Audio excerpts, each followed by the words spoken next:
enter all the data, all the information, and recognize that's all right. Okay. My portal, my portal and my big thumb.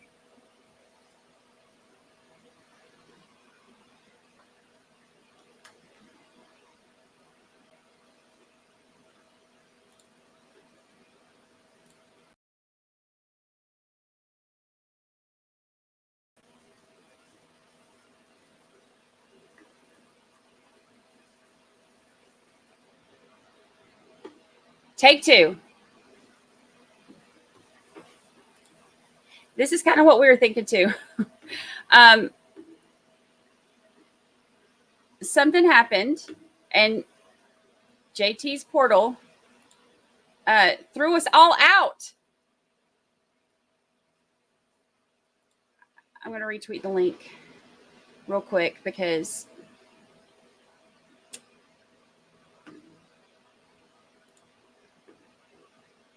I've never seen that happen before. Look, leave it to faulty portals. Let's try this again.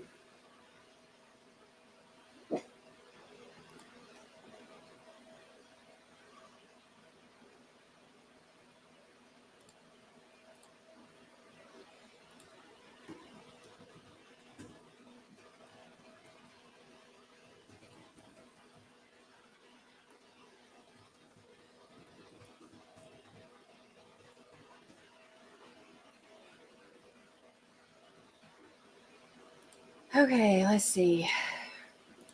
I retweeted it. Yeah, don't know why or how that happened.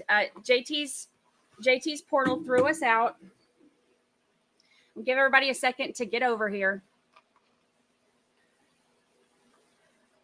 Dang portal problems. You know, and normally when we have portal problems, it's my portal that does something and throws us out. But this time, it was JT's.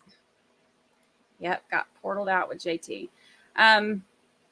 We've still got 100 and something people that are lost in the universe. We'll give everybody just a second to catch up over here.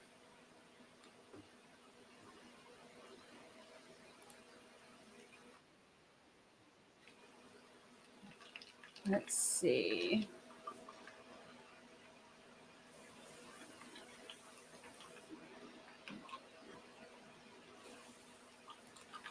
Giving everybody a minute. We're starting to get some people. I don't know. JT, when he tried to portal back out, he portaled all of us out.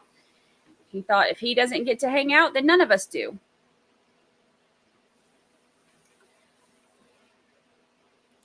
Hello, hello. Hello, eggs and spam. We're going to wait. I think everybody's starting to find their way to us. Take crochet mate. Hi, Kippers, Ohio. Teresa, somebody grabbed you from the portal. That's good because JT just kicked us all out. Yeah, bad JT. Bad JT. Sign chores, I'm excited. Let's go to the gym. I'll burn my calories today through you. Good morning again, Nikki. Good morning. We're starting to get people now. He said, he just texted me. He said his thumb. Wasn't him, it was his thumb. Yeah, we had to swap over. JT actually, portal got a little messed up and he kicked us all out. We got evicted. JT evicted us. Eggs and Spam says, I found myself in the back of JT's car for a second. That's funny. Let's see. Made it back. Welcome back. Round 2. Yeah, JT got lonely and wanted us all to come with him. I think he just got jealous. He's like, hey, you know, I'm having to sit here and drive and go to work, and y'all are getting to hang out with the cult fam. So he's like, if I don't get to, then y'all don't get to. So he kicked us all out. I'm just joking. He's not like that at all. Or is he? Do you ever really know Brother Brewmeister? Just kidding. Hoping for a less hectic day for me. So was I, Kimmy B, but doesn't look like that's what we're being given. So far, not less hectic. This is funny. These are, you know how we joke about how, we are not professionals, we are just ourselves? This is one of those examples. Court should be starting any moment, actually. We are, they're doing a little sidebar right now. And we are going to join in and watch in one moment. Right now they're approaching the bench. So we're going to start in just a second. They're right now doing like a little sidebar. So we're watching. I want to give everybody a chance to get over into this trial since the other one ended. We've still got about 50 people somewhere stuck trying to figure out, just woke up in a different portal.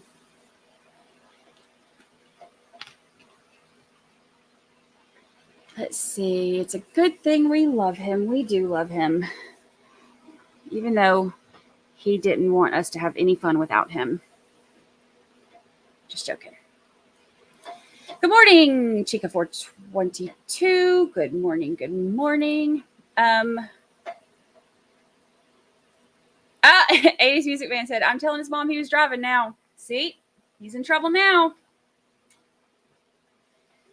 Yep, trial is on, but they're on a sidebar. We are going to start it in just a second. I want to give everybody a chance to get back in here, and then we'll start it. We'll catch up within the first few minutes because there will be another, if they start before we get everybody back in here, there will be a break in just a second, and then we'll just kind of skip the break, and it'll get us put right back in regular time. But I want to give everybody a second to get back in here. Let's see. Yes, so there was a verdict in the Merritt case. They reached a verdict yesterday. They only deliberated for, I think it was 59 minutes and 36 seconds was the reports. That was the reports that I saw. I know there were multiple ones because the counters were counting, different things. But the actual official court reporter time that I saw was 59 minutes and 36 seconds, which is really funny because we did a poll yesterday because we knew it was going to be a pretty quick verdict. And we did a poll yesterday about how long you think it would take for the verdict to come back.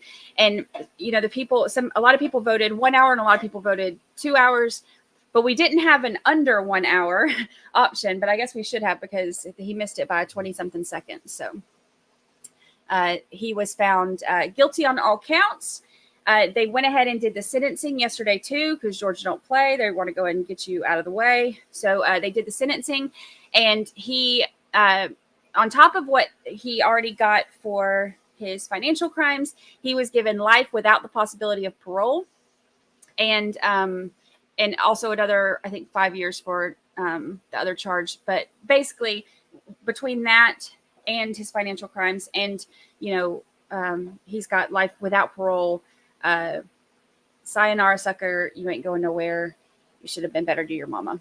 What's really sad about that, though, is that everything could have been avoided because if he'd have just done his dang 15 years, his mama would have been, standing by his side, would have come to visit him. She'd have been probably the only one having his back, putting money on his books and all that. But he killed the one woman, the one person in the world who would have, been there for him. So he is done for. We are current. We caught up yesterday. We finished yesterday. So when we start, it looks like they're wrapping up their sidebar.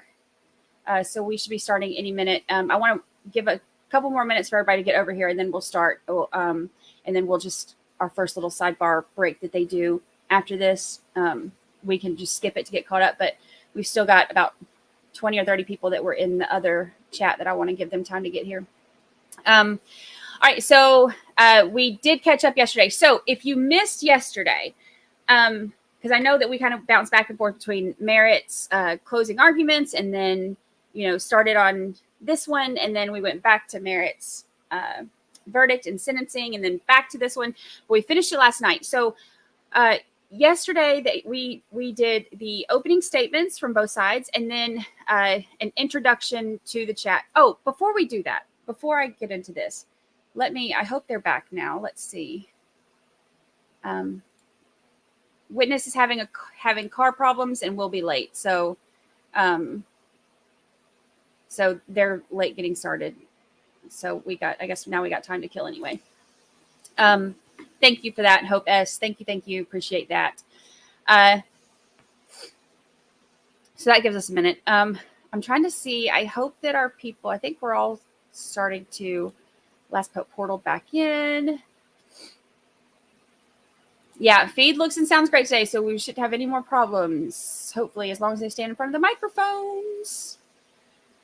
Oh, Angie, no. Hold on. Let me scroll up and see. Okay. The second first in chat today was Miss Beezy. Congratulations. I don't have a graphic for you because I wasn't prepared for a second one, but congratulations. You are our second first in chat today.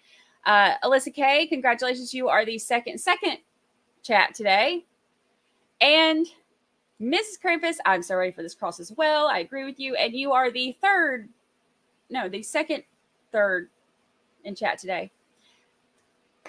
Let's show who was the first, and the first second, and the first third. Let's see.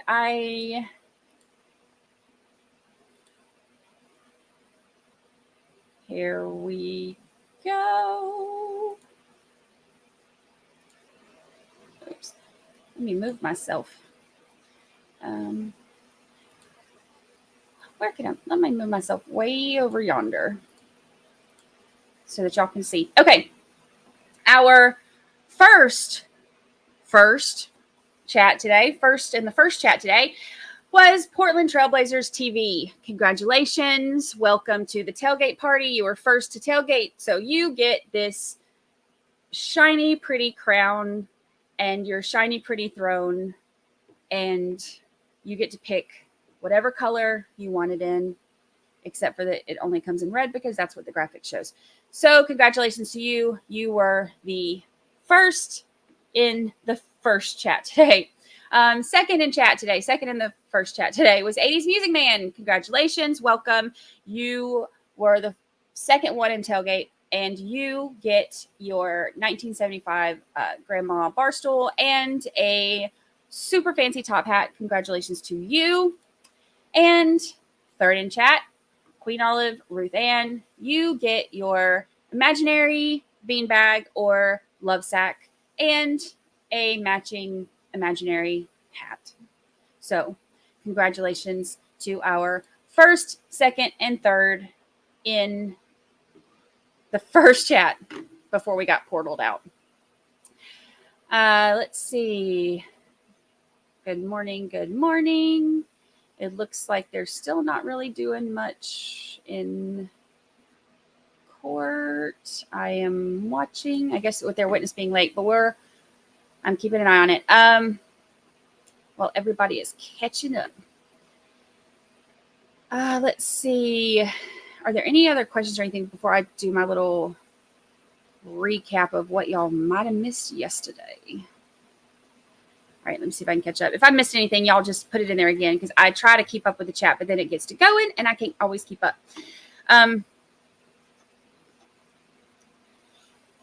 Yes. I see polls. Who wanted to do a poll? Let me scroll up.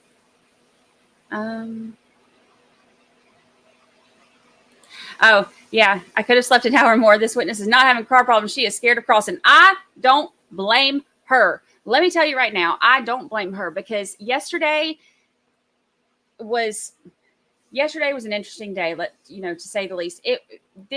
I'm so glad that we decided to do this trial, because it was definitely spicy yesterday. So the first witness of the day, for those of y'all who, like I said, kind of were jumping back and forth or who may have missed it. Oh, what's the poll that you want me to do?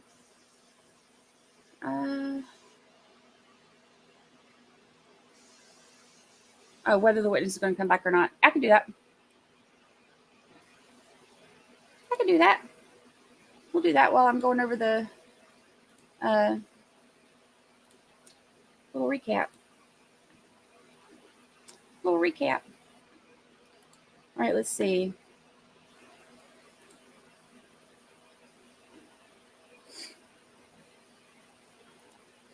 You know what's funny? I've got our little theme song music. I've got it stuck in my head. I'm sitting here dancing to it in my head, and it's not normal, right? At least I know my caffeine is working. All right, start a poll. Okay, do you think, is it Dominique, right? Dominique will show back up today. Yes, no, or yes, but will be at least 3 hours late.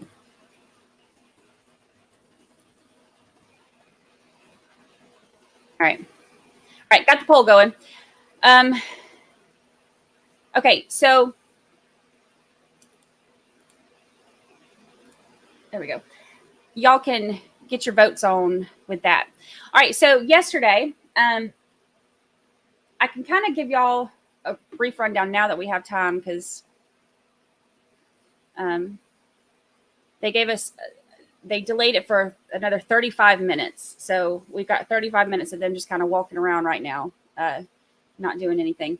So that gives us a little bit of time to go over what we missed yesterday. So basically, the first witness that was called up is, well, let me give you a little bit of background first. Let's start there, because some of y'all didn't get to see it all yesterday.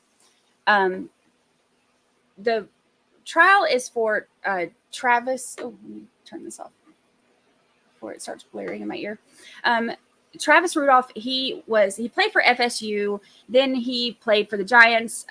He played for Miami Dolphins for a while, and then he had a career-ending injury. I believe it was his Achilles. Hi, Lucy. You decided to come join us? Everybody say hi to Lucy.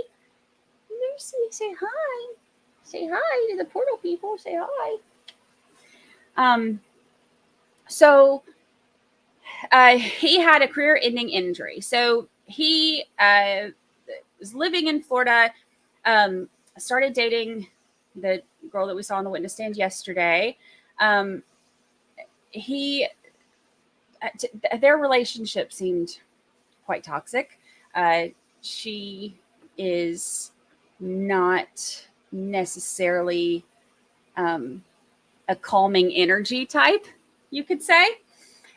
So long story short, she was planning on going with him. They were going to go see a movie. So she goes over there. They were going to play Uno. They, went to the liquor store. We're going to play Uno, all this stuff. They had, all these plans. She starts going through his phone and sees that he has been talking to other women, but she has not seen him for a month. So she said she felt suspicious. She starts going through his phone. He's been talking to other women. Hi, darling. I know. So she flips out. I can't remember what order it was, but I know she broke his cell phone. She broke his, is it PlayStation or Xbox? I don't know the difference. My kid would be so mad at me for saying that. Lord knows I should know the difference, because I bought him one of, any of those kinds of things growing up. But Uno was not on your bingo card. Draw 5, because it was, you missed out on that. Y'all, she did say Uno. She said she made sure to let the court know that she was winning too, which was really freaking funny. Okay, here we go. So yeah, this is why I can say anything about how I'm not sure, and y'all will have my back. Look at here. Mrs. Krampus broke his cell phone first, and then the PlayStation. So, so basically, she is overcome with jealousy and rage and starts breaking his stuff. There is Ring camera video where she says, and I went back and watched this last night because she said that that he threw her to the ground. Oh, I was checking the movement. There's still 31 minutes. We're not going anywhere. She says that he threw her to the ground and that, or is that the word she used? Threw her to the ground, or there was a phrase she used. Somebody will know it. She made it sound like she got body slammed. I went back and watched that Ring camera because you can't really see it. The video left a lot to be desired yesterday. Hopefully he, got on Twitter and body slammed. That might have been what they, yeah, slammed her to the ground. So, slammed. Yep, that's it. Y'all always, when my brain ain't working yet and the Pontiac ain't fired up yet, y'all still got my back. So she's saying that he slammed her to the ground. Now, I went back and watched, and that is not what I see. And, we can clip that little part. I'll have somebody clip it for me today, and we can post it. You can't see the whole thing, but based on the angles that we're able to see, I went back and watched it, and I even slowed down the time so that I could watch it. I don't take domestic violence lightly. And I've gone through it myself, which is why I don't take it lightly. And I am a firm believer that, to take claims seriously, but I am also well aware that not everybody is honest about their experience with it. What I see in the video is you can see her clear as day just wailing on him. And the whole thing about how she got slammed, and this is just what I see, so you can attack me if you'd like to. I will ignore you, but this is just what I see. I went back and I watched it multiple times, and I watched it slowly. But what I see is they're trying to get her out. It looks like they're trying to get her out of the house because she's in there breaking all this stuff. I'd be trying to get her out too. It looks like they're trying to get her out of the house. And as they're trying to like push backwards for her, not like push her like this, but like push her out of the house, like push the whole situation out of the house. It looks to me like she falls like at the edge of the porch where it looks like almost where they have the lights right there. It looks to me like she falls, like they kind of both fall. And she said that, when in her testimony, she was like, oh, well, he was acting erratic and his brother was trying to pull him off of me. And that's not what I see at all either. I don't see him acting erratic. I saw her, knocking the bejesus out of him, like, attacking him.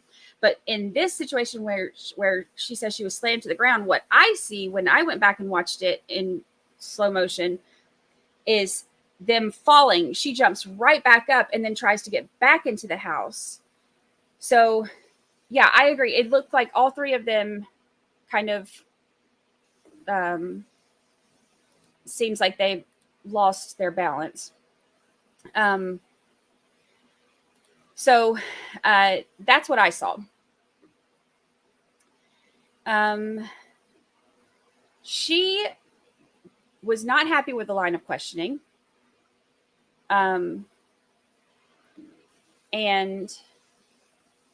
oh, is she there?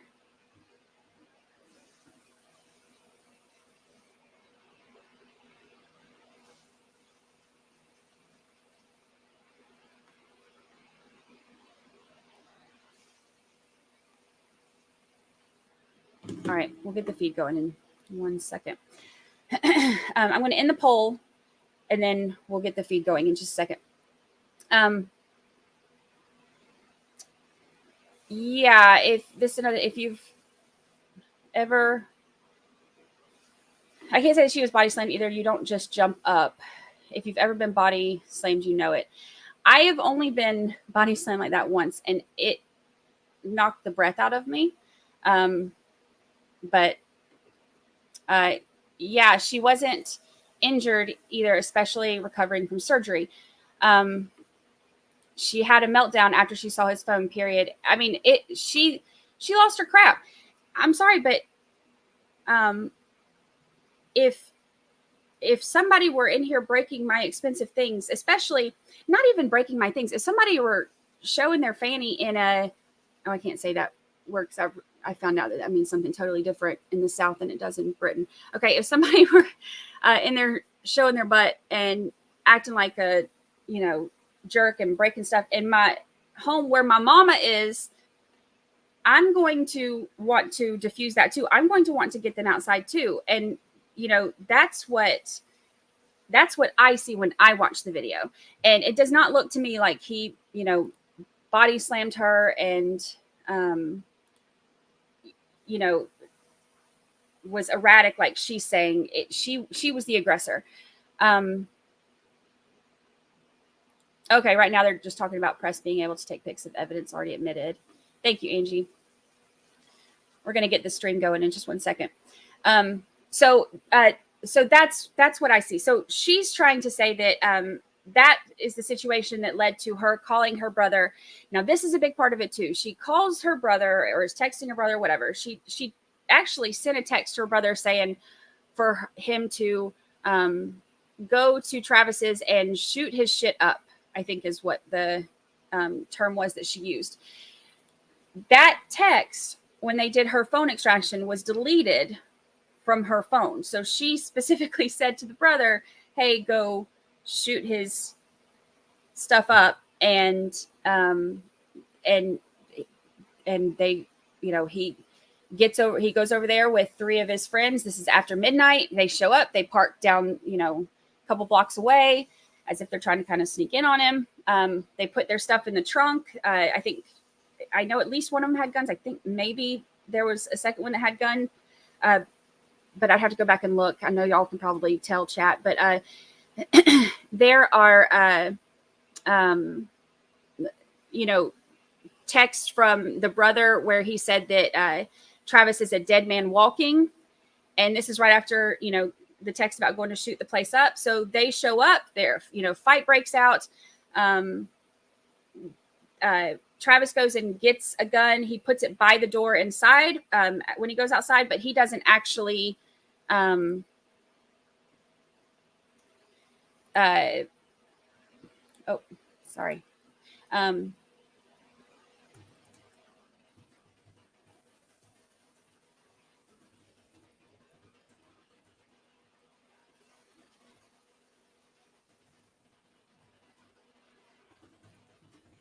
About to go to the feed in just a second. He doesn't go get the gun right away. He leaves it at the front. And then after the fight breaks out and everything, one of them says something about, about to see the demon or whatever. He said something about seeing the demons. Back in recess with a timer up. So he gets the gun after this happens, and I guess after they're threatening him, his mom's there. That's when, that was it. It's demon time.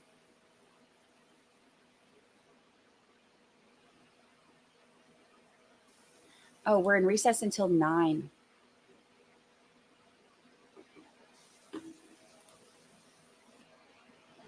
I wish I would have slept an hour later. That's okay.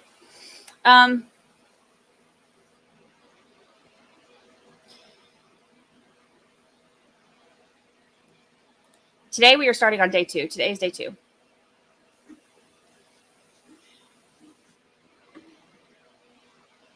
All right. We have about 23 minutes, so we'll be getting started soon. All right. So the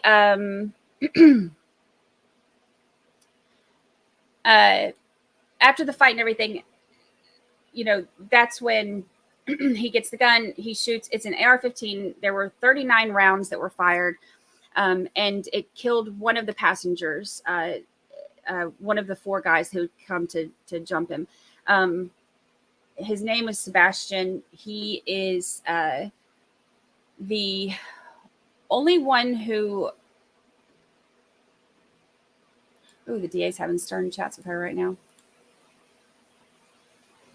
Good. So the whole thing is he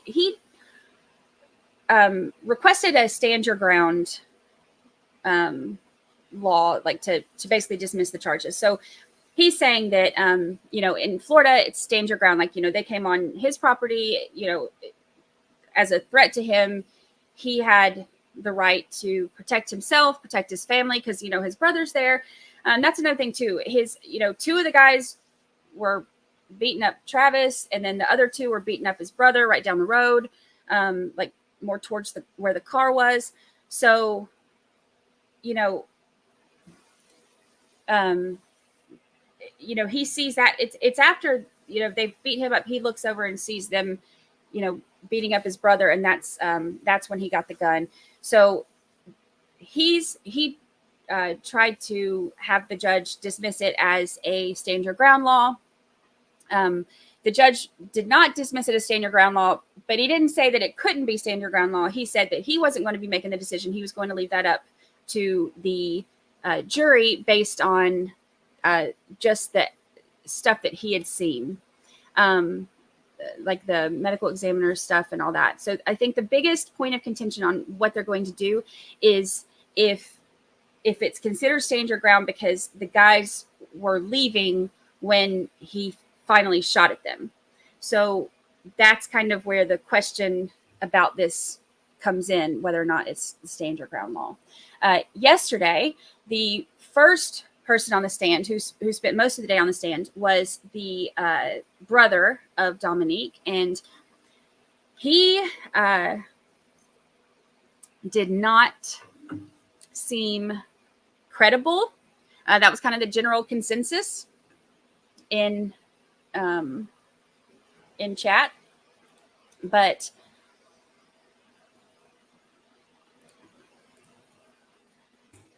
we're about to pull up the feed while we're doing the stuff.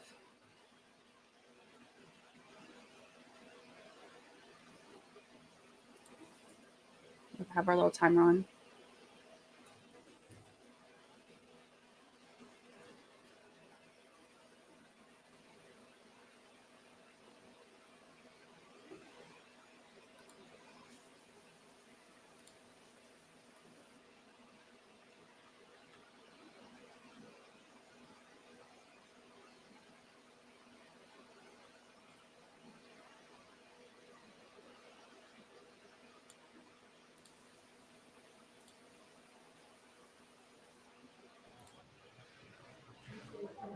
There we go.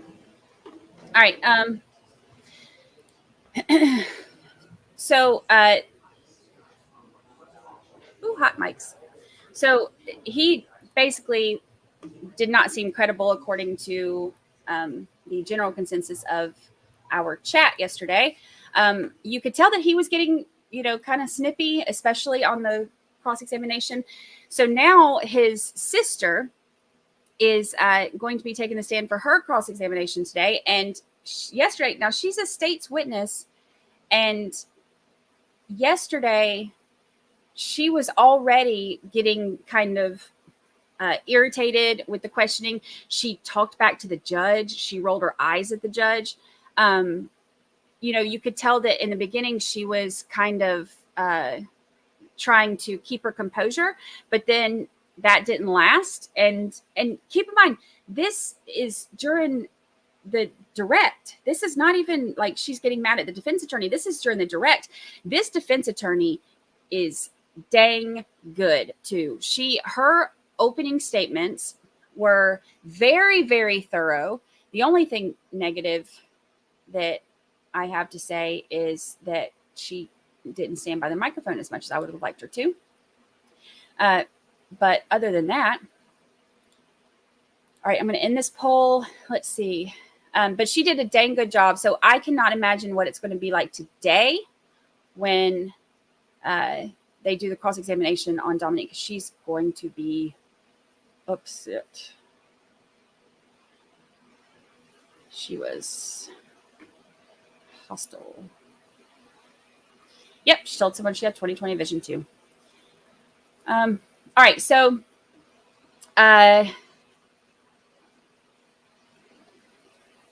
she started out scripted. They made her lose her place. Yeah, there we go. Is that her name? I could not remember. Y'all, like I said, old Pontiac up here. Takes me a minute to get up and running. That's the defense attorney's name. She is fantastic, which is really cool because the prosecutor, Helen Pott, that we just watched in Merritt, was another just kick butt female attorney who, I mean, I love to see all attorneys in action, like when they're, really good. But, that girl side of me always likes to see the women get up there and kick butt. Yeah, she's technically a state's witness, but she is subpoenaed. She's hostile regardless. I'm just excited to see the cross-examination because she's hostile regardless, but the state's questions are geared toward getting the details out, but everything still being in her favor. The defense is going to poke holes in every single thing. I can guarantee that they will probably re-show that video, which is why I didn't even bother clipping it for now to try to re-show it before we start. I can guarantee they're going to clip that, or show that video again. Hopefully the camera guy has come on our, seen our little Twitter comments and is like, oh, they want me to move over a little bit, so maybe I should do that. That would be amazing. I would love to be able to see it kind of head on. But I guess we'll see. Oh, look at his little head. Bless him. Let's see.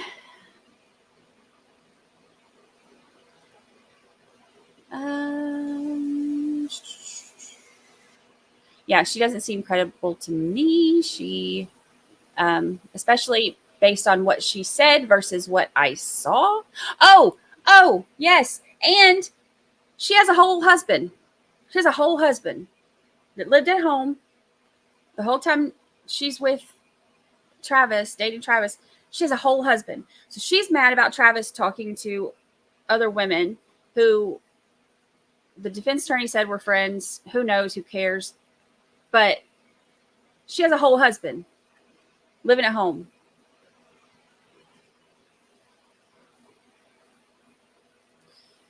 Yep, she rolled her eyes at the judge. She will not be able to roll through the cross unless they scared her with possibilities of getting in trouble.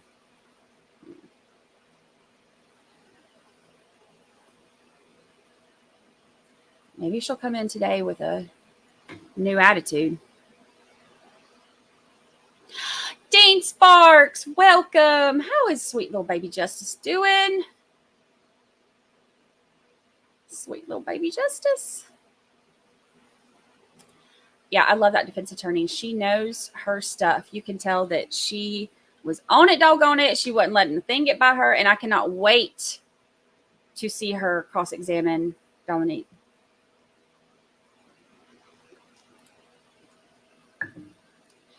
Josh said he has 20/20 vision, but he cannot see the evidence. I love that response. It's so funny. Sassy Southern Law Nerd, good morning. Good morning. Welcome. Welcome.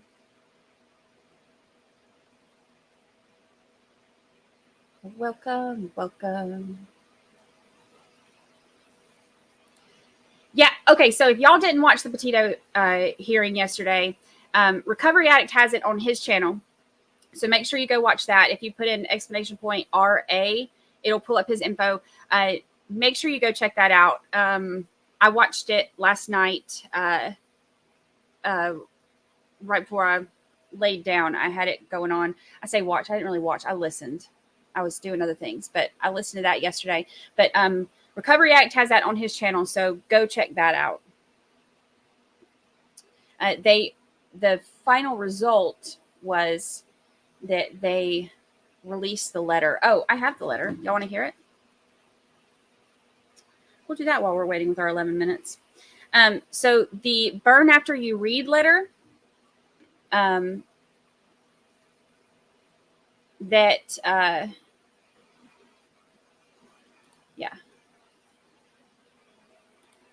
Tucker C, this is, we had to start a new thing. So I'll have to update the thumbnail in just a second. But this is Travis Rudolph. All right. So the burn after you read letter that Brian Laundrie's mom wrote to him. They had a hearing about it yesterday, and the judge ruled that it can be used in evidence in in the upcoming, dang it. Oh, there we go. Let's see if I can zoom in now. My old lady eyeballs. So this is what she wrote to Brian Landry. This is from his mama. I just want you to remember I will always love you, and I know you will always love me. You are my boy. Nothing can make me stop loving you. Nothing will or could ever divide us, no matter what we do or where we go or what we say. We will always, or what we say, we will always love each other. If you're in jail, I will bake a cake with a file in it. If you need to dispose of a body, I will show up with a shovel and garbage bags. Now, keep in mind, this is while Gabby Petito is missing, and this is his mother. She said, if you need to dispose of a body, I will show up with a shovel and garbage bags. If you fly to the moon, I will be watching the skies for your reentry. If you say you hate my guts, I'll get new guts. Remember that love is a verb, not a noun. I say that all the time. It's not a thing. It's not words. It is actions. Watch people's actions to know if they love you, not their words. And then in quotations, therefore, I am certain that neither death, nor life, nor angels, nor the ruling spirits, nor things present, nor things to come, nor powers from above, nor powers from below, nothing in the entire created world can separate our love. Neither hostile powers, nor messengers of heaven, nor monarchs of earth, nothing has the power to separate us. Romans 8:38, extended version. And then in parentheses, she says, nothing can separate us. Not hatred, not hunger, not homelessness, not threats, not even sin, not the thinkable or unthinkable can get between us. Not time, not miles and miles and miles. So, WTF.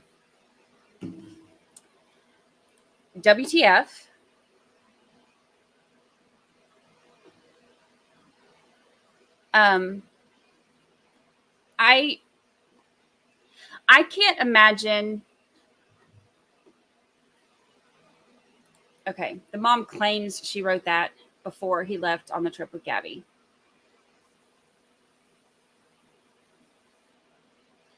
We'll do a poll. Who believes that? We'll do a poll. Who believes that that was written before?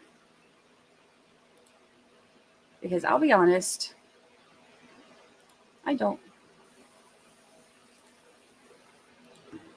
Do you?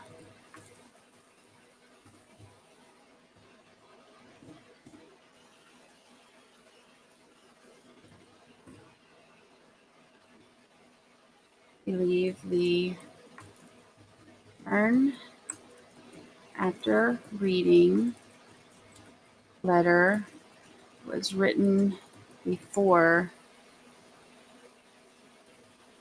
Brian and Gabby left? Love me a good poll. I don't believe it. That is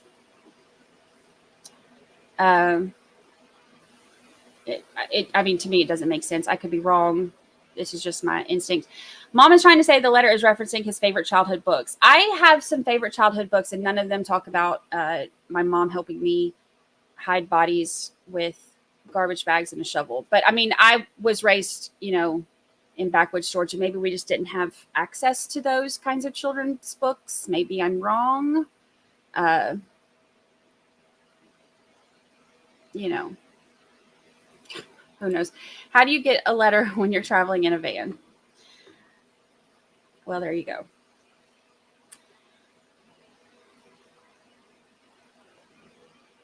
If before, wouldn't that be an accomplice? I mean, even after, it would be an accomplice. Like, I mean, this is, her saying, I will help you hide a body. Like, WTF, bro? Look, my mom has helped me with a lot of things, but hiding a body ain't something she's going to volunteer for. Carrier pigeon. That's probably, look at excited utterance. Figuring it out. Answering the world's questions.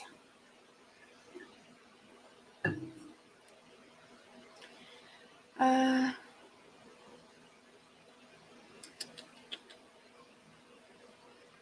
yeah. Speaking of mailing things, you do not have to mail things to me in a van. I have a P.O. box now, and JT has a box. His is not. You can't put P.O. on his. His is a box. But asking y'all shall receive. People keep asking us to create our little boxes, and we did. And there they are.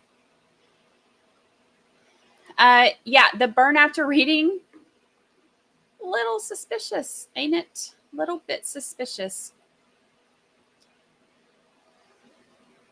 Let's see. Oh, I need to, give me 1 second, guys, while we're doing this.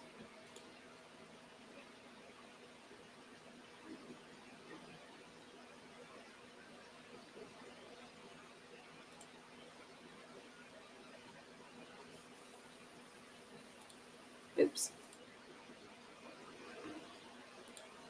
We got 4 minutes. I need to change since we had to portal on over here. I need to try to change our thumbnail and everything real quick. Oh, yes, Frankie's World. We will check it. I'm excited.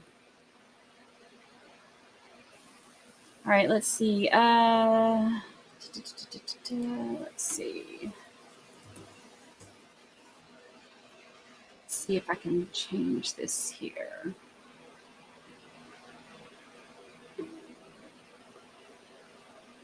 Yeah, sorry about the portal issues.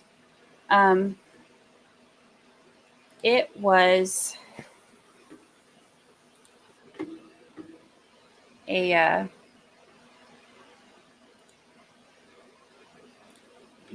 there we go.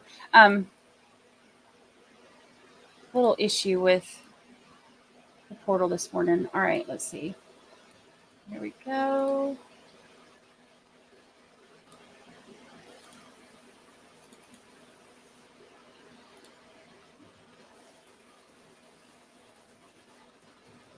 Travis, Rudolph.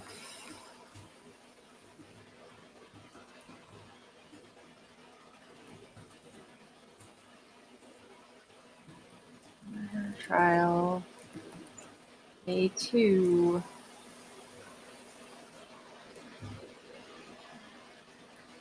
Save.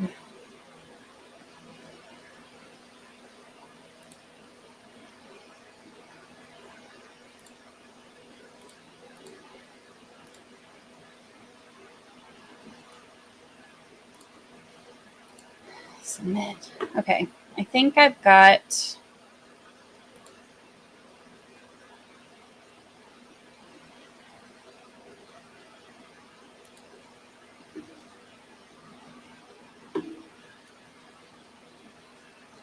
Oh, here we go. Sorry, I'm updating our little thumbnail and everything because since we had to start a whole new portal to make it easier for people to find us and know what the heck we're talking about.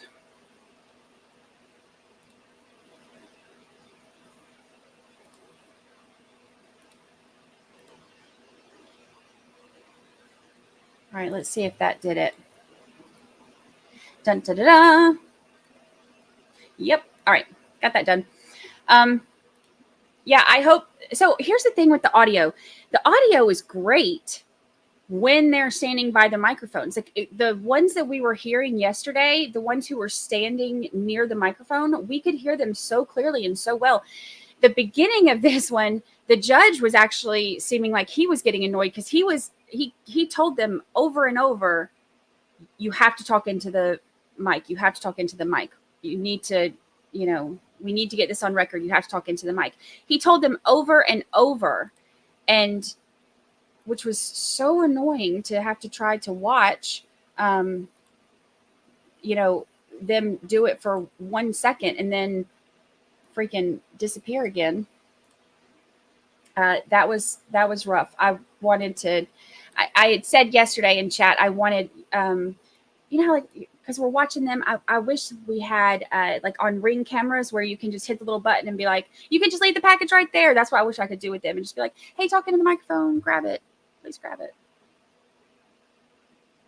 So as long as they're talking into the microphone.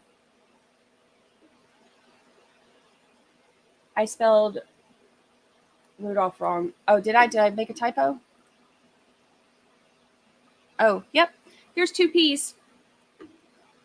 Thank you for letting me know. Dang typos. Those fat thumbs. Studio.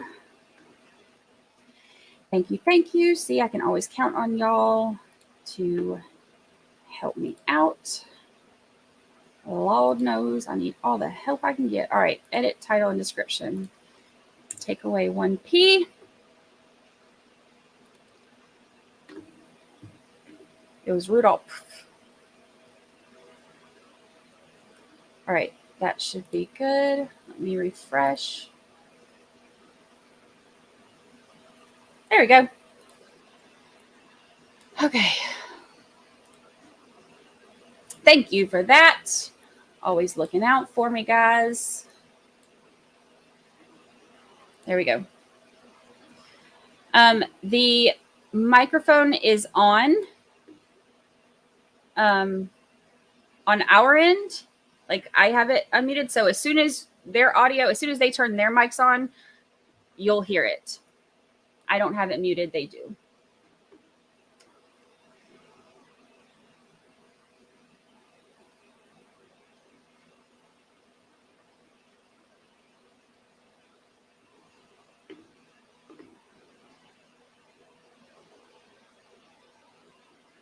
Oh, yes. Let's get this pony in the water.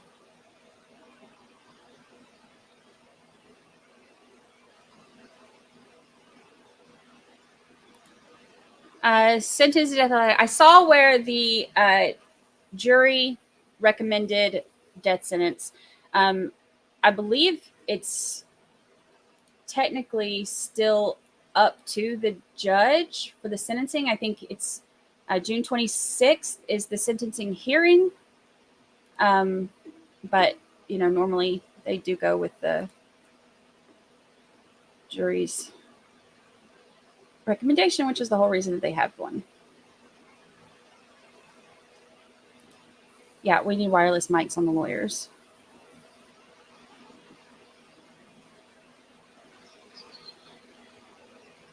Yeah, they even kept bringing the microphones to them. They would literally walk the microphones over to them.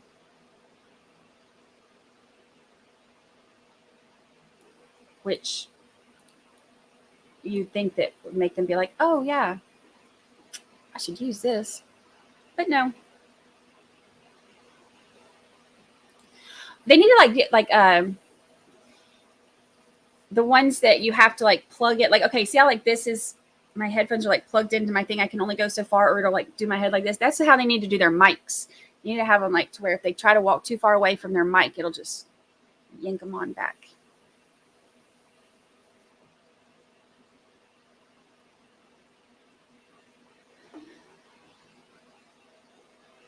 Yeah, I think that it would be a little bit weird holding the microphone too. I can definitely see that. It would probably be weird holding the microphone because I would feel probably like I was like on on stage, like about to you know bust out into a tune. Yay, Janice said, I just realized I was gifted a membership. Thanks to whoever it was from. Y'all, I love gifted memberships. I love seeing it because I love that people will see their name in green and get excited. I think it's the coolest thing. And plus that, like, the memberships are the best because you get to use all of our cool little commands and all of our fancy emojis that JT has done.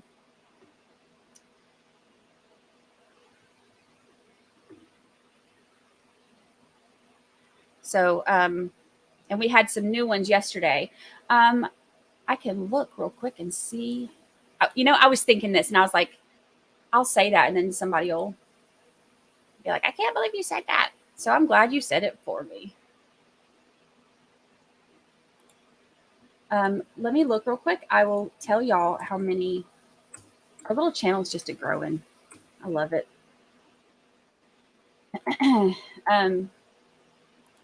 We try to update when we can on the number of members because, a lot of y'all that are here with me today were here on my very first live stream. Oh boy, I went back and watched that like a week or so ago. I can't believe y'all are still here after seeing that. I had no idea what I was doing. I was like, let's do this. Nobody else is doing Valo stuff at night. I'm sure somebody is, but nobody that I was following or that I saw. All right, let's see. We have 708 members. How nuts is that? 708 members. So cool. And we have 6,177 subscribers. We are just growing. And I love it so much. Our mods are fantastic. JT is fantastic. Our little community is fantastic. Big old love fest in here. Oh, Annie, I want coffee.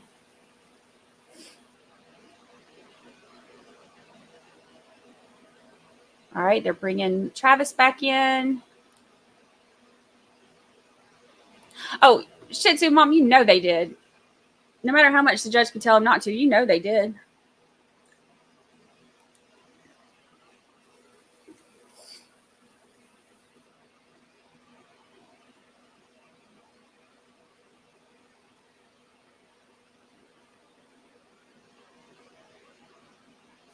I might have to move my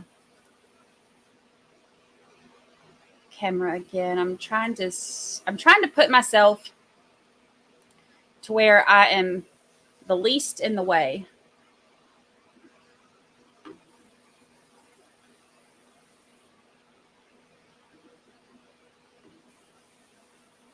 Yeah, Mrs. Krampus, I know the Apple stuff is a little bit frustrating. I know that we've had some people who, as long as you're subscribed and you have your gifts turned on, a lot of our Apple people have been gifted memberships, which is fun. But also, we've had some of our Apple users say that if you go to the like Safari or whatever, that you can join through that way instead of the app. So maybe that helps. But keep your gifts turned on because people do gift memberships and stuff, which, like I said, I love. I think it's so sweet. Everybody gets excited.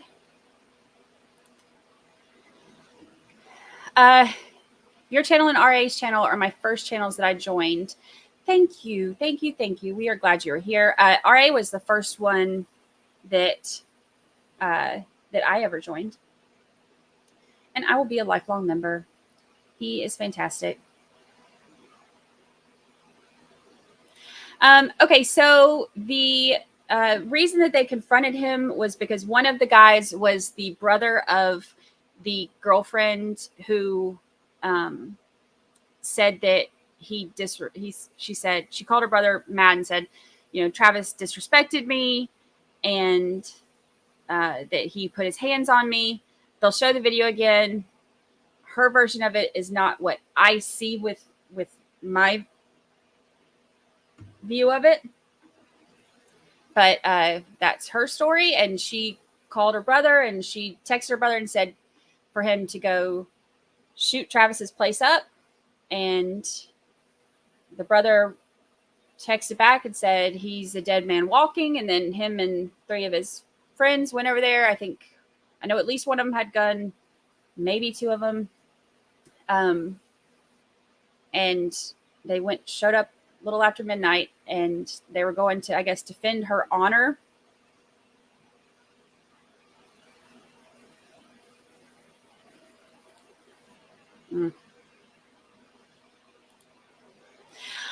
Thank you for being here. I was excited to cover this one because it's, I like that, doing stuff that some of the other, like a lot of us like share a lot of the same group. So I like doing stuff that the other ones aren't doing. So it gives us all a variety. So you can watch this one here during the day, and then you can watch the Family Feud one over there at night. And because I think it doesn't come out until the afternoon or whatever. So gives us different options. So far she's laying in my, because I just took her out before we started. So far she's laying in my lap right here. So no flip-flops yet. Yesterday, our grand total was 6. I started out with 0, had 6, and then she took 2 of them back to the door. I guess she thought maybe she puts them by the door that'll, get me up and going. So she went and put them by the door, and then she ended up bringing those back. So I ended up back with 6 again yesterday. Yeah, I think he is on house arrest, I believe.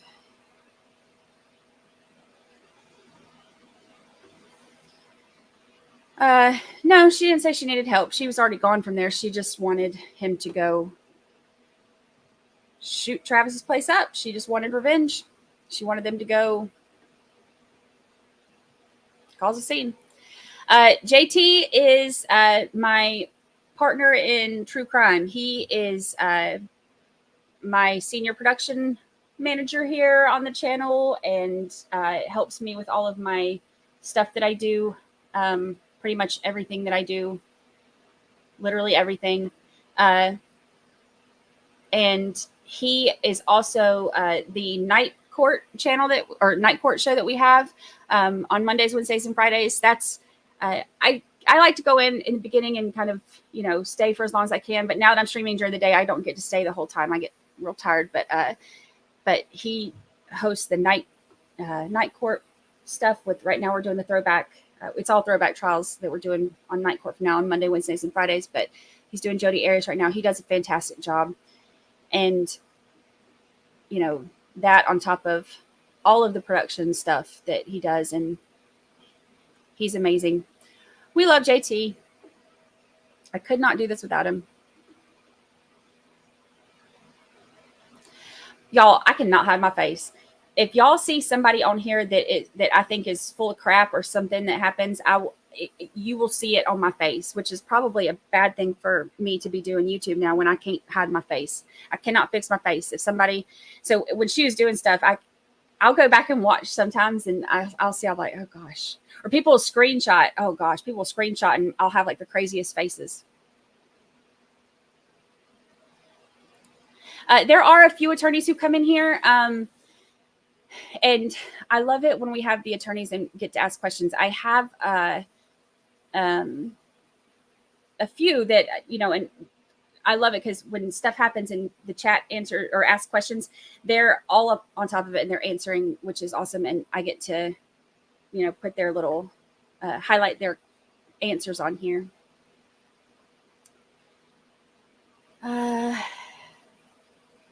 Let's see. Yeah, I can't wait for Cross either. Oh, yay. Donna Barkley joined on the phone. Yeah, he's out on bond. Keeping up with RA's chat is really hard. Sometimes it is. He's, you can't not love him. And his, I've seen him grow so much in recent months. And so his chat gets there's so many people in there, which is cool because, I mean, everybody wants to, be able to chat and talk to him. He's fantastic. Yes, JT, partner, co-host, extraordinary human. Ari was first channel I chatted on. He created a monster. Yeah, if y'all haven't seen him, you definitely need to check him out. Good morning, Michelle Phillips from NC. Good morning, good morning. Oh, Mrs. Krampus, you figured it out. Miss Krampus became a YouTube member. Woohoo! Welcome, welcome, welcome. Welcome to the family. You look good and green. Let's see. Okay, yeah. See, this is what I saw too. Chicken 422 says, just rewatched, and I agree she fell on her own. That's what I saw too. And I watched it multiple times, and I slowed the feed down to watch so that I could try to, form my own opinion about what I think happened. And it looks like as they were trying to get her out so she'd stop breaking all their crap, it looks like that's when they fell. And she jumped right back up. Not that she couldn't have jumped right back up if he would have slammed her, but I think having a former football player slam you probably would have shook her a little bit more than, especially after she had just had cosmetic surgery and she just kind of jumped right back up. Yeah, but he's a wide receiver. So, he was offensive line. If he was he's wide receivers are good being smaller and, nimble. Is that the right word? Nimble? He can kind of break through and get to places, open himself up. I'm still catching up on chat. Ms. Jones here yet? Okay. Yep, there you go. All right. So far, so good. All right, let's move with the medic then. All right, thank you. So wait, is she still not there? Yeah, please. But Yes. that's okay. Second. We can work towards getting the medic. Let's bring the jury in. We got to make up some ground here. He's annoyed. He even told them yesterday he was wanting to start early today, and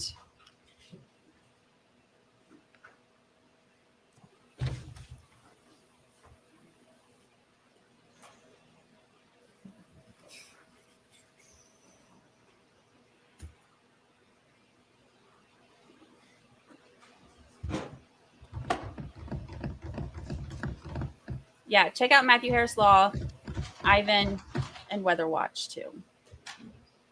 Morning. Good morning.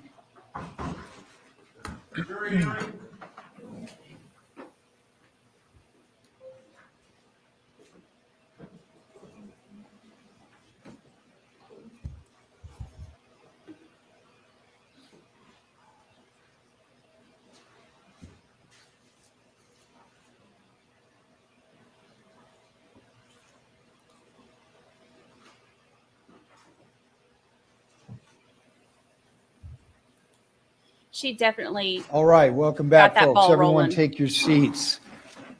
First, let me apologize to the jury. Many of you have been here for more than an hour. I've been here for a lot more than an hour, but we're just now finally getting ready to go, and I apologize for the delay. All right, who's the state's next witness? State calls Lieutenant Ryan Gornall. Okay, thank you. I can't believe she's not there. I'm so mad.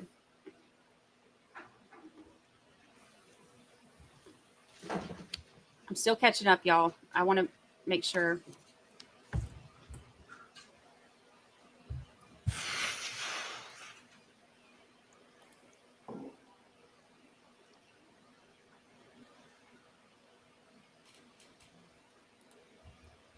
Woohoo.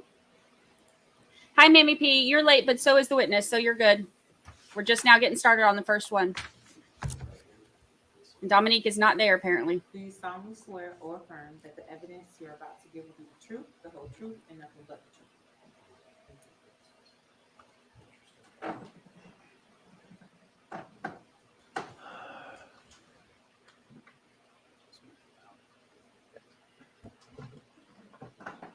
Okay, as soon as you're comfortable, will you please say and spell your first and your last name for the record?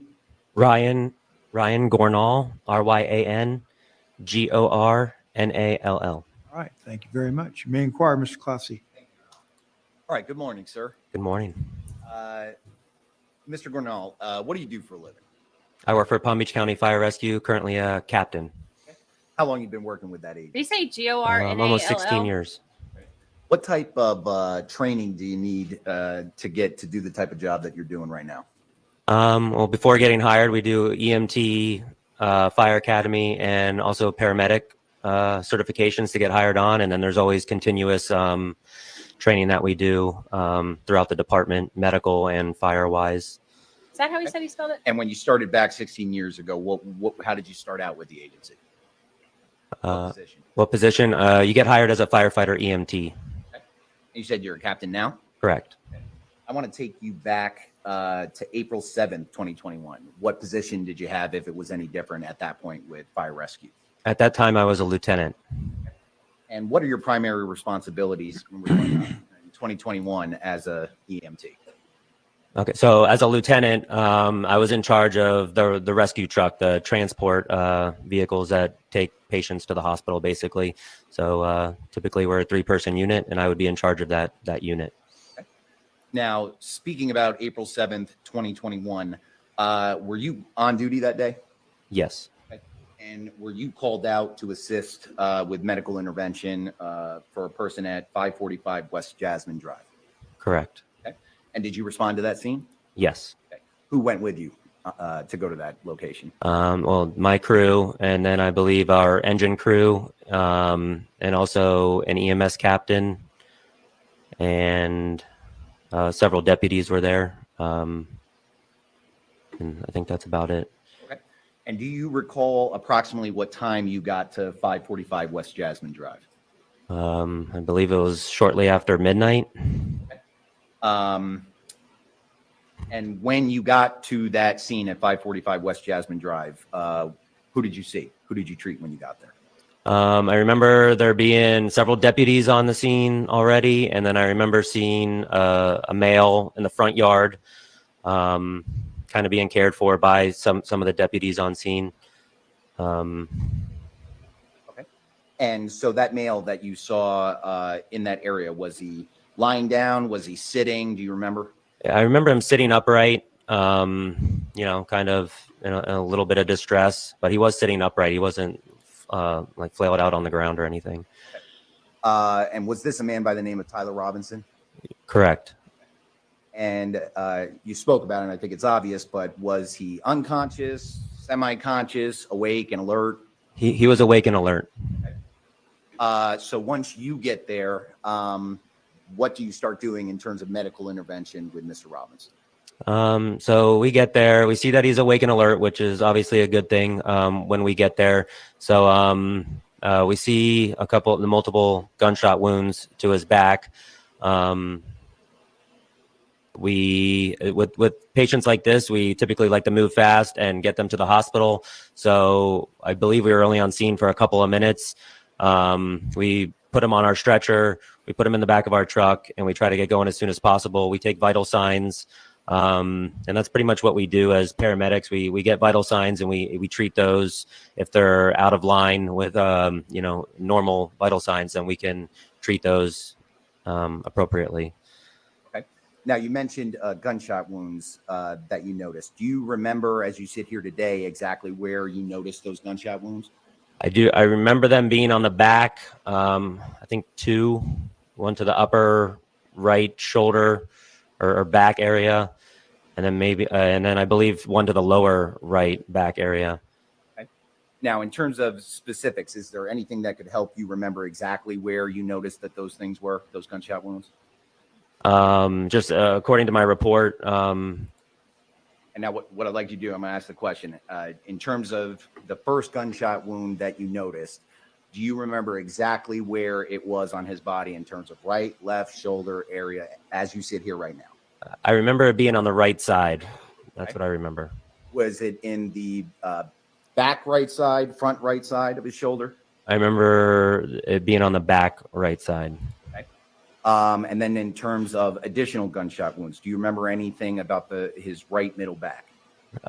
Yes, I believe he had 2 gunshot wounds, one to the upper right back shoulder, and then one to the middle or lower back right side. Okay. And in terms of those 2 gunshots that we just mentioned, in terms of your training and experience, did they appear to you to be entry wounds or exit wounds? They appeared to be entry wounds. Okay. And did you happen to notice an exit wound anywhere in terms of his body? Yeah, I believe we saw an exit wound on the front left abdomen area. Okay. And what about an entrance wound near his lower left side? Entrance or exit? Exit. Or excuse me, entry wound on his Entry lower wound. Yeah, I believe he had one entry wound to the front left, and then also an exit wound in that kind of similar area. Okay. And in terms of how much he was bleeding, would you characterize it as he wasn't bleeding, minimal bleeding, maximum bleeding? What was it? Minimal bleeding. So tell me exactly how you would treat those types of wounds, or what you did do, in fact, in this case, to treat those wounds to get him to the hospital. Right. So with minimal bleeding, we put occlusive dressings on. Stop you right there. Can you just describe for us what occlusive means? Sure. So occlusive dressings are kind of like plastic bandages, if you will. We put them over the wounds. Anytime someone's shot in the torso area, we're concerned with their lungs being hit. So it kind of just covers up that area so that the lungs can still function properly, go in and out. And if you have that hole there, then they would not be able to function properly. So that's why we put the occlusive dressings on especially when we're not worried with bleeding, which there was minimal bleeding. We just put those occlusive dressings over the gunshot wounds. Okay. What AR-15. about either IVs or oxygen masks, anything like that as well? Yeah, we started multiple IVs. It's standard protocol for a trauma patient like this. Give him fluids just in case he has internal bleeding. We put him on oxygen mask with high flow oxygen. I believe we also gave him pain medicine towards the end of our transport, and just continued to monitor his vital signs, which I believe remained pretty stable throughout the incident. Okay. And then do you remember approximately what time you were able to get him to the hospital, St. Mary's? I don't know the time exactly. I know it was a pretty our time with the patient was very quick. The location where the incident happened and the general station where I work at is very close. I think it's within 3 miles. I think the transport was. So like I said, with trauma patients, we try to get in and off the scene. Our standard is under 10 minutes. I don't even think we were on scene for that long with this patient. And then our quick 3 mile transport, I think 10 to 15 minutes, we probably had this patient in our care. So from your memory, do you think it was sometime around 12:30 a.m. that you were able to get him to St. Mary's Hospital? Yeah, around that time, yes. And then once you bring a patient like this to the hospital and he's dropped off in their care, is there any other steps or any other involvement that you had in this specific case? No, we radio into the hospital. This patient was a trauma alert, so there's certain things that the hospitals prepare for when we get there. We go to the trauma room. We turn the patient over to the trauma team that's waiting for us. We give them, a rundown of what we did, our care, and that's basically it. Yes, sir.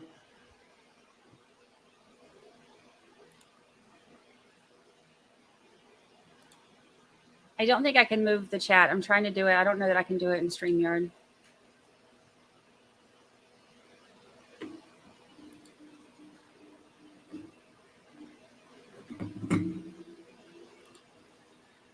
It doesn't look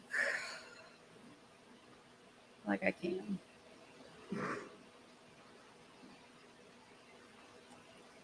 Yeah, I don't think I can move the chat up in StreamYard, but I'll try not to show any comments though when anybody is talking that we can't hear very well. Like this guy, we can hear him because he's talking in the microphone, but. So when you were treating Mr. Robinson, you saw what appeared in your training experience to be 2 entry wounds in his back right area. Correct. Okay. And then you saw 1 exit wound to it. No, there's overruled. Go ahead. and there was an exit wound on his left lower abdominal area, right? Correct. And then lastly, there was an entry wound to his left lower side area.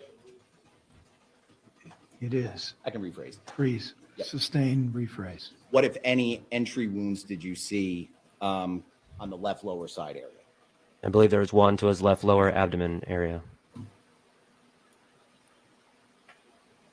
Thank you very much. Defense may have some questions for you, all right? Sure. Who's going to do the cross? Okay, Mr. Shiner, go ahead. Thank you. Yes, sir. Yes, sir. Please do. Morning, Captain Cornell. How are you? Good morning. Well, thank you. All right. You treat everybody in Palm Beach County who needs your services, right? Correct. Doesn't matter if the person is a little child or someone who's a terrorist trying to blow up the airport, hypothetically. If they're injured, you provide services to help people, right? Absolutely. You don't make judgments about the patients at all, right? No. And do you have any way of knowing if well, let me ask you this. When you get on the scene, is the young man that you're helping have no shirt on? I believe he had no shirt on. Correct. All right. Do you know if he had a gun in his pocket? I do not believe he had a gun in his pocket. That's something the police would check before you get there, probably. Most likely, yes. Hopefully. Hopefully, yes. Do you remember if he was wearing sweatpants or pants? I believe he had pants on. I don't remember if there were sweatpants or shorts, or I would have remembered if he was naked or in boxers or something. But Remember anything in his pockets at all, front pockets? no, I do not. No notes at all to say whether he had anything or not have anything? I do not. All right. Did you cut the pants off him or one of the other paramedics? That it would be standard practice to do that. I can't recall if we actually did that on this patient, though. Okay. But normally you would do that if someone may have injuries that you need. Yes, we would expose the patient to check for other injuries. Okay. You said this particular patient, Tyler Robinson, when you got there, he's sitting up, right? Correct. That means his behind's on the floor and just sitting up on the ground. Correct. And he was awake and alert, was your words? Correct. When you say moderate distress, what's the difference between severe or slight? I mean, what's the difference? How do you determine? Well, it's just, I mean, you could tell that he was injured and in pain. I mean, no distress would obviously be someone sitting up, you know, with nothing going on. Severe would be maybe someone like crying out or yelling or, and I guess that's subjective to whoever's interpreting it. Do you know if any of the wounds had fragments of a bullet as opposed to a bullet going through? That maybe this bullet may have hit a metal object first before the fragments may have hit him? No, I had no indication of that, no. You have an indication there was a solid bullet that went in his back? I mean, I can't answer that, no. You don't have that kind of expertise, do you? No. All right, so you can't tell this jury if it was a fragment that may have hit another object that struck him, like a graze wound? Or a No. direct hit? You don't know. No, we go there strictly. We're medical. We treat the patient. We treat their wounds. He had what appeared to be gunshot wounds, holes in his torso. We treat that. We're not worried with what kind of bullet or if it hit metal first or anything like that. You do this every day. Is it a little surprising someone with these kind of wounds would be sitting up and able to talk and be in moderate distress? Not necessarily. It's every call, every patient is different. It just depends on where it, I guess, travels throughout the body once it hits the body. So it's not atypical. This gentleman, this young man you're checking, he's not a young kid, right? He's an adult. He's an adult, correct? 21 that was reported to you, right? Correct. You consider him a man. Correct. Okay. He didn't have any injuries on his face, did he? Not that I remember. Do you remember any kind of injuries on his hands or his upper torso other than the bullet wounds we just talked about? In other words, you had no indication he just got beat up, do you? I didn't. No, I do not recall thinking that. No. You're going to put that in your notes, right? Right. Nothing in your report reflects anything like that, right? Correct. Doesn't look like to you that he was just in a major fist fight or leg kicking fight. Just looks like he had some wounds that you described, right? Correct. Okay. You've seen people, obviously, probably many times that you report bar fights, domestic fights, and you see they have injuries from getting into a fist fight, right? Absolutely. Kicked by another human being. Correct. No indication in this case that happened. From Not that I recall, you no. saw. Right. Nothing in your notes to refresh your memory that it happened, right? Correct. Okay. You said your where you work is real close to St. Mary's? Correct. Where I was working when this incident happened, yes. Okay. And obviously you're familiar with St. Mary's. You're probably there every day. Correct. Okay. When you're driving down US 1, is that how you went from this scene? Do you remember from US 1 to Broadway? To St. Mary's? I don't remember. I don't remember absolutely which way we took. I was in the back. I don't drive to the hospital, but I don't think we would take that specific route there. How would you normally go? I believe we would go back towards Dixie and head south from there because that's the road that St. Mary's is on. Okay. So you'd stay on Dixie and go straight down? Typically, that's the way we would go, yes. You ever respond to calls and take US 1 that turns into Broadway to get to St. Mary's? I mean, it could happen. Yeah, not any specific calls that I remember, but it could happen. Just depends on where we're at when the call happens. Are you familiar with any hospital signs showing civilians that there's a hospital off of Broadway or US 1? I don't know specifically, but I know most hospitals do have the blue hospital signs around the area to let people know where the hospitals are, yes. And you probably don't pay attention because you obviously know where the hospitals are. Right. And once you put him in the transport to take him to the hospital, he was still alert and oriented. Correct. And it has in the report, it says mental status, normal baseline. What does that mean, normal baseline? Just normal for the patient. He can answer questions. Normally we ask people, their name, where they're at, maybe the year. If they answer those questions correctly, then they have normal mentation as far as we're concerned. All right. And it says neurological normal baseline. Is that similar, that their brain is working properly? Right. They can answer normal questions appropriately. Did he tell you, this young man, or did you ask him what happened? Sorry, could you repeat that? Did you ask this man what happened? Why he got these wounds? No, not that I remember. Like I said, we typically don't get into that. We're just there. We let the police do their detective work and try to figure out why this may have happened or what happened, but we're treating the patient. And you can't tell this jury if this man was sitting down when he got these injuries, if he was crouched by a door, possibly pointing a gun. You don't know, right? I would have no idea. No idea if this was a deliberate act or a self-defense act. You don't know that. No. All right. Thank you very much, sir. You're welcome. All right, thank you, Mr. Shiner. Any redirect? All right, great. Is there any reason why, Captain Gornall can't go on about his day? All right, thank you. Watch they your said it step. was- Stay safe out there. Okay, who's the state's next witness? Yeah. Okay.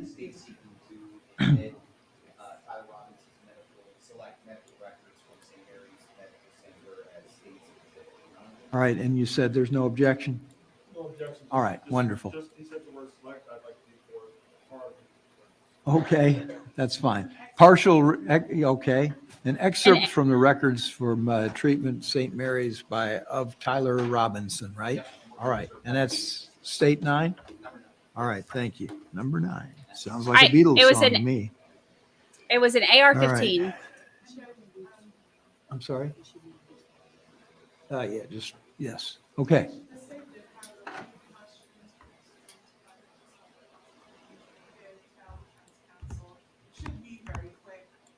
Yes, it should. All right, very well. And I take it there's no objection to that, right? All right, thank you. Let's bring her in, please. Is this her? Is it her? Is it finally her?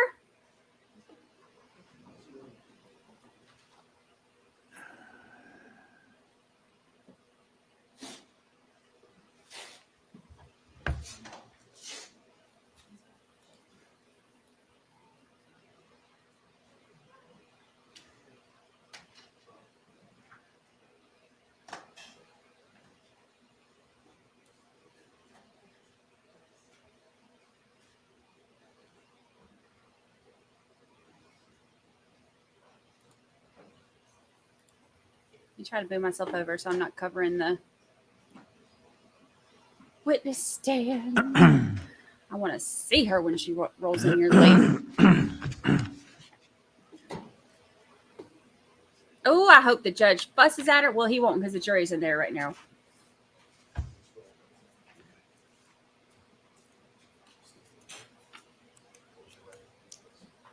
Do you solemnly swear or affirm that the evidence you're about to give will be the truth, the whole truth, and nothing but the truth?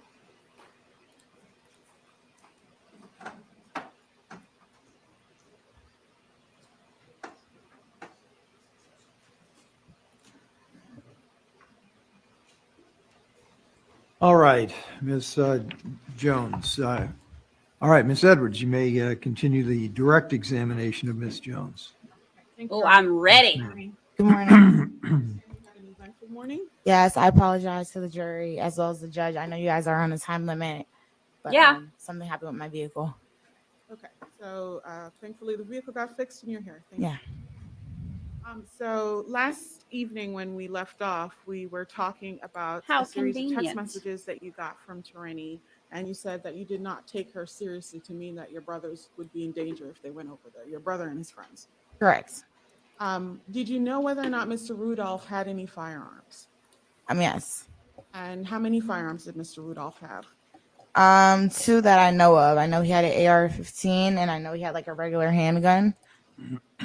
How familiar are you with firearms? Do you know sort of the make, model, anything like that? Not really, to be 100% honest.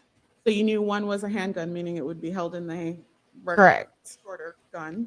And then you said one was sort of a rifle type. You said AR-15, but you're not sure if that's the make or model. Yeah, and he's always say something about like a drum. Like I knew he had a drum for the AR-15, but not really educated in that aspect. And do you know where Mr. Rudolph would keep the firearms in the residence? He would keep his handgun in his underwear drawer, and then he would keep his AR-15 like in his closet. And that's the closet in the bedroom as well? Yeah, his bedroom.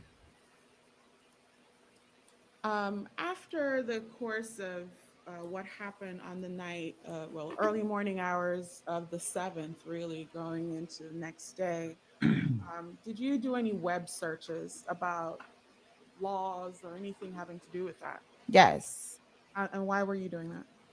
I've never been in a situation like this before in my life, so I definitely just wanted to do research and just look things up to make sure, if anything I need to turn myself in or I need to protect myself, I wanted to make sure I knew what to do. And did you have a particular interest in the law? As in, Did you want to study it? Anything related to that? Go to law school? oh, well, back in the day, yeah, I didn't want to go to law school. I'm not going to lie, but it ended up not happening. You said your profession is a realtor. Yeah, I do real estate. All right, no further questions at this time. Okay, thanks. Who's Here we gonna- go. All right, Ms. Perlette, cross-examination. Cross-examination. Here we Yes, go. ma'am. I'll pin her name real quick.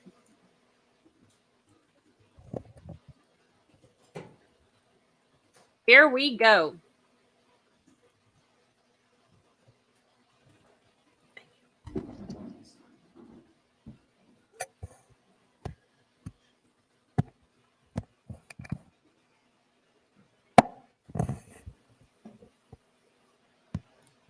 Oops. Good morning. Good morning. All right, I pinned her name. Here we go, y'all.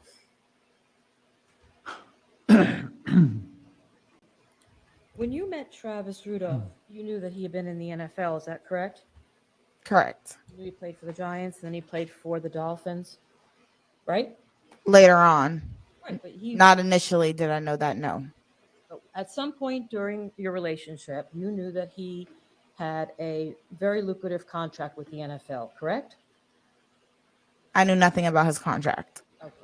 But you knew he played for the NFL, right? Correct. Okay. And at some point he became injured, right? Correct. And he was cut from playing with the NFL. He lost his contract basically, right? Correct. And he would spend his days down in Miami rehabbing and training, right? No, he would spend his days at home playing video games. But so your testimony is that he never went down to Miami and was rehabbing his injury in order to play for the Canadian League that he had just landed a contract with? That's not my testimony. You said what was? She's already Well, I'm starting. listening. Isn't it She's true already that starting. he was rehabbing his injury? Sometimes. And other times he was playing video games. That's your testimony. Correct. And isn't it true that he was also training down at the NFL facility down in Miami after he was injured? I'm not sure what he would do in Miami. That was a concern of yours, wasn't it? That he was off in Miami and you didn't know what he was doing, right? Correct. When you met Travis, he had a nice vehicle, a BMW truck. Is that correct? Correct. And he was taking care of you basically financially when you guys were together, was he not? He was not taking care of me financially at all during our entire relationship. How old were you when you guys met? 23. So in March of 2020, you were 23 years old? March of 2020. Yes, I was 23. And you were living with your mom and stepdad and your brother at the time? Correct. That was in the apartment in Delray Beach? Yes. Spring Harbor Apartments? Mhm. Apartment, is that a yes? Yes. Apartment E? Correct. Bedroom apartment? No. How many bedrooms? 3. During that time, you didn't own your own home, right? No, I didn't. You were living in the home that your parents provided you with, right? Correct. You were living under their roof, right? Correct. You didn't own any property, any real estate, right? No, but I was a realtor. Okay, let's talk about that. You got your real estate license in February of 2020, right? Correct. Right around the time that you and Travis met. Correct. COVID hit, right? Correct. And let's see, you made one sale. It was a rental, right? Yes. During the whole time that you had your real estate license, I just got my real estate license in March, not to cut you off, sorry, but I just got my license in March and then COVID. Okay. isn't it true that you were not making a living as a realtor? COVID hit. There was no sales going on. You weren't making a living as a realtor, right? Correct. Okay. So you're living with your mom and dad. Sure. Feel free to stand up and stretch, please, ladies and gentlemen, but remember and obey the 4 cardinal rules. Wait, what? We're already. Sidebar.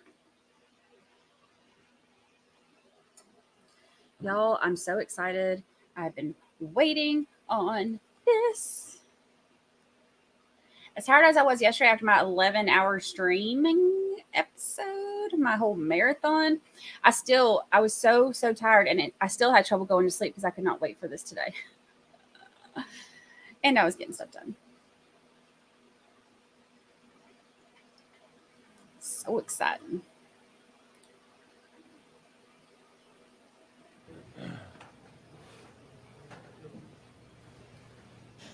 All right, you may continue. Thank you, Your Honor. So you really weren't making a living as a real estate agent, right? No, but I do have a mom and she's a medical assistant, so. Okay. And you were living with your mom, Right. right? And you also had some costly cosmetic surgery around that time, right? I feel uncomfortable discussing that, so. Yes.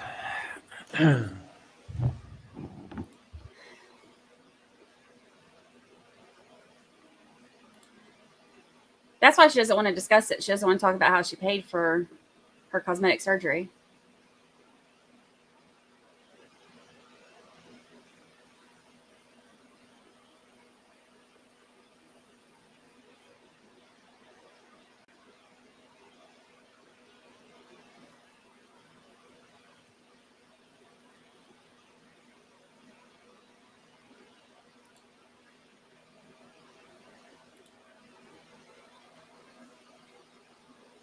I'm ready. I'm ready. Bring it back.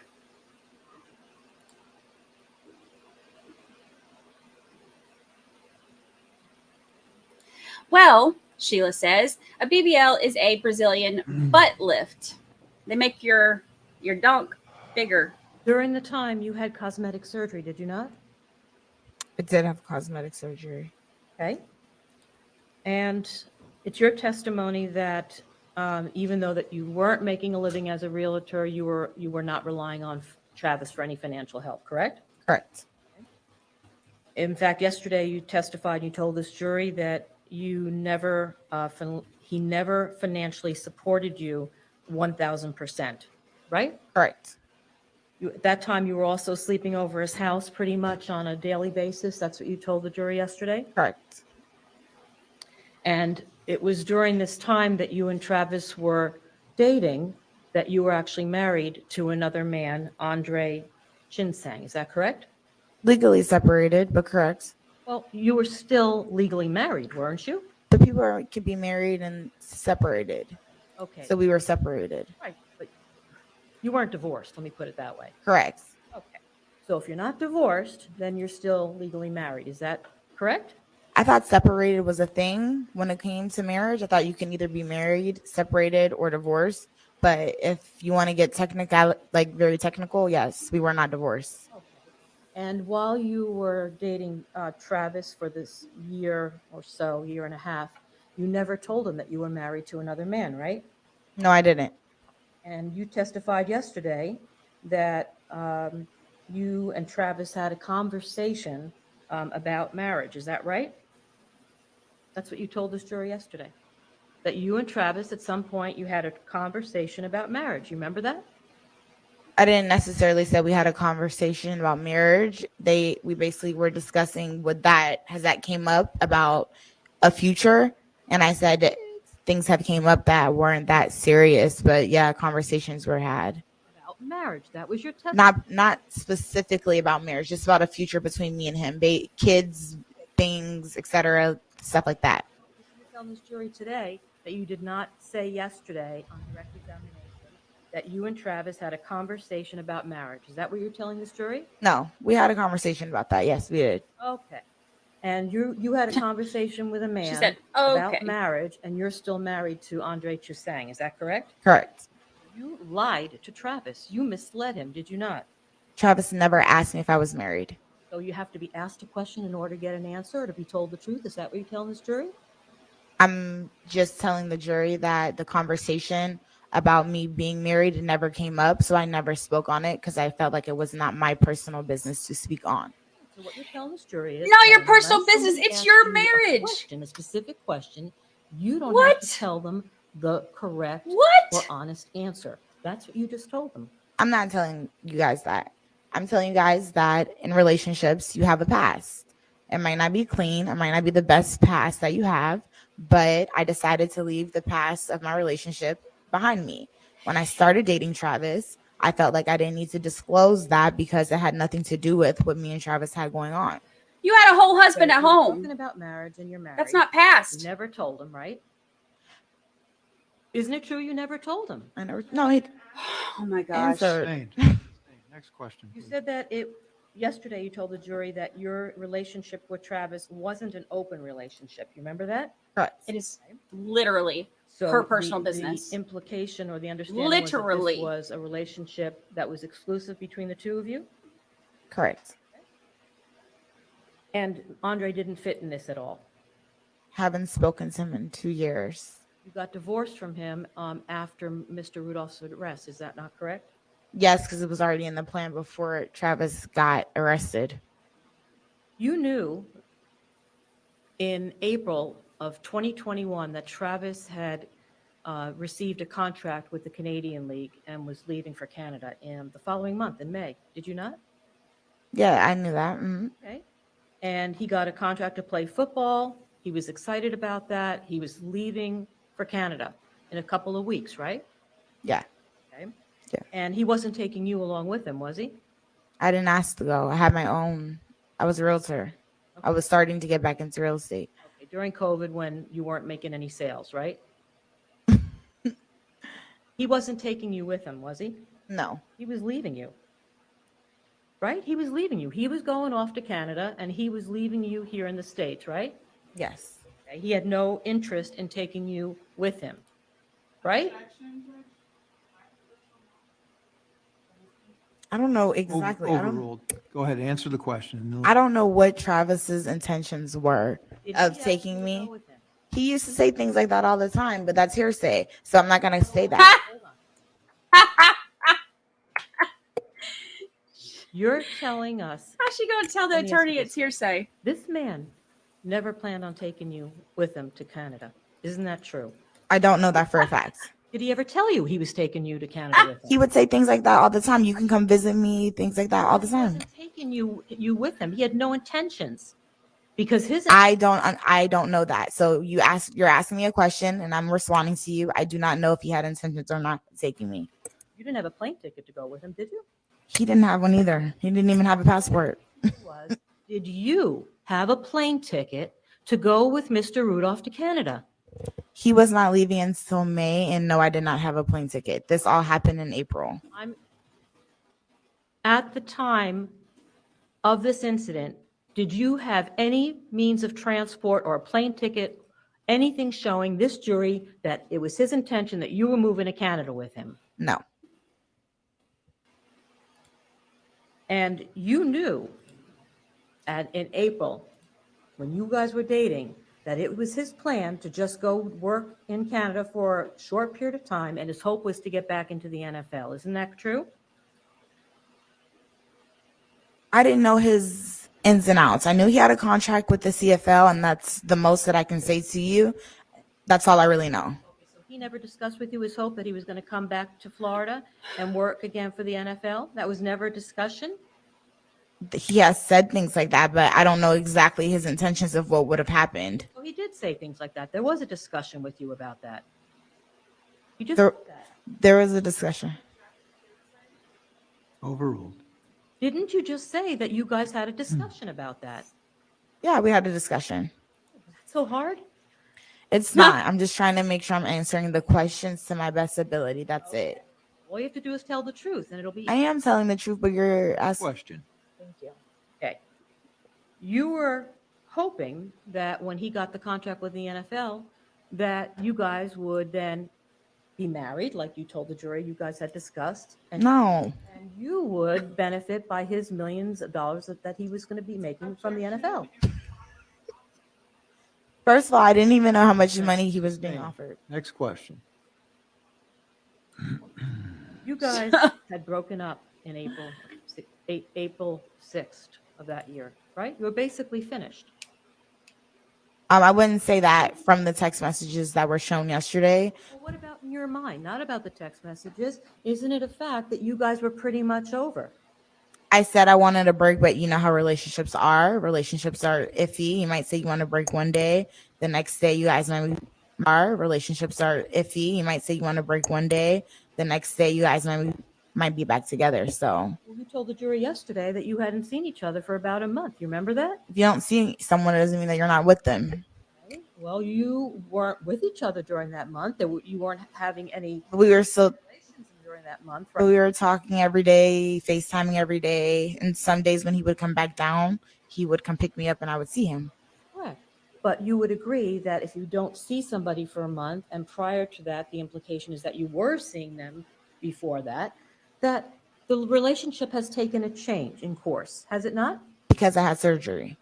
So the only reason you stopped seeing each other for a month was because you had surgery. Correct. I was at his house every day before I had surgery. And then when I had surgery, I was only able to move so much. And I wasn't really able to drive in a vehicle that much. You just said that sometimes he would come and pick you up, even though you told I had to sit a certain way. I had to do things a certain way in order to go places. Yes. Even though you told the jury yesterday that he took care of you for a week, right? Hmm. You were recuperating, right? Hmm. Is that a yes? Yes. Yesterday, you told the jury that you were concerned because he was in Miami so long and I didn't know where we stood. Remember telling the jury that? Yes. So you didn't know where your relationship was at. Isn't that correct? I didn't know when it came to him being in Miami, but I knew that me and him still had a solid relationship because it was over a year. Well, why did you say then? I was concerned that he was in Miami so long. I didn't know where we stood. I didn't. That's why I was going on the movie date so I can figure out where we stood. I'm allergic to Your her relationship was basically over at that point. You didn't Nobody ever said the relationship was over. So to my knowledge, it was not over. You now said, what you told her yesterday, was that he was in Miami so long, to use your terms. So he was spending a lot of time in Miami, was he not? He was spending time in Miami, yes. He was spending more time in Miami than he was playing video games, wasn't he? Kind of in the middle. And you were jealous that he was down in Miami so long, right? I'm not going to use the term jealous. No, I was not jealous. I wanted him to do well. I wanted him to go to the CFL. I knew that was his dream. So I wouldn't call that jealous at all. You knew then, now again, that after he went to Canada, his dream was to come back and his hope was to get a contract with the NFL, right? I mean, usually that's what people decide. I'm not sure exactly what his decision was, but if you go off to the CFL, yes, that is something that you do try to pursue after. You also told the jury yesterday that I felt uncertainty because I didn't see him for a month. Remember that? Correct. So you basically did not see him at all for a month, right? In person, because I was healing, but I did see him through FaceTime, on the phone, through text, every other type of communication. Why would you feel uncertainty if the relationship had changed course? Why did you care that he was down in Miami? It's not that I cared. It's just that I just had surgery. So I kind of wanted comforting from him and him to be there a little bit more and things like that. So that's more of what it was. Well, you had some concerns because the minute he stepped out of the house when DJ came home, you took it upon yourself to snoop through his phone, right? I didn't snoop because he gave me the password. So I just want to clarify that. Oh, hold on. He No, did not that's- give you the password that day, right? He gave it to me to let me know I can look through it whenever I wanted to. Right, that he gave you that password months earlier on in the relationship, right? Mhm. Is that a yes? Yes. So this is not a situation where you guys are alone in his house. He says, hey, by the way, here's my password. Feel free to go into my phone. I'm going to go step outside. That didn't happen, right? No. Okay. So he walks out for a minute, and you could not resist to take his phone, his personal property, go in, put his password, and start snooping around, right? Yes, because we were in a relationship and he gave me that password. So have you snooped around in his phone on prior occasions with his password? No, because I just had surgery, so I haven't seen him in I haven't seen him in a while. So you were snooping around because you were. I wouldn't use the word snoop.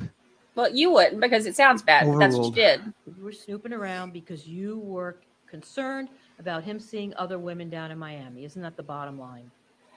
The bottom line is he was my boyfriend at the time. I haven't seen him in a month, and I was curious. That's the bottom line. No.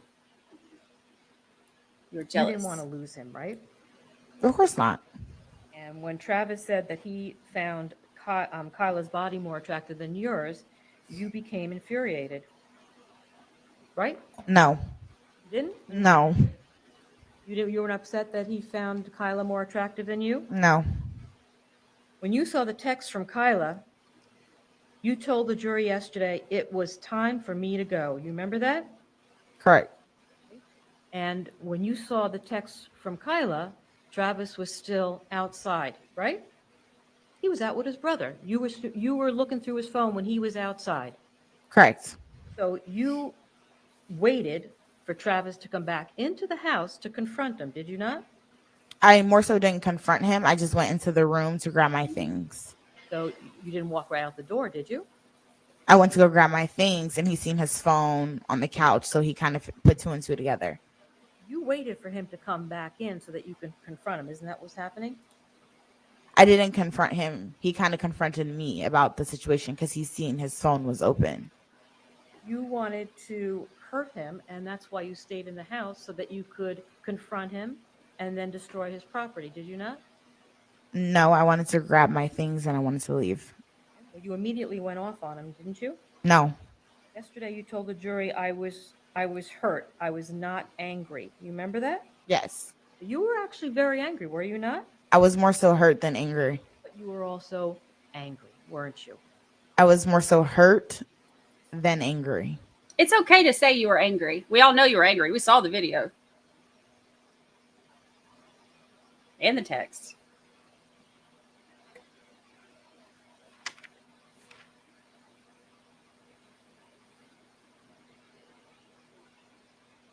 Besides that, hurt is a secondary emotion. Hurt comes from anger.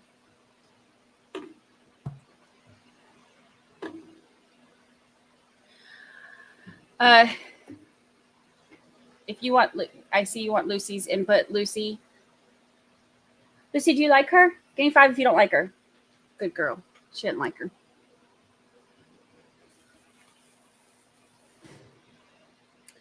She didn't like her.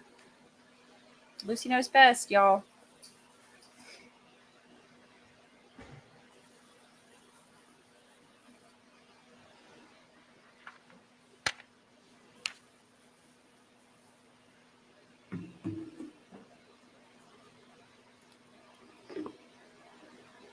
Lucy's like, why did you wait and get for my nap for this? Sorry, Luce. Sorry.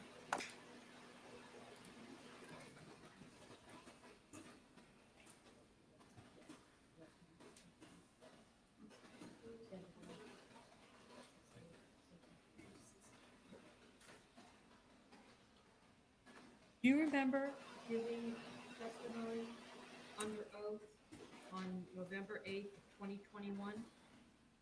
No, You don't remember coming to the courthouse?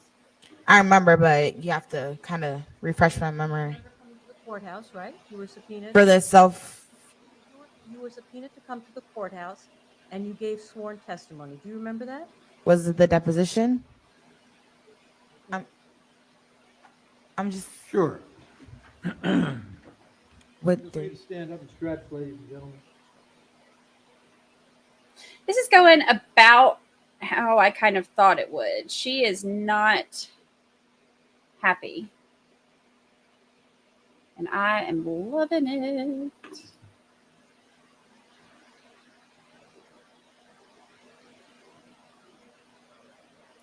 Yeah, she can't even, she is so irritated.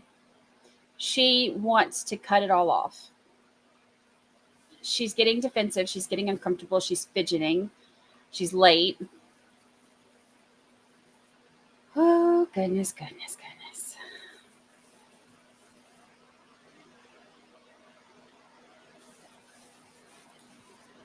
Lucy is the cutest. We love her. Hey, Ricky Watson. Good morning. Good morning. Yes, she showed up late. Look, they're trying to tell her. Gosh, I wish they had their mics on.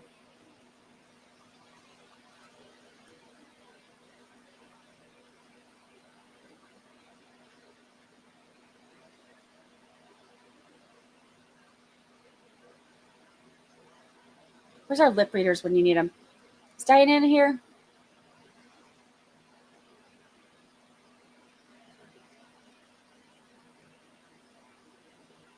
I need lip readers.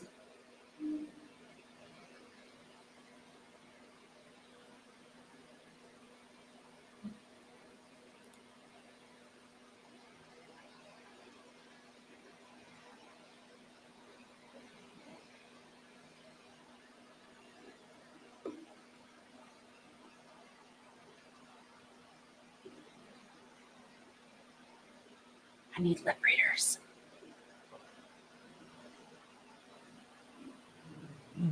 All right, you may continue. Look, he shakes his head. He's like, yeah, that ever crazy. Giving a sworn statement on November 8th of 2021.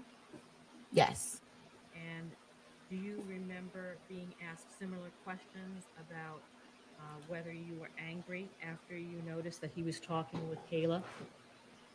I believe those questions were asked. And do you remember the question? Sustained.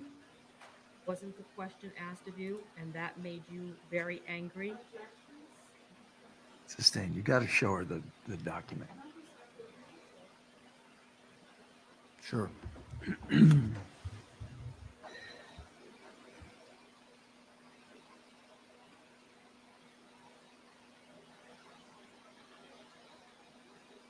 Y'all, I forgot to go get dog food last night, so I'm literally over here door dashing Miss Chris here some dog food from Walgreens because I'm a bad mom. I marathoned. She got breakfast though. She's fine. She ain't, this child ain't starving, and she ate half my breakfast. Nope, I wish you I was. told the Court jury is. that you told Travis 1,000,000 times, I want to leave, and he wouldn't let me go. You remember that? Yes. And isn't it in fact that he was the one that was actually trying to calm you down? Not at the beginning, no. At some point, he was trying to calm you down, wasn't he? No. Isn't it true that he was trying to talk some sense into you? No, I was trying to get my things and leave, and he was trying to stop me from leaving. You also used the word that Travis was acting erratic yesterday. You remember that? Correct. The fact that you were the one that was actually being erratic. Yes. I would say he started it, and then, yes, I became erratic right after. So after you saw the text messages from Kayla, you actually had Travis FaceTime her, did you not? Yes. Did you FaceTime her or did you have Travis FaceTime her? I just put the phone up and pressed FaceTime. Okay, So she didn't see me or anything. and the reason you did that was so that she could only see Travis and you could evaluate or watch the way that Travis was interacting with her. Did you not? Correct. And so what did you, after you saw that interaction, it was your impression that somehow these two had a relationship, right? I wouldn't say relationship, but something was going on, yes. It was more than a friendship, right? Mm-hmm. Is that a yes? Yes. And that infuriated you as well, right? No, I'm not going to use the word infuriated. You were angry. More hurt. So you smashed his iPhone not out of anger, but because you were hurt. Yes. You also picked up the metal trophy on his dresser, and you hit him over the head, did you not? I did not hit him over the head. So what did you do with the metal trophy? If I hit him over the head with a metal trophy, would you? What you did instead, not if. I held the metal trophy up because he was standing in front of the door. I was asking him if I could leave. He said no. So I picked it up and I said, let me leave. And he ended up raising his hands up and he said, okay, you can go. Right. So you never hit him with the trophy. You never threw the trophy at him. Never. Right. Not at all. You also took his PlayStation and broke it, did you not? That was far. Are we going in chronological order or no? I'm going in, I'm asking questions, you're answering them. Okay. The question was, regardless of the chronological order, at some point you took his PlayStation and you smashed it, did you not? Yes, after I was slammed on the ground, I did. Okay. So you did all these things not out of anger, but you did them because you were hurt, right? It got to a point where I was angry, but with the questions that you were asking me, was I infuriated about him saying things about Kayla or the other things you were asking me? That was out of hurt, but it did get to an angry point. Yes, it did. And that's when he was following you outside and he was in your ear telling you that Kayla had a better body than you, right? It was more than that. It was the bitch word, the fuck you, it was more than just about a female. Okay. And isn't it true? Let's talk about the B word. You were calling him a broke bitch. You were screaming Yes. at him out there. I was about to on the say front that. lawn, were you not? Same thing. After he started calling me one first, yeah, I was. You called him a broke bitch. What did you mean by that? That he has no money? Yeah. Okay. Yes. Okay. So why was that important? Why the fact that he had no money? Why was that something that was important to you at that point? It wasn't important to me because I was still dealing with him when he didn't have money. But why was that important at that point when you're being Because he's saying low blows to hurt my feelings. So as a reaction as a human, I'm going to say low blows to hurt his feelings. So you were pretty That's- fired up at this point, right? I wasn't really that fired up, but I was upset and I was reacting to what he was saying to me at that point. Yes. You testified yesterday before this jury that he compared me to other women. Remember that? Yes. So besides Kayla, who else did he compare you to? It was just, I can't pinpoint names or anything like that. I don't really remember. It was just a lot of different names of who I am, what I am, Okay. and things like that. And that set you off, right? Didn't set me off. I wanted to go. It was ready. It was time for me to go. It was just getting too heated. Well, you saying now you wanted to go, but didn't you tell the jury yesterday? Then Travis said, "Get the F out of my house." Do you remember telling the jury that yesterday? I told the jury that I had to go get my things. You told the jury, then he said, "Get the F out of my house." That's what you told the jury yesterday. Okay, he might have said that. He said that. He wanted you out. He wasn't blocking you. He wanted you out of the house. He wanted me to get out after he told me to go in the house to get my things. So I went into the house to grab my personal items that I brought over there. Right. He didn't want you there anymore. He wanted you out of his house. That's what you told the jury yesterday. Okay. He wasn't keeping you confined in there, was he? He was. He wasn't falsely imprisoning you yet on the 6th, was he? He was keeping me confined in the room. That's why I picked up the trophy. And that's why he told you to get the F out of the house. You're not in chronological order, so you're saying it. At some point, he told you to get the F out of his house, did he not? After he held me in the room and was not allowing me to leave. He wanted absolutely nothing to do with you. Isn't that the fact?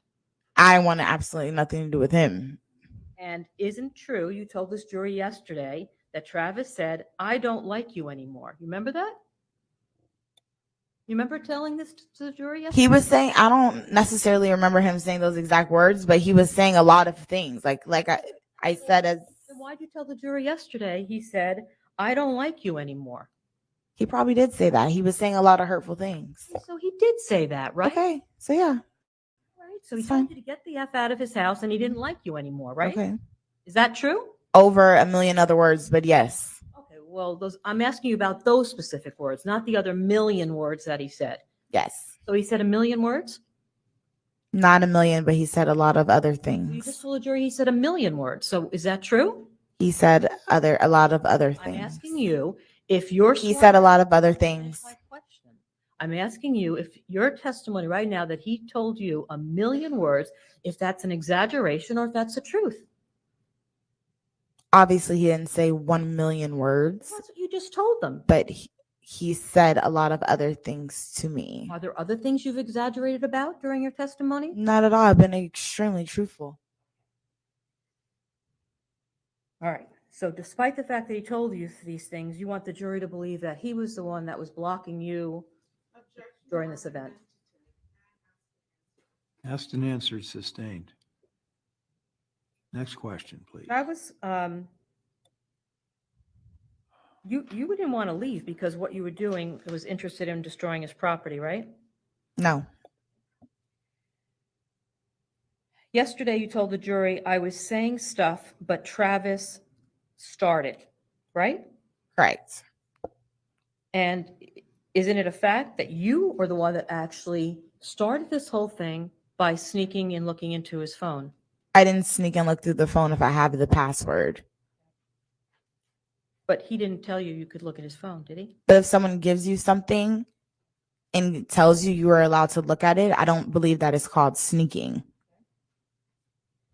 Isn't it true that you were the first person to become physically violent with Travis and not the other way around? No. Not at all? When we were in the house, he was already nudging me to get out. You were the one that was first physically violent, were you not? If you can play something or show me something, I can't recall the exact steps of the moments.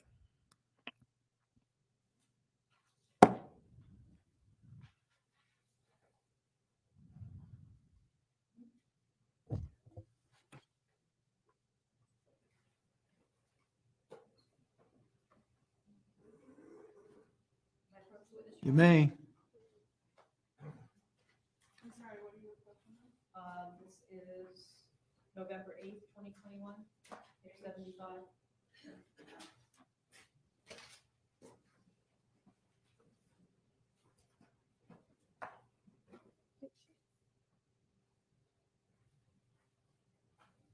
Yeah, thank you. Let me just-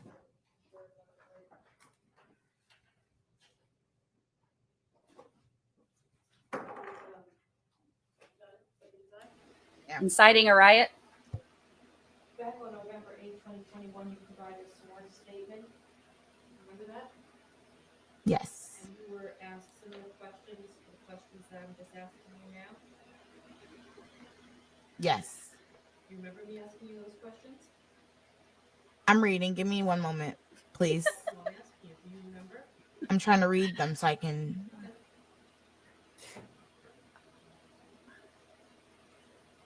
She's not enjoying her 14. Okay.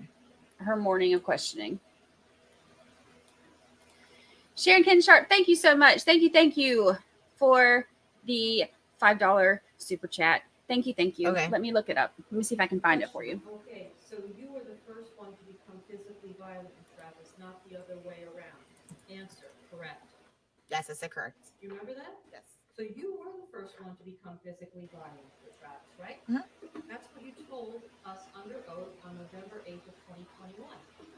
Yes. Is that a yes? Yes. But today, you're just saying that's not I didn't say that. I said I didn't remember. I said if you can show me something to recall in my memory. I just said that. Now, you do remember that you were Right. the one that started being physically violent with him. Yes. After he started calling me names in my face, running me down. Yes. I tried to push him away from me. You may.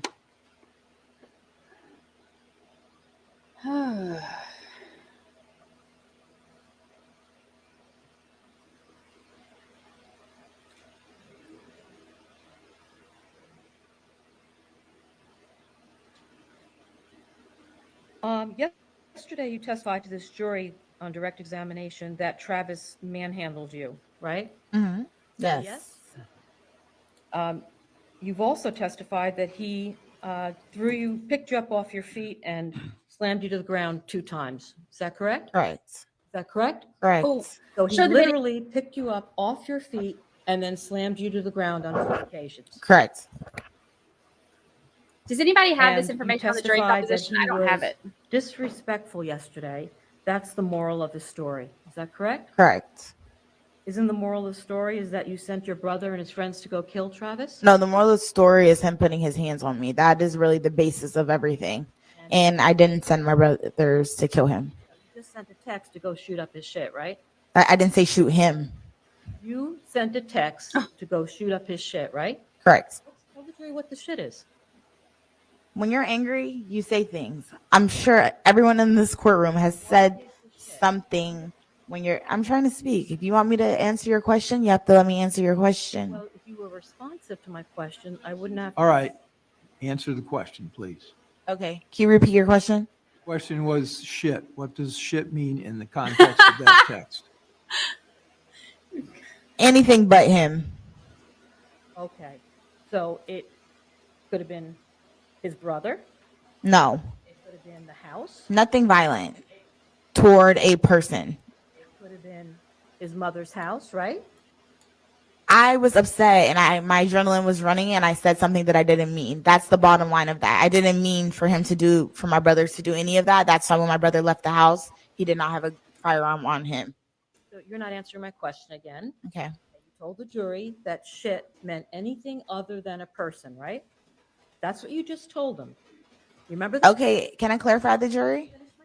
Okay. Didn't you just tell the jury that shit meant anything other than a person? Yes or no? I would like to clarify that. Well, answer yes or no, and then you can clarify. Did you not just tell them that? I did tell them that, but I want to clarify what I mean. Okay. When I said that, I was upset. I was angry, and I said something that I didn't mean. My adrenaline was running. I am clarifying my answer. Am I not? Go ahead. Finish. So I was upset, and I ended up saying something that I didn't mean. Like people say things when they're upset that they don't mean all the time. But since the situation has happened, it obviously blew up 20 times more. But I didn't necessarily mean for anything to happen to Travis, his family, his house, or anything. It was like my second home. I would not want anything to happen there. All right. So again, when you just told the jury that when you sent the text to go shoot up his shit, to shoot meant anything other than a person. I just clarified my answer to the jury. I'm asking, isn't that what you just told them? Sustain. Next question. Please. Isn't it true? He said, that when you "Please." left his house, He's so annoyed. that he didn't slam you to the ground. Well, he didn't lift you up off your feet and slam you to the ground. That you actually tripped and fell. I didn't trip and fall. Show the video. Travis put his foot out, and you tripped over his foot, and you fell. No, that's not true. So you're telling this jury that the video that we saw from the Ring camera shows him picking you up off your feet and slamming you to the ground. You can barely see it because Daryl's in the way.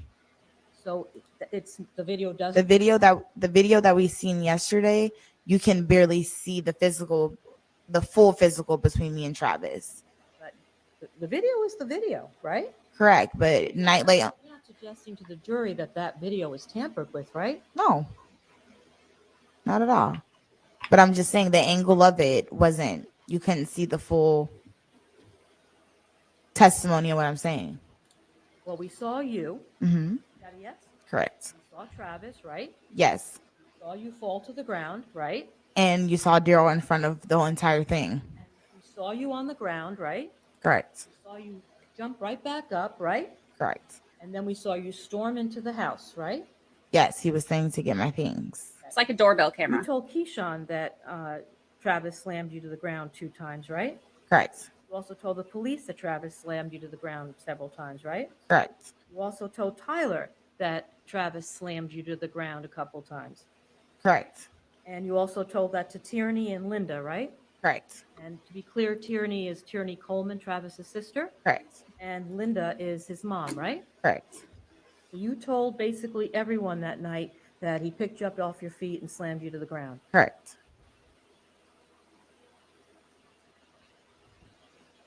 Now, on the video we saw, you ran or you went back in the house for the purpose of getting your tequila bottle, right? I was grabbing all my things. I think I still had things on the couch as well. One of the things you went back into the house to grab was your tequila bottle, was it not? Correct. Bottle that you had bought early that evening. Correct. That was your bottle, not Travis's, right? Correct. And isn't it a fact that you started hitting him?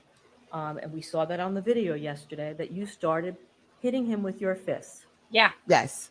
Right? And you were slapping him, were you not? Yes. I don't think I slapped him, but I did like throw a punch or two, at him so I can go in there and get my stuff. He wasn't letting me. Okay. So he was physically holding you and not letting you go in? He was Oh my gosh. blocking me from going in. He's telling me to get my things. I'm going in there to get my things. Then he's blocking me saying like, back up. And he never raised a hand and touched you, did he not? Yeah, he was raising his hand the whole time, like To defend grabbing himself. me, pushing me back. Yeah, the whole time. Show the video. Did he punch you? No, he didn't punch me. Did he slap you? No, he didn't slap me. Did he pick up any objects and hit you over the head with them? No. So other than standing there, right? And he did absolutely nothing else to you. Just like a physical altercation without punching or slapping or anything like that. Just the grabbing me up and DJ trying to grab him. It was Where was he grabbing you? Was he grabbing you by the hair? just like by my shoulders, but like by my arms, like trying to get out, things like that. Even though he's the one that told you to get the F out of his house, right? No, he told me to go in there and get my stuff. Because he wanted you out. He wanted you out of there, And I was leaving with my things that I brought. including your bottle. It doesn't matter about the bottle, but I wanted my actual clothes and things that I brought Hold because I on. used to sleep over there all the time. Well, it doesn't matter about your bottle because when you did leave the house eventually, you took that bottle Hmm? and hit him over the head. Hold on, Lucy. Hold on. Sustained.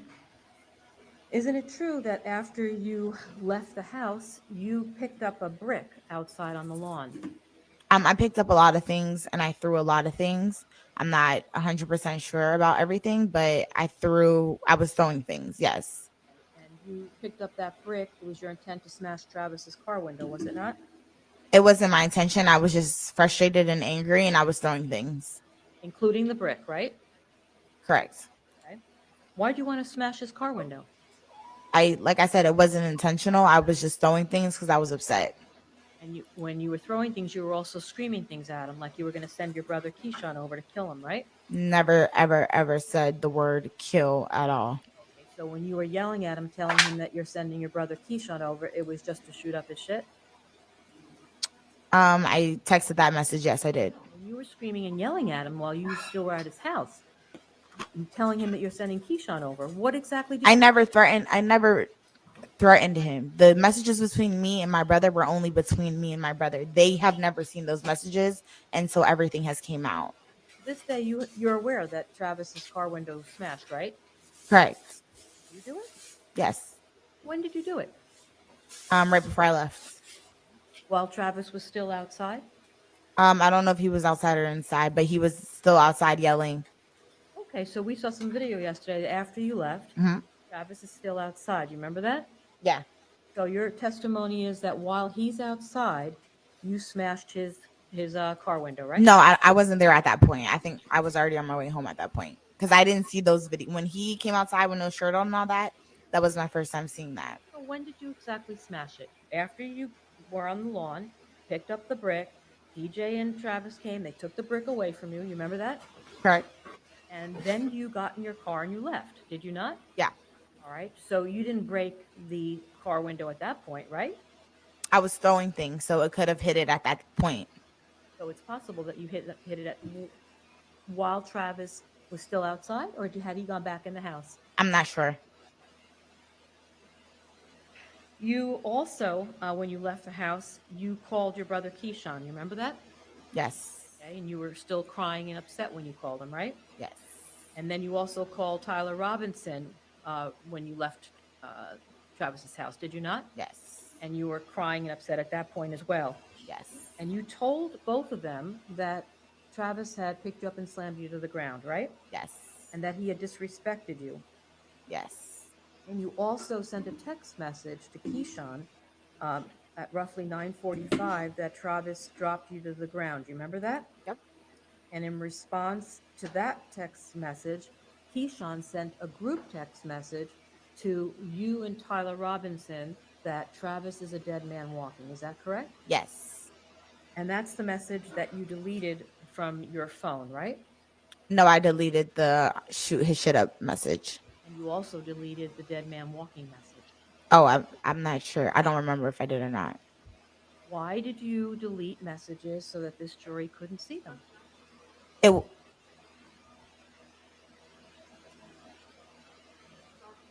It is argumentative phrase that way. Rephrase, please. Why Sustained. would you delete evidence so that it's not available for the jury to see?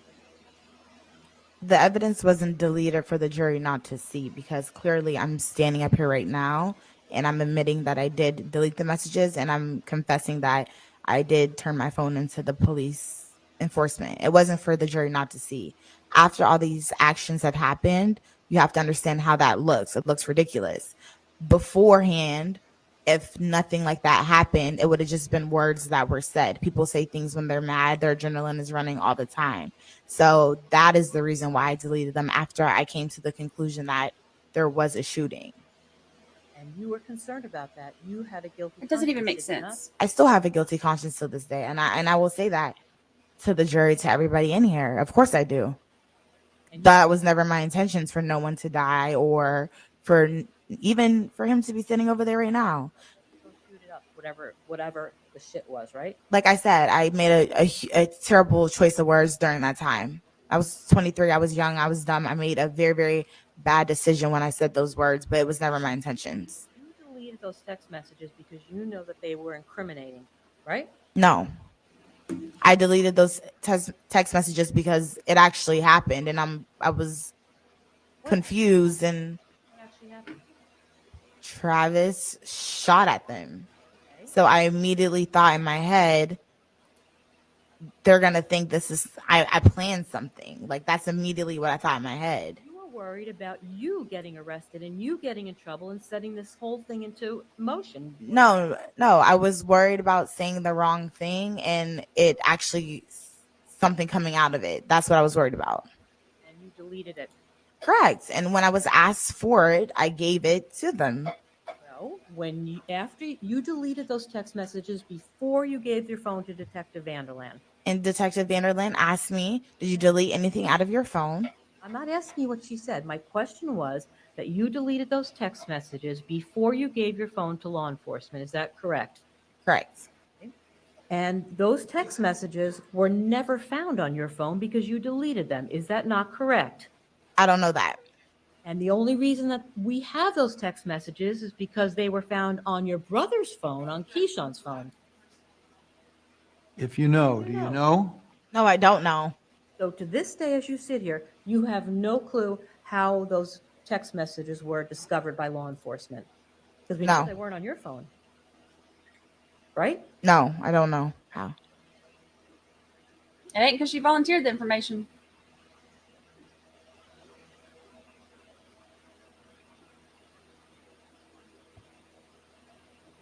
You knew at the time of this incident that your brother owned a gun, right? Correct. That was a 9mm Glock. Correct. And you also knew that he had owned other guns over a course of time. Did you not? I knew he had his license to carry. I didn't ask about his license And to carry. My question was, you knew that he also had other guns during the course of the time that he first bought his first gun. He had owned other guns besides that Glock. That was my question, not his concealed weapons permit. She's argumentative. What's the objection, please? First, she says this is Rephrase, hearsay, it is. and now she's You saying knew argumentative. She's that your objecting. brother owned at the time of the incident one gun. Is that correct? A Glock? Correct. That's your testimony? Correct. But he also owned other guns, right? I'm not sure during his time of how many guns. I don't. Well, are you aware that he had a 9mm Taurus that he sold to Tyler Robinson? Yes. What other guns are you aware of that your brother had and sold? The gun that you just mentioned. I know he sold that to Tyler. Any other guns that you're aware of that he had and sold? No. You're not aware that he had a 380 that he purchased and sold? No. She You knew is that Tyler tattled. Robinson also, at the time of the incident, owned a gun, the Taurus 9mm. Did you not? No. She's The gun that your brother argumentative. sold, you weren't aware that That's amazing. that Tyler still. I'm not aware of the exact transaction, when the transaction happened, how many days. I'm not aware of that, but yes, I am aware that the gun was sold to Tyler. And you're aware that Tyler Robinson discovered since this, that Tyler Robinson in fact did take a gun with him to Travis Rudolph's house, right? If you know. If you know. Didn't know that.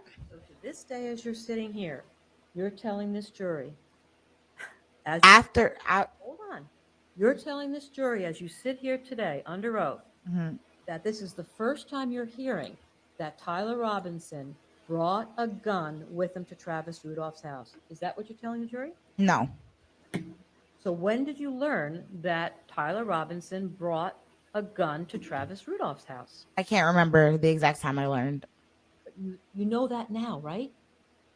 Right? Yes, I know that now. So you tell Tyler and your brother to go shoot his shit up, and Tyler Robinson actually brought a gun to his house, right? Is that a yes? Yes. Yes. Have you ever asked Tyler Robinson why he brought his gun there? Yeah, right now He until says he carries his July. The gun. question is, did you ask him? that changes in No, I never July. asked him. You were just going to give an answer. So which is it? You didn't let me, so you choose. Ms. Jones, just answer. Sorry. Question was, What was the question? did you ever ask him? No. Okay, next question. Is the way This you talk judge to is me, over that the way it. you talk to Travis? How am I talking to you? I feel like I'm being respectful. Okay. So you just made a comment to me. Sustained.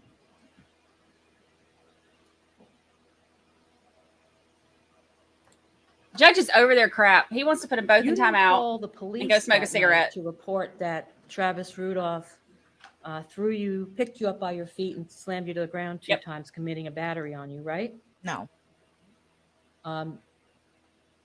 You were battered though, right? That's your testimony. Correct. Your testimony is also that you were basically falsely imprisoned and held against your will. Did you call the police to tell them that? No. Instead, you drove home, right? Correct. To Del Rey, Yes. and Keyshawn was there, Correct. and you were crying and upset. I kind of calmed down by the time I got there. And you and Keyshawn had a conversation about what had happened, right? Yes. And you testified yesterday on direct examination that Keyshawn told me I was overly tripping. It's not serious. Both of us, not just me. Who? Me and Travis, like we're both overly tripping. It What wasn't does that serious. overly tripping mean? Just meaning in relationships, sometimes things get out of hand for no reason, and an outsider can see better than me and him inside the relationship. So you told the jury that Keyshawn told you that, right? Correct. So your brother is telling you basically that this wasn't that serious, right? And yeah, he was going to just go over there and speak with him. Correct. The question was that he told you that this wasn't serious, right? I said yes. So you didn't have any bruises or scratches on your face, right?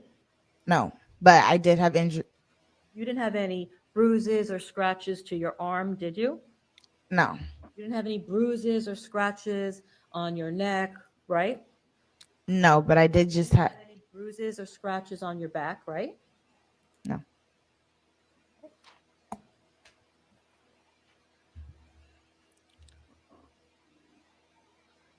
You would agree. Oh, they're Ms. definitely going Jones, at that each other. They're definitely um, going at each other. You don't need to bring 3 men with you if you're just going to go talk to somebody.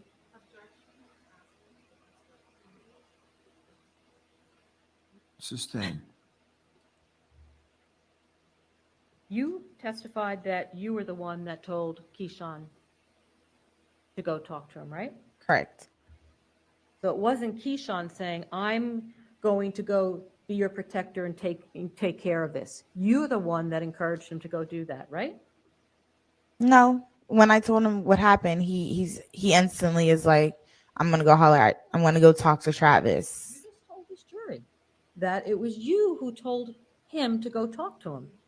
That's what you told this jury yesterday. That's what you just answered, and now you're changing your answer. So which? I'm not changing my answer at all. Me and him had a mutual conversation, and the mutual conversation was, I told him what happened. He said he was going to go speak with them, and I agreed. Yesterday you told this jury that you're the one that told him to go talk to Travis. Like I said, it was a mutual. I told him to go talk to them, and he said he was going to already on his own. After you told him to go do it, right? That's what you told this jury yesterday. Overrule. Isn't that true? Yes. Okay. After the shooting took place, Chris Lowe and Keyshawn FaceTimed you, isn't that correct? Correct. And that FaceTime call was made before you got to the hospital and gave your statement to Detective Ema. You remember? No, I was already at the hospital when they called me. But that call was made before you gave your statement to Detective Ema. Correct. So before you gave your first sworn statement to law enforcement, you had already spoken with Chadlow and your brother about what happened, right? Incorrect. The conversation was more of him crying, saying he thinks Sebastien died. It was more of an emotional conversation. It wasn't a sit down and let's discuss exactly what happened. Well, they told you that Sebastien had died, right? Correct. They told you that Tyler told you he had a gun, right? I'm sorry, I'm not understanding your question. Didn't you also become aware that Tyler Robinson had a gun that night with him at that point? Not at that moment, no. So they only told you that Sebastien died, and you didn't ask, oh my God, how? What happened? Tell me how this could have occurred. It was an emotional moment. They're speaking with law enforcement. I'm at the hospital with Tyler's mom. There's not really much conversation on the table to discuss what happened. You know, one person's dead. You know, another person's wounded. Correct. You're not curious or asking questions about how this happened. No, I am. I called Daryl. Who? DJ, Travis's brother. I called him. Okay, no, I'm not talking about DJ. Right. But you're asking me if I was curious. So I said, yes, I was. I called the person who I called. Curious when you were speaking with Chris Lowe and Keyshawn is my question. No, because they were emotional. They're crying. They're distraught. They're not in the right state of mind. So I wasn't asking them personal questions like that. But you've already testified that you FaceTimed with your brother and Keyshawn right after the shooting, right? Well, Keyshawn's my brother, so Keyshawn and Chris. Keyshawn and Chris, yes. You testified that you already FaceTimed and you already spoke about it right after the shooting, right? We didn't really speak that much about the exact shooting is what I'm trying to say. It was more of a Sebastien. He thinks Sebastien's dead. He was crying, things like that. And around 2:45 in the morning, you actually gave us a sworn statement to a detective that was at the hospital. Is that correct? Correct. And that was Detective Ema. Is that right? Yes. And you didn't tell Detective Ema at 2:45 that morning while you were giving your sworn statement under oath, subject to perjury, that you told Keyshawn to go shoot up his shit, right? I don't remember the exact. That was the very, very first statement I ever gave him. I don't remember exactly what I said. You never told him about the text message to go shoot up his shit, did you? I don't recall.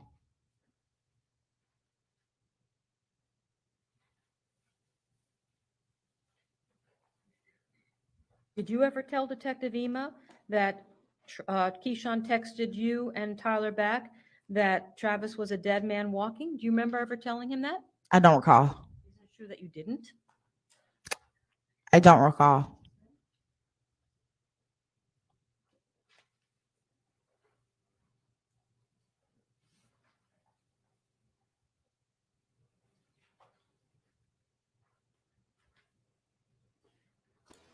This is the kind of defense attorney you want on your side. She does poke at her enough. She's poking at her because she wants this reaction. She wants to not only poke the holes in her story and her lies, but she wants the jury to see this reaction and this attitude and hostility. This is exactly what she wanted. Exactly what she wanted.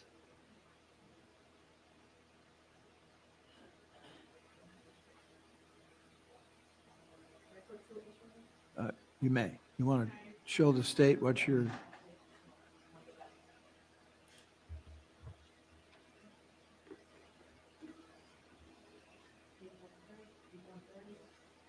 of what transcript? Thank you. What's the page number? I'm sorry. 130, 130. Yes.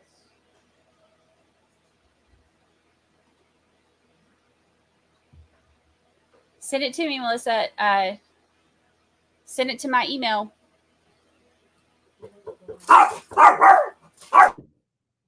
11 through 17 or 18.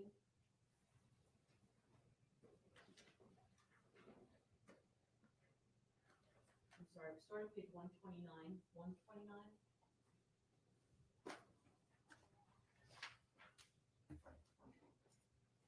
You on page 129? Yeah.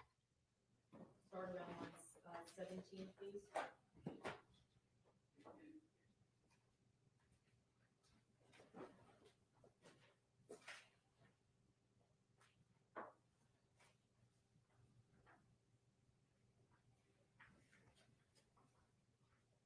Okay. Did you read that? Mhm. Look over on page 130. Do you need to look at that as well? No, this is exactly what I just said to you. And it's true that I was asking you questions during that statement in November that are similar to the questions I just asked you now, right? About whether you shared with Detective Ema the text message that you instructed. We're going to object to improper impeachment. Yeah, well, technically it is, but I'm going to allow it. Go ahead. I asked the question, and you didn't tell Detective Ema that you had instructed Tyler and Keyshawn to go shoot up Travis's ship, right? Answer no. Okay. Right? Yeah, the answer says no, and I said I didn't remember. I don't recall. Now you recall that? Yeah. Now that I'm reading it, you have to remember these. This is a year or two ago, so my memory is a little bit more fresher back then. So if you can show me something, I have no problem owning up to it. So yes, here I did say no. You never told Detective Ema about the text messages. Is that correct? No, me and Detective Ema, but I believe our conversation was extremely short. Did you tell Detective Ema that Tyler Robinson had a gun? I don't remember if I told him that or not, because I don't think I knew he had one or not at that moment. Y'all, Lucy's food got here, and I ordered a big Did you tell thing of Detective it. Ema that you told Linda there was going to be trouble? They sent me Remember one. making that? I don't remember. One. They substituted my pack for one.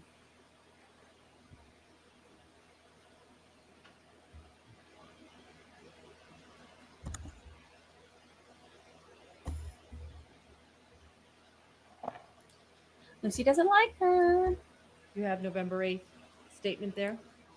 What Yes, she page? still does. Okay, page 131. If you would look lines 20, 23.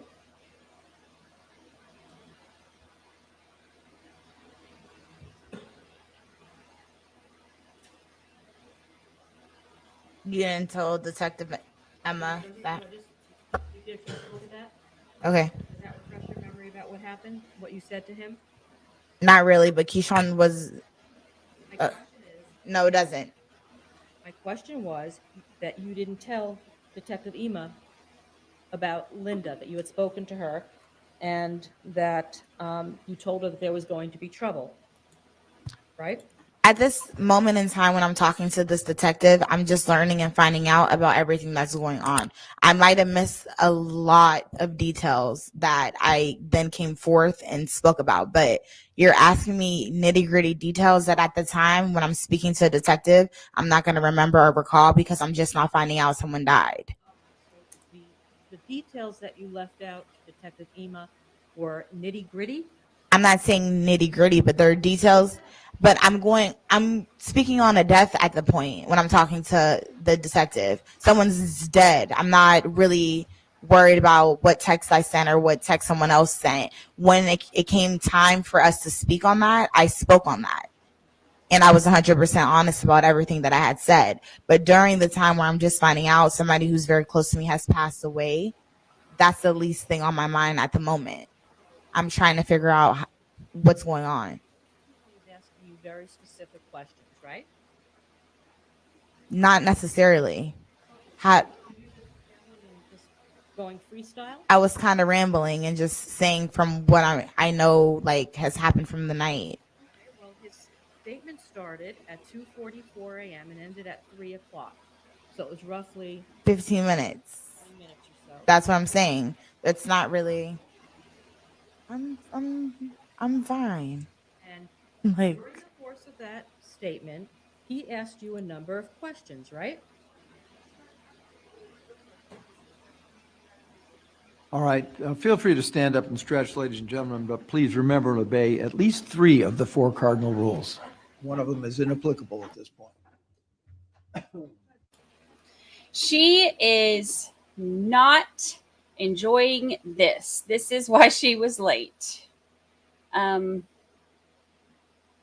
She did not want to have to deal with this. This attorney, she's a good attorney. And, you know, defense attorneys, a lot of times I get annoyed with them because they pick at people to get a reaction out of them. But normally when I get annoyed with them, it's because, you know, they're picking at people who I think are credible. I don't find this witness credible. So her picking at her isn't bothering me as much as I think it would if it was, you know, like a victim's, you know, family member or something. You know, this chick is kind of the reason that everything happened here. My email is Brandi@brandichurchwell.com. The judge is like over this. When he said something about when they were talking about moving on to the next question, he was like, yes, move on to the next question, please. He sounds like just, you know, like when you're fighting with your sibling when you're young and like, you know, it's like, he started it. No, he started it. And then, you know, your parents are over there like, just move on, please. That's how he sounds. Yes, ma'am. He's giving us annoyed dad vibes. thank you.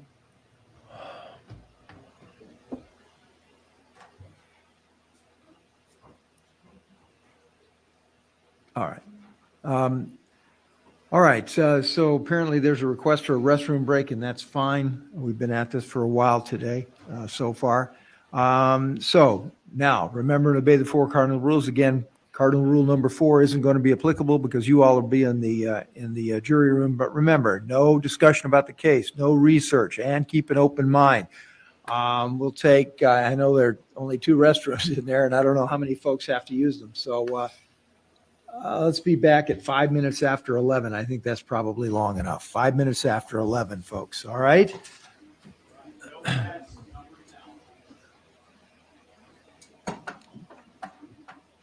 All right, I got Uh, to look at some warrants. Look at some warrants. And by that, he means he needs to go smoke a cigarette and calm down. Marla, that is not true. She has taken responsibility for anything that they have busted her on, where they have forced her to take responsibility for it. And that's pretty much it. There's our I'm gonna Our just sit here defendant. because nobody. Yeah, I'm good. Can I turn my She's- phone on?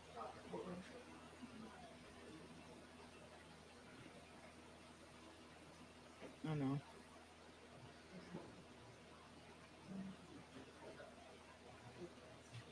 I wonder what he just said to her. And she said, I know. She said, I'm just going to stay here because nobody, and they cut her off. So I don't know what she was about to say. But then bailiff went up there and said something to her, and she said, I know. I wonder what she said. I don't know. Actually, let me look at my receipt. Yeah, I ordered a pack, and I guess it was a substitution, and I wasn't paying attention because I was chatting with y'all.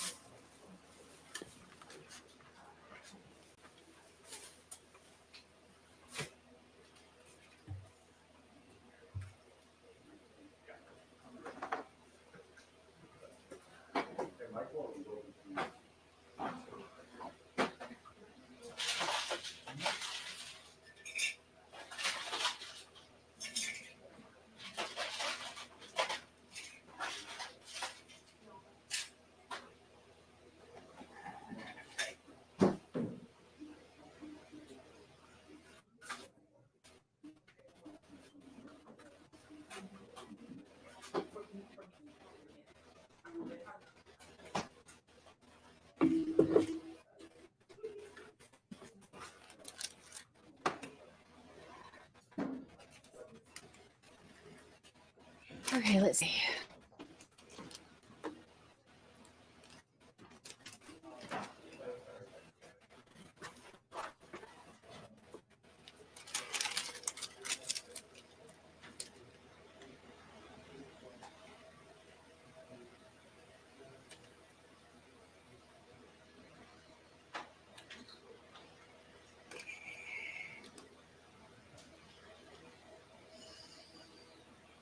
They charged me for one. So at least they only charged me for one.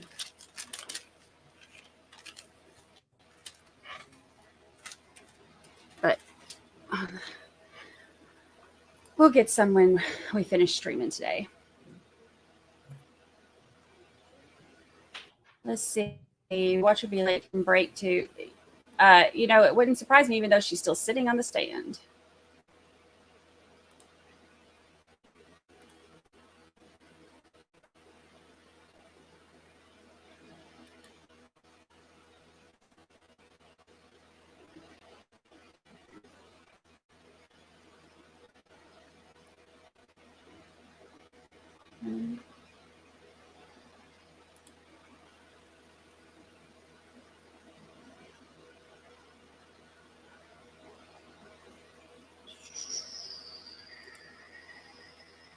She wants to her butt hurt.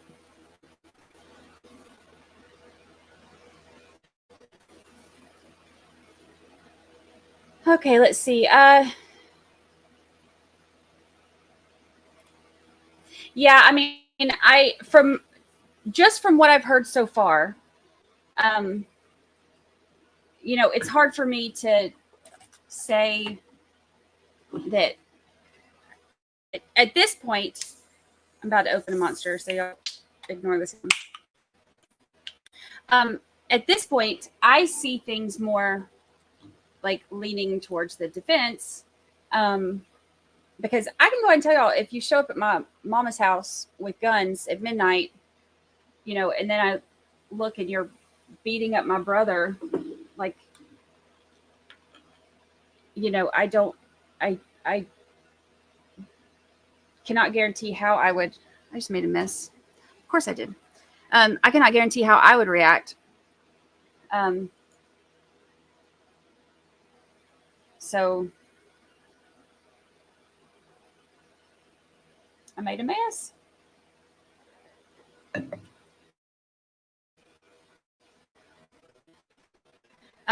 I'm curious to hear the rest of the evidence, but right now, not convinced.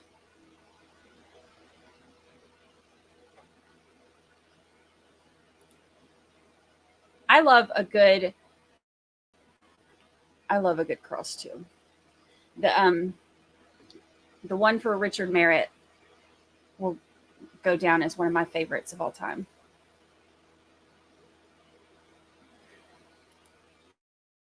Yep. Yep.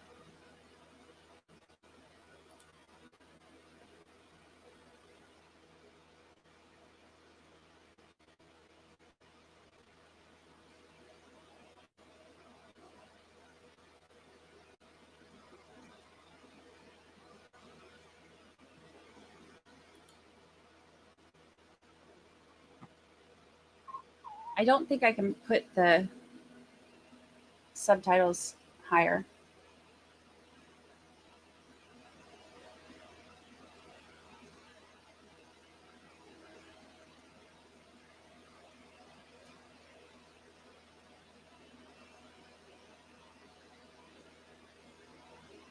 But anytime they have one that's not talking into the microphone, I won't put comments over it.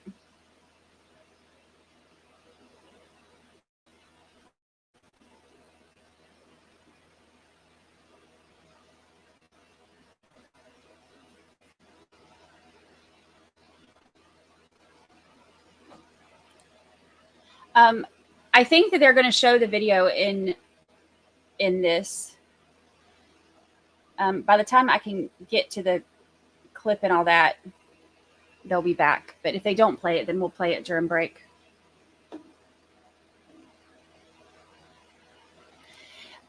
She doesn't have to sit there. She wanted to sit there. She said she didn't want to get up.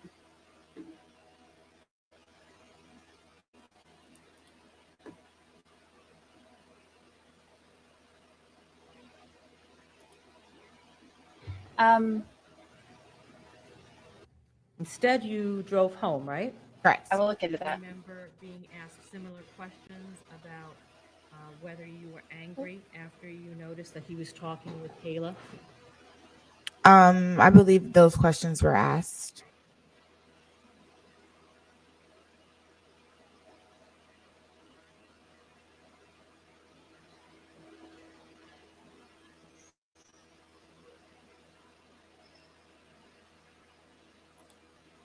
Yeah, that one thing a dog, I think it's like $18.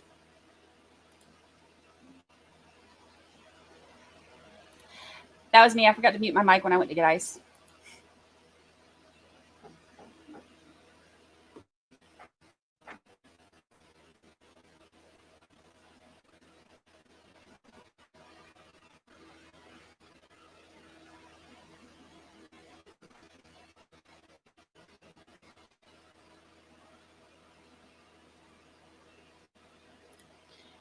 I don't know. Do we have any attorneys in here right now? That's a good question.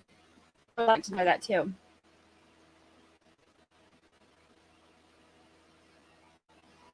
Sorry, I'm behind on chat. I'm trying to catch up.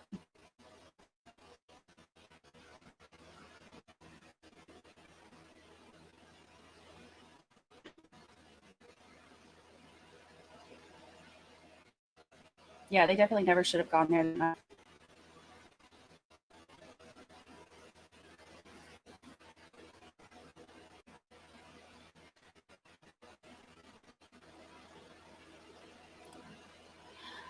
Michelle, the stuff for this morning was basically one of the first responders that was kind of giving. There was nothing groundbreaking in any of that. It's not something you are going to need right this second as we go on. Oops.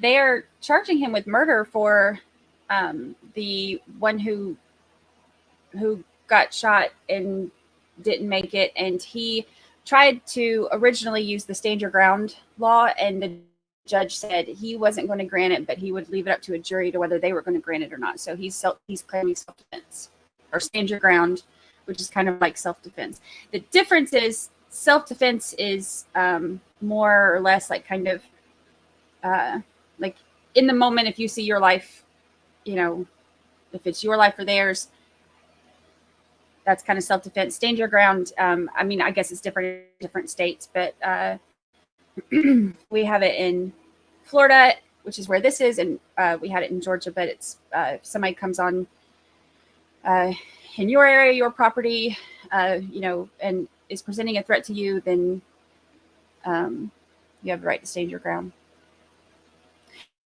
The reason that he wanted the judge to be able to decide, or the judge wanted the jury to be able to decide it, is because they had began to leave the property when he shot. But like they said yesterday, yes, they had begun to leave the property, but the direction he shot in, they had his brother over there. They were beating him up and stuff too. So I'll be curious to see what else comes out in all this. I won't make my final decision till I hear everything, but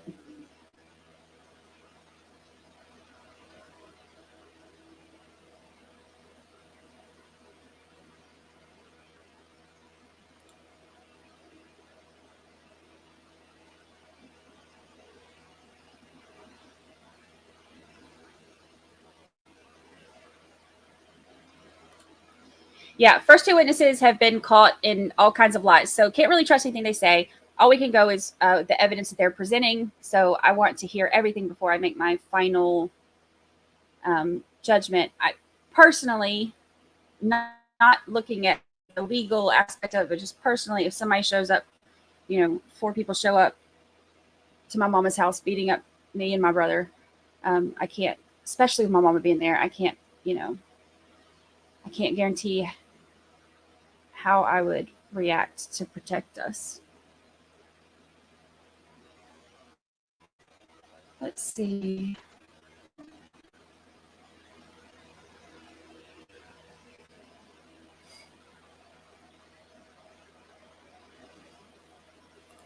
Can I have him on mine too? I have it muted, but I have him on mine too.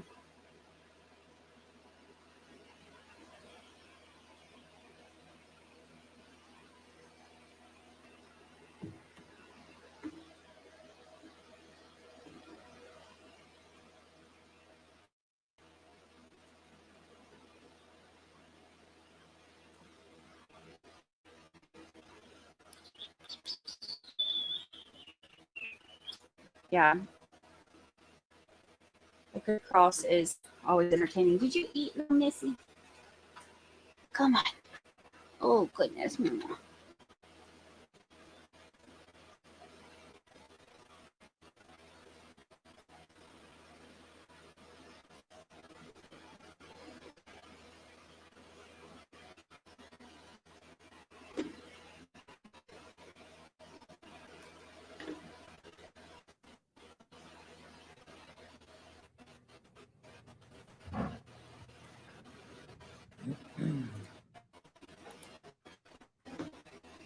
Tina P is a new member. Welcome. Welcome, Tina P. We're glad to have you. You get row seats.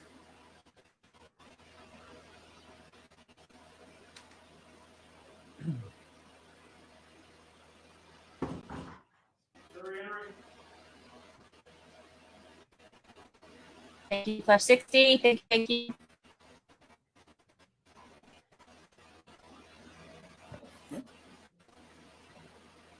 Literally the best.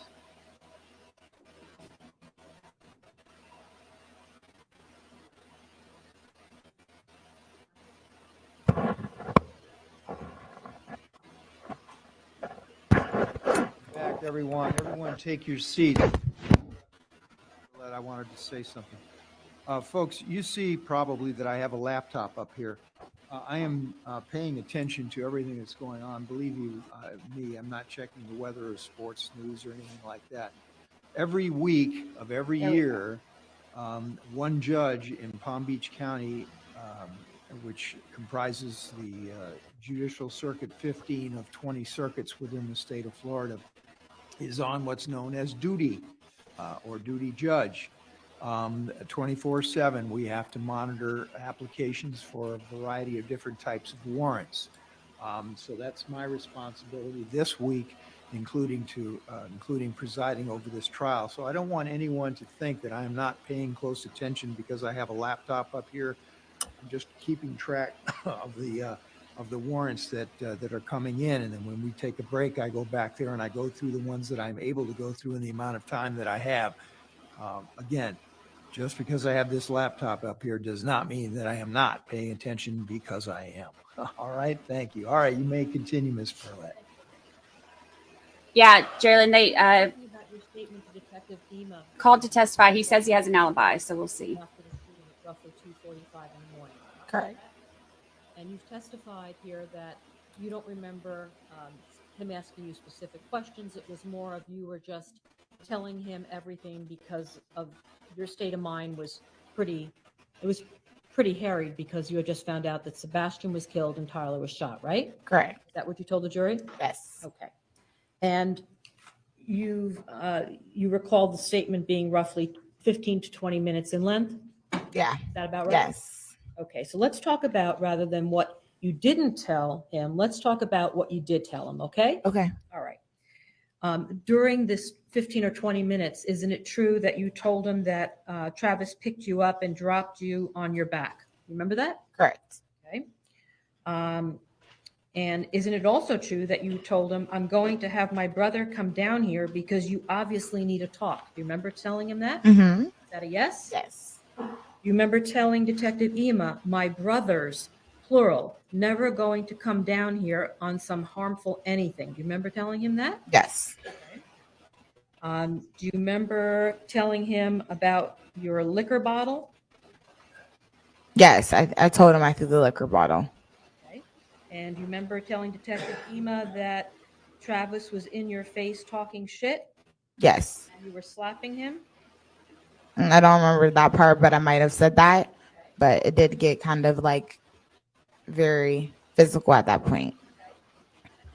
And do you then remember telling Detective Ema that you left and went home and told your brother you got to go see about me to Travis? Remember telling Detective Ema that? Kind of a blur, but I did say to go talk to him. Yes.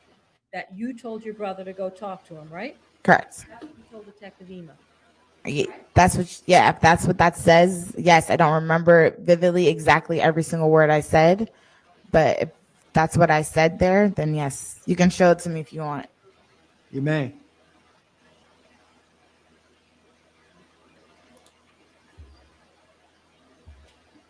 It's a copy of your sworn statement that you gave to Detective Ema. Okay.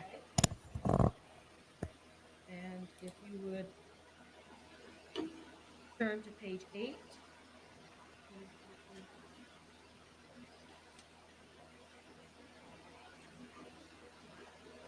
And look at lines 22 to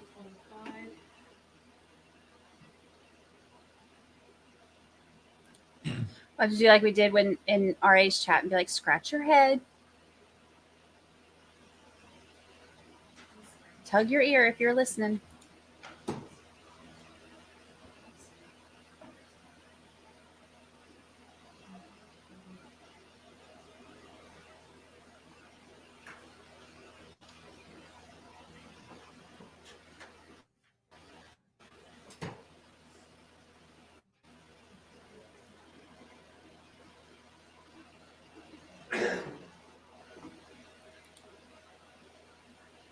Did you look at lines 22 to 25 on page 8?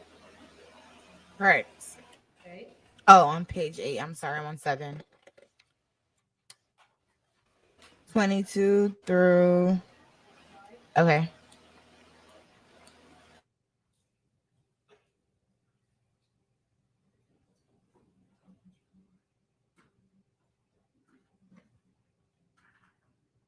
Okay, yes, I just read it. And you remember telling Detective Ema that when you left, you told brother you've got to go see about meeting Travis? That's exactly what it says here.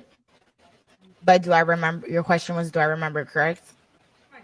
No, I don't. I don't remember our exact. That was my very, very first talk with anyone. Isn't it in fact true that you told Detective Ema that? Your question was, do I remember? I'm asking you, isn't it true that you told Detective Ema that? I don't remember saying this. I'm going to be honest. I remember telling him that I told him to go talk to him, which is on the page previous to this. Okay. Well, you're not disagreeing that you gave a sworn statement. I'm not disagreeing at all. I just don't remember. You asked me if I remembered. I said no.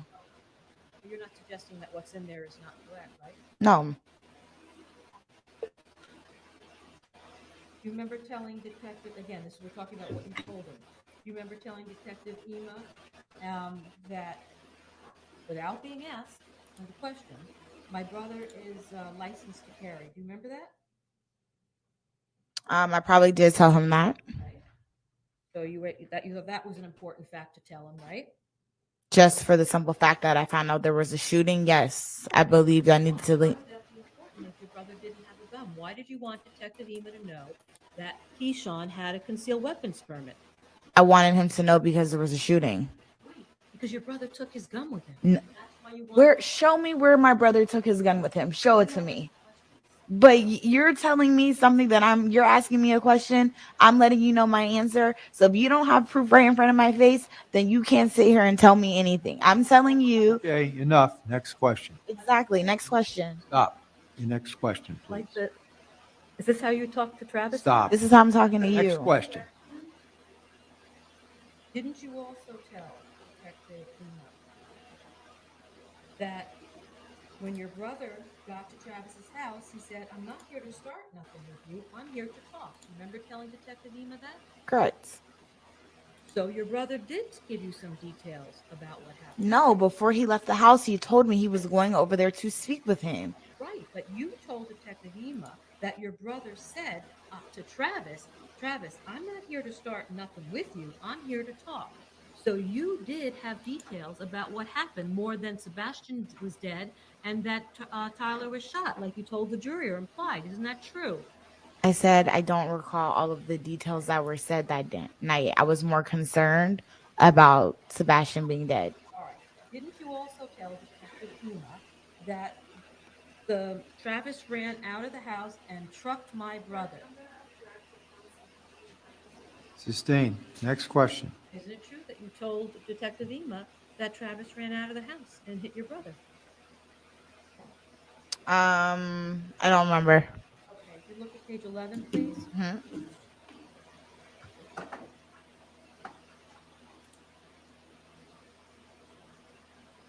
Lines 3 through 5.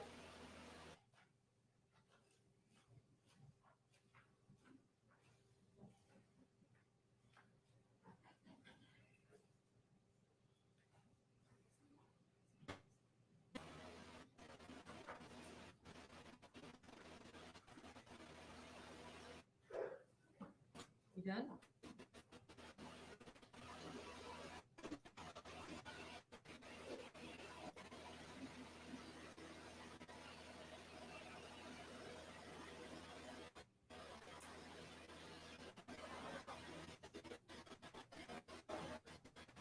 Okay. I'm ready. Isn't it true that your brother said that he ran out and trucked him? Yes. You told Detective Ema. So, Isn't that true? yes. And isn't it true that you also told Detective Ema that he was with his friends? Yes. So you knew while you were at the hospital that his friends were with him. After I spoke to Daryl, because he said his dreadhead friend is dead. You spoke, you already testified that you spoke with Chris and with Keyshawn. I spoke to them after I spoke to Travis and Daryl. You're saying that that's how you found out about that? Was from Travis? From who? Daryl, DJ, his brother. They were naming like that. They were saying that light skinned nigga. They were saying the nigga with the dread. So that's when I'm starting to understand like more people came rather than my brother, because my brother doesn't have dreads. Explain to the jury told the jury that your brother told you that I'm not here to start nothing with you. I'm here to talk. Yeah, I'm not saying that. I'm not saying that we didn't have a discussion on the phone. And I don't want to, that's what I'm trying to let the jury understand. I'm not saying there wasn't a discussion over the phone.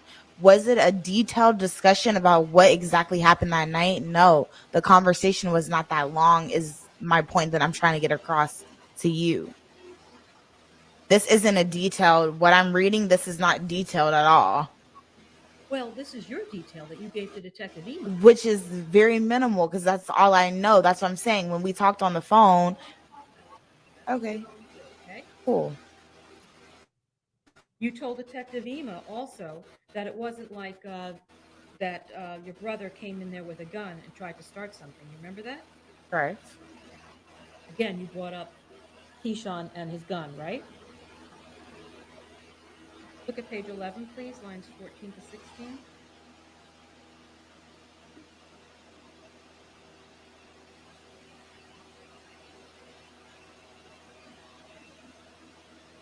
Yes, I said you're initiating the fight. You're jumping on my brother. He came there to have a conversation with you.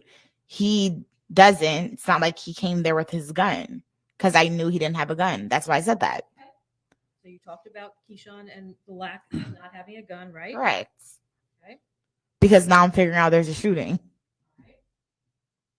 And you also told Detective Ema that Tyler and Sebastien, who are your brother's best friends, had gotten shot, right? Correct.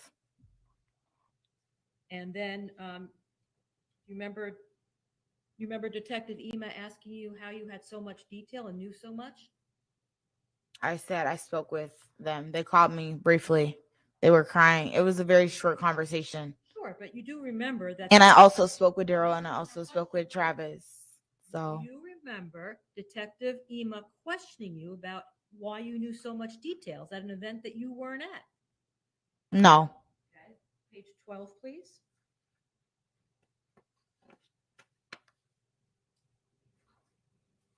You look at lines 12 through 16. Yes. Isn't it true that he asked you, and how do you know all of this? Your answer, I just spoke with my brother. Do you remember that? And did I not tell you already previously that he told me Sebastien was dead on the phone? This says read the entire line. And then Sebastien is pronounced dead at this moment. And how do you know all of this? I just spoke with my brother. And before that, there was a lot of discussion about all the details that you and I just discussed before this jury. Minimal details. They're not they were very minimal details. Do you remember telling Detective Ema that none of your brother's friends and your brother they weren't answering their phones? Do you remember telling him that? Correct.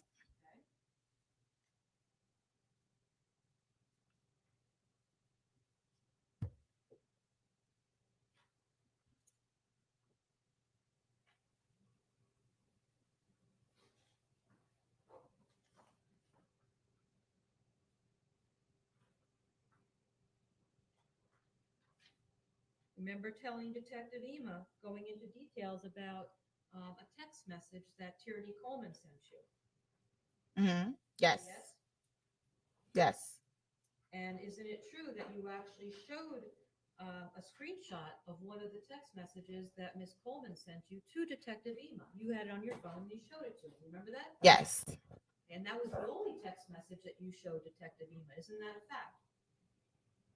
Because I believe the context of the conversation was about that. So again, the only text message you showed Detective Ema in your sworn statement was one text message from Tierney Coleman. Is that correct?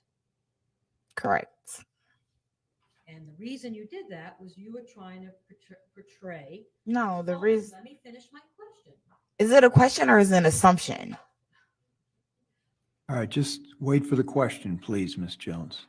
My question is, that's the only text you showed to the detective, right? Yes. Already answered that one. Thank you. Next question. You never showed him a text from you sent about shoot his shit up or this is a dead man walking, right? Not until the next day when I was asked, or whenever day I was asked. Well, I'm talking about Detective Ema now. Correct. Right after, exactly. Right after everything has occurred. You have to understand, I'm not in the right state of mind either. I'm just finding out someone passed away. I'm finding out my mom's car shot up. I'm finding out a lot of things at this moment. A lot of details are going to be left out.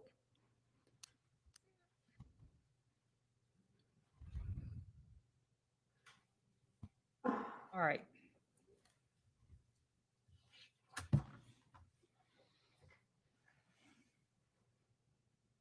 May I approach the witness? Your You Honor? may.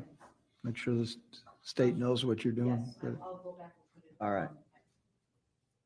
Can I have that statement back, please?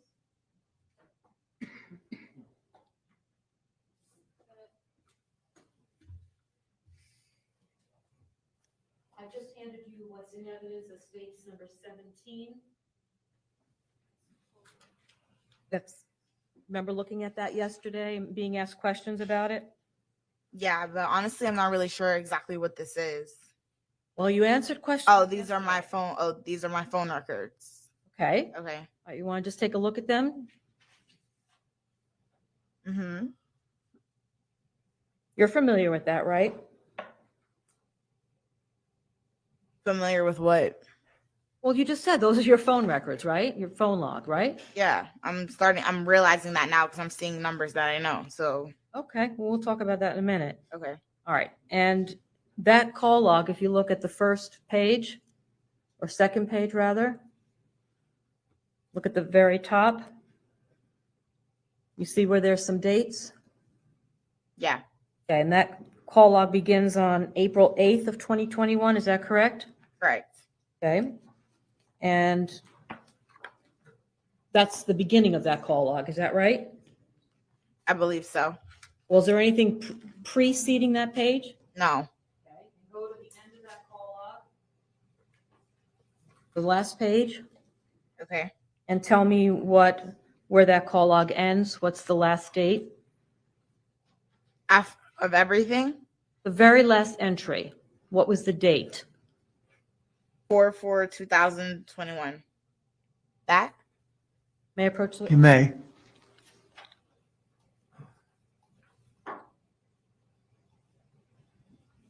Is this not the last page?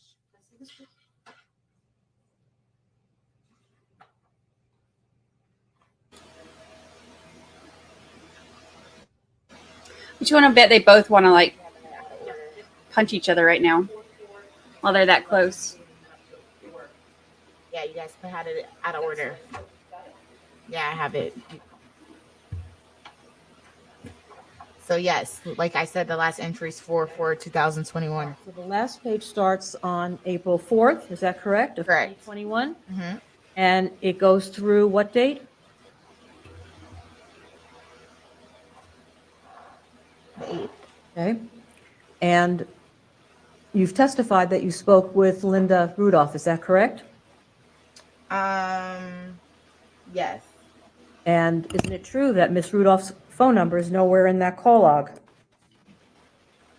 Let me take a look for a sec.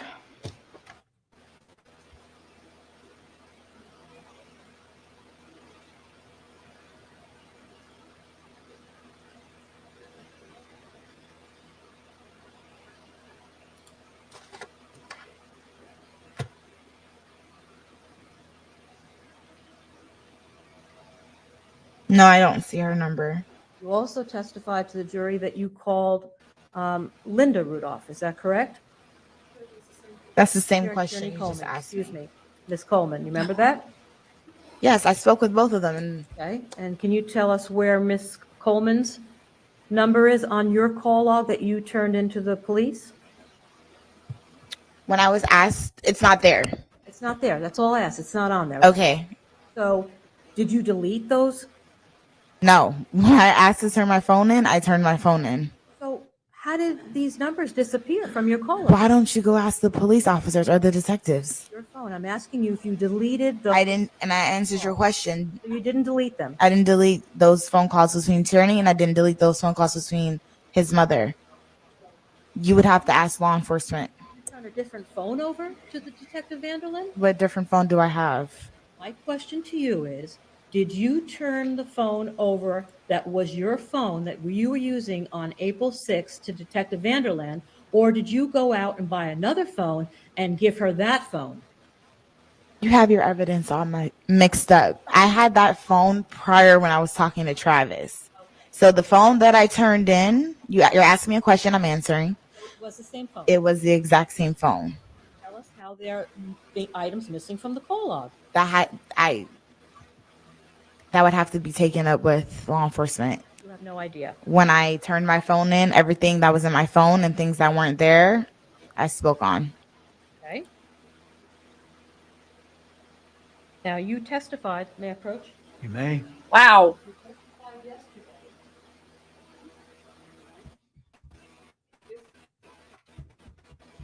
Wow.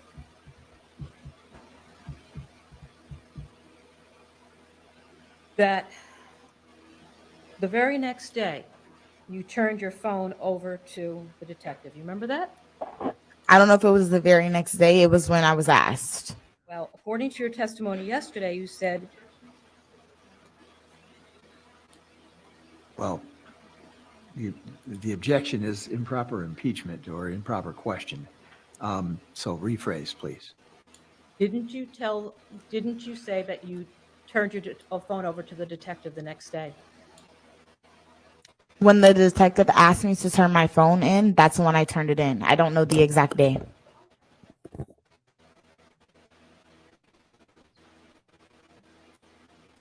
You may. I'm showing you what's been marked as number 8.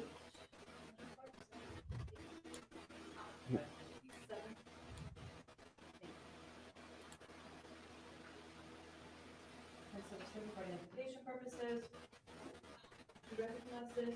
Yep. What is this? I had to sign that in order to turn my phone in. Okay, so this is a consent to search form, Correct. and this is your name down here on the lower right. Mm-hmm. Is that a yes? Yes, and my signature. Is that your signature? And can you tell us what date this is? 4/15. So April 15th, 2021? Correct. The incident occurred on April 6th, 2021? That has no recollection for me. You have to understand that. When they asked me to turn my phone in, that's when I turned my phone in. Okay, so you actually signed the consent to search on April 15th, 2021. Is that correct? Correct. Any objection? All right, very well. It's submitted into evidence. Now, you know, in the event that there's a review by the 4th District Court of Appeal in this case, those particular exhibits have to be down to, yeah, okay, you understand that. They're not going to be transported in that format. All right, thanks. So that was signed by you several days after the incident, right? Correct. And then you turned your phone in the following day after you signed that, and you sent your friend Paloma to do that, right? Correct. Now, you didn't turn your phone over to the detective directly. You sent a friend. Correct. And the reason you did that was you didn't want to be interviewed by the detective. Isn't that true? No, I was already previously interviewed by her. By Detective Ema. We've talked about that. Exactly. But the phone was being turned over to the lead detective in the case, Detective Vanderlyn. Isn't that not correct? Correct.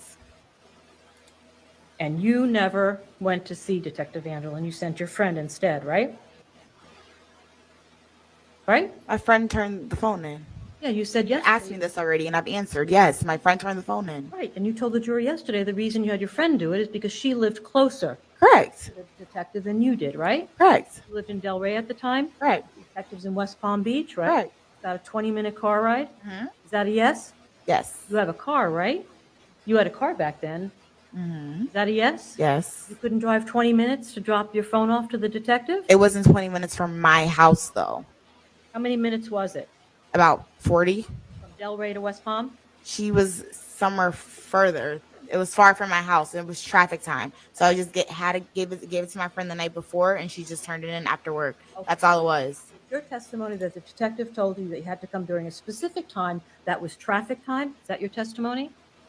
She didn't say I had to come a specific time. I came when I gave my phone when I was ready to give it to her. You could have have gone anytime. There wasn't a specific time set during traffic time, right? What's the question? That's my question. Don't you understand? No. Okay.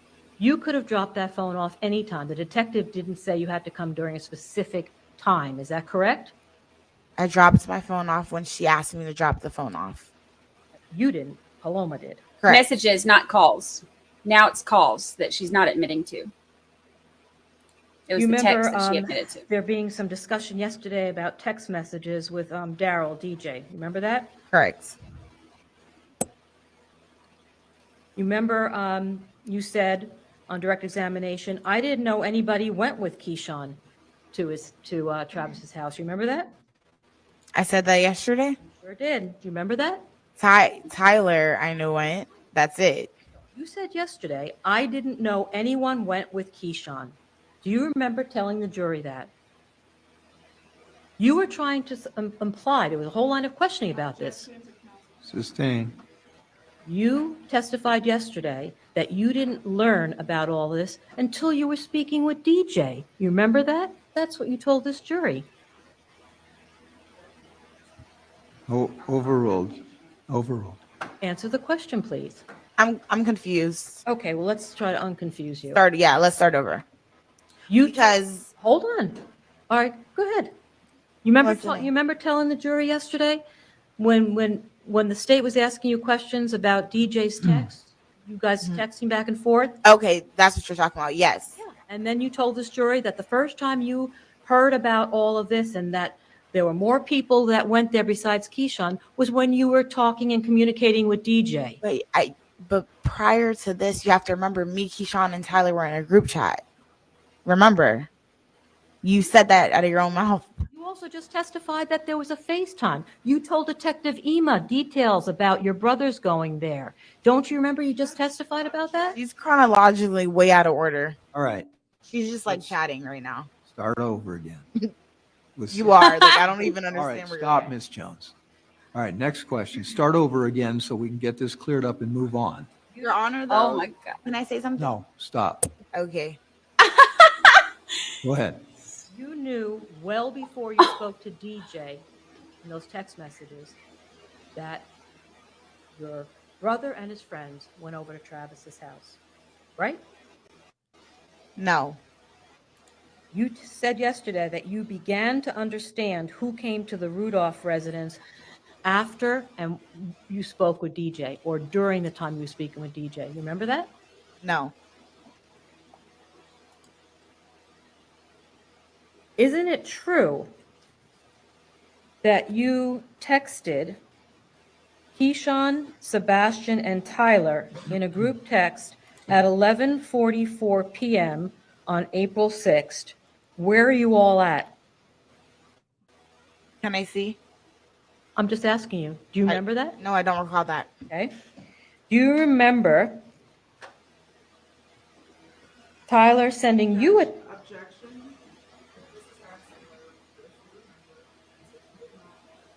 Well, this is a different question, though. Yeah, I'm asking. All right, go ahead. Overall, overruled. Go ahead. Isn't it a fact that Tyler sent a text back to you, Keyshawn, and Sebastien at 11:44 on April 6th?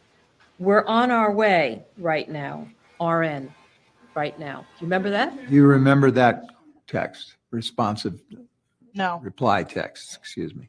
All right, next question. Isn't it true that Tyler sent you, Sebastien, and Keyshawn? Do you remember whether is the proper way to ask that Do question? you remember whether Tyler sent you, Sebastien, and Keyshawn a group text at 11:44 a.m.? And that text saying, I love you so much, I got you. Do you remember that? No. Do you remember a text at 11:44 that you sent in a group text to Sebastien, Tyler, and Keyshawn? Your response was, okay. Do you remember that? No. Okay. Do you remember a text at 10:16 that evening, before the other text that I just read, that Tyler sent to you saying, send me his address? Do you remember that? No. Do you remember at 10:17 that you sent Tyler Robinson a text that said, 550 Teak Drive. Do you remember that? No. Okay.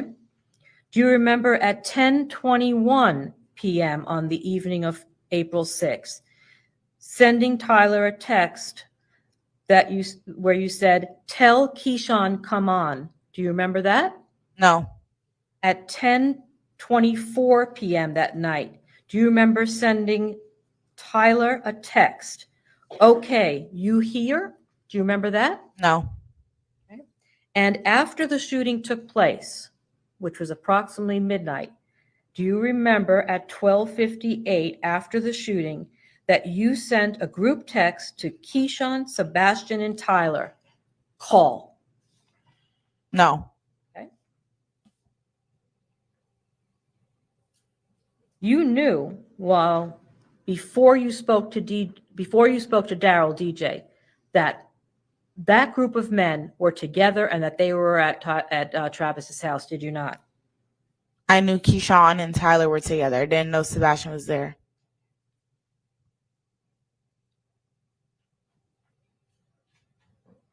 And you're not just trying to distance yourself, right? Distance myself from what? Right, well, you didn't want anyone to know that you were communicating with them because you didn't want to get in trouble. Get in trouble for what? Well, you could have been in trouble for setting this whole thing up and setting this in motion. Weren't you concerned? Setting what up? Your client shot 84 rounds. There was no shots back. What did I set up? Well, you sent somebody to go shoot him, didn't you? Did he get shot? You sent somebody to shoot him, did you not? Did he get shot? All right, Ms. Jones, you need to answer the questions, not ask them. All right, next question. I cannot believe this is even happening.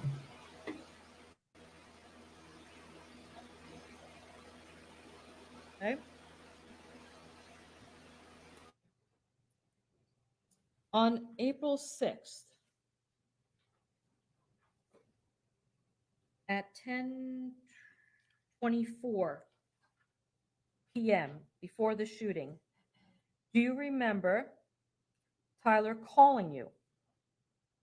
No. Do you remember seeing that call on your phone extraction, states number 17? If I can't see any evidence in front of I'll me, give it to you. this happened 2 years ago. I don't remember. So you're going to keep receiving I'm not trying to. You may.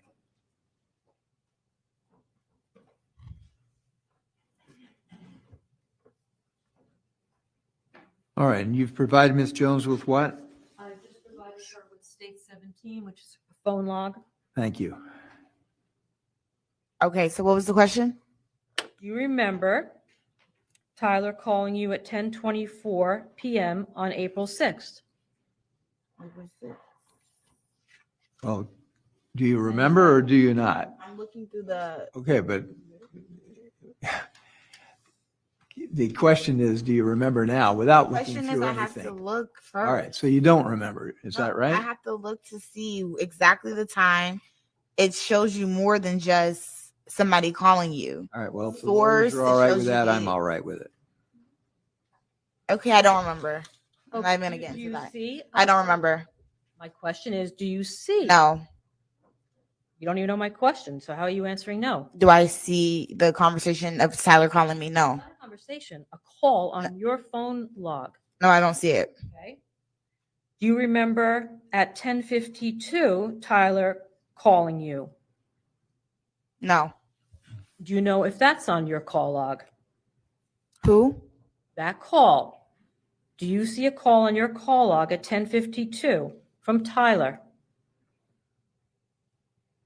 No. Okay. Do you remember Tyler calling you, that you called Tyler at 10:58 p.m. before the shooting?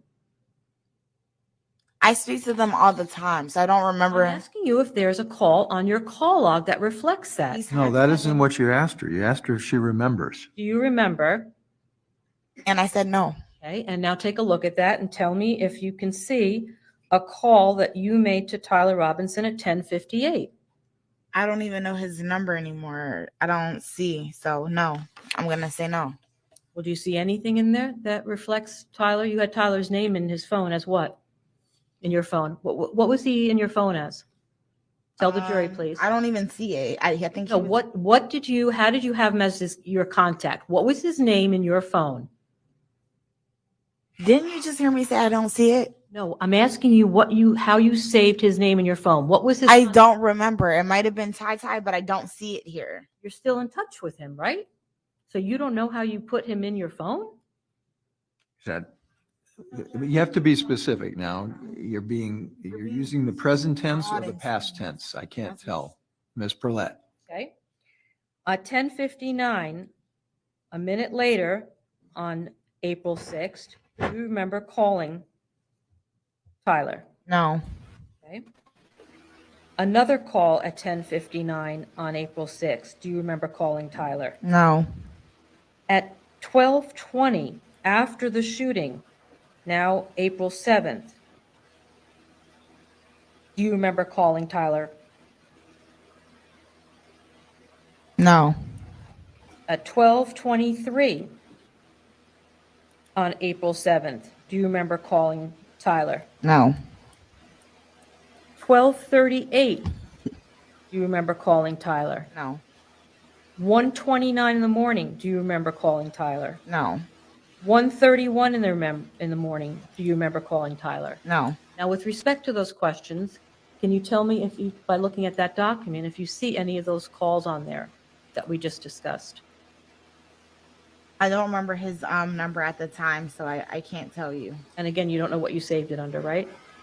At the time, sometimes he's changed numbers. So if he changed his number, I might not have saved it at the time. So no, I can't see his name right now. So there were some text messages that we already have in evidence between you and Tyler and a third party that have Tyler's name on them. So on April 6th, he was named. So, Sustained. Stand up and stretch, folks, but the cardinal rules wasn't doing that.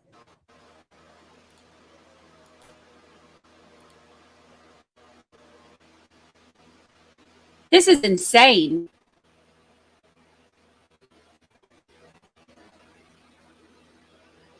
This is insane. I'm like speechless. Look, he's over here thinking like, see what I have to deal with? Everybody's mad. Everybody. Let's see.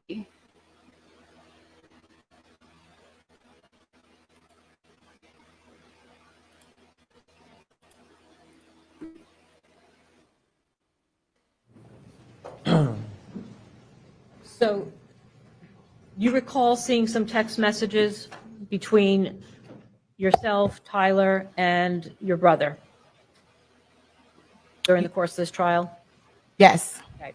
And those phone messages, I believe, were actually from Keyshawn's phone. Is that correct? Correct. Okay. And do you know what Keyshawn called or had his contact saved for Tyler Robinson? No. And you don't remember how you saved Tyler Robinson in your phone, correct? Because he gets new numbers, so no, I don't remember. So he gets new numbers? Yeah, some like normal people. If he changed his number, sometimes I might not save it. Okay, so since this incident, he's changed his number. Is that your testimony? That's not my testimony. I said people change numbers and sometimes they don't get resaved. That's my testimony. You don't know whether he changed his number or not, correct? No, I do not. Okay.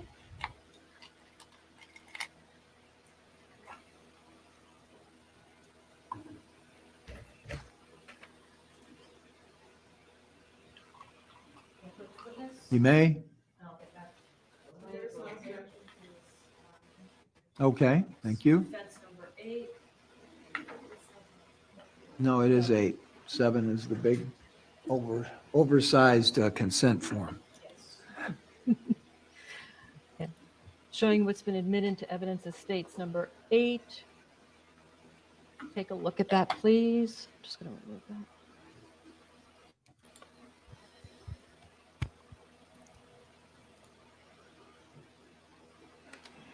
Okay.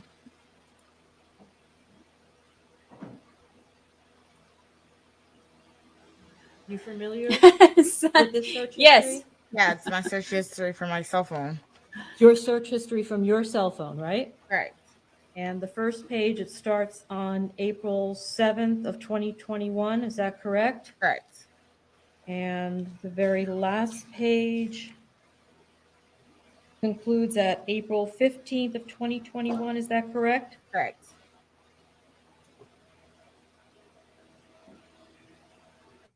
Okay, if you look at the first page. Are you on the first? You need another moment to look? No, I'm through it? on the first page. Go ahead. Okay. Sorry. No problem. So on April 7th at 6:41, I believe it is. You see that, that entry?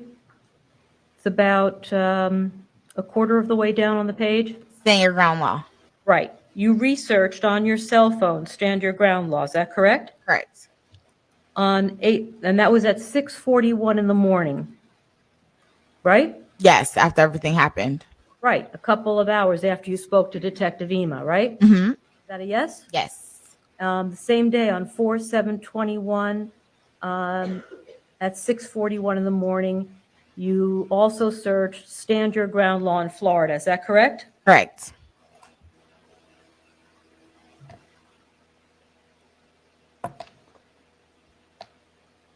On This is in Florida. 4/7 at 9:01, you searched death penalty in Florida. Is that correct? Correct. On 4/8 of 2021, you searched accessory to murder. Is that correct? Correct. Why were you interested in that? I'm searching on my phone like normal people do when they get into uncomfortable situations. Well, when you searched up that term, accessory to murder, what did you learn? I didn't really learn that much. Okay. I wasn't really looking too hard into it. I'd never been in a situation like this, so I just was looking, Well, literally. What does that mean, accessory to murder? I don't know. You're the lawyer. You tell me. No, you're the one that said you wanted to go to law school, right? I'm a realtor. Do you have a college degree? No, I have a real estate license. So on And why does that matter? April 8th of 2021 at 10:59, you searched up self-defense in Florida. Is that correct? Correct. And then on April 8th at 10:59, you searched self-defense, correct? Correct. And that was only a day after this incident, correct? Correct. And then on April 12th at 5:35 p.m., you searched Florida Stand Your Ground. Is that correct? Correct. And then on April 13th at 10:39, you searched Mark Shiner, attorney, net worth. Do you remember that? Yes. Why were you looking at Mr. Shiner's net worth? Because I just knew Travis's financials and I knew he couldn't afford, so I was just curious. Okay, but what does Mr. Shiner's net worth have to do with Travis affording a lawyer? Because I heard he hired him. So I was curious. I heard he was hired, so I was curious. Okay. I'm allowed to search anything on my phone. It's not illegal. Oh my gosh. On April 13th at 10:51, you searched best prosecuting attorney, Palm. You remember that? Palm Beach. Okay. You remember that? Mm-hmm. Is that a yes? Yes. Then you searched on April 13th. You have to remember now at this point, a lot of these aren't just my searches. People are asking me questions and I'm using my phone to find certain things. The beginning ones, okay, yes, these definitely were me. But These were other people using your phone now? they're not using my phone. That we're having conversations and I'm typing it into my phone. It's not just me sitting there typing all this every single day. You're having discussions with your friends about self-defense in Florida, right? Not necessarily about self-defense, about the entire situation. Well, you just said that some of these things weren't necessarily you. Your friends were talking to you and you We're just having an open, when you have an open discussion and you might yourself just type something in your phone. No one's telling me to type anything. No one's forcing me to. And no, I'm just having open discussions with people and I'm typing it in on my phone. I understand you're typing it, but Mhm. your testimony is that you and your friends or people are having a discussion about self-defense as it relates. That's not my testimony. I'm asking if that's what you were doing. No. You and your friends having a discussion about self-defense as it relates to Mr. Rudolph's conduct. No. I didn't think it was self-defense at all from day one. Then why were you looking it up? I wanted to know, is it a crime for me to look at my phone to Jones, be knowledgeable? no, don't ask questions, answer them. Okay, I was trying to be knowledgeable. That's the answer. Because it was relevant. It wasn't relevant. You just look up stuff that has no relevance or that you're not interested about? I look up stuff that I'm not knowledgeable about. That's what I look up about. Okay. All right, there's not going to be any more argument back and forth. Ask the question and you answer the question. Okay. April 13th, 2021, you searched JetBlue customer service. Remember that? Okay. And then on April 13th of 2021, you searched up pro bono. Remember that? Mm-hmm. Is that a yes? Yes. And then the same day you looked up pro bono lawyer. You remember that? Yes. What does pro bono lawyer mean? That was for something completely different. A pro bono lawyer takes you and they take your case for free. Yeah. It had nothing to do with, no, I wasn't looking for a lawyer. This is something completely separate that you don't even know about. So that's not relevant to the case right now. Happens to be in the same days where you're looking up defense attorney, Mark Shiner net worth, and then you're looking for a free lawyer. And arguing. Next question, please. Sustain. And arguing. He's so over this. The judge is so You've over testified this. repeatedly that Keyshawn did not have his gun that night, right? Yes. And you've testified repeatedly that Travis was the one that had the gun and he's the one that shot Sebastien and Tyler, right? I didn't testify that. I saw it. You saw Travis what?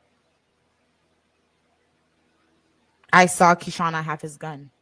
You said Keyshawn did not have his gun, right? Correct. Okay. So isn't it true that your research regarding self-defense would have nothing to do with Keyshawn's conduct since he didn't have a gun? The only one that had a gun, according to you at that time, was Mr. Rudolph. Are you asking me a question? Yeah, that's the question. What's the question? Isn't it true that the reason you researched self-defense had nothing to do with your brother having a gun because you've testified repeatedly he didn't have a gun, right? Correct. He did not have a gun. And according to you, it was my client who had the gun and shot, right? Correct. And self-defense involves the use of a gun, and you're defending yourself. Seriously. Feel free to stand up and stretch, folks. Take a break, actually. In a few.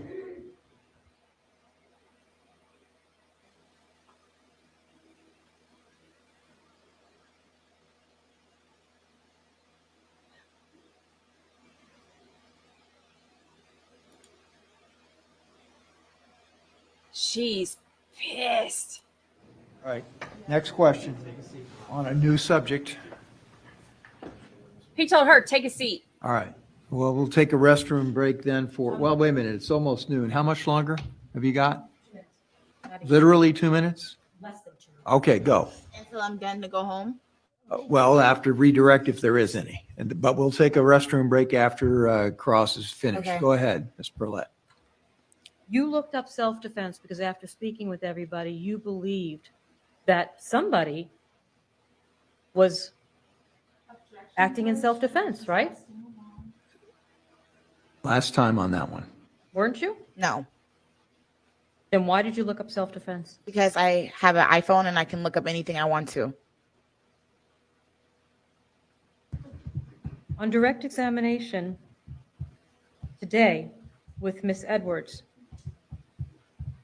you said you were asked some questions about web searches, and you said you did some of the searching in case if I need to turn myself in. Do you remember that? Yes, I do remember saying that. And what did you mean by that? I was unaware, unknowledgeable about this entire situation. So I did some research. That's the bottom line of it.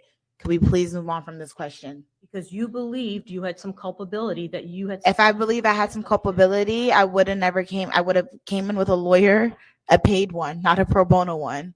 And I would have made sure that I would have never spoke to any law enforcement if I thought anything was going to happen to me.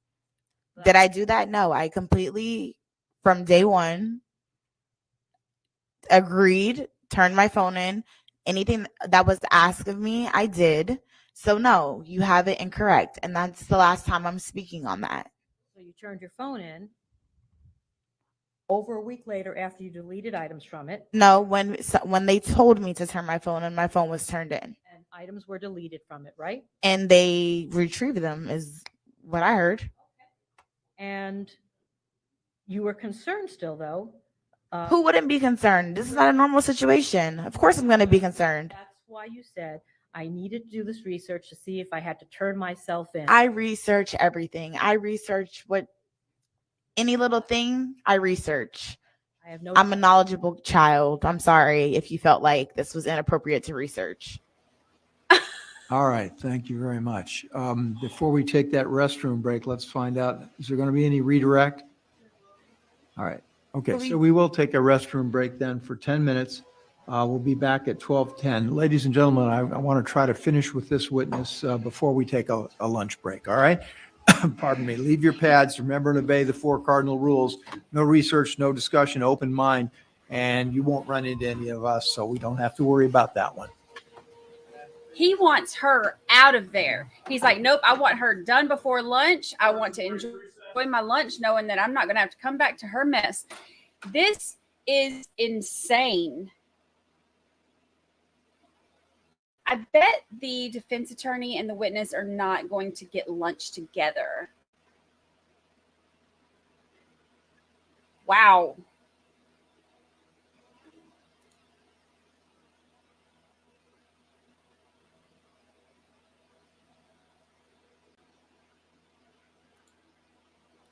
No, they're going to have redirect in 10 minutes.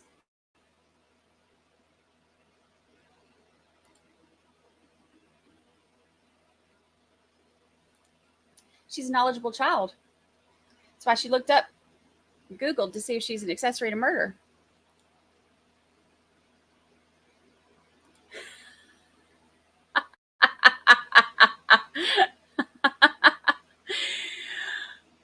Yes. I think that's our comment of the day right there. Oh my God.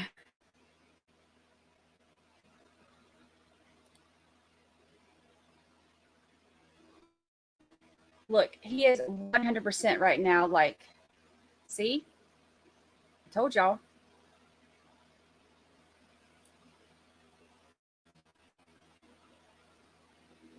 Oh my gosh.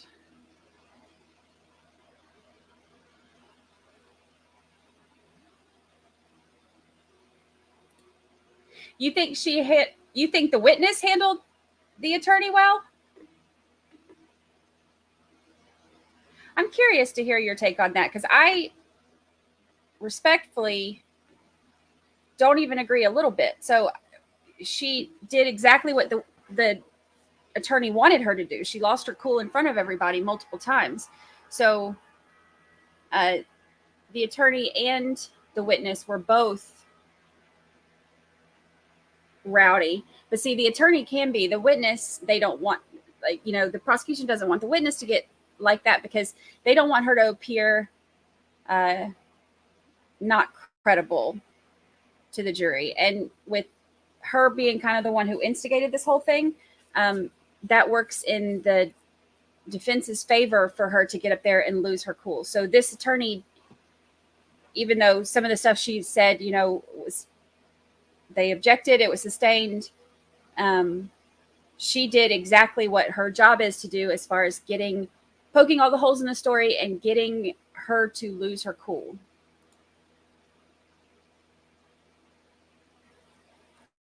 Let's see.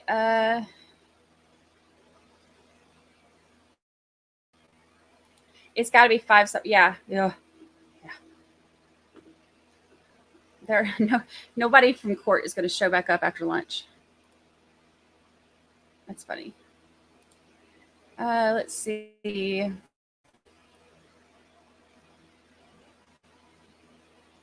Goodness gracious. Yeah, I know. Oh my gosh. When I go back and watch this, there's no telling what my facial expressions are going to be.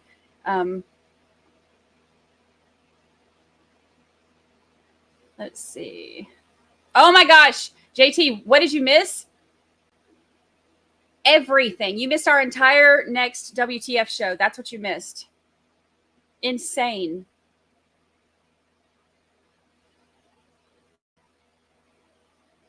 Wow.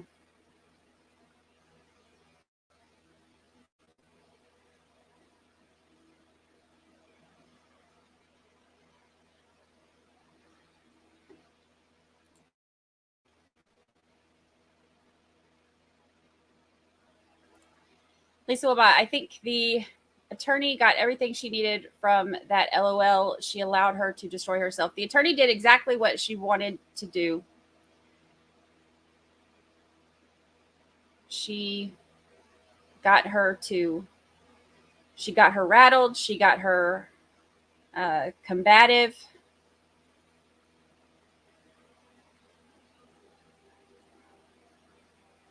And that was her job. That's what she wanted to do, and it worked. Because here's the thing, the jury will go back and they will look at this testimony, and even if the attorney crossed lines and stuff, and even if she was getting irritated, the jury is not putting weight on the attorney crossing those lines. They're putting weight on the credibility of the witness. So the attorney did exactly what she wanted to do, and the witness definitely got rattled. Yes, she was late. She said she had car trouble. Oh my God. Yeah. When the defense attorney said, "Is this how you talk to Travis?" And said that after the way that she was talking to her and to the judge. That was insane. Yeah, JT, please don't break us again. Don't send us through the portal again. It's getting too good.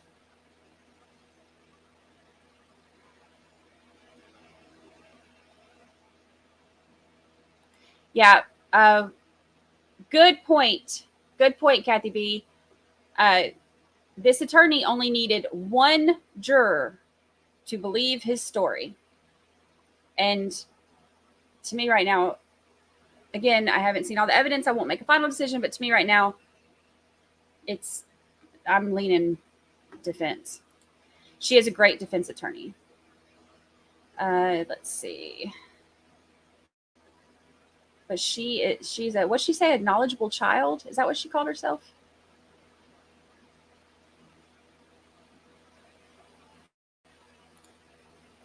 Abe Buckingham, she showed that she lies about simple things when she gets angry. She looked up stuff because it's relevant. She just didn't want to admit it for some reason. Yeah, for her, that was a very telling search history too. For her to look up accessory to murder, I guarantee she already had it in her mind. Oh crap, I'm the one who texted and said, go shoot his place up. Now somebody's dead. Looking to see if, Travis would be able to do the self-defense and the stand your ground. And looking that up to the accessory to a murder. And she was like, oh, I was just curious. You're not just curious about that for no reason. I mean, I've looked up stuff like that because it's involved in trials I'm, covering, or cases I'm watching or something like that. I've never looked it up directly after a, shooting happened because of crap I did. Yep, she got busted lying. She said some stuff yesterday, and then today she said she didn't say it. So that's why they were using that to impeach her. And then it turned into all of a sudden the which the judge had to step in. The judge kind of saved her a little bit there with him, kind of giving her, not giving her an out. I mean, I say saved. I mean, I know he's doing his job, but telling her, this is about if you remember it or not. So then all she had to do is say, nope, don't remember. Ricky Watson, we will be passing them out. I am sending them through the portal to you right now. I'm about to swap over from energy drink to that, I think, when we go to lunch, because dang, this is crazy.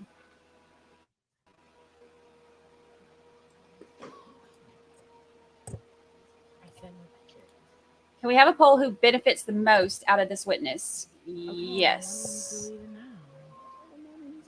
Okay, I wanted to know.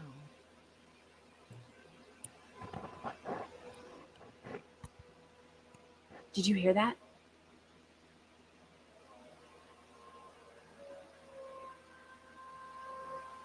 Even the prosecution attorney, she's talking to her right now, and she's like, okay, but I want to do it now. Y'all, I'm so behind on chat. I've been trying to, I'm going to skip ahead so I can catch up. I'm so sorry. I've missed a lot of it. I've tried, but chat got wild when she got wild.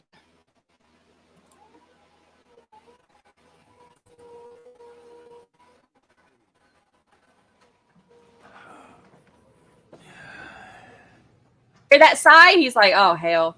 Here we go.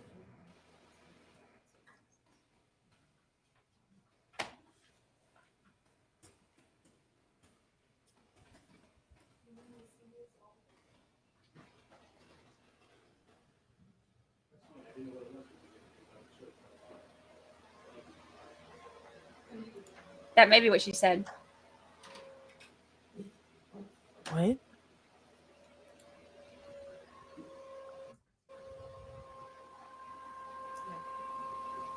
Yes, please, by all means.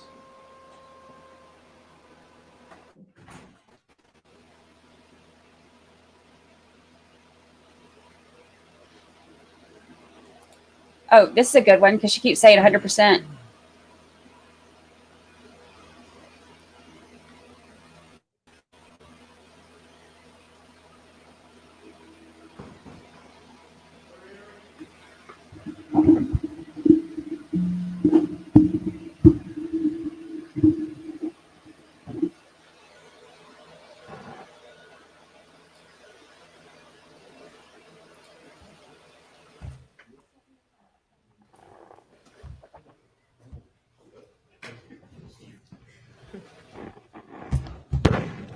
Look at her face.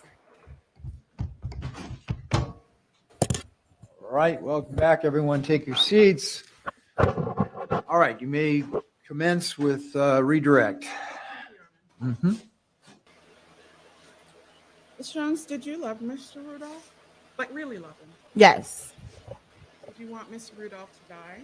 No. You want Mr. Rudolph? No. I don't even want him in this position right now, honestly. I assume you love your brother. More than anybody in the world.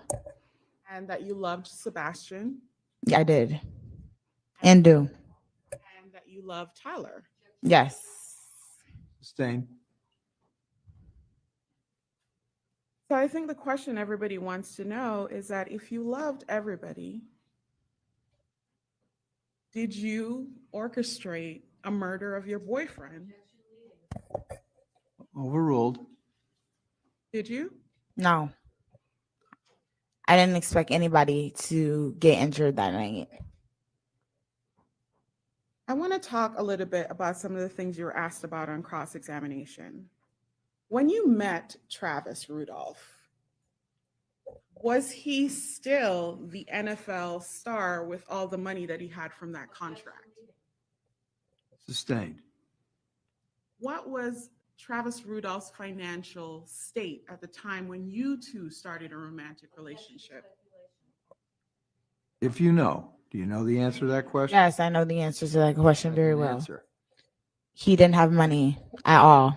He was financially struggling. He wasn't in the NFL anymore, and he didn't have a job because of COVID, so he was struggling. Did you become romantically attached with Mr. Rudolph because you were hoping that there would be a payoff at some point? Rephrase. Sustain. Did you ever hope that things would get better financially? Overruled. I can speak. No, it was never the case because I didn't know he was going to the CFL, remember, until later on in the relationship. So I didn't even know that he was going to the CFL until later on. I didn't know his contract. I never asked him, never looked up his contract, anything like that. So no, there was no financial beneficial. Sustain. Next question. That's fine. I ask, why did you love Mr. Rudolph? Was it financial or his person? Him. Overruled. Him. Why did you love him? Financial or him? Him. I loved him. I loved him.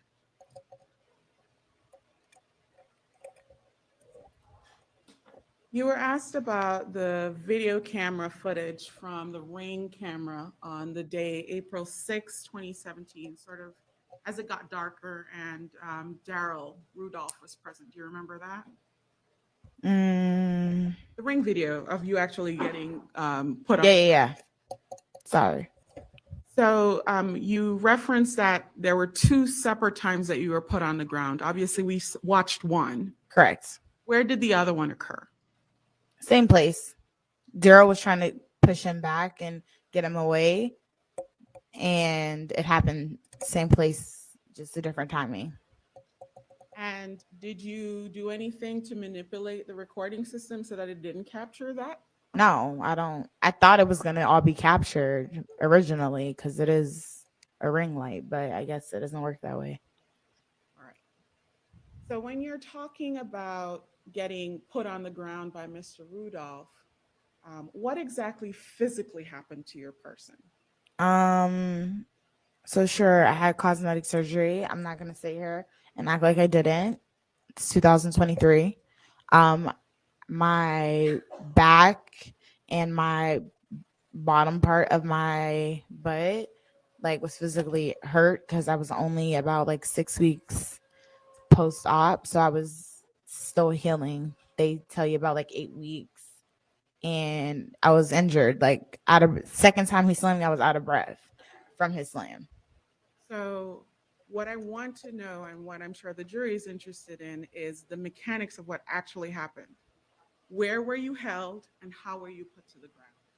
Basically up here and grab by one foot and then. Sorry, just because the recording is audio only, I need you to identify the parts of your body. Okay, so basically shoulders and one foot, and then fell back to the ground. He pushed me back to the ground. So are you saying that he lifted you off the ground? I'm not saying it was up in the air above his head or anything like that. No, but he lifted my body off of the ground. My feet were not planted on the ground when I fell down and hit the rock part of his house.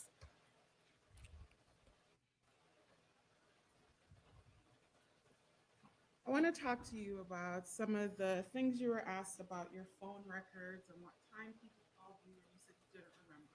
What's going on there? Why don't you remember the exact times when people were calling or you called someone? The way that she was addressing it, I wasn't understanding. If she's asking me, was I calling during the shooting? Yes, I was calling them. I was blowing my brother's phones up and things like that because I haven't heard from them. But when I'm on the phone with my friend, I'm just thinking they're with other girls or they're doing something. I'm not thinking there's a shooting at that moment in time.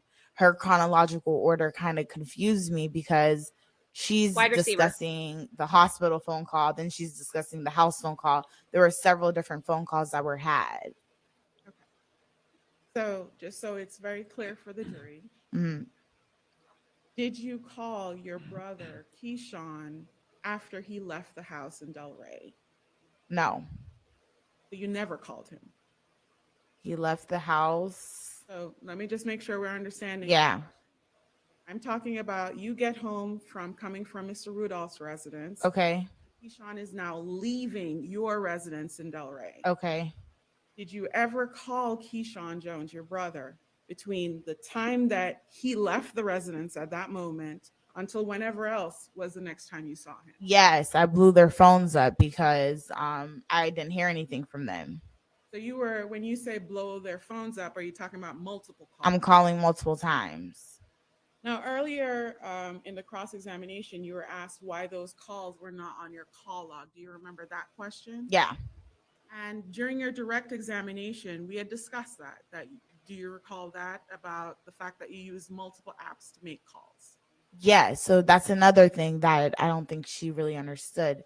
You can speak on different FaceTime audio, you can speak on FaceTime, you can speak on tons of other different devices. So that could possibly be a reason why it's not popping up on her phone, her evidence. So let's make sure everybody understands the call log that was in evidence, or is in evidence. Mm-hmm.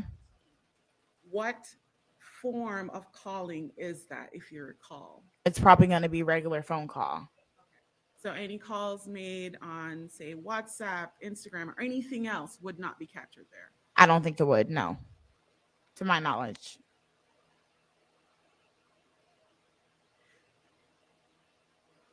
Did you delete anything besides the text messages? No. So you did not delete calls? No, I didn't delete anything. The only thing I deleted was the shoot his shit up. And I've said that since day one. I haven't deleted anything else. And then you did not then delete, obviously, web searches either. No, you guys have the web searches. There's nothing to hide. Like I Googled it. I'm not going to lie about it. Now, you were asked a lot about web searches and why you chose to make those searches. Mm-hmm. Do you recall that? I'm 23. No. I'm not getting into your reason at this point. Do you recall being asked those questions? Yes. And is that the kind of person that you are? You're always on your phone Googling something? I'm just very informative. I like to know what's going on.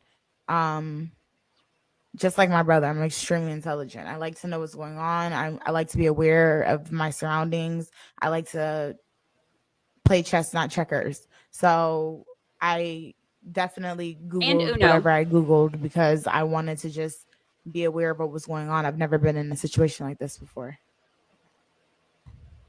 Are you lying to the She also jury likes about Uno. anything that you said? Sustained. I'm not. Have you?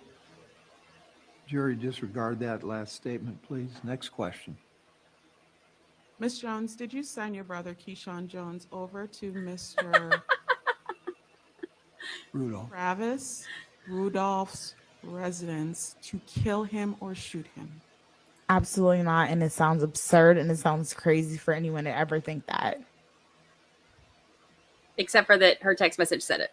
When Mr. Jones left the residence, you said earlier in your testimony that you saw his weapon, the firearm that he had purchased in his room. Is that correct? Correct.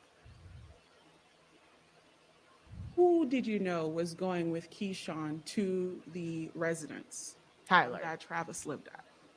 Tyler. So you were, obviously you had spoken to Mr. Robinson, Tyler Robinson. Correct. Those were the first two people I called after the incident. When did you learn that it was other people also present? When DJ started saying like, oh, that dreadhead nigga, like he's gonna die, da, da, da, I put two and two together and I realized he was talking about Sebastien because they're always together. I know that they're always together. So I'm not gonna act oblivious like, oh, they probably wouldn't end up together that night, but he was not called to go over to the residence. Let me see if I understand this. You knew for sure who was going and then realized who came. Exactly.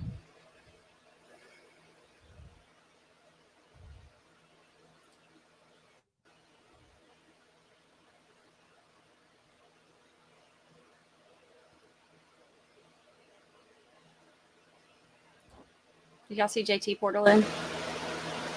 Ms. Jones, you were asked about whether or not you felt guilty about this situation. And Yes. you said Yes.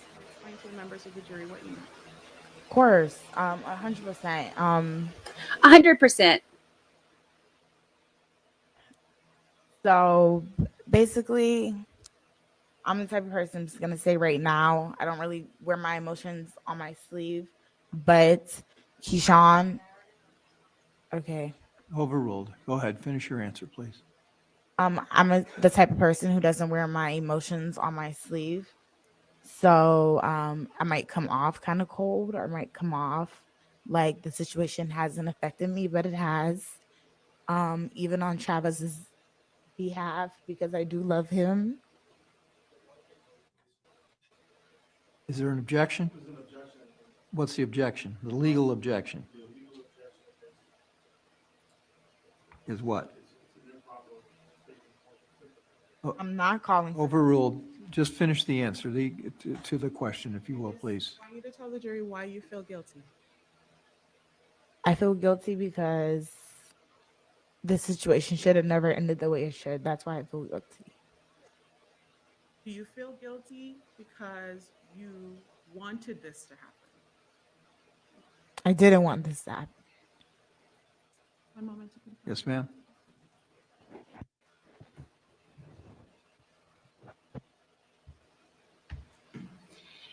She's like, it never should have ended In this way, but retrospect, she would you sent a ever call text the saying, go police shoot and him up. ask for your brother to talk?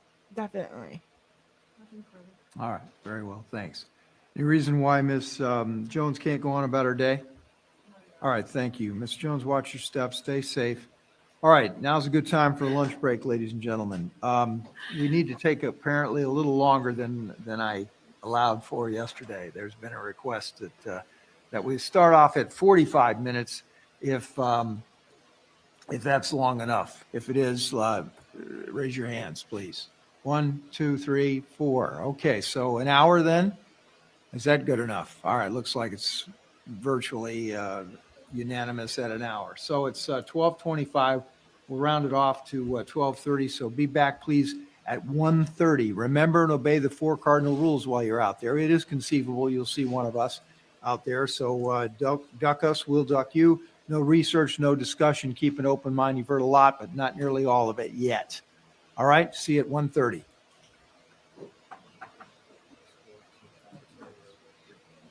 He says 30 minutes is not enough. Yes, They all need, everybody. All right, so let me talk to the lawyers real quickly. Say, let me talk to the lawyers and tell them, please, law, don't let this kind of thing happen again.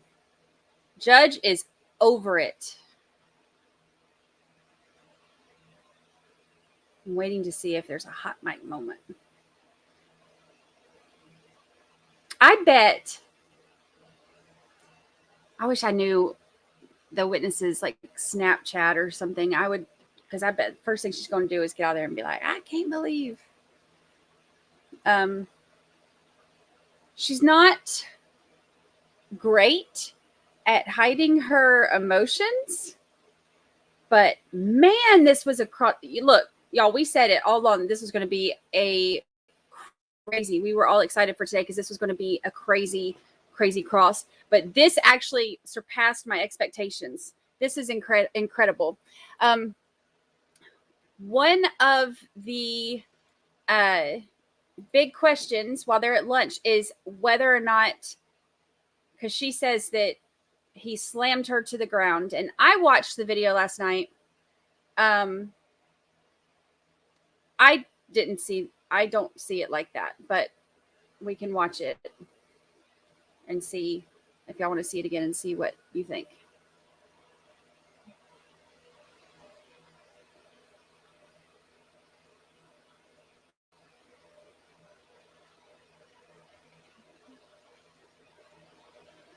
Do you see a brother in this room? Yeah, he has the hoodie on. Meaning the hoodie is up and over his head? Oh, maybe it's the one right before this. And you referred to Keyshawn. Is that the brother? Yes. And you said he's younger than you. Is that correct? Yeah, he's 23. It might be the one right before this. I guess I should have been more careful with my timestamps when I put them up. Oh, yeah. These are more. It's the one right after the light, like where it's light outside. That's us coming back from the liquor store. Yeah, so right after this.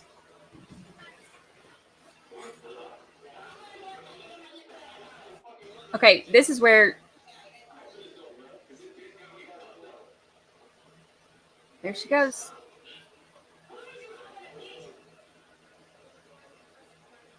Seeing the video that you were actually putting your hands on Mr. Rudolph. Yeah, I said it. And in this clip that we're watching, was that in direct response to him calling you a bitch? Correct. If you could let it play.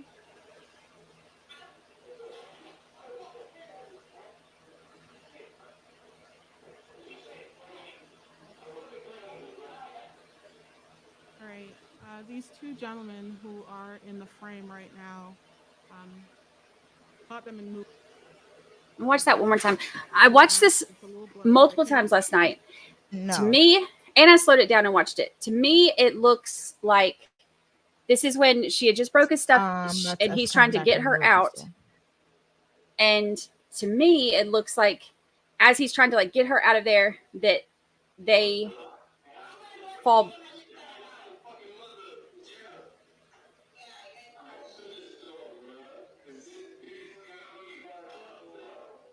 She like that straight fist to the side of his face.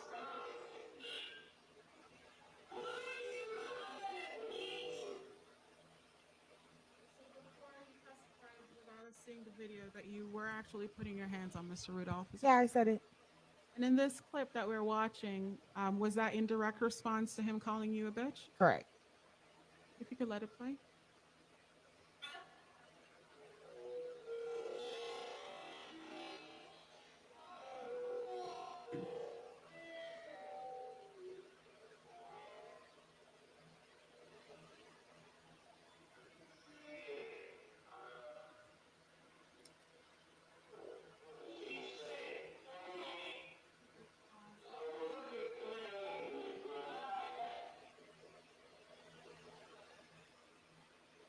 So what do y'all think? She's definitely attacking him. UC tripped. UC tripped. She definitely hit him. Yeah, the sidewalk lights. Yeah, you can see the sidewalk lights. See, that's why I think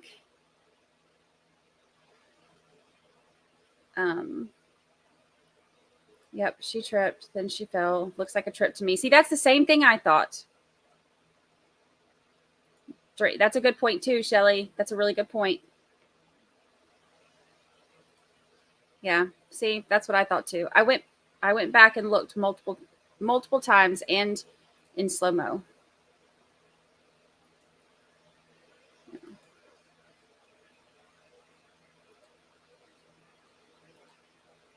It looks like everybody agrees.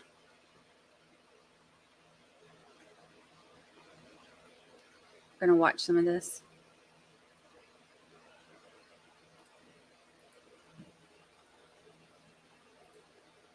We can get this cleared up and move on.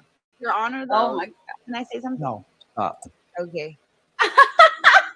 Go ahead. You knew well before you spoke to DJ, those text messages, that We can get this cleared up and My awful voice. I've never been in a situation like this, so I just was looking, literally. what does that mean, accessory to murder? I don't know. You're the lawyer. You tell me. You're the one that said you wanted to go to law school, right? I'm a realtor. You have a To it. I've never been in a situation. Oh, it's gone. I tried to move myself so we could see both of them. There we go.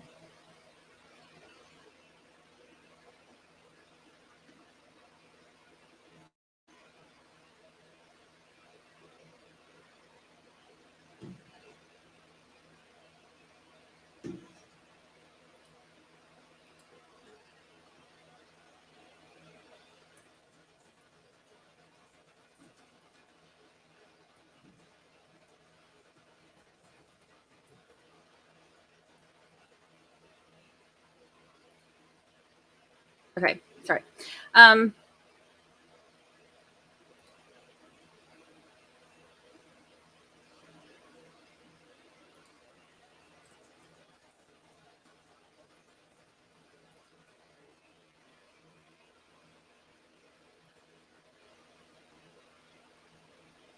All right. So sorry. I was texting Brother Brewmeister.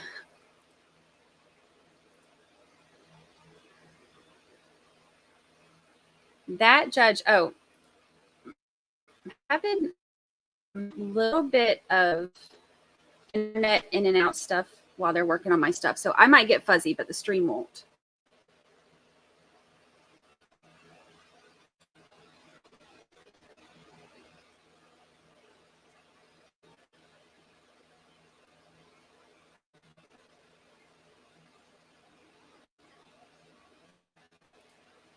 All right, we're in our poll. Not surprisingly, pretty much everybody thinks that this witness is helping the defense and not the prosecution.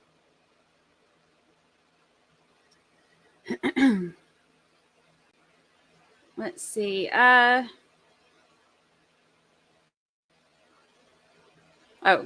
so I guess even more people. Didn't you press the wrong answer last time too? Was that you? Yeah, definitely never lifted her up.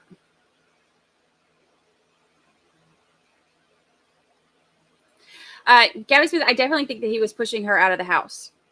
I do not think he pushed her down. I think he was pushing her out of the house from the angles that I saw when I was rewatching it.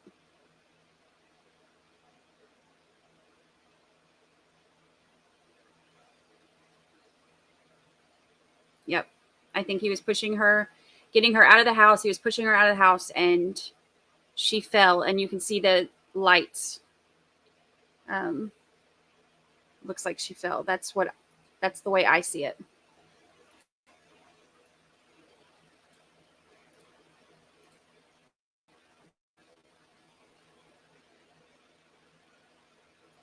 Her first name is Dominique. Yep, definitely pushing her out. That's what I see. Yeah, pushed and slammed are two different things. It just has different. Because here's the thing. I don't think it's okay to just start pushing somebody. But she was breaking his stuff and she was, hitting him and stuff in his mom's house. So I can understand him pushing her out the door. I think that it didn't seem, from what I can see, I can only see what I can see, but from what I can see, it didn't seem excessive or anything like that. It looked to me like he was pushing her, getting her out of the house, which would be different if he had like full on, like kind of shoved, pushed. From what I saw, it looked like he was trying to get her out. And I'm not saying he's an angel. There's no telling, like I know that they said that he was saying, stuff to her and running his mouth and calling her names and stuff.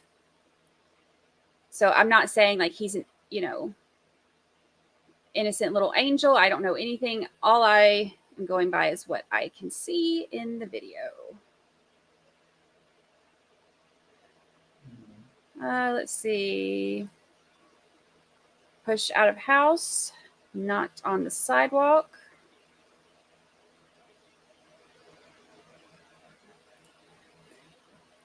She was under the influence and should have stopped her from mixing tequila with pain meds.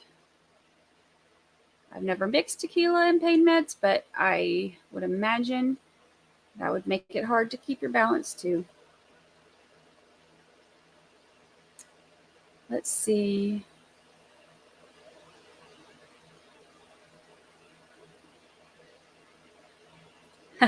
Yeah. Don't pass on watching this one.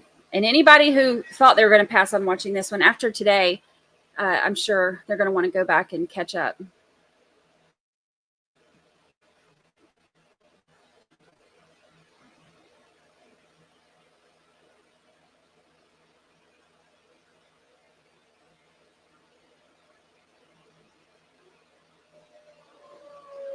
Let's see. I'm really not sure. I think that's why she was Googling accessory.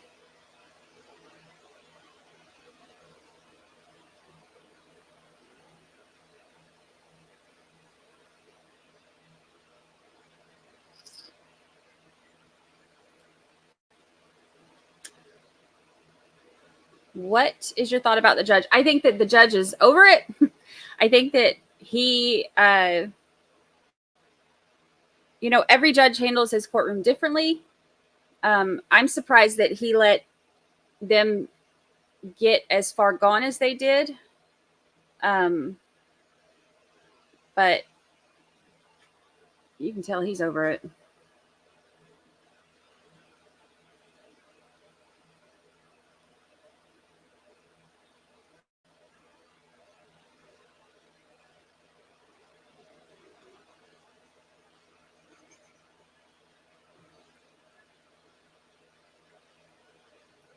Yeah, using any force when you're, especially in that condition, using any, even the smallest amount, just any kind of thing to throw her off balance could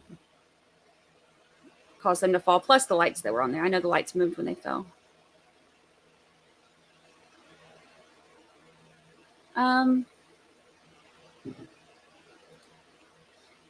Apparently because they needed liquor to play Uno. Are you the only one who doesn't mind who, the witness, or?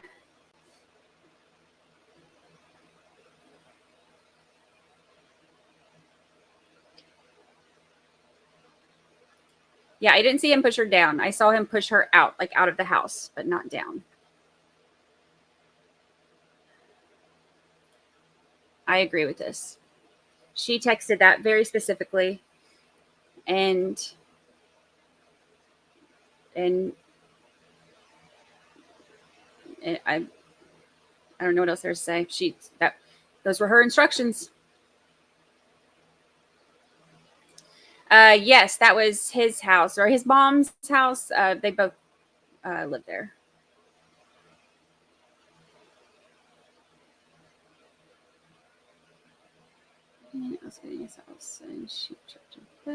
Let's see.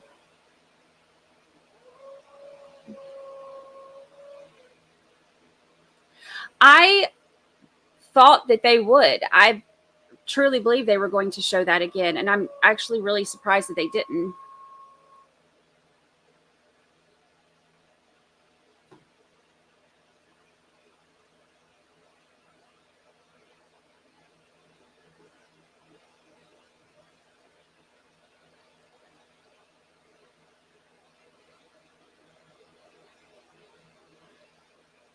She was definitely the aggressor. We saw that in that other video.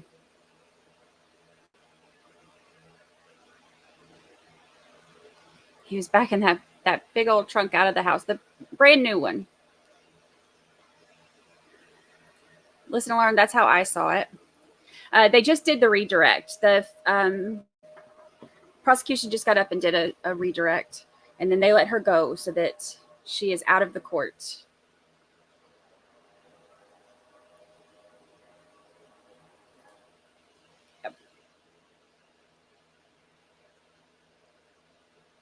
Let's see.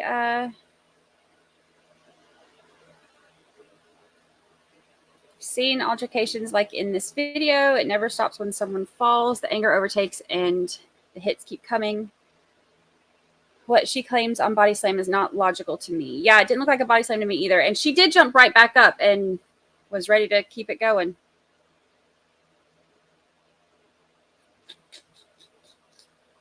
Yes, I believe so.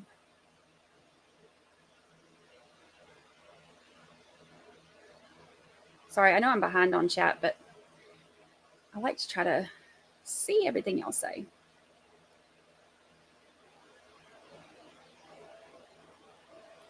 Yeah, that's what I'm saying. I'm not saying he's an innocent angel. I'm saying exactly the same thing, advocate. Like, there are, wrongs that he did, but her punching him in the head, even with the crappy things he said, her punching him in the head and then sending the text about go shoot his house up were the two big things, and breaking all this stuff in his mama's house. Let's see.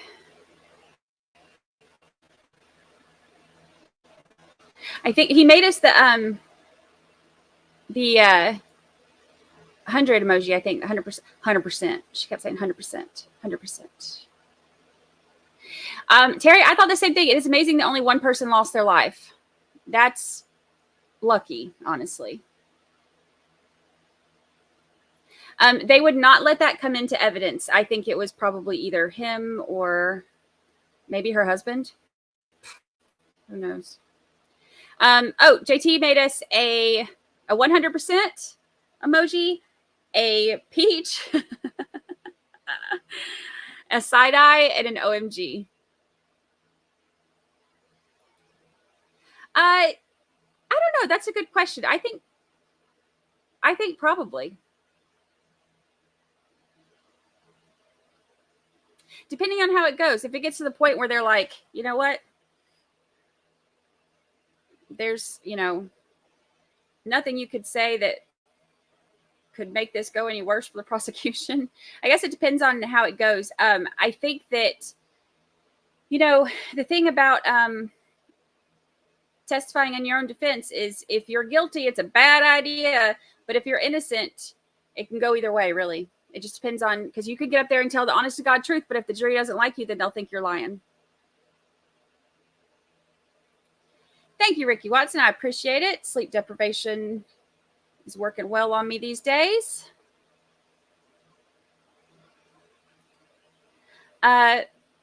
She's gone. They let her go. Judge wanted to do the redirect immediately and get her out of there. So they released her. She is gone. So we'll have a new witness. I'm not sure who, but we will have a new witness after lunch.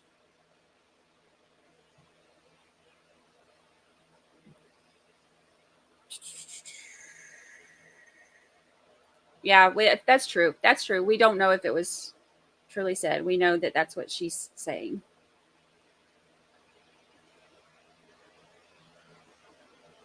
Let's see. I agree, advocate. I don't, from what I've seen so far, and again, I like to see all the evidence before I make my final decision, but from what I've seen so far, unless there's one piece of evidence, I'm like, there's no way you can explain that away. But from what I've seen so far, I agree. Scruffle. It was a scruffle. They had a scruffle. That was hilarious yesterday. Scruffle. Her dang, that defense attorney almost had a scruffle.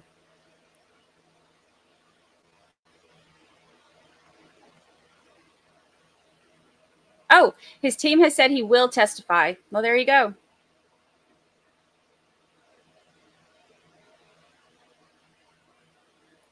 Yeah, they were trying to, I don't know if y'all caught it. They were trying to ask questions about, her being 23 at the time and how she was making her money. Because she kept saying she's a realtor, but she hadn't actually sold any houses. So I guess she, was a realtor, but she became a realtor during COVID. So she wasn't selling anything or whatever. I don't know. But so they were trying to get to the financial part of it, and they were talking about her surgery, and you could tell they were going that way. And then there was objections and argumentative stuff. And then that line of questioning was forced to be ended. Okay, there you go. Oh, I missed it completely. See, I miss little bits and pieces here and there when I'm trying to chat with y'all sometimes, but it's worth it because then y'all hear stuff and you let me know. I would assume so. I don't know how they wouldn't be called since they were witnesses. We all have so many questions. So many.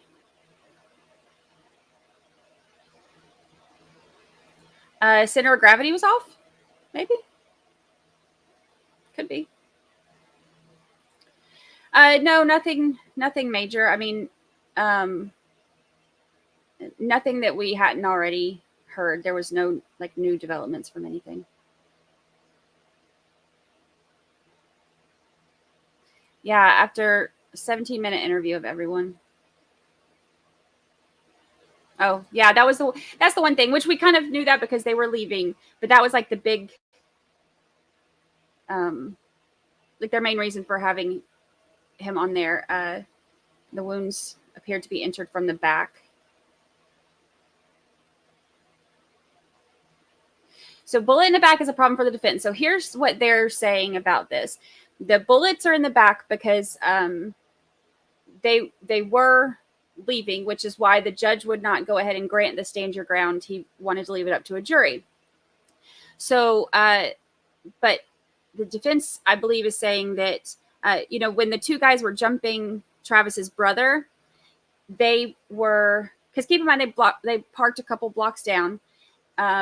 And the two guys that were beating up his brother were closer to the car than they were to the house. So they were like out towards, like, out that way. So they were already kind of in motion to go that way. And I don't know if it was one of them or two of them that had guns. And they're saying that they pointed the guns at Travis, which is when he shot. So as they were, I guess, driving away, and a couple of them were ducking and the others weren't, or whatever. And they said that the reason he shot is because, that obviously they just showed up at his house, 4 of them, beat up his brother, threatened him, and then had guns and said they pointed the guns at him. And that's when he shot. But we'll hear more about all of that, I'm sure, especially if Travis has taken the stand. So I'm not sure who's next.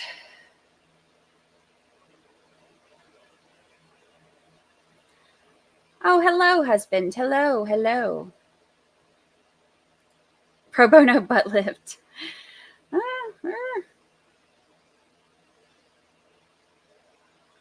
Maybe. Yeah, go figure. A realtor who isn't real. So her mom's a med tech. Yeah, I 100% agree. So this is my thing on all of this. I truly, from what I've seen so far, believe that this is self-defense. Now, as far as the stand your ground law, as it goes to the law, we'll hear more evidence and then we'll hear instructions on that. But I think, to me, I don't see this sticking.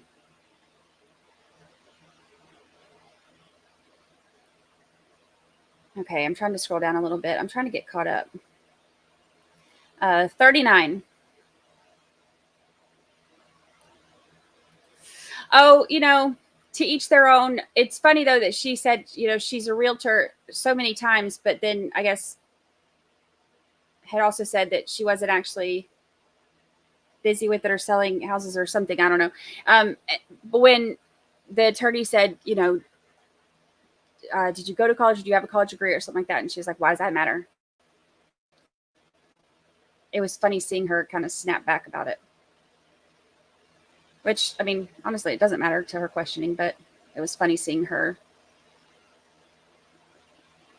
it was entertaining, I should say.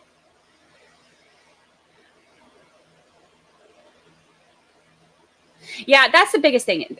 Reasonable doubt. Like, this is not one of those things that the jury has to be like 100%. This is exactly what happened. Whatever. They have to, they'll have the jury instructions on how they are to make their decision. And it's not like you 100% have to agree that, this was absolute murder. It has to be beyond a reasonable doubt. So if him defending himself, like if them pointing guns at him and him firing, as they're driving away or whatever, if that presents doubt, then he will be acquitted.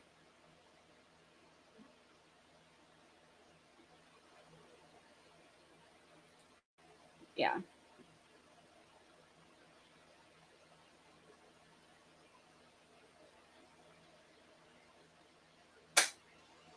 Oh, that scared me.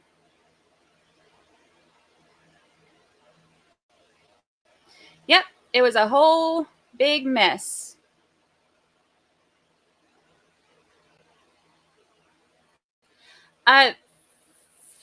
Like, I guess shirts off is kind of like a sign of them about to like go in there and expecting trouble, going into fight and stuff.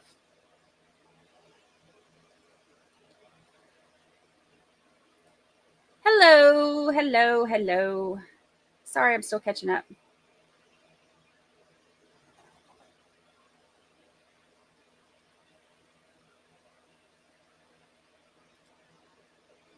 Well, that's the thing is we can sit here and kind of chat about what we've seen so far and what we think, but that's what I was saying earlier, that we still haven't seen everything. So all of my opinions are based on what we've seen so far.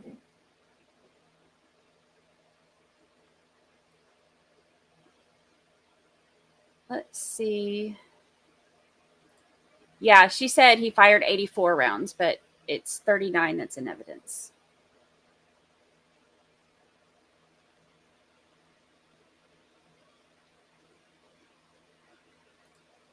I don't know that I would buy anything from this woman.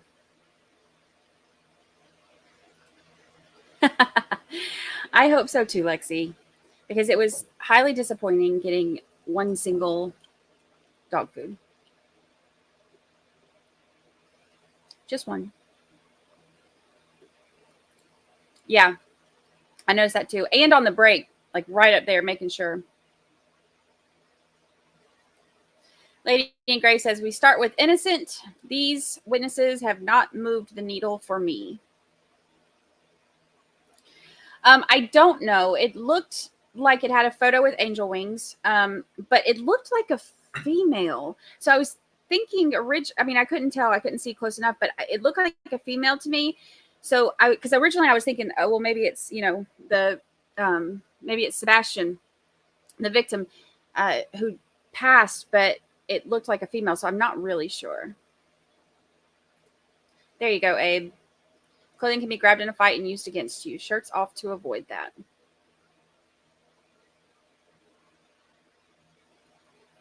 Don't want to get blood on their shirts. Oh, yep, there you go. Shirts off. Means there's going to be a scruffle. A scruffle. Gosh, that was so funny. This has been a wild one already, y'all, and it's only day 2. She's getting her some tequila and Googling how she did in court.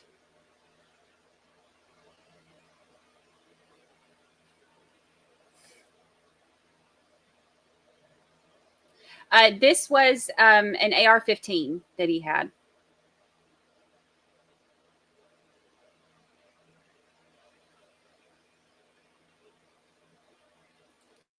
I do not think so, Brooklyn. What is that one?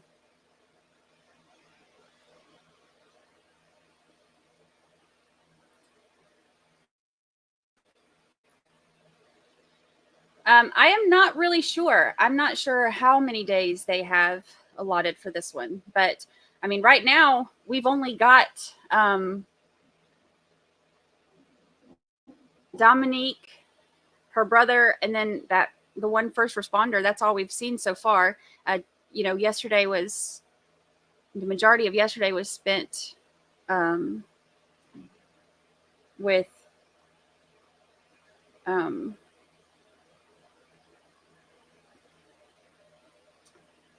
squirrel. I got a text and got distracted with the brother.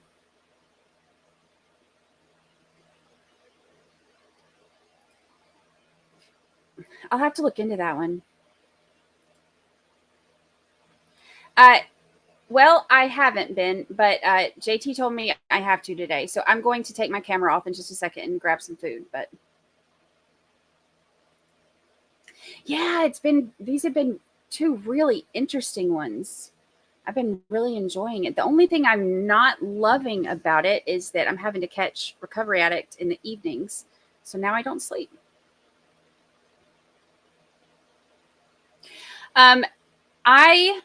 This is the one that her husband that she killed was the officer, right? I have some news things clipped to read that or bookmarked to read that I haven't yet. Because I know that there was, I don't remember. Everything's running together now because I've been so busy with this. But I think there was a like a hearing or something. Was it yesterday or the day before? Everything's running together, but I have to catch up on that one.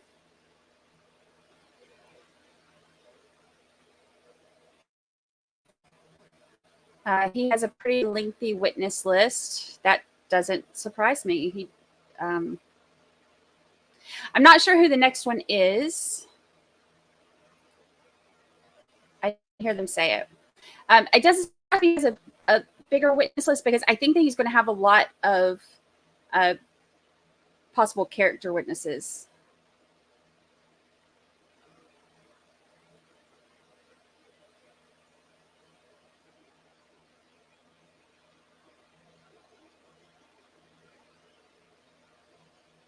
Let's see.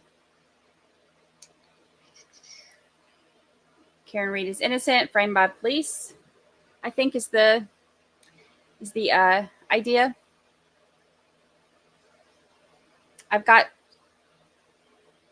minimal time looking into it. I've got a lot of stuff saved.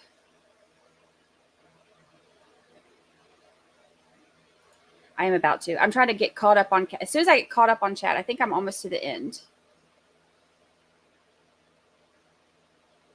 Yep, there we go. Framed by police. See?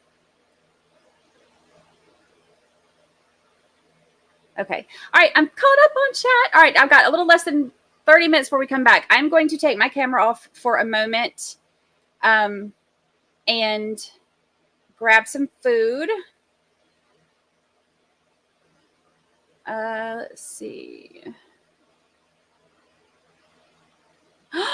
Shut up. You found her realtor page? Oh my gosh. Can you send that to us?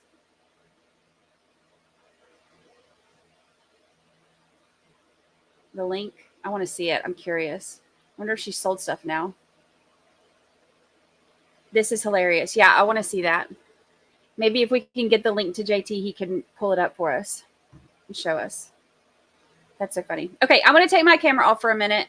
Yes, okay. Yes, no squirrel.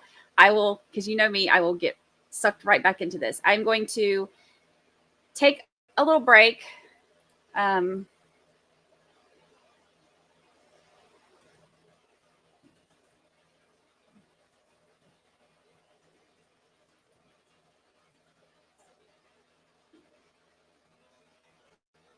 We're gonna, oops. There we go. All right, I'm gonna take myself off for a minute. I will see y'all back here in just a few minutes. Talk amongst yourselves.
Hello. Oh, I said that and he turned around. No, I just double checked and he's not on any kind of list. So I don't know.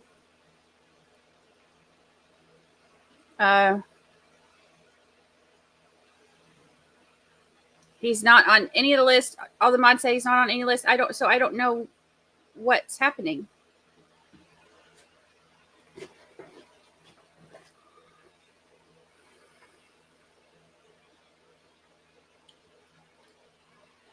But he would never be shadow banned or whatever it's called from here. He's Mr. October, for God's sake.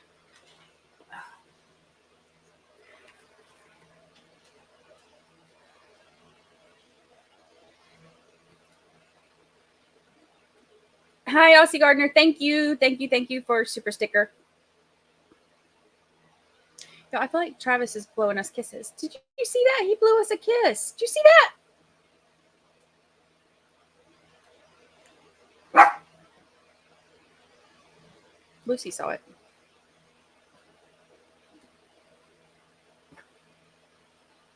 Y'all wave to him. Wave through the portals to Travis Rudolph. Looks like he is. I wish they would turn the mics on. I want to hear what he's saying. He just said, man. No, I didn't even know that was a thing. Don't even know what it means. Just found out for the first time.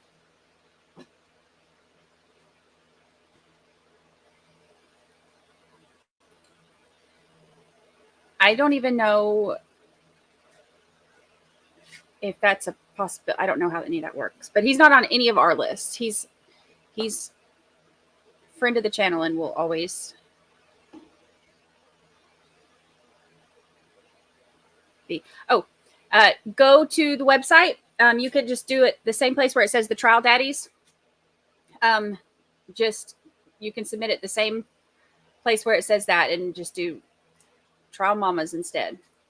It's 13th juror.live.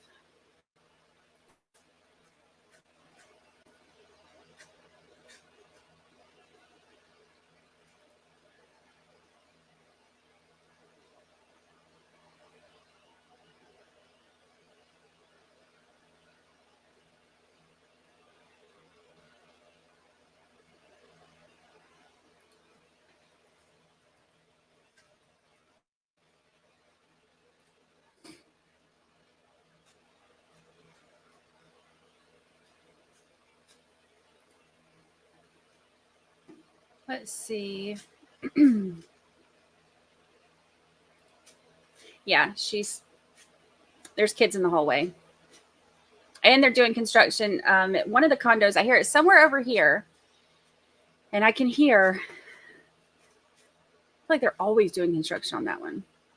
It's not like super loud. It's more like light construction. It's more like somebody feels like they need to use a drill to hang new tapestries every other day.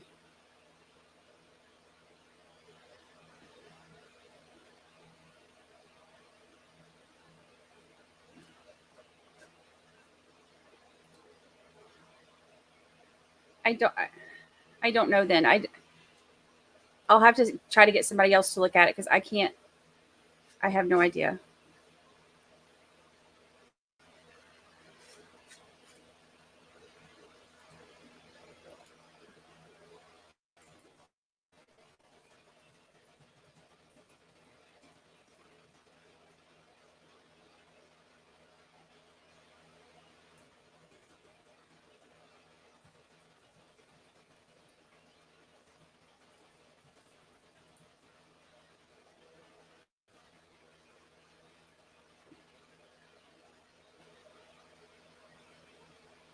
I'm still not sure.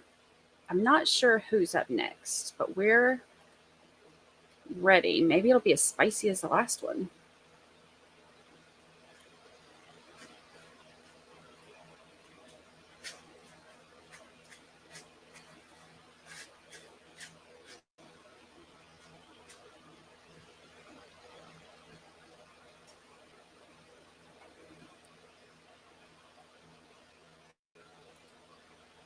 Oh, awesome. Let me see if I can pull it up.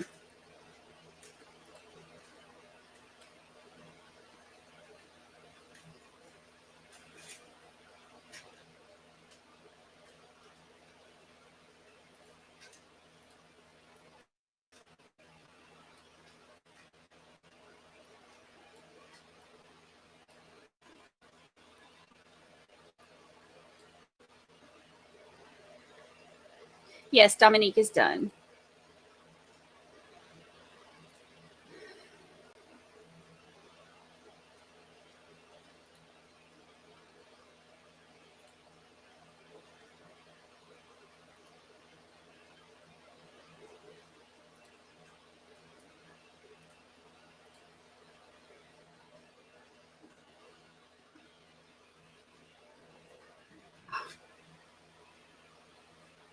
Maybe it's my 12-hour marathon streaming yesterday between this and Jodi Arias, but my headphones are killing me today.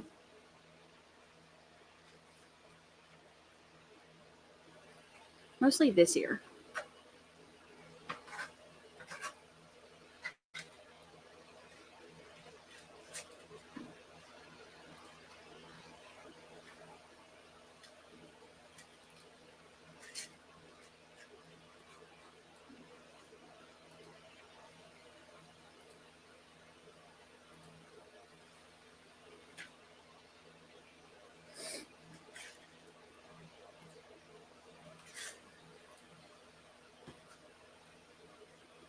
Here comes a judge. We ready? He's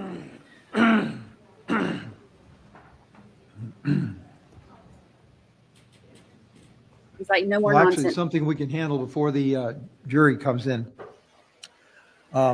Bless her heart, Judge Weiss has volunteered to cover my morning docket again tomorrow morning.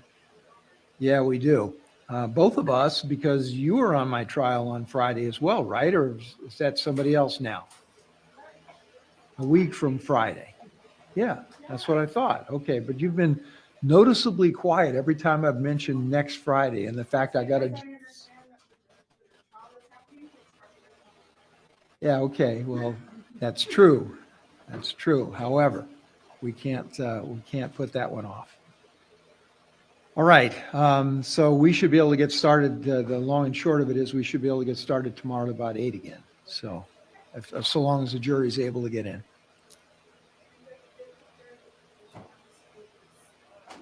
Need somebody to, okay.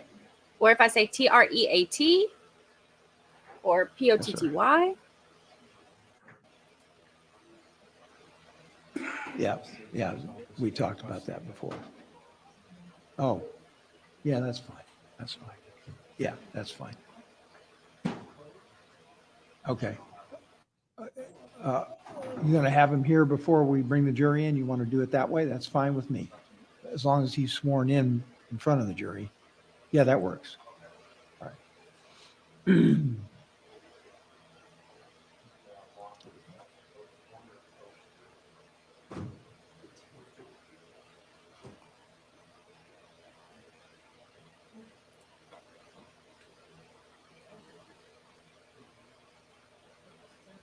Getting ready.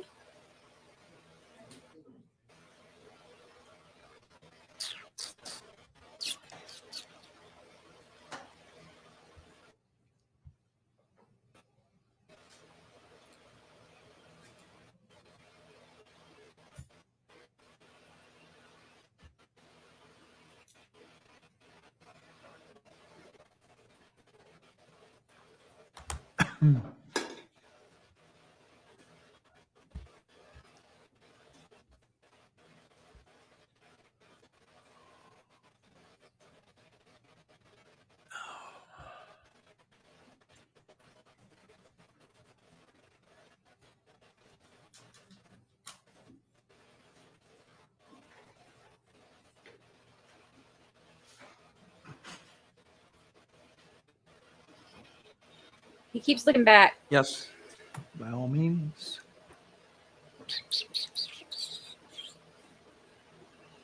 All right. And so when do you have him? Okay.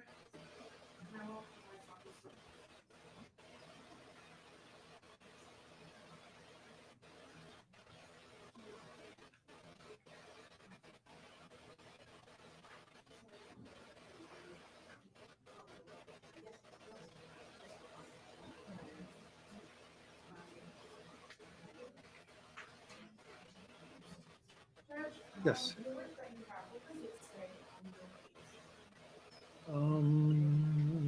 White male.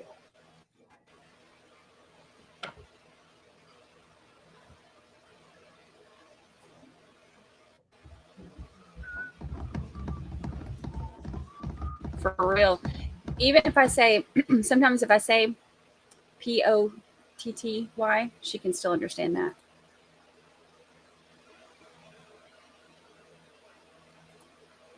I have no idea. I really don't know how a lot of this stuff works.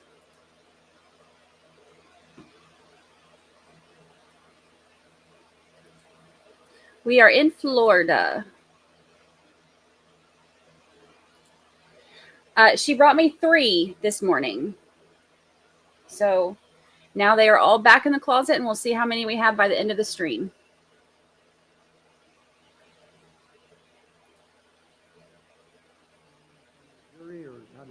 You know, it doesn't matter to you? Okay, great. Then let's bring him in first. No, bring him in first. Thank you. Apparently he's listed as he's biracial. Okay, all right, fine.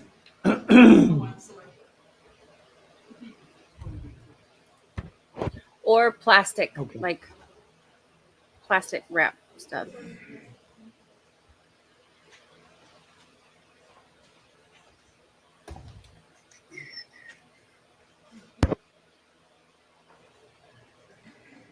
Oh, there you go. Angie Bird knows.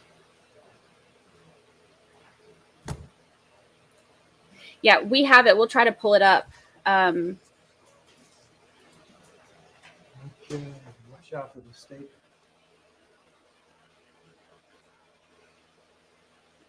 This is her.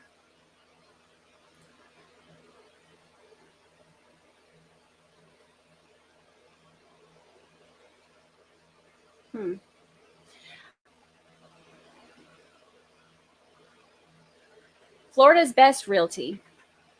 Maybe if I need to move a condo, then I'll call her. A realtor is more than an individual dealing with the business aspect of your home. Please do not hesitate to contact me. I hesitate. All right, here we go.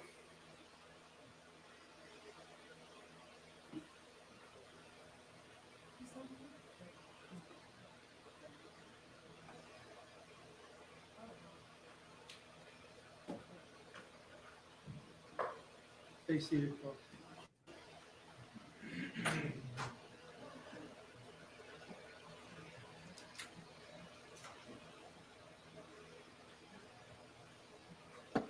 Sign it, so you have a photocopy of the certified copy. Look, this is that body language we were talking about. He's propped back in the seat, swinging his chair.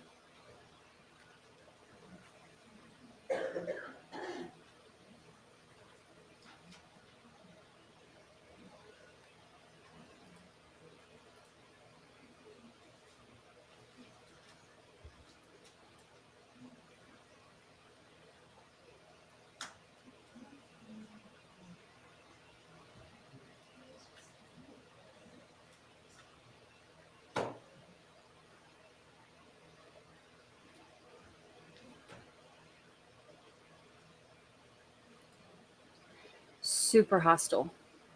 Super hostile.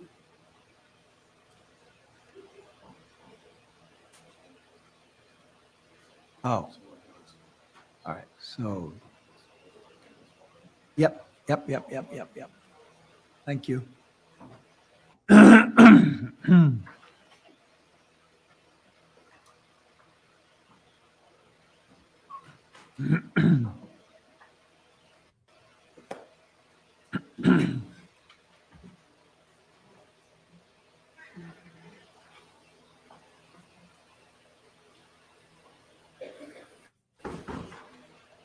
I'll pin the witness's name in the comments. I have to do it on my phone because my computer's being weird and I don't want to mess anything up.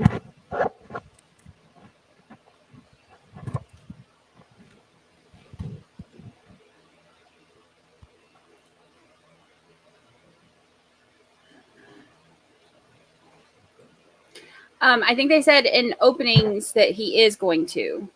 That's what they said.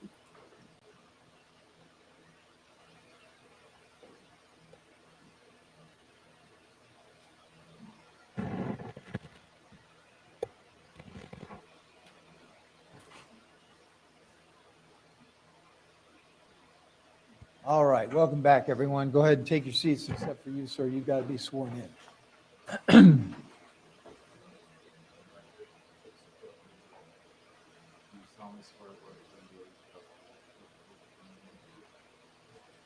Gotta say that a little louder. Okay, thank you. Okay, go ahead and take I your love it when they seat, have their please. sassy pants on. Y'all know that's my favorite.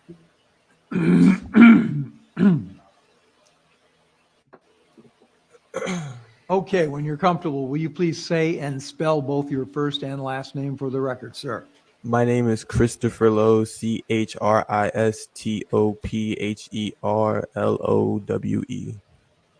Lowe. Yes, sir. Lowe, that's it? Okay, got it. Thank you. All right, you may inquire, Ms. Edwards. Good afternoon. Good afternoon. Mr. Law, how old are you? I am 23 years old. And so back when this incident happened, you were 21. That's correct. And can you tell me how you know someone by the name of Keyshawn Jones, me and Keyshawn went to the same middle school and high school. We met in 8th grade. Became great friends in the 9th grade, and we've been great friends since then. And how close are you to Mr. Jones? I would say my relationship with Keyshawn, we're brotherly like. I stay with his mom, he stays with me. We're literally brothers. When you say stay, you mean you're over each other's houses Well, overnight? yeah, when we're younger, but now we're actually roommates and we lived in the same houses, and he's my brother from a different mother. Do you know his sister, Dominique? Yes, I do. And how would you describe your relationship? I didn't really get to meet her. Like, I don't really talk to her as much. Whenever me and Keyshawn would talk most, it would be like playing the game or something like that. But I didn't really meet her until I was like 20 years old type. So for your relationship with Dominique, that would have been then later, closer to the time when this happened. Exactly, yes. And would you say that you thought of her in friendly terms? Of course, yeah. We've had nothing but good encounters. There's nothing I can say wrong about her. What about someone by the name of Tyler Robinson? How do you know that person? Me and Tyler, we grew up together, went to the same elementary school, came really close in 6th grade when we had a class. Thank you, Would Aussie. you Thank you. also Thank you. describe your relationship with Mr. Robinson as very close, sort of like Exactly, yes. We were all brothers. all right, now I want to talk to you about an individual by the name of Sebastien. How did you meet Sebastien? We all went to the same high school. We were all cool. We all hanged around the same friends. We're all in the same group, so basically just high school. And back in April, when this incident happened in 2021, working in school, tell us a little bit about what you were doing. Actually, about that time, I think it was like the unemployment time, and I would just work out and do deliveries on like DoorDash, and like What about now? now I work in a restaurant.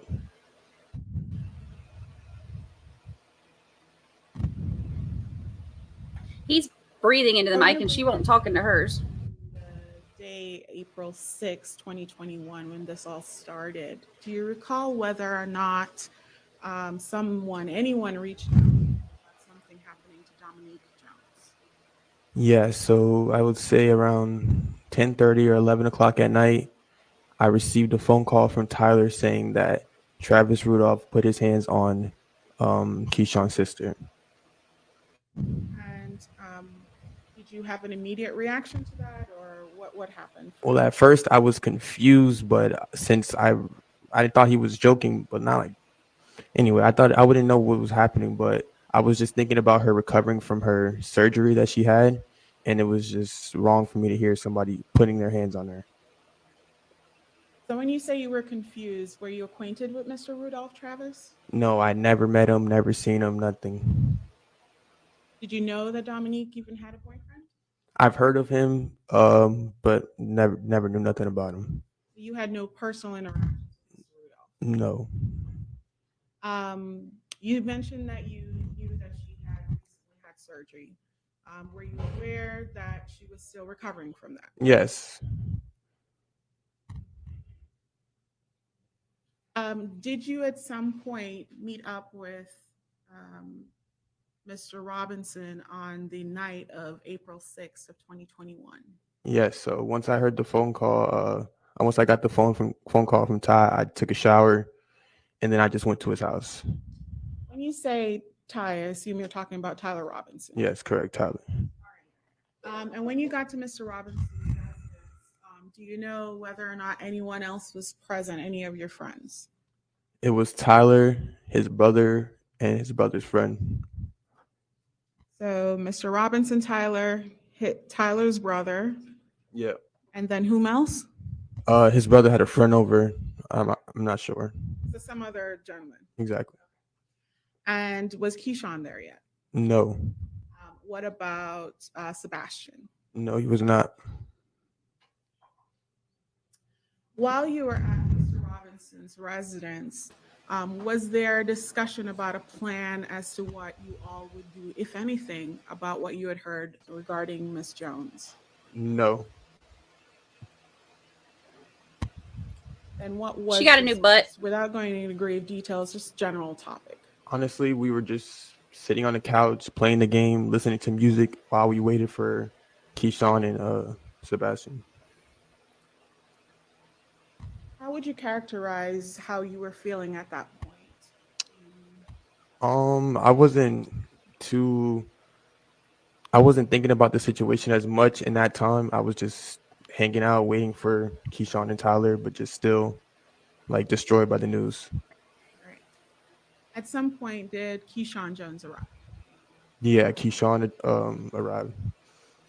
And when Keyshawn arrived, can you tell us whether or not there was any discussion at that point regarding firearms? So yeah, me and Keyshawn, we kind of were thinking about what we're gonna do. I know Keyshawn said, I don't want to bring any weapons to this. Sustain. You're so.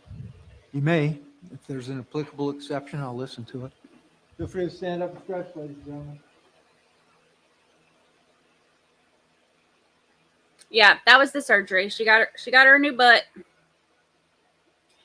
And JT made us a peach emoji for the witness's new fanny.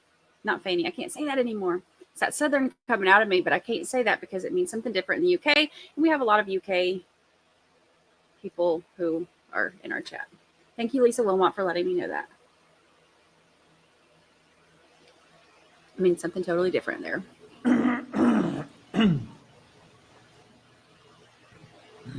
So, Mr. Lowe, do you know whether or not Keyshawn Jones had his firearm on his person?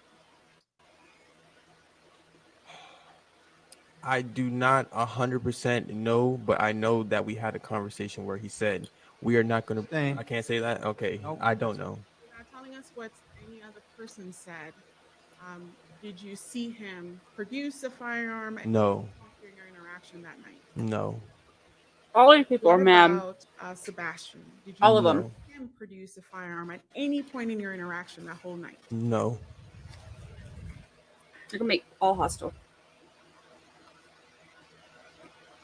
So you advised that there was some kind of discussion, and again, without going into what anybody said, did you at some point leave the residence? Yes. Whose vehicle did you take in order to leave the residence? We took Keyshawn's mom's car. So that's the black Cadillac? Yes. And was Keyshawn the driver or someone else? Keyshawn was driving. What about you? Where were you seated when you were headed over to Mr. Rudolph's residence? I was sitting in the back left passenger seat. So directly behind the driver? That's correct.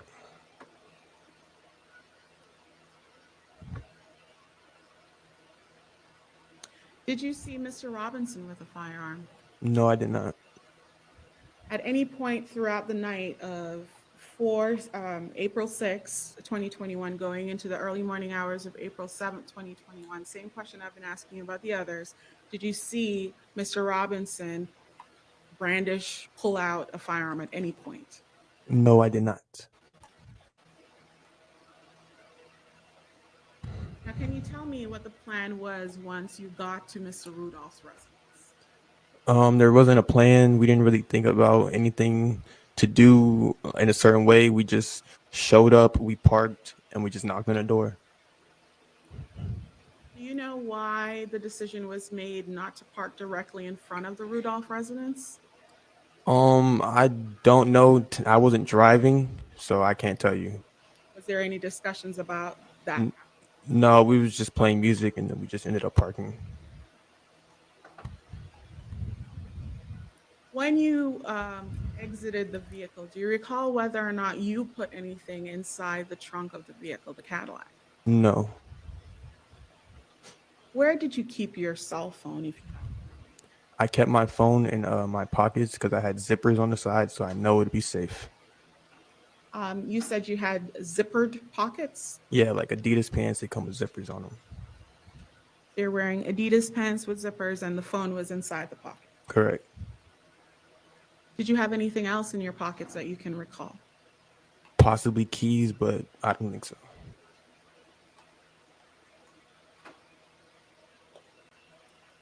When you arrived at Mr. Rudolph's residence, were you familiar with his home or that particular neighborhood? No, I've never been there.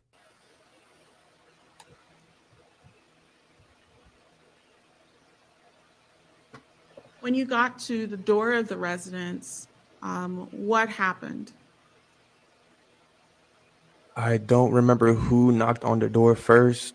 I don't believe it was Keyshawn. It was either Sebastian or Tyler. But someone knocked on the door, and I believe his brother came out first.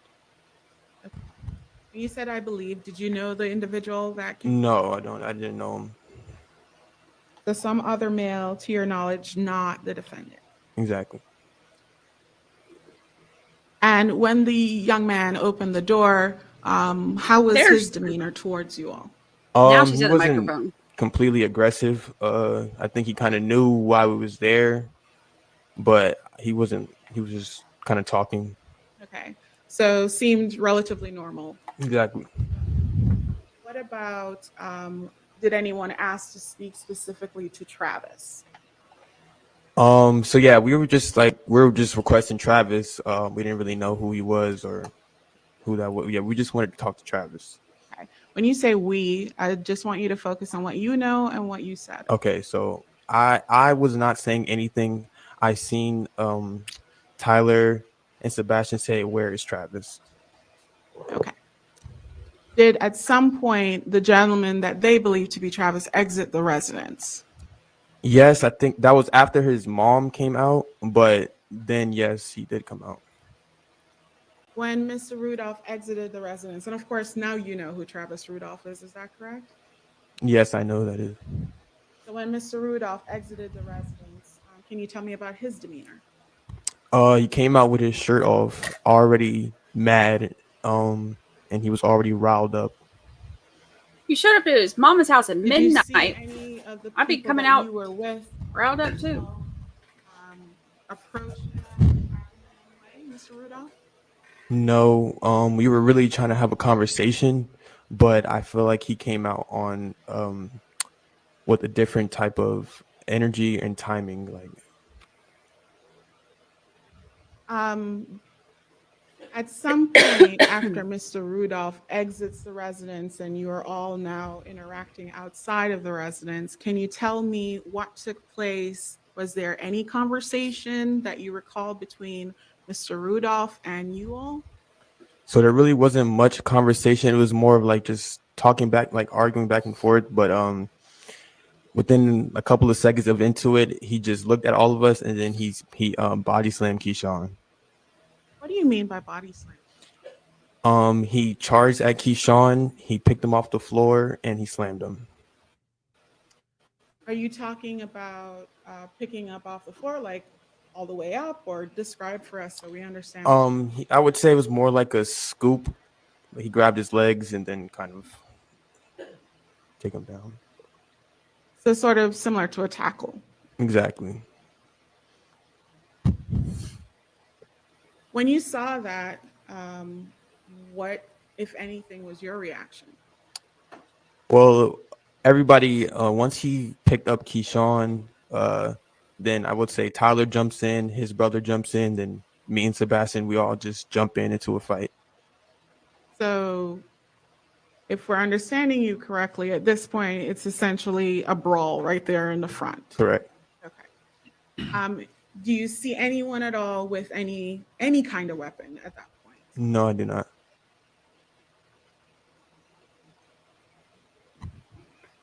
So then, does that mean it was a fist fight? That's correct.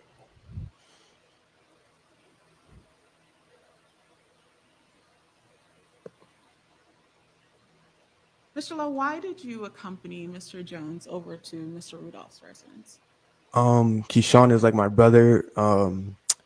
So and Keyshawn's sister, that's like my sister as well. So I will never leave Keyshawn by his side by himself. It's just that kind of relationship we have. And like I said, I just felt bad because his sister literally was recovering from surgery and she got slammed. So. All right. Did you bring any weapons with you? No, I did not. So just your cell phone and the keys that you had? Correct. As the fist fight is happening on the ground, describe what kind of fist fight. Is it the kind where blood is now being drawn, or describe it for us? No, I mean, it was two people fighting one person. So I would say me and Sebastien was fighting his brother, and Tyler and Keyshawn was fighting Travis. But it wasn't a bloody fight or people going home with black eyes. Like, it wasn't that bad. Okay. Was it a freaking dance off? Like what this, exactly are you? Scuffle, melee fight is happening outside. Do you see, or are you able to see where the mom is? Yeah, the mom was standing right in the driveway with something on her phone. She just kept trying to show us something on the phone, which we couldn't really look at because we were fighting. Did there ever come a point where there was a break or pause in the fighting? Yeah, there was a pause where Travis was trying to go into his house to go get a gun, but Sebastien said, "Why are you going to get a gun if we're right here?" And he did not get the gun, so he just kept fighting. So let's just make sure we understand this chronology, if you will. Mm-hmm. So you said there was one instance where Mr. Rudolph attempted to enter the residence but did not actually go inside. Exactly.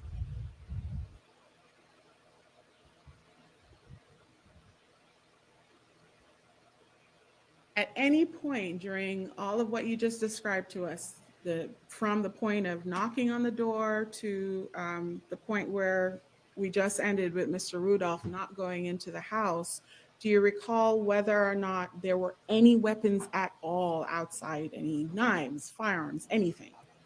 No, I don't recall any weapons. All right. So I just want to make sure that I understand your answer. Did you see any weapons? I did not see any weapons, no. Because your response was, I do not recall any weapons, so I want to make sure. No. Yeah, I'm sorry. Okay. I did not see any weapons. So there were no weapons. There was no weapons. Who believes that? Did the fighting the defendant's continue, mom, or did it fizzle at that point? So yeah, after that pause, we began fighting again because he didn't decide to go into the house. He just, okay, I'm gonna keep fighting. So that's what he did. His mom was still there. His brother is still trying to fight. And then we had another pause, which was right at the front of his house by the sidewalk, like by his car or whatever. And we're looking at each other like, what are we doing? And then Travis then punches Tyler again to make us start fighting again. So it sounds like fighting, pause, fighting, pause, fighting again. Exactly. When Tyler is punched by Mr. Rudolph, they're taking water breaks. Travis, not the brother. Is that correct? Travis, yes. What happens from there? You said new fighting, but physically what's happening? So we're fighting. We're just continuing to fight. It was more like a one-on-one for a quick second with Tyler and Travis, and then me and Keyshawn were kind of looking at each other like this is getting out of hand. Like we got to kind of get everybody together to go. So that's when we try to make our like effort to leave. What kind of efforts were you making? Basically, just trying to rally everybody together, and then Keyshawn was trying to go to the car to get it started. So the car in question was parked, I think we discussed this already, away from the Rudolph residence, correct? Exactly. Oh, exactly. Yes. Okay.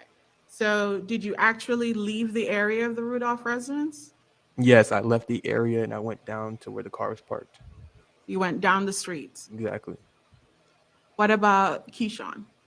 Keyshawn also left with me. Were you closer to Keyshawn than you were to Tyler and Sebastien? Yes.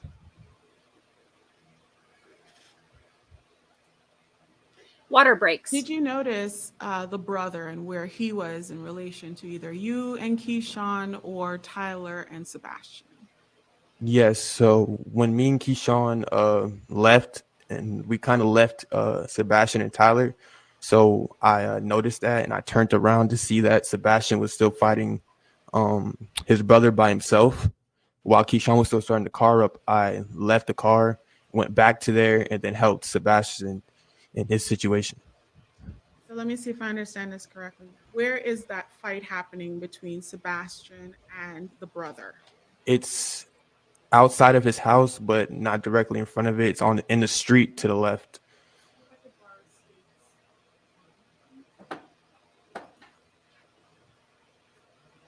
We've given Tangled Crochet anxiety issues today.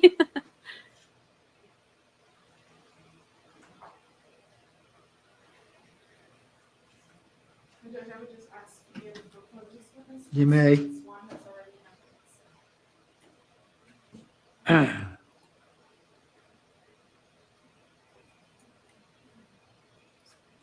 Yes, they showed some of that yesterday.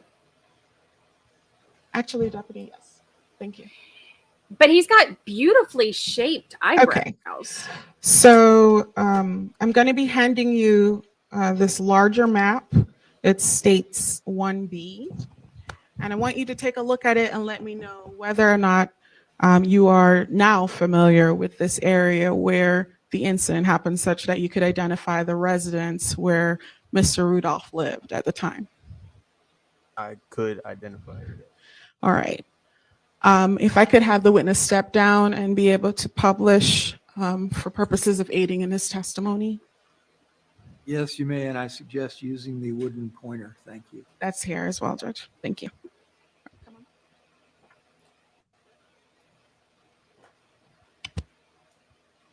Let's just make sure everybody can see.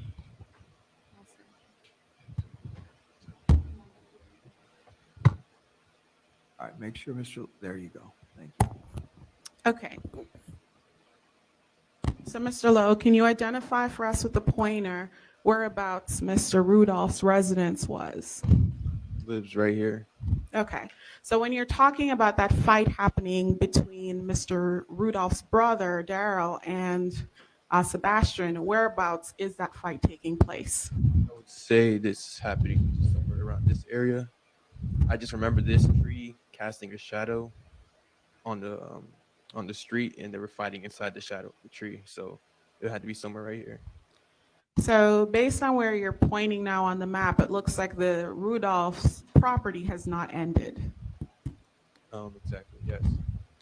Okay, so this fight is still taking place on the Rudolph residence, but not obviously in the front yard. Yeah, you can say that. Yeah. Okay, so it looks like the side of the property. Yeah. Okay, and as that fight is happening between Sebastien and Mr. Rudolph's brother, Daryl, can you tell me whether or not that's also the location you returned to in order to assist Sebastien? Yeah, I came back from here and I ran back to. Okay, and when you went up there, what kind of assistance did you provide? Basically, it was just me and Sebastien kind of jumping his brother. And explain for the members of the jury what jumping means. Oh, well, just two people fighting one person, I guess. Yeah. Okay. So is that a fist fight or is that firearms, weapons? We it was just a fist fight. I didn't have no weapons. Okay. What about Sebastien? Did you see him with any weapons with the brother at that point or any other point? Never seen it. Okay. So, what happened with the fight between the brother, you now, and Sebastien? What happened with? Sorry, could you repeat your question? Yes. What happened? How did the fight end, if it did? So I basically just created enough space and time for me and Sebastien to both get away, and then we met up with Keyshawn back at the car. Now, did you see Mr. Rudolph enter the home? Me personally, no, I did not. And why was that? Where were you? I was already back at the car trying to leave. Okay. So by the time, as far as you know, Mr. Rudolph exits his residence, you're already whereabouts on the map? I would say we were right before this turn. The car was parked like right here. Okay. So much closer to your car. Exactly. Okay. Did you actually get in the car before any shots were fired by Mr. Rudolph? Yes, but I didn't have. It was just probably a split second after. All right. If you could return to the witness stand, thank you. You can just leave this pointer right there on the desk. Thank you.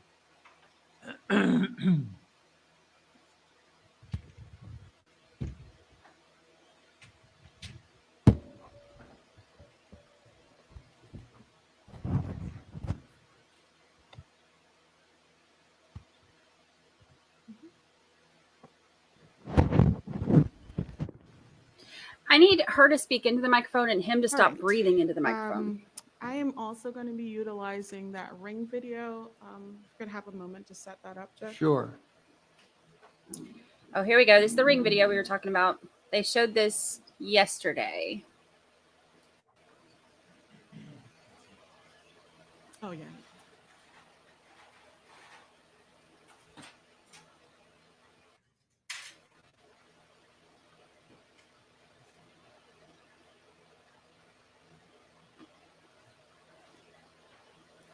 And that states exhibit what?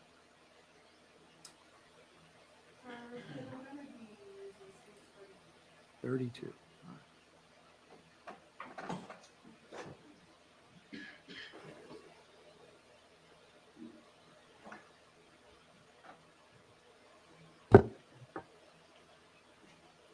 While we're waiting for that to be set up, do you recall whether or not you were wearing clothes on the night of this incident? Yes, I was wearing clothes. Were you wearing clothes? Top and shorts or pants? Yeah, I was wearing I don't remember what shirt, but I know I was wearing pants. And you know you were wearing something covering the top of your Yeah, I never took my shirt off.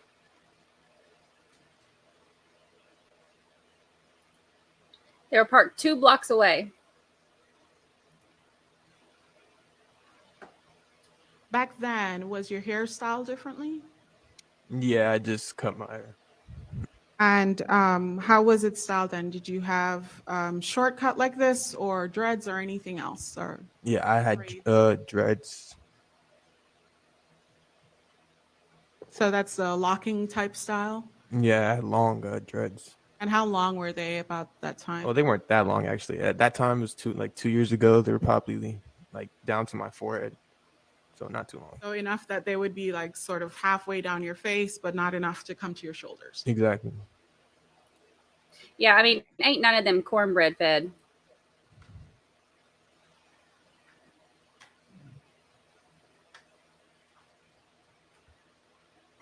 That means thick. Anybody don't. Some of my sayings people don't know.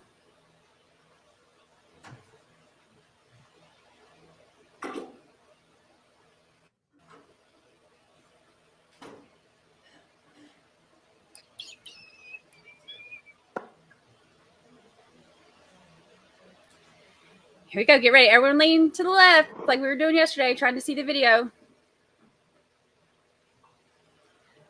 It's really funny that I was doing that and didn't realize I was doing it until somebody in chat said they were doing it.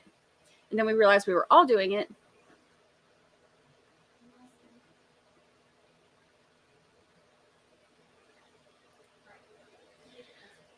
Move around. Move around. you see yourself in this screenshot here where it's phones? Yeah, I do. And could you identify which individual is you? The person in the back with the t-shirt. Okay. So that's you, the last person sort of making its way up that walkway. Yes. Okay. And there's a bulge there in your right pocket. Do you know what that item is? That item would be my cell phone. Okay. Are you sure? I'm 100% positive. Okay. And do you recognize any of the other individuals that are visible now? I can only see Keyshawn, so Okay. So Keyshawn, is that the person in the forefront? with the hoodie on.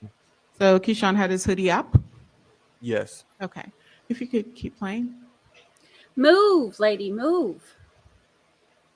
Who's the gentleman with the longer braids behind Keyshawn, sort of in front of you right now? That's Sebastien. Okay.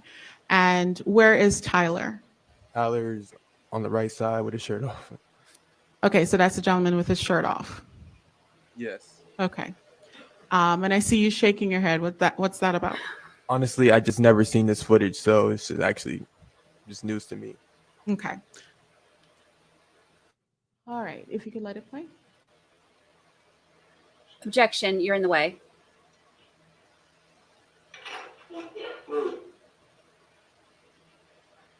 And if you could go to the very next one.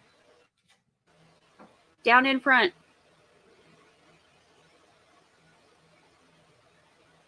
Turn it off, please. In fact, get it out of here. Judge ain't playing. All right. If you could pause it there. That's great. So as this interaction is happening, have you ever seen this video before, by the way? No, this is all my first time seeing it. Okay.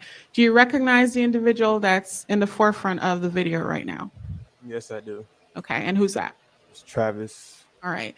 So at the time Mr. Rudolph is actually entering the residence, are you one of those individuals that are out there by the street? I would assume so, but I Move. can't 100% see, so. Okay. Move. If you could take it back, if there is a back, and just let it play so he can see. Hi, Ivan. Yep, it was insane. Pause it. So there appeared to be 4 individuals. Can you tell whether or not any of the individuals were you? And you can go back. Do you need to see it again? I mean, it more than likely was me, but I can't literally see it from this footage. But Someone I'm not might tell sure her it would to be of sit assistance, down. but Mr. Lowe can step down and use that pointer, perhaps, if that. Mr. Loads, the judges are giving you permission to step down so you can get closer to the screen. May help, it may not. I don't know. Move.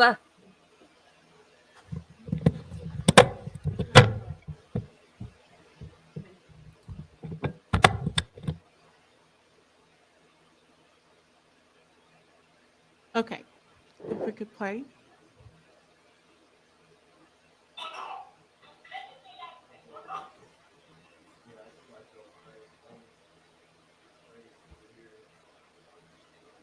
Okay, so let's go back a little bit so we can identify which one you're referring to.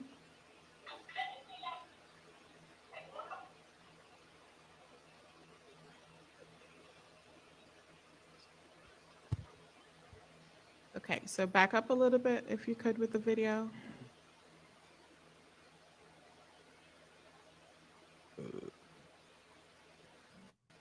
you can stop it here. I'm this guy right here. So sort of the skinnier image that's away closer to the roadway. Exactly. So second in line there of the 4 people that we're seeing. Yes. All right, if you could let it play.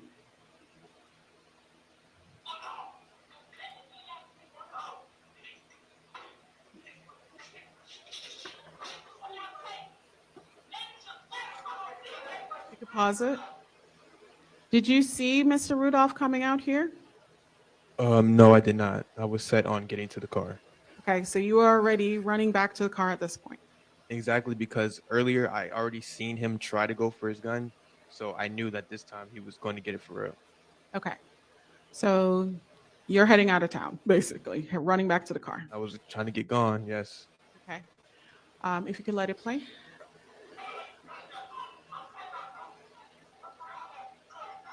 Pause that. Were there any other females outside besides the mom? No. Okay. Are you able to recognize anybody else in that video as you were watching? I mean, I seen Tyler and Sebastien. If we could play that back so he can identify who those people are.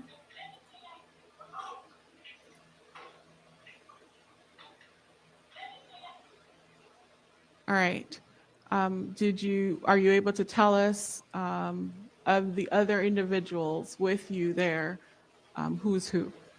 Not from this part. It was like later at the end of the video. All right. So please let Mr. Clausy know when to stop. All right.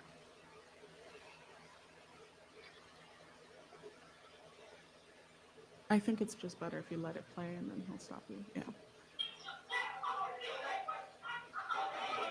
No. I think this right here is Tyler, and then me and SB were already gone down the street. And SB is Sebastien? Sebastien, yeah, Sebastien. So you, Sebastien, Keyshawn are now gone running towards the vehicle. Yes. And you said that person that's still remaining out there on the street is Tyler Robinson? Yes, correct. Okay. All right. Thank you. And if you could let it play.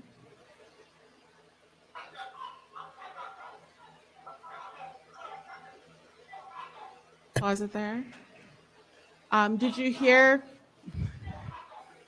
Were you able to hear all that yelling as you were there in person? All right, no. I was even focused on that. I was just focused on getting back to the car. Okay. And you were by that point further away. Yeah, on the map, I was almost a block away. All right. Thank you so much.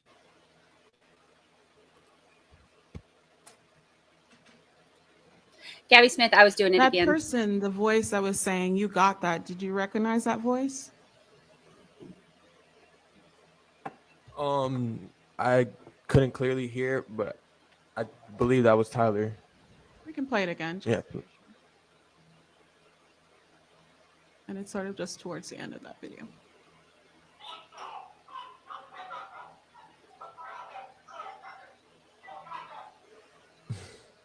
Yes, that's definitely Tyler. What does you got that mean, if you know? Basically, we were surrendering, basically saying we already fought. We like, this night is over. You got it. You clearly have the gun out, and we don't want any more problems further than this. Is there any fighting happening at that point? No, because I was leaving, Keyshawn was leaving, Sebastien was leaving, and Tyler was still left behind.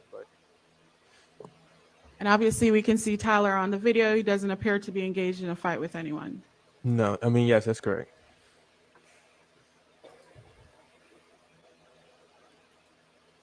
Did you see at any point, once you said you got to the vehicle, whether or not Tyler made his way to the vehicle? So as I was running to get back to the car, I kind of wasn't really looking behind me. It was more tunnel vision. I would say as I got into the back seat of the car, I felt a push to then get on the floor into the car, but I never fully got to see Tyler. Okay. So could you tell whether or not Keyshawn was already in the vehicle? Keyshawn was 100% already in the vehicle. And what about Sebastien? Sebastien was 100% already in the vehicle. And then you said you got in and you felt a push. 100%. Exactly. 100%. Did you know whether or not it was one of your friends that pushed you or someone else? It would have to be Tyler because he was the last person.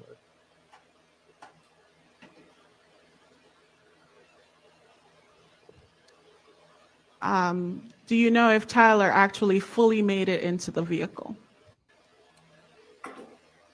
No problem.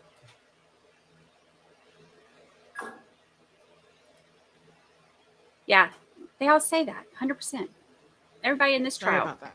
The question was, did you see whether or not Tyler Robinson made his way back to the vehicle and actually inside? I did not 100% see Tyler get 100%. back in the car. Okay. Do you recall whether or not, as you were in the vehicle, whether or not your vehicle that you were in started moving at all? I believe there was a quick second where he threw the car in drive and then let off the gap, like the brake, and it moves a little bit. But then I wouldn't even say 1 second later, less than a second later, a whole bunch of gunshots just start flying into the car. And was that the first round of gunshots that were flying at the car? Yeah, I would say it was like the only round. It was just pure shooting nonstop.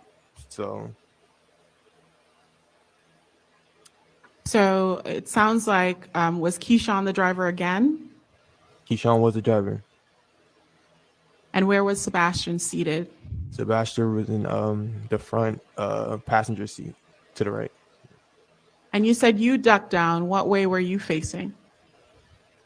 Like I kind of like got pushed in. So once everything, like as soon as I got pushed in, I hit the floor, and then the bullets just started coming in.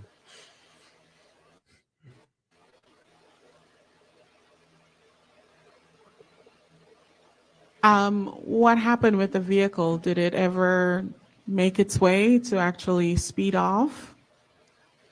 No. So when somebody's shooting at you with a big gun, it disables the car, and we weren't able to drive while getting shot at. So no. So the vehicle was sort of just like stopped for a while. No, I wouldn't say it stopped because we were able to get away from the situation. But while he was shooting at us, we weren't able to drive because we're getting shot at. Did you think something had happened to Keyshawn? While the shooting was happening, it was I heard Sebastien. I didn't think anything happened to Keyshawn, to answer your question, but I heard Sebastien say I got hit, and then the shooting kept going after that. So. And I have to ask, was Sebastien fully in the vehicle as that was what you just described? Sebastien was fully in the vehicle, doors closed, ready to go.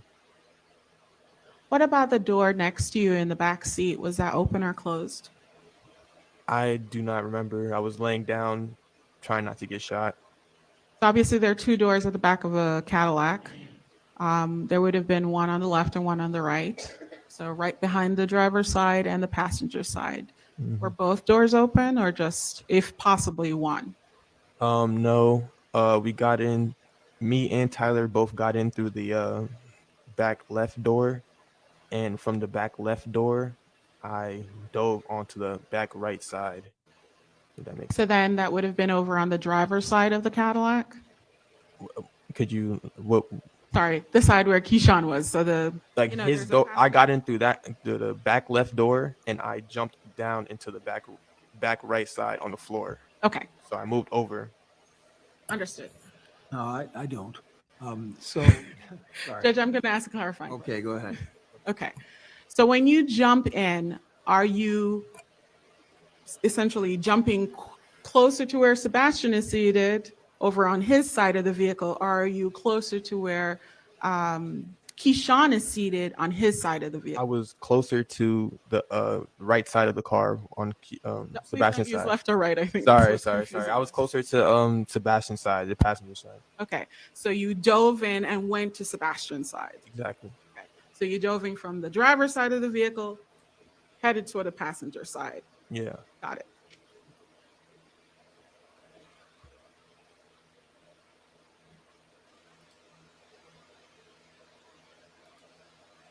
Did you see anyone in your vehicle with a firearm? No, I never saw anybody with a firearm. Did you see anybody retrieve a firearm and attempt to try to pull it up or hold it up? No, I did not see anything like that. What was happening in the car as the shots were being fired? I was ducking for my life. Keyshawn was ducking for his life. And like I said, I heard Sebastien say he got shot, and the firing still happened after that. So during your early testimony, you said eventually you all were able to drive away from the location. Sort of tell us a little bit about how that happened. Once the shooting stopped, we waited a little second. Then I was able to like poke my head up and see what's happening. Keyshawn poked his head up, and then he just threw the car and drive without thinking. We then made the right turn. It's right there on the map. And then that's when I grabbed my phone out of my pocket and I started to call the hospital or just 911 in general. Then once we're driving down the street, we're looking. Pause you there for a Yeah, second. no problem. You said you took out your phone. And what did you do? Did you actually physically make a call or were you looking for hospitals? I wasn't sure what you were saying. So we were looking for directions to the hospital, but we also did call 911. When was 911 called? Do you recall? I would say as soon as we made the right turn and we were like not completely out of the reach, but like far enough that we felt safe enough, I guess, to call him. Do you remember whether or not the vehicle was pulled over by that point? No, the vehicle was not pulled over at that point. So the call started before the vehicle was stopped. Yes.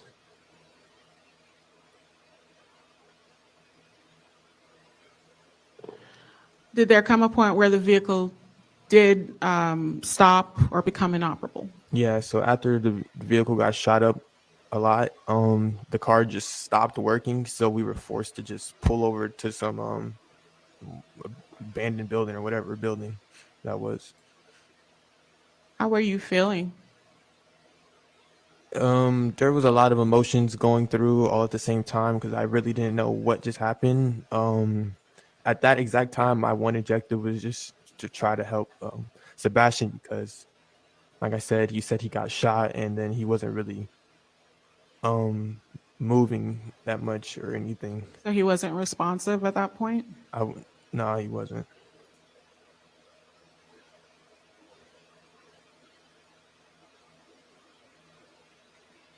Hello, addicts joining us. It's been a spicy Now, day. we've taken this sort of gradually, point by point, but did this all happen sort of in a short period of time or was it over longer minutes? Yes. Yeah, it just felt like everything kind of happened fast. Like,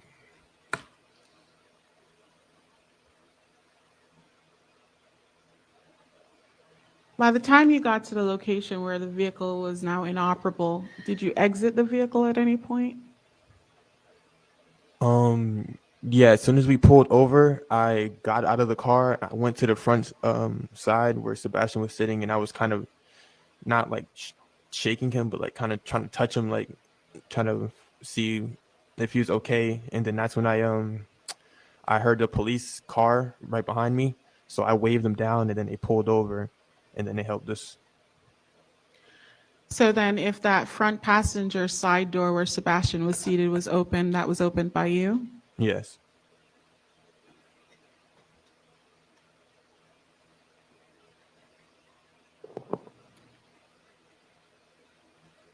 When you saw Sebastien, was he able to breathe, say anything, do anything at that point?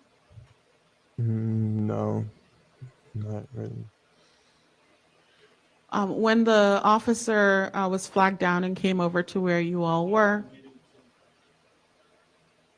Well, it is leading. I will rephrase, sustained. Judge. Play it. Thank you. Can you tell us what happened next after you saw the officer? The officer he separated me and Keyshawn from the car where Sebastien was sitting, and then just more police officers came on the scene. How'd you get the officer's attention? When I got out the car, No. How'd you get the officer's attention when you saw him? I waved him down, and then I just pointed him like he needs help, and then he's like, okay, just back away. Like he separated us in a way. So the officer separated you both from the vehicle and each other, meaning you and Keyshawn? Yes.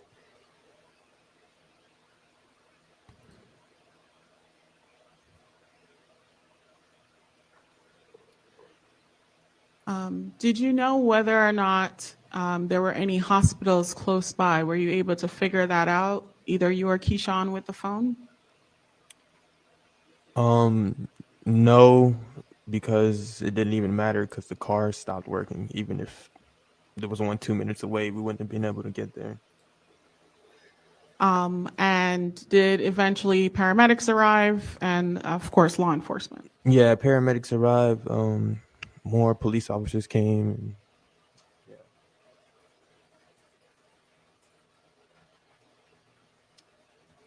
Did you remain on the scene where you all were found until you could be interviewed by law enforcement? Yes, that's correct. How long were you there for, do you think? I would say between 30 minutes and like an hour because we had to wait till Detective Vanderland showed up. Okay. Thank And you, then Julie once Weaver. the lead Thank you, detective thank you. showed up, do you know whether or not you stayed there longer than that? Yeah, well, we had to tell her what happened. Thank you, Weather Watch. Did you have to wait We your appreciate turn? it. Yeah, I was separated. Keyshawn told his story or side or whatever, and then I told my what just happened. At any point, did you remove any items from Sebastian's hand?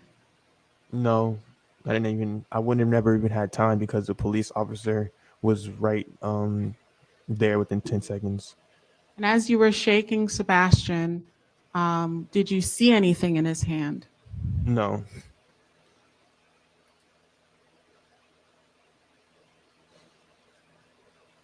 Did anyone, including yourself, dispose of any firearms?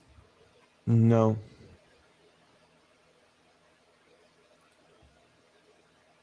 One one moment, card. Judge. All right. They just win one car. They went in the Mama's Cadillac, Deshaun's Mama's Cadillac. I will yield this witness at this time, Judge. All right. Cross-examination? Okay. You may inquire, Mr. Shiner. Yep.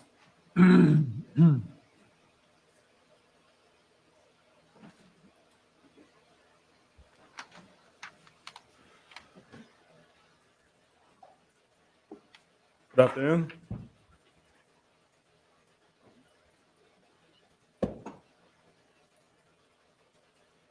Telling this jury that you called 911 when you left, right? I'm telling this jury that I called 911 when I left. Well, I passed my phone to Keyshawn. He called 911. You didn't call. Keyshawn called. Yeah, He's made already the call getting mad. on my phone. And just keep your voice up a little bit, please. I'm having a little trouble hearing you. No problem. No problem. We're going to have another fight in here. That's after you made the right turn, you said, and you were in a safe area, right? Yes, correct. Way before the car broke down. I mean, way before is a kind of a stretch. It was only about 2-3 minutes down the street. A few miles before. It was closer to Travis's house, Travis Rudolph's house, the house where this all happened, than it would be closer to where the car allegedly broke down in West Palm somewhere, right? I don't remember. So you didn't talk to 911 on the way out. You're saying to us that it was Keyshawn, right? Correct. You hear what he was saying to the 911 operator. I don't remember exactly what he said, but he said something around Travis just shot somebody. We need an ambulance. And did you call, or did Keyshawn call 911 after the car broke down again for a second time? No. No need to, right? Yeah, no need to. He on the phone the whole time you guys are trying to drive away with the 911 operator? As soon as you called, did he stay on the phone with the police or the 911 operator? You're asking too many questions at one time. Could you repeat your question? Did Keyshawn stay on the phone with the 911 operator from the moment he called, like you telling us he called, until the car stopped, until the police got there? I don't believe so. I don't remember 100%, but I think the call was ended before then. Wasn't it true that 911 was never called on the way there to not on the way there, but where the car got stopped, on the way to where the car got stuck, that you handed Keisha the phone after the car got stuck, after you had time to do what y'all were going to do? That is so far from the truth. Overruled. Go ahead. That is very far from the truth. All right, so let's break it down. You're telling us that Keyshawn had to use your phone to call 911 like you testified to, right? Sean GSD didn't mom. have to use my phone. He used my phone because I gave him the phone because I felt like he was more suited to make the phone call and to speak with the police. So that's why I gave him this phone. And he didn't have his phone with him, right? He did not have his phone with him. Put his phone in the trunk, right? His phone was in the trunk. You know why? I do not know why. Sebastian's phone was in the trunk, right? Correct. You know why his phone was in the trunk? I do not know why. And Tyler Robinson's phone was in the door pocket of the passenger seat, right?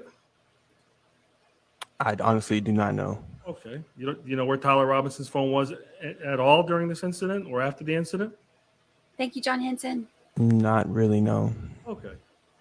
Let's get back to the gas station that you said was abandoned where the car got stuck, right? Correct. All right. Do you remember if Keyshawn was still on the phone with the 911 operator telling him where y'all are so the police can find you at that point? It's possible, but I do not remember. Okay. And you're telling us definitively, 100%, that there's no way the first time 911 was called was after the car was inoperable at this gas station or abandoned gas station? Definitively, I don't think so, but I don't think so. We made the phone call in the car while we were driving down the street. Okay, and that would be the prudent thing to do, right? If you could. That would be smart. That was the right thing to do. Sure. That's what we did. All right. And when you get out of the car before the police show up, there was no police there, right? Right away? It depends on what you mean by right away. Well, within 30 seconds or a minute, did you see any police officers? 2 minutes? Within a minute or two, I did. All right, so you had at least a minute or two before you saw any police cars, right? That's correct. You saw them driving around. They didn't even know where you guys were. It took a while before somebody found you, right? I didn't say I seen any police officers driving around. You didn't see cars, tons of police cars going past you trying to figure out where y'all were? Nope. Okay. And the reason you didn't see all these police cars is because you were trying to hide the weapons you brought to Mr. Rudolph's home. Isn't that true, sir? That is so far from the truth. It's loud. So you disagree with that? I completely disagree. Okay. They're about to fight like they did this morning. I have a phone with me today. In your right pocket, right? Correct. I made the witness step down. Sure. You have the mic.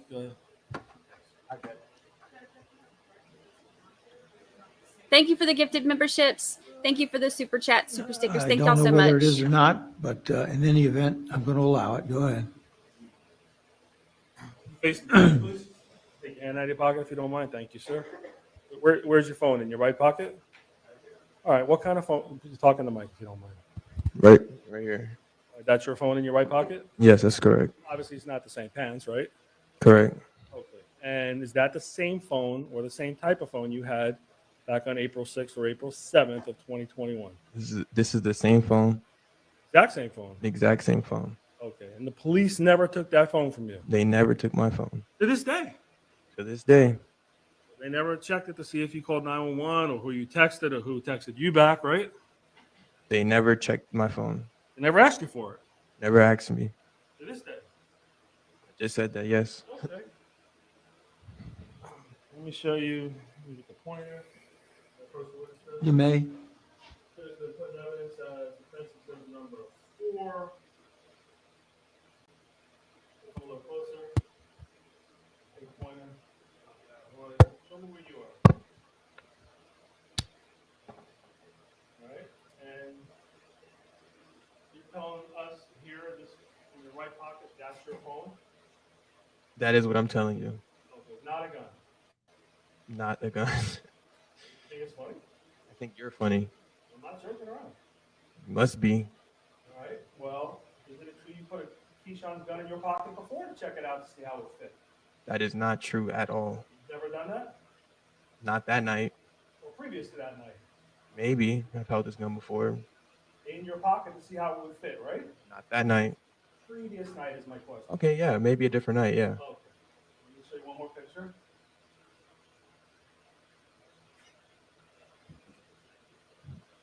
These witnesses do not like being cross-examined. It has been spicy all day long. all day long.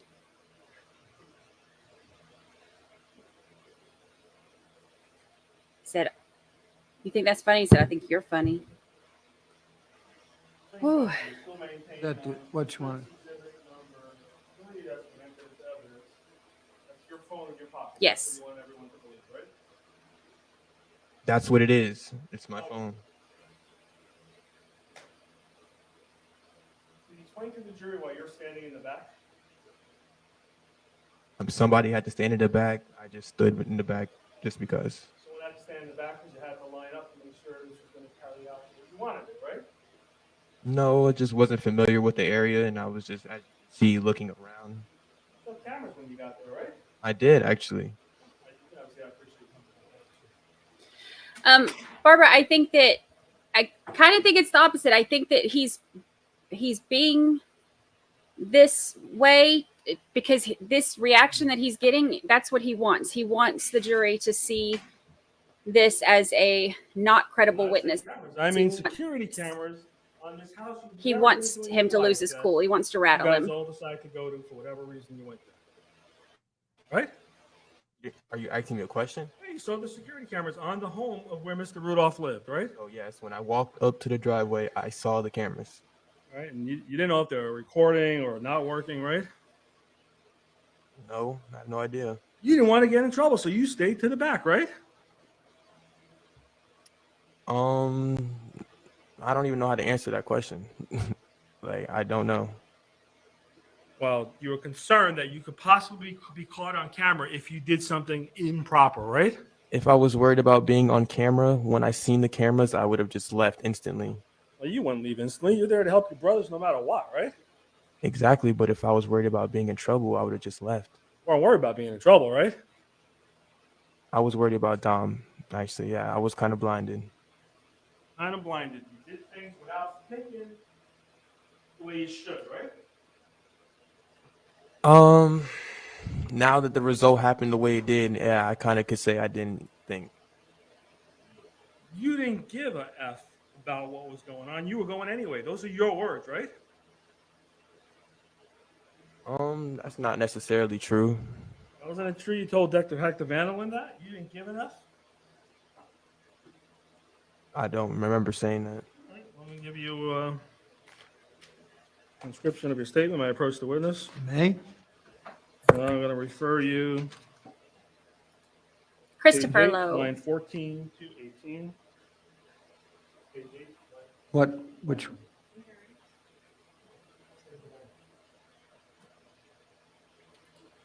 Yeah, I mean, they're doing a great job. They're getting done exactly what they want done.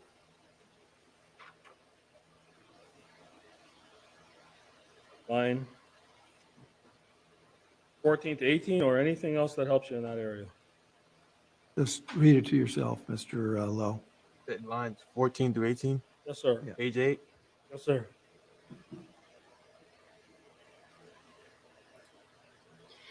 No cuddle puddles in this courtroom. Specifically, just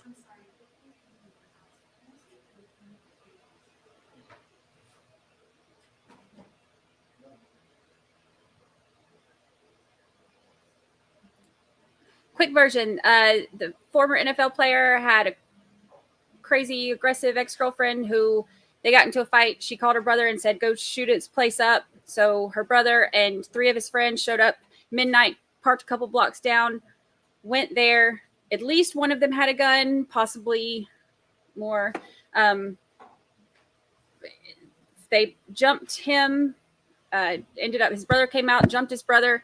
And then as they were leaving, I guess they pointed guns at him and he shot them. All right, do you have and one a of them chance to read died. that, Mr. Lowe? Yes. Could you Okay. tell me when did I say this or like Well, who did I? hang on. Okay. Wait for the question. Go ahead. you remember speaking to Detective Vanderlyn when she interviewed you at this abandoned gas station. The day this happened? Yeah. Yes. You've only given one statement in your whole life to the police officers about this case, right? I'm not sure. I met up a couple times. It's been a lot of sit downs. Okay, so you're telling this jury you gave more than one statement under oath to a police officer in this case? I'm not 100% sure. You only gave one statement that lasted about 5 or 6 minutes on the scene. When Okay, yes. It was 5 or 6 minutes. I don't know how long it was, sir. 2 minutes, Overruled. right? Overruled. I do not. As long as Well, It doesn't say that, Judge. It says it's -7. then that's a problem. I want you both to compare the transcripts right now and see.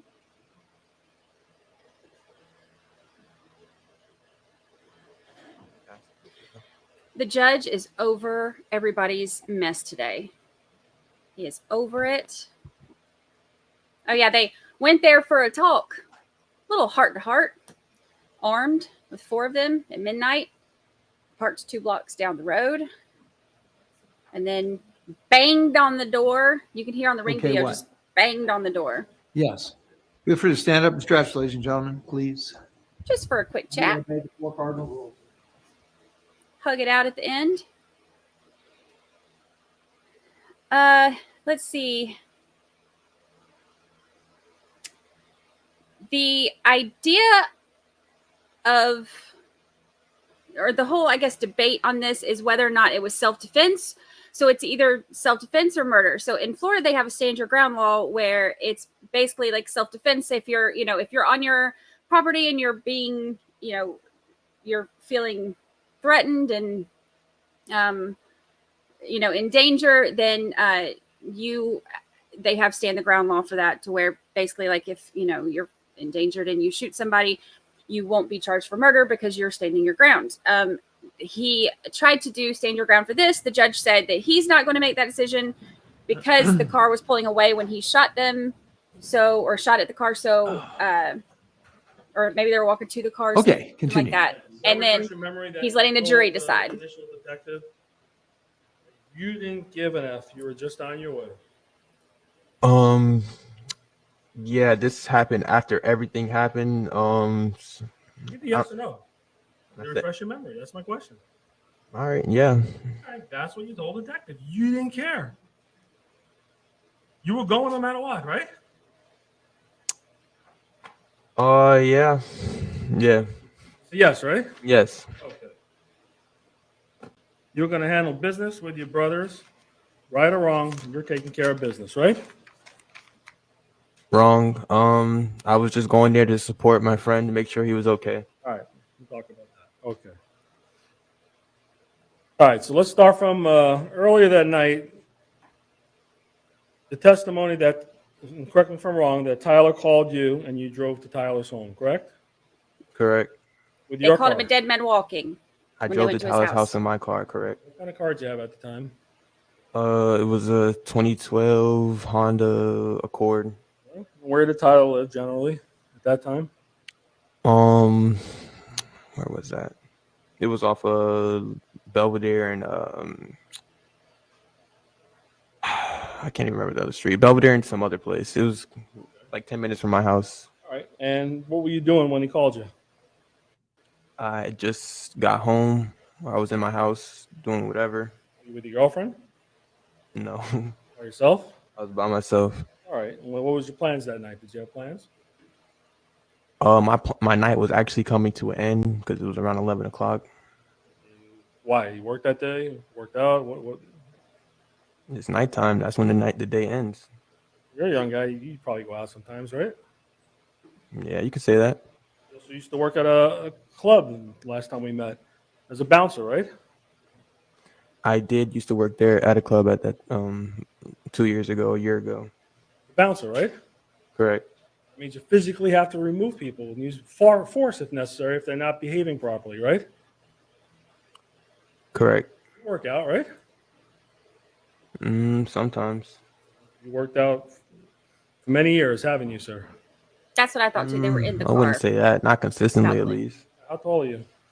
About 6'3". 6'3"? Yeah, about 6'3". And you know how to fight, don't you? I could say I know how to defend myself. You also know how to use offense if you need. I'm not a trained fighter of any sort. The only one who had no idea how to fight that night, in your opinion, is Darryl Rudolph, right? The brother. Could you repeat your question? The only one who had no clue what they were doing in fighting was the brother, Darryl Rudolph, correct? You're saying they didn't know what they were doing? Nah, he had no idea how to fight. No, it seemed like he knew what he was doing. All right. Well, you don't remember telling they me were jumping previously on the him. oath that he didn't know how to fight at all? Do you remember that? No, I don't remember that. All right, we'll get to that then. We'll get there.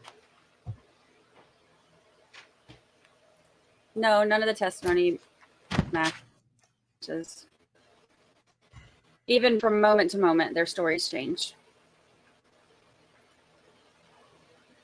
Hello, hello.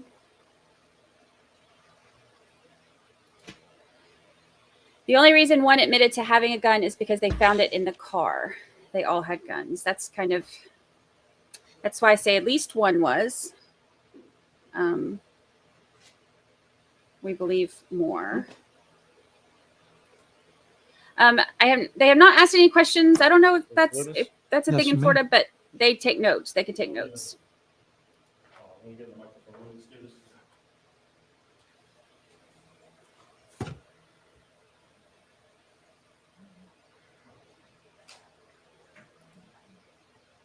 So castle doctrine is a little different. You have the right to defend your home. Got a motion castle. on November 9th, 2020. Stand your ground can apply outside of your home. Stand your ground is more of like Page 77. Your- Page 77, 77, lines 2 through 5. self-defense, but not as far as like the moment self-defense is in your life or mine type of thing. We'll pull up the legal thing for a minute in a second. Page 77, lines 2 through 5. No, not a death Get a penalty chance to read that, case. sir? Yep. Remember coming to this courthouse and swearing under oath and tell the truth back on November 9th, 2021? Could you repeat your question? Remember coming to this courthouse, raise your right hand. Yeah. Like today, promise, tell the whole truth. Yeah, yes. Okay.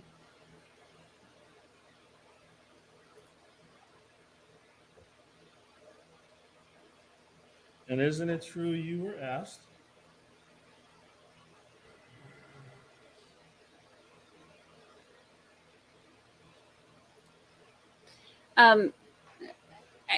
I guess it's a Florida thing. That's what they said. Page 76. You're allowed to do that in Wait a second. Florida, is what the chat said yesterday.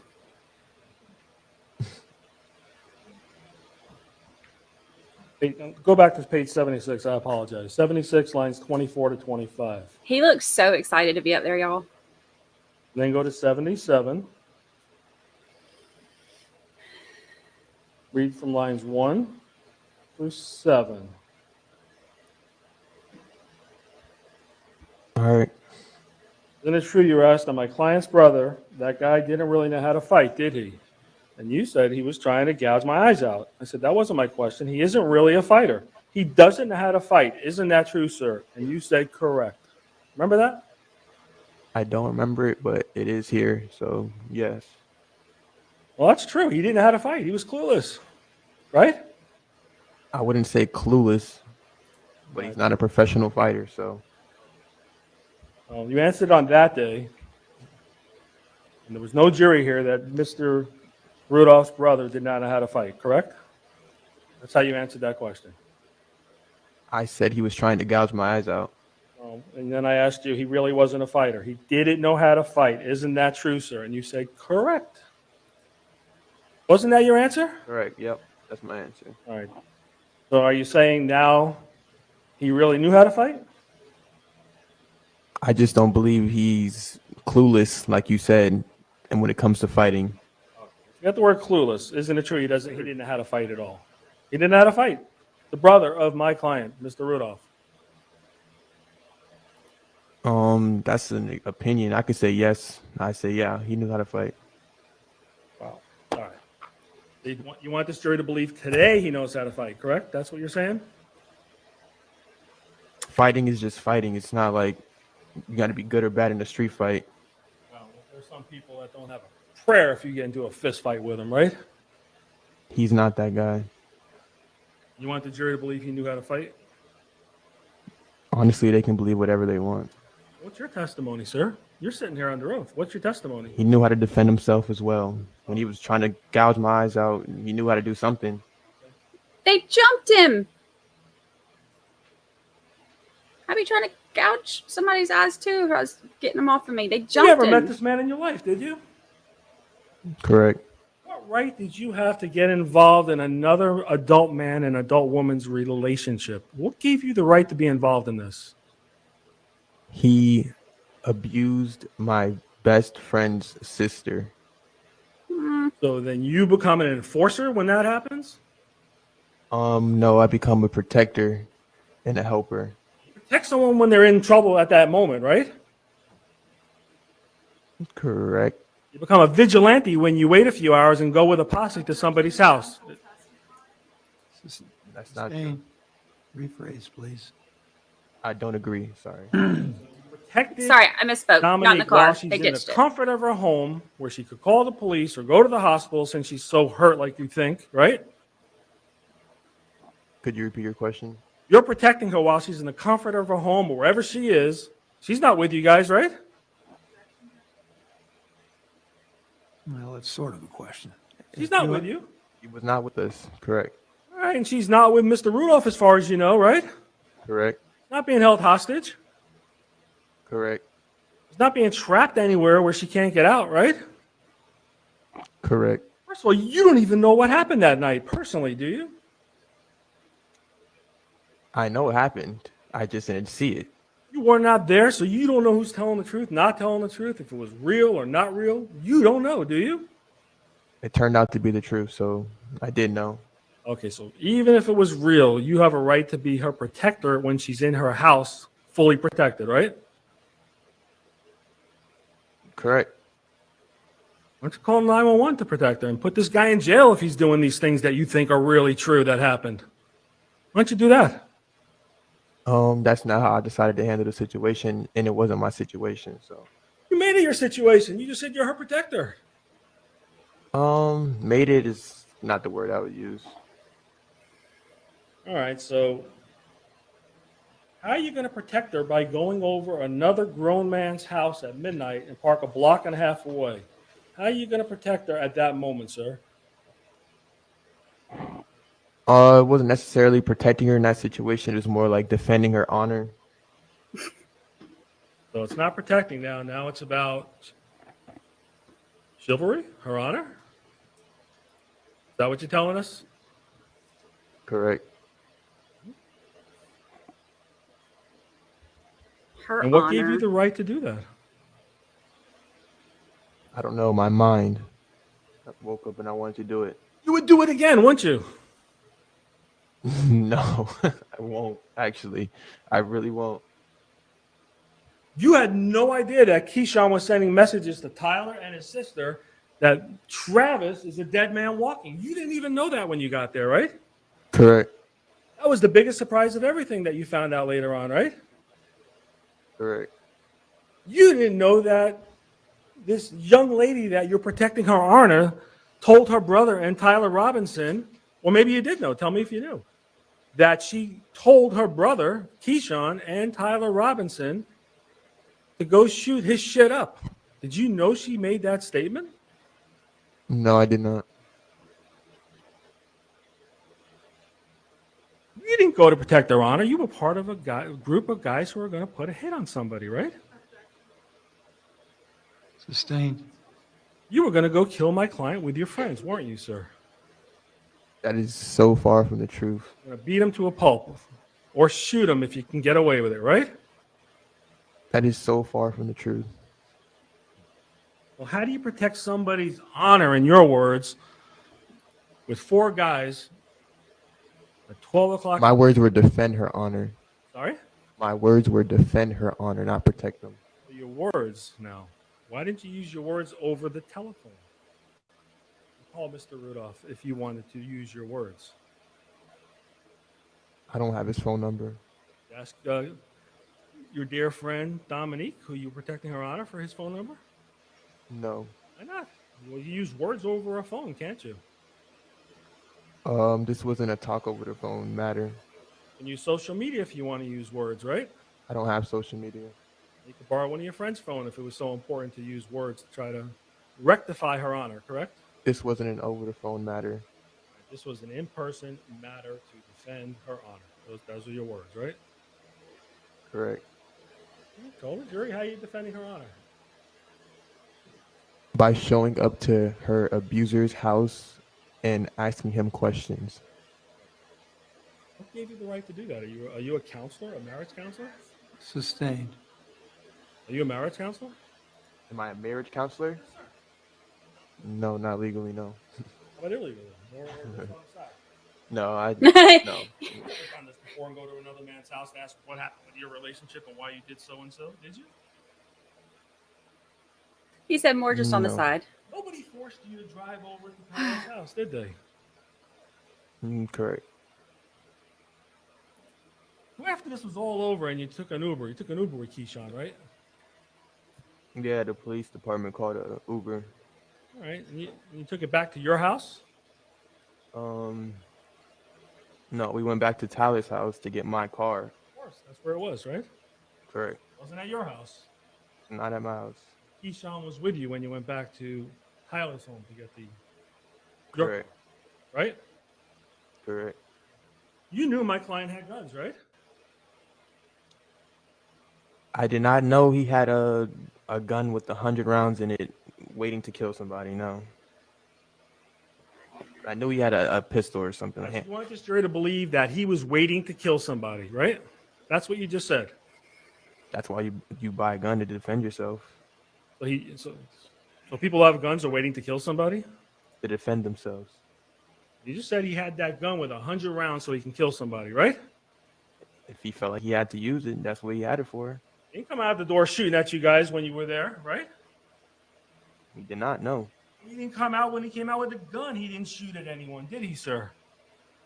I mean, somebody died to his shooting, so he did come outside with a gun and shoot somebody. As soon as he came out with a gun, and you said you were in that video, and Tyler and my client's mom, he didn't come out shooting anyone, did he, sir? He was too busy slipping on the pavement to shoot anybody, and by the time he was able to do that, I was in the car. So my question is, he did not shoot anyone at that point, did he, sir? No, but just give him 30 seconds. You want to keep adding so you can try to convince the jury some, or why don't you just answer the questions? Sustained. You understand my questions? No, can you ask it again? I don't understand. Please, I'll repeat it. Go ahead. I'm not asking about 30 seconds later. A lot can happen in 30 seconds. Sustained. That's What's the you. question? What's the question? Comes out of the house with the gun. You saw him, right? You saw Mr. Rudolph come out with the gun, right? Nope. How'd you see him slip if you didn't see him come out with the gun? You guys just showed me a video. You're telling us what you saw now. Exactly. I want to make sure you talk about what you saw at the time. Okay. You didn't hear any gunshots go off at all while you were running to the car, did you? Correct. You didn't see Tyler get shot when Mr. Rudolph came outside and came very close to him. And Tyler, as you discussed, said, "You got this." And you said that means he gave up, right? Correct. The client didn't shoot him then, did he? He did not. No. Could have if he wanted to, right? He could have. Sure. Could have shot at you running to your car, right? He could have. But he didn't do that, did he? No, and I know why, but I can't say it. He didn't But- shoot at Keyshawn, did he? No. Well, no, not yet. Yeah. He didn't shoot at your friend Sebastien, who's fighting with his brother. His own brother, Travis Rudolph's brother. The only person he could have shot at in front of his house was Tyler, because me, Keyshawn, and Sebastien already were at the car. It's not true. That is true. You told us a few minutes ago, and we'll get into this if you Go ahead. refresh your memory. You told us earlier that Sebastien was fighting with Darryl Rudolph, or DJ, or the brother, whatever you want to call him. Okay. And at that time, your client was going back into his house to get the gun. Okay, so let's take this slowly so we don't get the times confused. You didn't hear any gunshots go off while Sebastien was fighting with DJ or Darryl. You know who DJ or Darryl is, right? Yeah, I don't care about him. All right, well, I'm asking you to care. I'm asking if you know who he is. Correct. Okay. You get to the car with your friend Keyshawn, right? Correct. And Sebastien. All right, now you're saying Sebastien was there at the car? He was not fighting with DJ at that point? Said get into the car. That's what you said. Get into the car. Me and Keyshawn didn't get in the car. We just walked to the car. You get to the car. Isn't it true you saw Sebastien fighting with DJ? Correct. And not only did you see him fighting with DJ, and then you showed in the chart to the prosecutor where you think it was, right? Correct. All right. You went to go help him, right? Correct. You didn't get in the car, did you? Nope. Could have. I could have, yes. You were shooting at you, were threatening you at this point, right? Correct. You could have walked away. You could have walked down the block, couldn't you? I guess, yeah, you can say that. That defeats the whole purpose of showing up, to walk away after everything already happened. But You could have walked away. Nobody stopped you, right? I had that option of doing that. You also had the option of not going to my client's home or going to the door and standing where you stood, right? And he also had the option of not putting his hands on Dominique. So correct. All right. So Well, I mean, not really. She attacked him. So I'm not asking you what my client's options. I'm asking about your options. Correct. Okay, next question. So your other option would be walk away, get in the car, call the police, right? You could do that. You had your phone, right? I wasn't gonna call the police if it was just a fight. Yeah, because you knew you were in the wrong for going to his house at night and doing what y'all were going to do, right? No, I just wouldn't have believed that the police needed to be involved in just a fight situation. Murder Right, is so different. calling the police was not an option since her honor was destroyed and she was beaten up like you were told. And everything that happened at the front of the house, right? Well, the real problem is it's a multi-pronged question. Next question. All right, so under no circumstances were you going to call the police, right? Before the situation, under no circumstances was I gonna call the police. Correct. I'm talking during the situation when you got back to the car before anything happened while Sebastien was fighting with DJ and Mr. Rudolph went in the house to get his gun, as you now know. You didn't call the police, did you? You said under no circumstances. The circumstance of him killing somebody, yeah, I would call the police. But Before this all happened, when Okay. you got to your car, your life wasn't in danger when you got to the car, was it? I didn't know that, and what I thought it wasn't, but it actually was. Okay, well, it was so much in danger. Tell us why you went to go sucker punch DJ to make sure you guys could beat him up and get your final licks in him. So all four of us can go home. Okay. You were not in fear of getting shot when you went to go help Sebastien beat up Mr. Rudolph, were you? And I'm not talking Travis, I'm talking his brother. I didn't see a gun for me to be immediately scared to not help Sebastien. You went over there to do that, right? I went what? You went over there to help Sebastien beat up DJ if you saw Mr. Rudolph with the gun at that moment, would you, sir? I don't know. That's not how the situation happened. All right, but you definitely did not see a gun at the moment you were trying to help your friend, your brother, Sebastien, beat up this man, whether he knew how to fight or not. You still went over to help him, right? Oh, overruled. Go ahead. Beating up the guy that you told us back in November didn't know how to fight. Today you said maybe he did. You went over to help beat that guy up, right? Correct. Why'd you have to do that if it was over and you were trying to get away? Tell the jury why you had to do that. Because It was, but last time. Go ahead, answer the question, please. Judge is so Could you repeat your annoyed. question? Why? Well, first of all, was Sebastien losing? I don't remember specifically. No, he wasn't. Nobody was getting knocked out, or it wasn't like a blow for blow fight. Like, it was just two people just kind of squaring up with each other.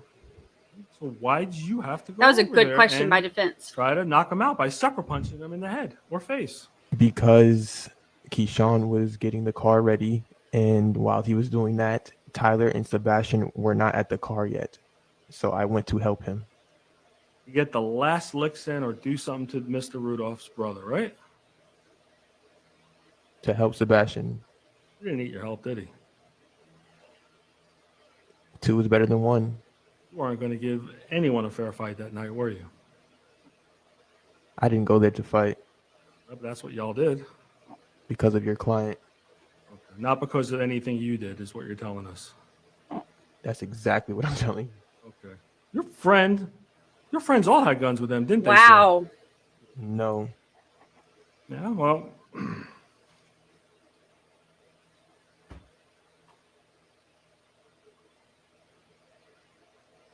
Wow. Scruffling. Every Amen. day I'm scruffling. Every day I'm scruffling. Make sure you use the microphone. 2 is better than 1. That was show it. you defense oriented into evidence, defense exhibit number 3. See your friend Sebastian here? There was 4 of them. Speak in the mic if you don't mind. Thank you. Yes, They didn't correct. count on his brother being Okay. there. They went 4 against 1. You already said his cell phone was in the car, right? I actually don't know if his phone was in the car, but You just testified to that earlier. Why'd you say that? correct. Go ahead. Well, why'd you say it then? You asked me if Sebastian's the phone was in the trunk. After you asking Keyshawn's phone was in the trunk, I just said yes because I didn't know for sure. Well, why are you guessing? You know this is important. Correct. He had his phone in the trunk, and go ahead, say what you got to say. You agree his phone was in the trunk, or are you taking that At back? career, I agree. His phone was in the trunk. Okay. He You keeps don't know getting what's caught in lying. Sebastian's pocket, do you? Not necessarily 100%. All right. Well, did you search Sebastian's pockets? He keeps getting caught lying. They all Did do. you search him? Did I search him? Oh no, I did not search him. He's a grown man.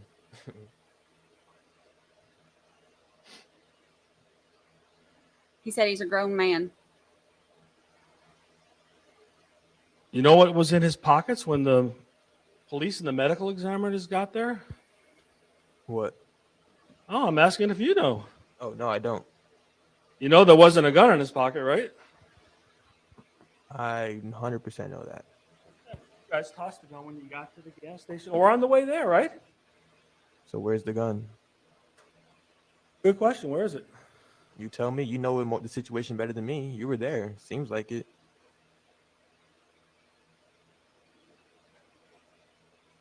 So It's the when first you time he's made guys eye leave, contact. You never gave Keyshawn the phone until after you're in the gas station, because you have to figure out what to do with the gun that your friend Sebastian had in his hand, correct? That is so far from the truth. Okay. That's his favorite catch line. Would you be surprised to learn that the police were not called until after y'all had the car stopped? That would be surprising information. Kind of wouldn't make sense, right? Correct. Well, let me get this straight. So you're waiting at the gas station. You don't really get interviewed by any of the police officers, right? Wrong. Until Detective Vandalin shows up. Oh, interview? Yeah. Okay. Interview. Right. Correct. All right, maybe they asked you where you were, how this happened, who did it. Maybe those little questions by the police officers, right? I don't remember. All right, but the first time you got interviewed, and the only time you got interviewed, was by Detective Vandalin, correct? I don't know how to answer that because I've had multiple things where I had to come in and ask questions. So, By the police. okay, correct. Go ahead. Okay.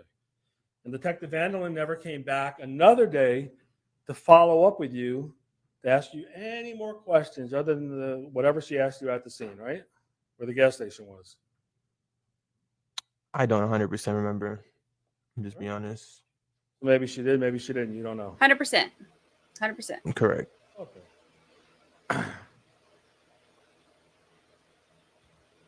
Do you know anything about your phone being able to tell exactly where you are? Are you asking me Yeah, do you know anything about that, where they can... like location services and stuff? Yes, sir. Yes. Okay. You know about call logs, Call logs? Correct. Yep. text messages, Yep. Instagram messages? Do you ever use those? I don't have social media. right, so there's no way Dominique could ever call you or your friends call you through Instagram Correct. or WhatsApp. As of right now, yes, but at that time, no. Okay. Did any of the officers at the scene ask you for your phone? No. And Detective Vanderlyn never asked to look at your phone or gather it either? Correct. You still have the same phone or a different phone? That's literally. Sustained. Next question, please. When you got to Tyler's house, you said Tyler was there, Tyler Robinson. Is he still your buddy? Correct. Best friend? Correct. You guys are still tight, all of you. Yep. Okay, that's a yes, right? Yes, sir. And you said somebody by the name of Tyrone, Tyler's brother, was there?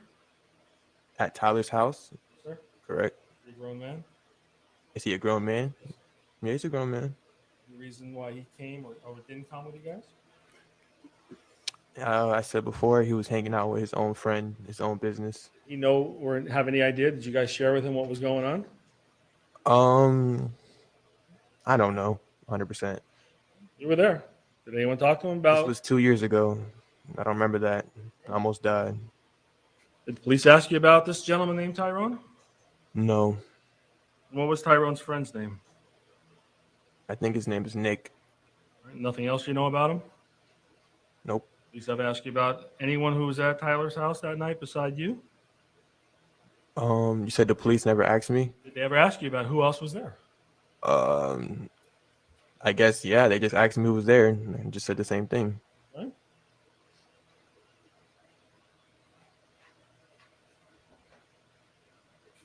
Is it your testimony when you got to Mr. Robinson's house and all the guys were there was no discussion about a firearm? Could you repeat your question? Sure. You're at Mr. Robinson's home. Mm-hmm. Would you agree there was no discussion about a firearm between all of your friends and you? I would disagree. Okay. You still have the big booklet there from Yep. in front of you? From November 9th, 2021. Go to page 12, line 15 through 17, please. 15. November 9th. Yeah. 12. 15. We'll do a poll. You get a chance to read that, sir? Yes, sir. And November 9th, like we talked about, you were under oath, right? Correct.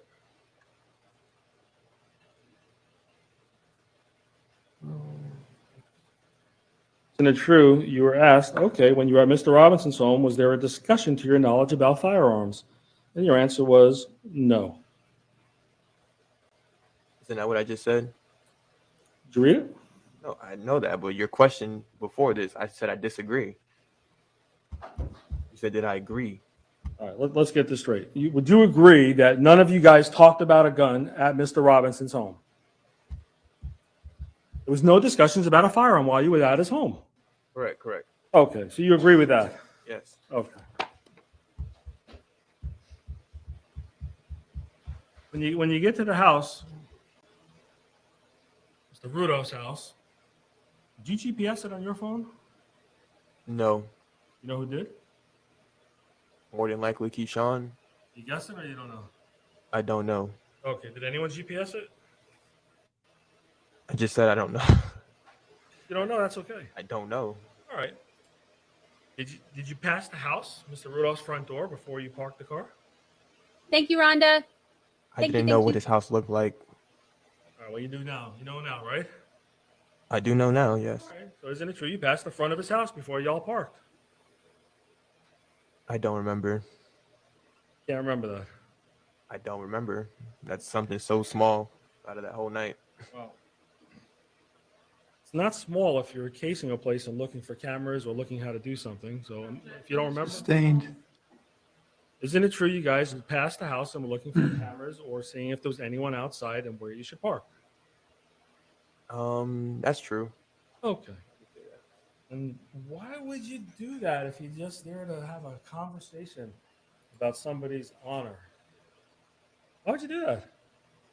I mean, everybody looks at any situation before you do anything, so I think that's a normal thing to do. So how about when you came into this courthouse today, were you trying to check where all the cameras are? If they're visibly right in front of my face, I'm gonna make a mental note that it's right in front of my face. Yeah, but you're not looking around. You can't tell me how many cameras are in this courtroom, can you? See at least 2, but I know That's this. not something you look at every day, is it? I'm not in the courtroom every day. I'm talking on the street. You don't look for cameras and when you go to your friend's house or a neighbor's house, do you? Overruled. Overruled. Go ahead.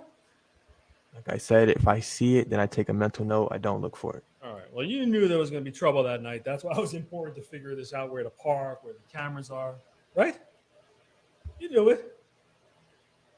I wasn't looking for any cameras, and I knew it wasn't the best situation to be in, but I wasn't looking for no cameras. You just said y'all drove by the house and looked for cameras and tried to figure out where to park. Remember? I did just say that, but I don't really remember doing all that.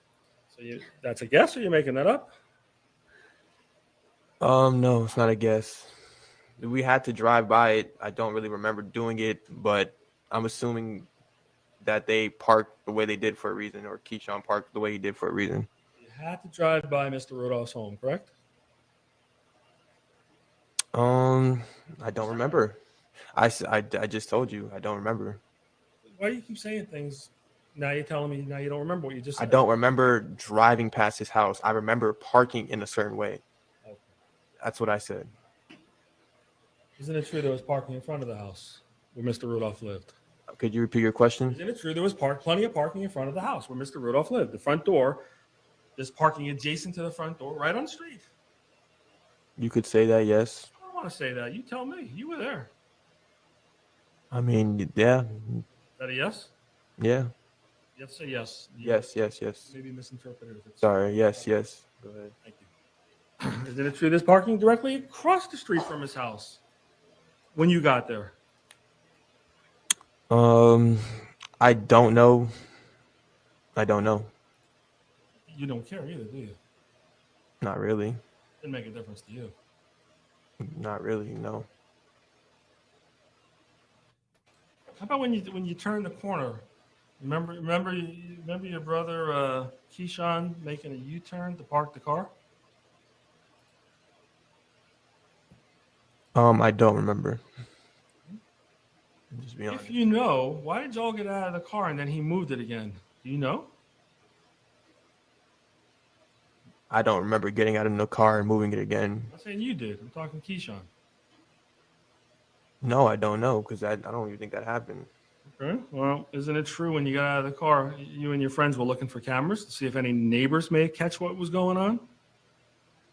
That is very false. Okay. And you don't even believe he moved the car a second time. After he parks and you get out, you don't believe he moved up a little bit, right? I don't remember, and I'm just going to say I agree. I agree. Correct. I want you to agree with me. If you don't remember, that's fine. I don't believe he moved the car a second time. Okay. So, correct. Okay. Would you agree that the knocking on the door was very loud? The front door of Mr. Rudolph's home. That's a opinion. I could say he knocked normally. I'm asking what your opinion is. You were there, not me. He knocked normally. All right. So it wasn't a loud bang. It wasn't a low bang. It was a normal bang. That ain't a normal bang. knocking. Normal knocking. Thank you. Was there a bell at the house? We I heard the do video. not remember. Remember a doorbell cam that we saw pictures on? Yep, I remember that. Oh, there's a bell on that doorbell cam, or you don't know that? I was in the back, so I wasn't really looking at that. There is. And they're like, bam, bam, bam, bam, And then you bam. see a gentleman come out of the house who you never met in your life, right? Correct. You don't leave at this point. Correct. 100%. Why would I? You didn't know my client lived with anyone, did you? I didn't even know what he looked like. That could have been him. You thought he lived by himself. Isn't that true? I did not think that. I didn't know where he lived with, who he lived with.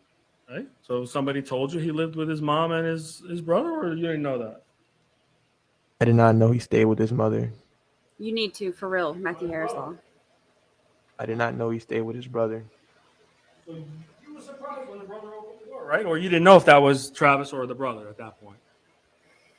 I wasn't surprised, but I didn't know who that was. Oh. Thank No you to one Melissa attacked Dotson the for this brother, right? clarification.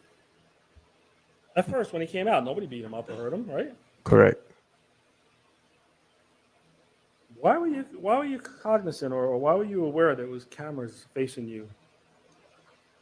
It's pretty obvious. You're walking up a driveway, you see a camera pointing directly at you. So Multiple ones? I just remember at least the one. One from the front door facing out? I don't remember exactly where it was at, but I remember making a mental note about it. It was obvious it was there, right? Yep. Remember the ones on the side of the house facing out too? You don't remember those? No. You're not saying it Thank weren't, you, but just Ivan. didn't see them. Correct. Okay. Do not follow Ivan's advice here. This is not And the then way to after diffuse a you find out it's situation. not Travis because your friends or your brothers are Thank asking you. this man, where's your brother at or where's Travis at, right? Correct. Right? Matthew Harrislaw, you need the And one then you before said the this mom too came out for your next? body language thing. Correct. Big time. And you knew she was the mom because she was obviously the right age to be a mother? Overruled. Like, how'd you know it was the mom? Lucky guess. Oh, okay. Lucky Wasn't that hard to figure guess. that out, right? Yeah. And when the mom comes out, you still don't leave, do you? No. She starts yelling at you guys, saying, "Look, this is on my camera. Check this out." Right? Sustained. Wrong. Isn't it true the mom came outside and started showing you her phone? I disagree with that statement. Okay. Isn't it true the mom started yelling and telling you all she has everything on camera? We don't want no problems. Y'all need to leave. Something to that. No, maybe not the exact words, but something to that effect. Isn't that true, sir? I don't remember that, honestly. So the mom came out and didn't say a word as your testimony, or what's your testimony about what the mom said? I don't. She may have said words, but I don't remember what she said. Weren't paying attention to her? Just so much more happened throughout that night that's very minimal to me. Sure. I would love to hear what you have to Careful, say about Mom, her, did you? Matthew Harrislaw. Nope.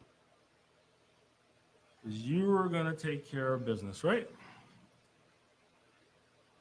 I'm gonna keep saying my words and defend Dom's honor, Dominique. Okay. Why don't you wait till daylight when maybe it would be a little safer for everybody? Any reason why you didn't do that?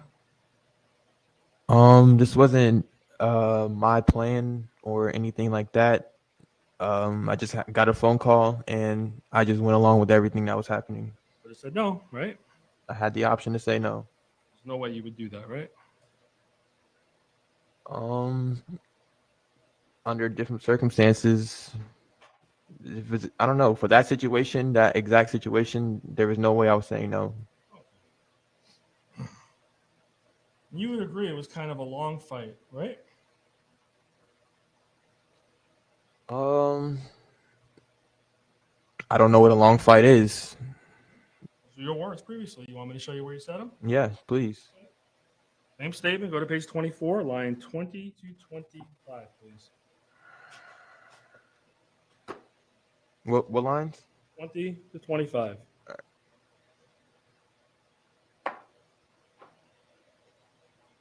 Okay, so if you're considering 5 minutes long for a fight, then yeah, I would say that's a long fight.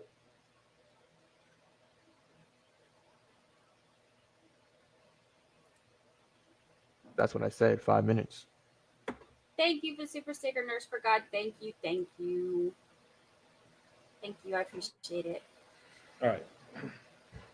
Isn't it true when you were asked the question, this physical fight that's occurring, are you staying in one spot? Are you moving around? Described for the court. And your words are, it was I would say, a long fight. Or I would say probably like 5 minutes. So we started off the driveway and then you keep going on. We ended up in the road and yeah, it was all over the place. So it wasn't in one spot. Those are your words, long fight, right? You said that. Okay. True? I did. 5 minutes as long as you did. Okay, yeah. I didn't even ask you. I thought you. Let me finish my question. The question wasn't whether it was a long fight. Well, I asked if it was staying in one spot was the question, the fight. And you said it was a long fight, 5 minutes. So you said long fight, right? Well, whichever lawyer asked you, I'm sorry, maybe the state asked you that question. Sorry. Remember saying long fight? Your words?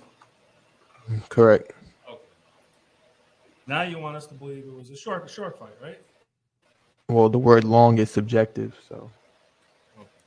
So do you agree now or disagree that it was a long fight? I guess I agree because I said it.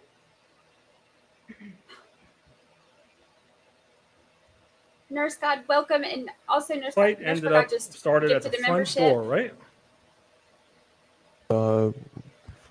In front of the like garage area or like the front driveway. And Terry Well, just it's get right to the on the front membership. patio as soon as the door opens up, right? Wrong. That wasn't directly in front of the door. It was, The driveway area is where it started. yeah, at the end of his drive. Well, And you're saying that Mr. Rudolph attacked your brother Keyshawn, right? correct. Okay. Thank you for baby's mom. Thank you. For Thank no you. reason. Correct. And thank you, Nurse Forgot and Terry, for the And gifted that's how the fight memberships. Thank started, you. according to you. Correct? Yep. Correct. Okay.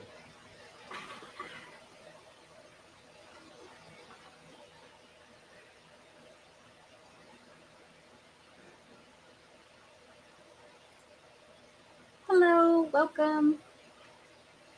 I picked a good time to be new and check it out. It's spicy today, as Recovery Addict says.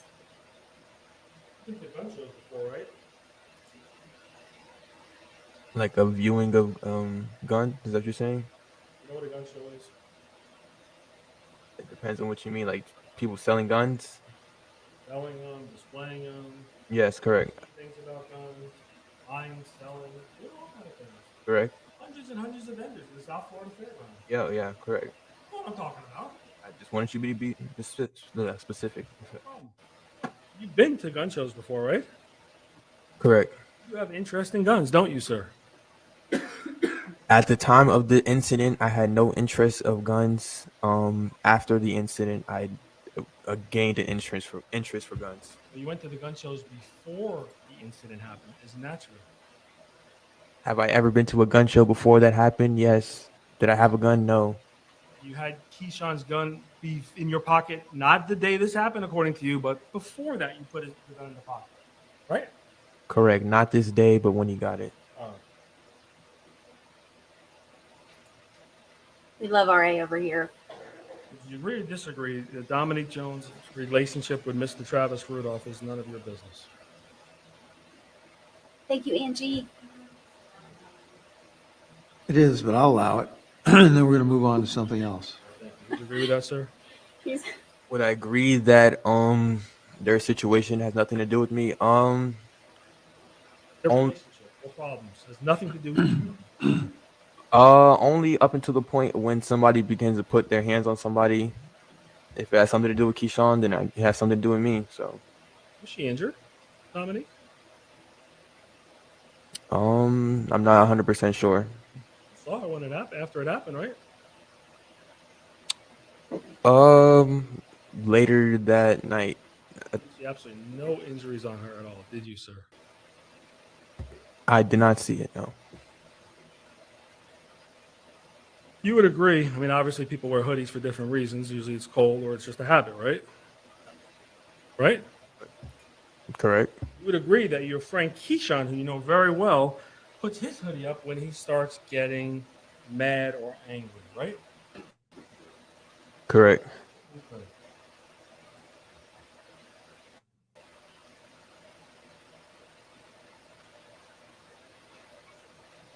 Judge was like, it's argumentative, but I'll allow it. Then we're moving on. He's kind of like, y'all just go ahead and fight it out one more time and let's get this over with. Police never took any photographs of you after this altercation when you were at the gas station, did they? No, they did not. You had no injuries at all, right? I had a cut on my face, going down my face from his brother trying to scrape my eyes out. All right, so you're pointing to your right eye, right? Correct. And how long or where was the scrape exactly? So It was from the corner of my eye down to like right here. It was just a cut. It wasn't nothing too crazy though. pointing from the bridge of your nose on your right eye coming down. Around my cheekbone area. How many inches would you say? I would say like 3, maybe 2 or 3. Clearly visible, right? Clearly visible. You have to be almost blind not to see it if someone was standing next to you, right? Correct. Did you show that to the police? Did I show it to them? No, because it was nighttime and I didn't even know I had it till the next day. So was it visible that night or it didn't come out until the next day? Yeah, I don't know. I didn't have a mirror after SB died. I saw it when I woke up the next morning. They said lots of flashlights out there, didn't they? I'm sure they did, but I didn't know I had it on my face. Did the detective ever say, hey, can I get a picture of that? No, they didn't. And when you saw it the next day, did you bother calling the police and saying, hey, check this out, this just came out, this is what happened to me? No, I did not. Jackie P. 19. Because I was devastated by the death that happened the day before. Oh, when you're at the hospital, you went to the hospital, right? Correct. The police officers there, right? Correct. Tell any of them. I was still devastated and not worried about a cut on my face. Right? Thank you, Jackie P. Thank you, thank you.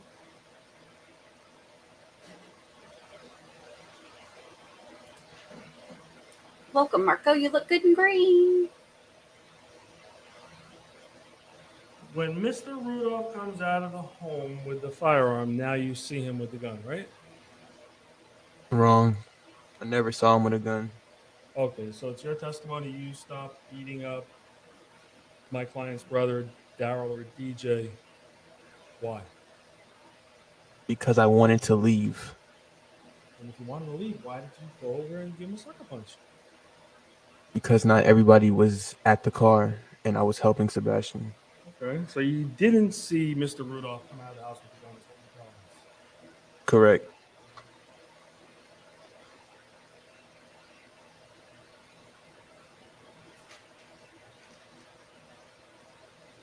He is ready for this to be done. Same statement, page 88, lines 6 through 9. Read that to yourself, please. Page 88. Yes, sir. 88, lines 6 through 9. Statement from November 9th, 2024. Hope S just gifted membership. Let's see who it went to. Wendy. Welcome, Wendy. Finish? Yep. And it's true when you were asked by whatever lawyer. Thank you, So Hope. after you sucker punched this guy, why did you stop? And your answer was because I knew he was going in his house to get a gun. Isn't that true what you said? Correct. Well, so you knew he was getting a gun. That's Sustained. Those are two completely different questions. You said, did I see him with the gun? All right, stop. Wait for the next question. You're right about that, and I'll correct that. So you stopped fighting because you knew he was just about to come out with a gun. Exactly. Okay. And you knew after what just happened, it's going to get dangerous because y'all went there with guns and somebody threatened. Well, let me ask you this. Did you see Tyler point a gun during the fight against Mr. Rudolph, Travis Rudolph, the gentleman here today? Did you see Tyler point a gun at him during this fight? No, I never saw that. Were you in the fight with Mr. Rudolph exclusively, or were you back and forth fighting both the brothers? It was back and forth, fighting both. Would you agree there was 2-on-1 or 3-on-1 at any given time during the main fight when it first started? I would disagree. I would believe it was 2-on-1 the entire time. Okay. And when you get back to the Cadillac, you never saw Tyler in the Cadillac before you left. Isn't that true, sir? Correct. And Tyler could have been standing outside the car pointing a gun at the Rudolph brothers. And you don't know if he did or didn't because you couldn't see what he was doing, right? He could have done that. I did not see. I wasn't there. You were ducked down. I was in the car getting shot at. Yes. You would duck down, right? Correct. So you don't know what your brother Tyler was doing. You don't even know if the door was open or closed, do you? The back door you jumped in. You don't even know if that was open or closed, right? Correct. So if Tyler was standing behind the back door, pointing a gun at the Rudolph brothers, you don't know if he was or wasn't. You couldn't see. Thank you, thank you, thank you. Correct. All right, we're going to take a break here for just a moment. Let's see. That would be Mr. Colon. That one went to Joan Reagan. Don't be afraid. Just nothing to do with it. Sunny Tanner became a YouTube member. Welcome, Sunny. Welcome, welcome. We are glad to have you as a juror. Y'all, today has been nuts. Let me tell you. So for those of y'all who joined us late after Recovery hadn't finished his trial, this is one of those, you are going to want to go back and watch the beginning of today. The witness that was on here. First message for Mr. Colon unrelated to this trial. All right. Continue with cross-examination. Actually, on your way up, let me speak with both sides, please, real quickly. Look, judge is calling him back there to tell him, look, y'all, I'm tired. Y'all done put me through the ringer today. I'm sick of hearing it. Eric H. just gifted a membership. It went to Connie Munster. Thank you, Eric. Thank you. Eric H., thank you so much. Yes, Connie Mustard, to make sure I'm doing the right one. So welcome to you, and thank you for that. I love the gifted memberships. Y'all, today's been crazy. So the defendant's ex-girlfriend is kind of the one who started all this mess. The one he said he was going to go defend her honor. She was the aggressor in the situation. There's video of it. She got mad at him and just you can see her fist come up, and she's like, she just wails on him. And they end up getting into a big scruffle is what she calls it. It is not a scuffle. She says it is a scruffle. So they got into a big scruffle, and it involved hitting him with a trophy and going to get her tequila bottle. She broke his PlayStation. He's trying to push her out of the house. As he's pushing her out of the house, they fall, which she calls and tells them that he body slammed her, and then to go shoot the place up. She calls her brother and tells him that. So he takes 3 friends and goes there, parks a couple blocks down the road with his 3 friends. At least one of them had a gun, but they go midnight, and that's when all of this stuff happened. And this is one of the friends. When you got down in the car, you never saw Mr. Rudolph shooting him, did you? You just heard the shots. Never seen him. Thank you. It's just me. Thank you. Straight down. I don't know exactly, but I would say correct. You said it earlier, right? Correct. Right. When Tyler pushed you, that's before the gunshots even went off, right? Correct. I don't know what was in Tyler's mind when he pushed you, do you? He said in his mind. Yes, sir. His mind was to get into the car. He never got in the car, did he? Yeah. And she had a whole husband living at home. I'm not Tyler, so I don't know. And see, he shot in front of you. Could you at the moment or a few moments before the shooting started? Because you were pushed down, right? I couldn't see Keyshawn. Yes, sir. No, right. Yeah, correct. I couldn't see him. All right, and you couldn't see Sebastien either, right? You're talking about during the shooting, right? Oh, I'm talking before the Similar, shooting. Terry. Moments before, when you got pushed down, before the shooting starts, you couldn't see what Sebastien was doing other than he was in front of you, correct? Correct. Thank you, Ashley. Thank you for the super sticker. Thank you. All you could see is Sebastian's hair, right? I couldn't see anything. So you can't tell this jury what Sebastien was or was not doing the moment the shots rang out, could you, sir? He was sitting in his chair. Other than that, you can't say what he was doing because you couldn't see what he was doing at all. I cannot speak for anybody at that time. No, correct. Okay. No, he's just one of the guys that went with the brother. In your testimony, you and your friend, your buddy, best friend, Keisha, sorry, flagged the police down? Where are we jumping from the shooting to the? Yes, sir. Okay, so we're jumping up. Only one place you guys flagged the police down, right? I know. I'm just saying you're all over the place. So I just want to be clear. At the gas station. Okay, now we're there. Okay. I jumped out and I flagged down the police officer. Isn't it true? Both of you flagged down the police officer, according to you.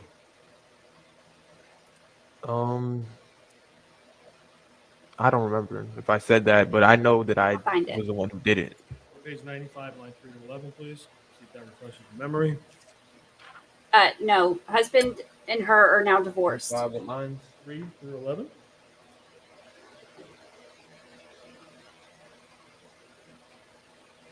Okay. Yes. All right, so both of you guys flagged them down, right? Flagged the police down. Correct. And how do you flag the police down? You jumping up and down with your hands waving? Basically, yes. All right. And before the police got there, you both were out of your car, right?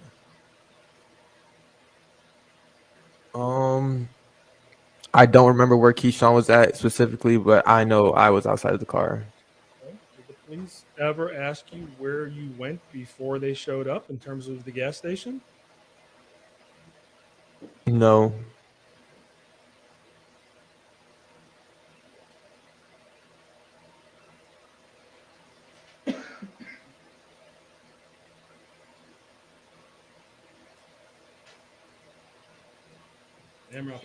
All righty. Couple minutes. Okay. Thank you. Next time we're trying to do a summary while they're doing it, I'm just going to be like, y'all type it, and one by one, we'll just tell the story. I'll highlight a comment one by one. Well, your best friend's sister was married, didn't you? No. Time she was in a relationship with Mr. Rudolph. No. Makes me feel powerful. All right. Correct. Do you know how she even met Mr. Rudolph? Dominique? I have no idea. You've never been involved in anything in their relationship other than this night when Keyshawn unfortunately got shot, right? When Keyshawn what? Unfortunately shot. Keyshawn was shot? No. Sebastian, I apologize. Okay. Before this night, I had nothing to do with anything between her relationships. So correct. Do you know that they were on the rocks for about a month? Well, you don't know that, do you? No. Okay.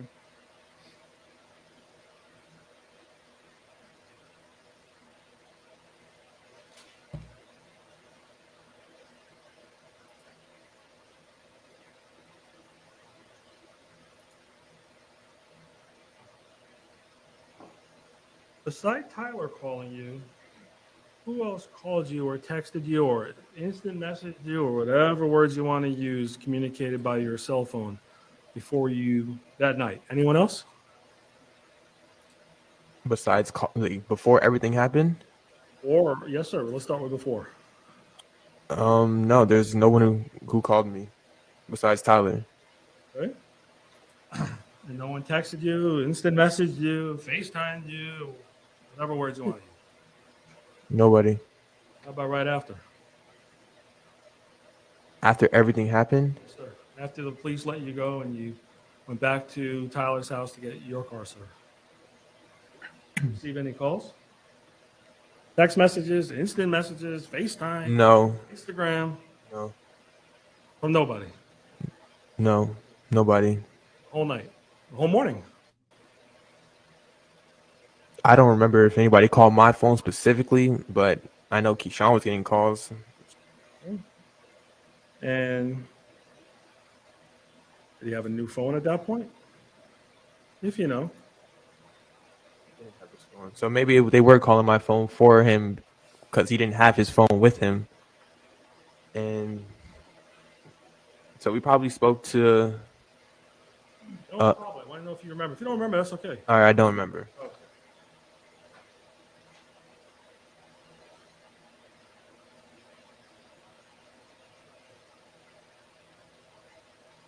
Why didn't you want Keyshawn to go with you and Tyler and Sebastian over to Travis Rudolph's home?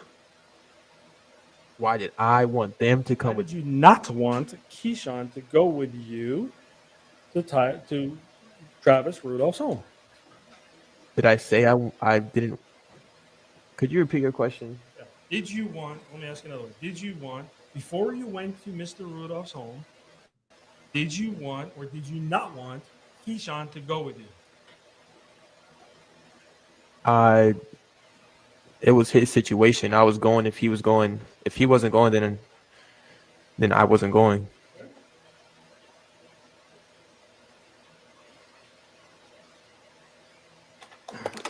Isn't it true? And I'll show you this. You previously said you didn't want him to go with you. Show me. Remember? Yep, I don't. You have your sworn deposition. You remember coming to give a deposition? Let me go on the mic. Let me hand you this. Sorry, it's coming out, but everything's there.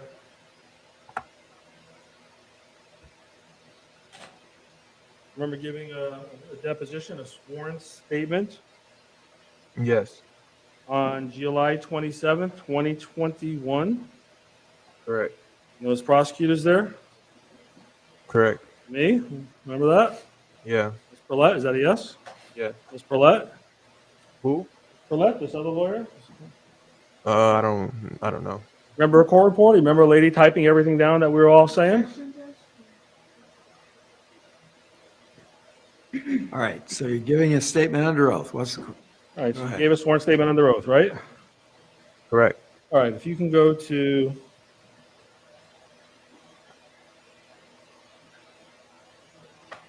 page 49, line 5 through 9. What was the lines? 5 through 9.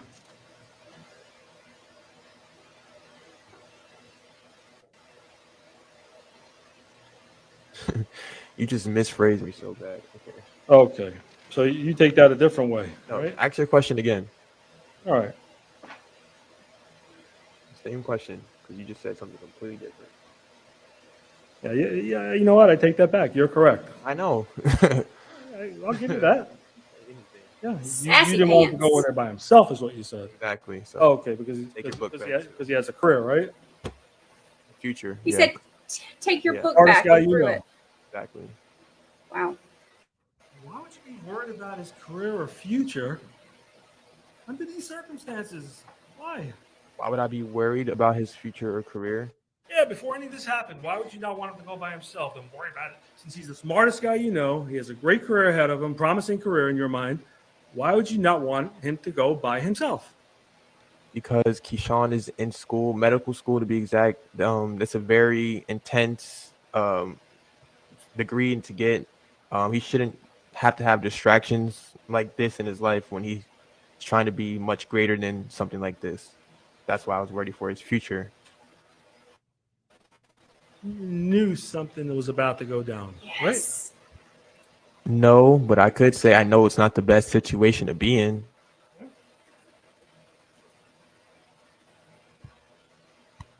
Your job to protect Keyshawn, right? I'm not gonna say it's my job, but I would definitely step in if I can. Okay.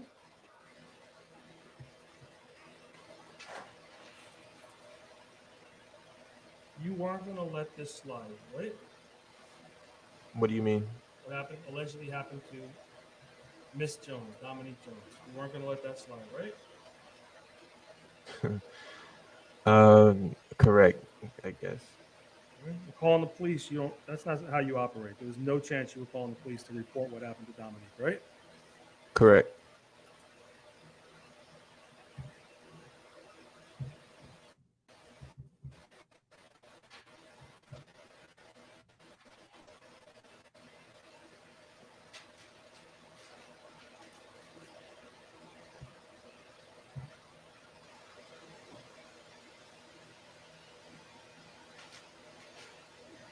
He's got his sassy pants on. We're gonna get a sassy pants emoji. Yeah, that's his plan. Correct. The one who was sent over there to shoot him up. If it wasn't for the result of what happened, then I would believe that we were doing nothing wrong.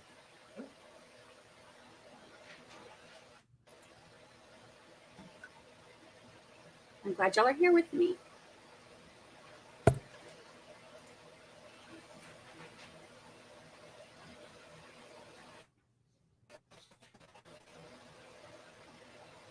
You have TikTok? Back in the day when this happened? TikTok? Yes, sir. I don't know. I believe so. Why is that funny, TikTok? That's a crazy question to ask. Okay. In the true, you sent a TikTok video by text to Tyler and Keyshawn on 10:26 p.m. the day of the before your good friend passed away. I don't remember. In the true, at 10:33, you FaceTimed. Sure. Once again, feel free to stand up and stretch, ladies and gentlemen, remembering and obeying the cardinal rule. His mic was still on. He said TikTok.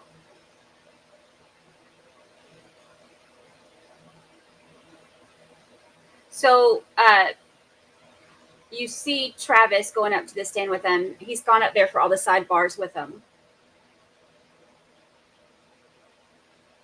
Goodness gracious. Yep, RA is in the chat. Woo, woo.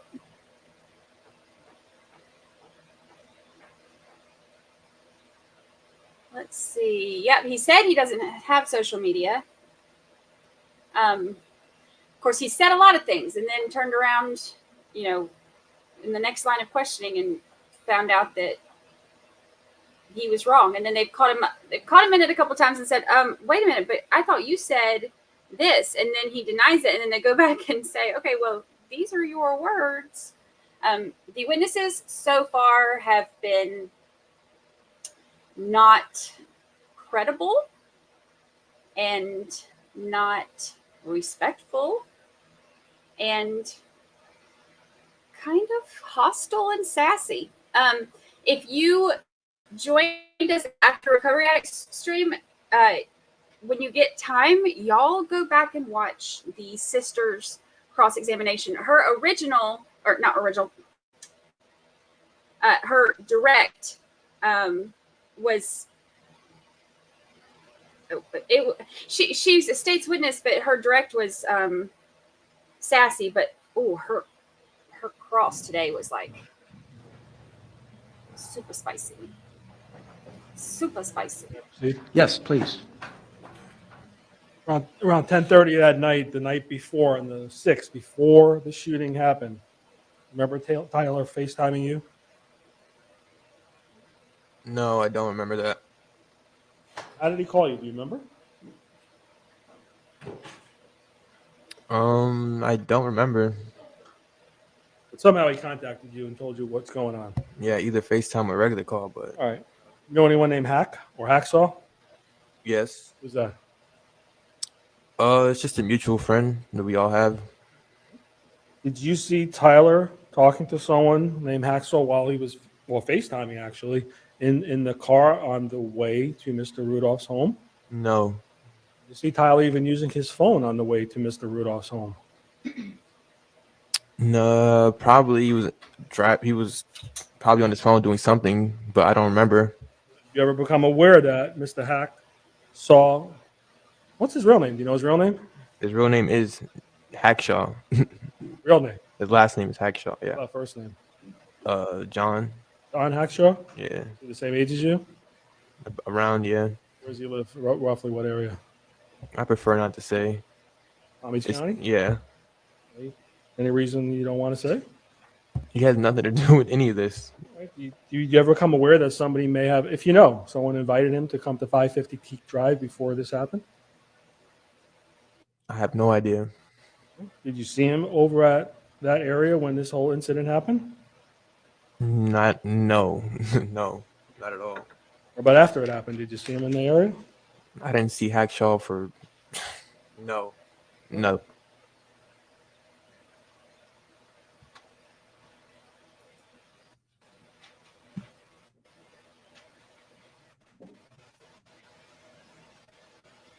When you saw Tyler without his shirt on earlier today, you had a little reaction. What was that? You're just jumping all over the place.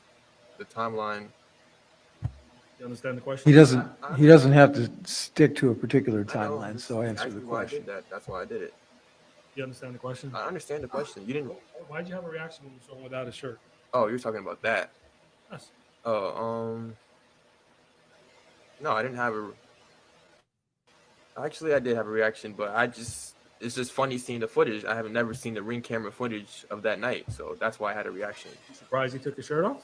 I was surprised seeing camera footage of the night. Okay, you didn't even realize he took his shirt off when you were there, did you? I didn't care. Didn't matter if he was ready to beat someone up or not. You didn't care. Right? Yeah, it didn't matter. That's what he wanted to do. That's what he wanted to do.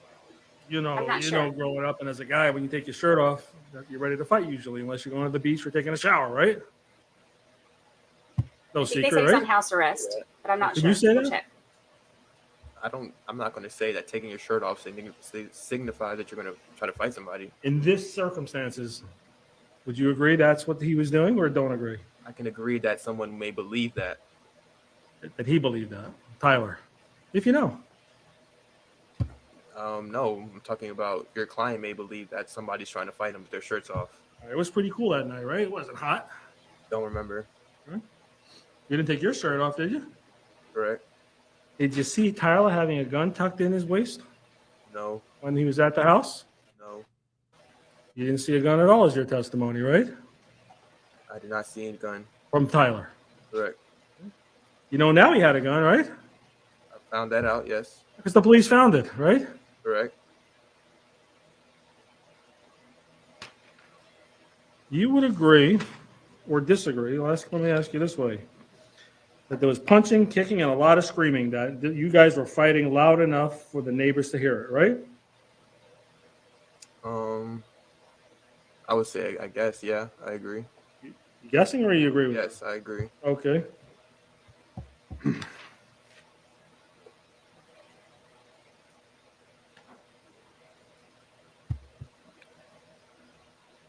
You would agree that if you didn't defend yourself correctly, you could have been seriously injured, right? You're saying it. Can you repeat your question? Yeah, during this fight, if you didn't defend yourself properly or correctly, you could have been seriously injured. Correct. It wasn't a joke. Correct. A real fight. Correct. And you would agree that anyone involved in this fight, including Travis Rudolph and his brother Daryl Rudolph, It was earlier. would If be you just reasonable rewind for this them one. to believe they could also be severely injured fighting against two guys, right? Overruled.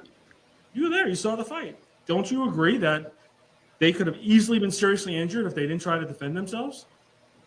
If they felt that way, then he shouldn't have started a fight with us. I'm asking you, not how he felt. You understand. I don't know if that's how he feels. Okay, I'm asking your opinion from watching and being in this fight. Isn't it true that Mr. Rudolph's brother could have reasonably believed he could have been severely injured while fighting against two guys? He could have. I guess. You agree that you said that before in the oath? I don't remember. You want to see it? Show me. Page 134 of the deposition. Taken on July 27, 2021. Page 134, line 18 through 22. This is what they've done to him the whole time, though. They are using all of his testimony. I said he has a reason to believe that. That would be reasonable for them to believe they could have been seriously injured. You said that, right? I'm not saying reasonable. I said he has a reason to believe that. Okay, so you're just taking my words and changing them a little, right? I answered. Sustained. Next question, please. Okay. This That's was a just over serious it. fight, not a little fight that you told the jury earlier, right? Wrong. It wasn't that serious. Okay. So how could people get seriously injured if it wasn't that serious? Nobody got seriously injured besides what when they your got. friend shot us. Oh, At us. all right.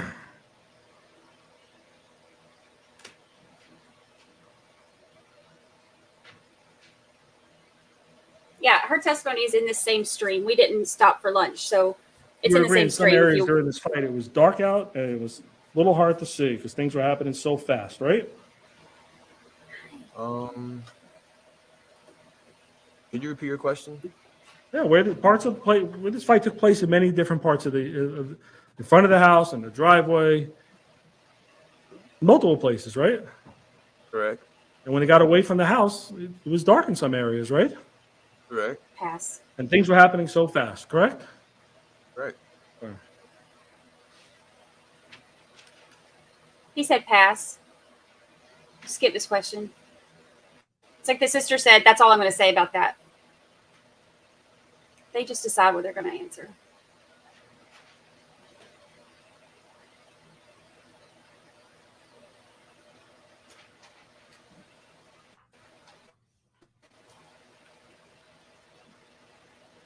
You found out on the way to Mr. Rudolph's home that he owned guns, right?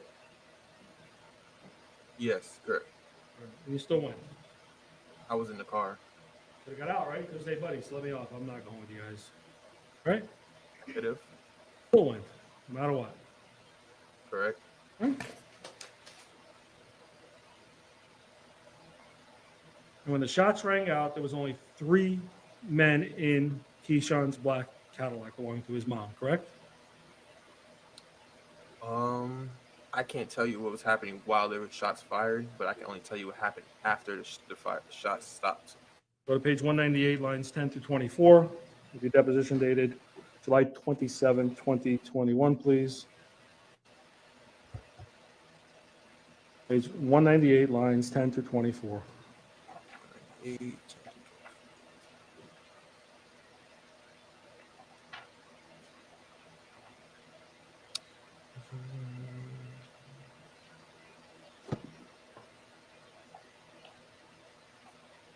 All right.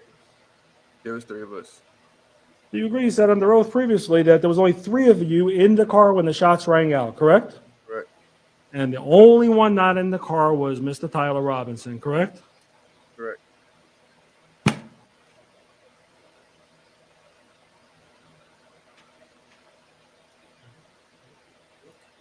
Yeah, he's been impeached like over and over up here. All right, any redirect? Okay. You accomplished that other task that I set for you? Okay, go ahead. Did I get my documents wrong? What do you want? Yeah, of course. Go ahead. Wait a second, sorry.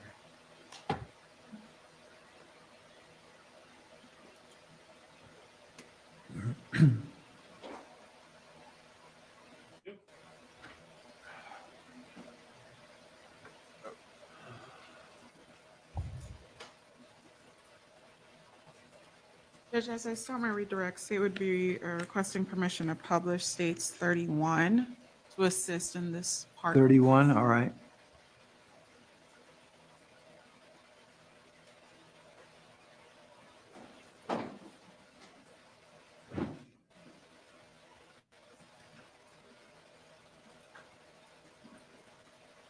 As the video is getting set up, I have a few questions.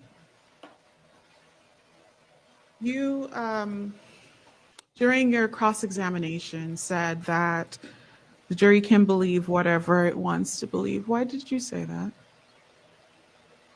Honestly, this situation is so personal and just I lived through this situation, honestly. I'm not here to prove a point or prove a story to anybody.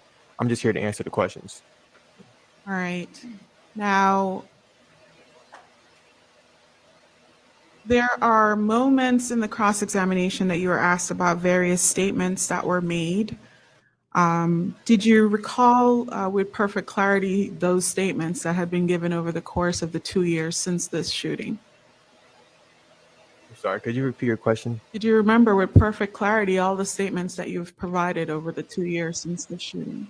No. Okay.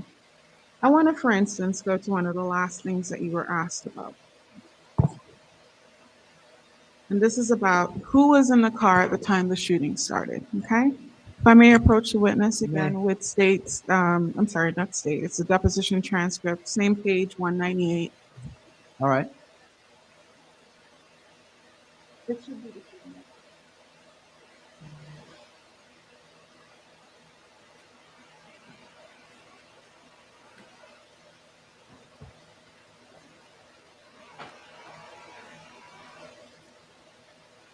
Each of the redirects are basically just trying to salvage what they can from each of these Starting from testimonies. about line 18 or so, if you could read the entirety of the rest of that page. And that's on what page? 198, Judge, Thank of you. the deposition.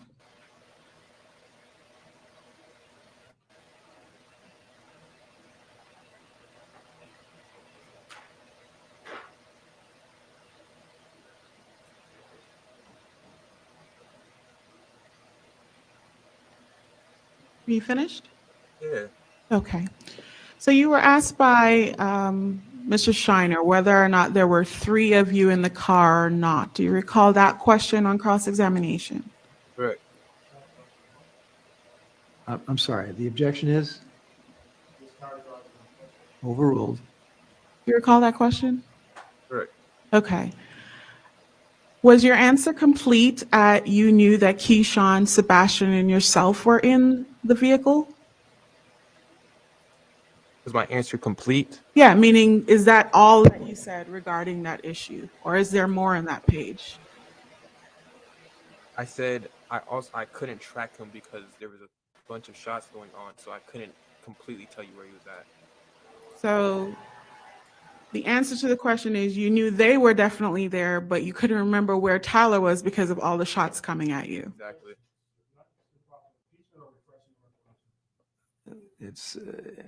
It's well, I'm just trying to hang on. clarify It's that. neither impeachment nor refreshing recollection. It's an improper question, however, in that it is leading.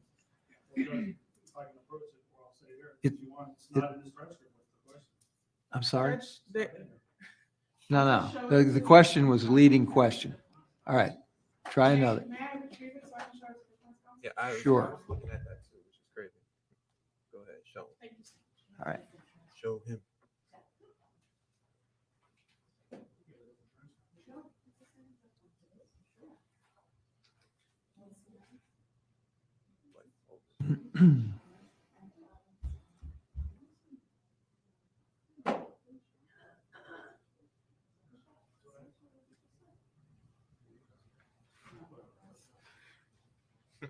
Okay.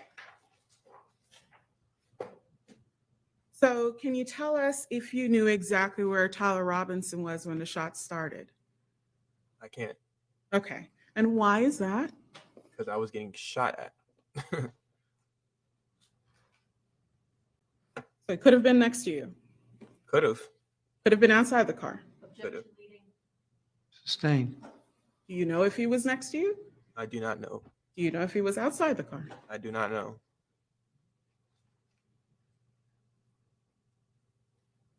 You were asked about whether or not you could see Sebastien and Keyshawn in the front seat. Did you see them prior to the shooting starting? Yes, I did. Okay. And when you all drove away from the location, did anyone open any windows and throw any firearms out of the car? No, they did not. When the car became inoperable, what happened? Did anybody move any firearms that you saw or anything like that? I got out the car. I went to the front side. I checked on Sebastien. I was just looking at him, trying to see, like I wasn't shaking him, but kind of touching him. And after that, I would say a minute later, I seen a police car come by and I just waved him down. So there were no firearms. There was no firearms in the car. You were asked whether or not you later discovered that Tyler Robinson had a firearm. Do you recall that question in cross? Yeah, I do. And when did you find that out? After everything had came out. So this was after the case had started. Exactly. So you did not know that night. Exactly. Did you know the next day after the shooting? No, We got our I was got our worried about sassy pants. Tyler being in a hospital shot up and obviously Sebastien not being here anymore. Okay.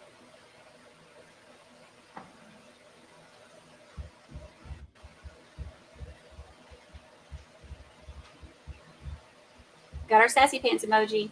You were also asked about your telephone and what you did with it and when 911 was called. Do you recall those questions? Correct. Okay.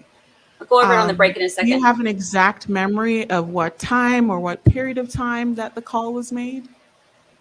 You talking about the 911 call? Yes. I don't have a time, but time frame. Mhm. It was on the drive, leaving his neighborhood area complex, whatever. And do you recall if it was you or Keyshawn that was actually dialing 911? I do not recall. I just know Keyshawn was definitely talking on my phone. Do you know what was happening with the phone prior to 911 being called? We were trying to find a hospital.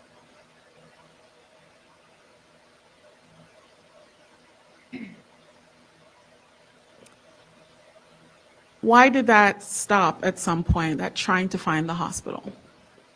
Because the car became inoperable. It was pulled over. It started failing.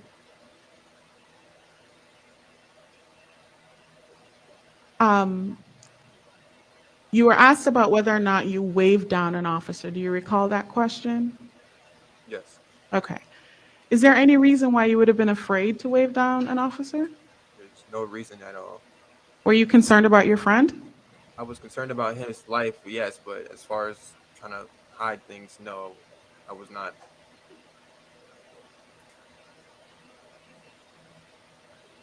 You were asked about looking for cameras when you went to the Rudolph residence. Do you recall that? Yes. Did you look for the cameras? No, They were just there in front of you. exactly. They were just in front of me. So, why didn't you just run away when you saw cameras if you were going over there to shoot somebody? Because I wasn't going there to shoot somebody.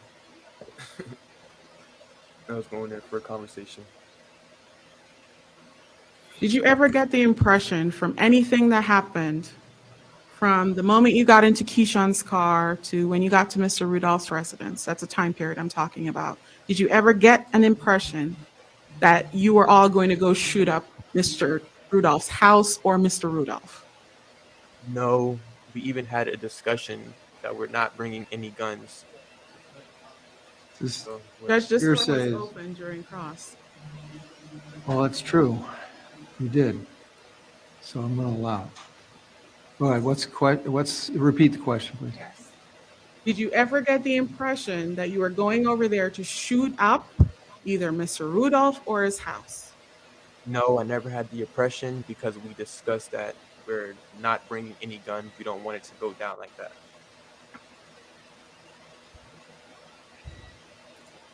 Teresa, so far, all of them have really been helping the defense.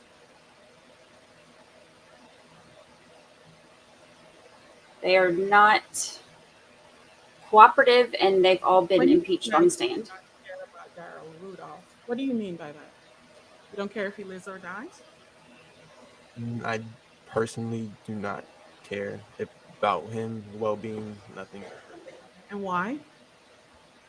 Because he's related to the person who killed my friend for no reason. For no reason.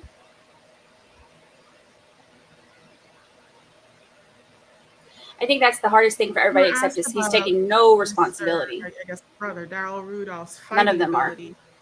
Did you get the impression that he could not defend himself at all or was unable to during the fight? No, I never got that impression. It's not like he's disabled or in a wheelchair or something. He was a fully healthy, grown man.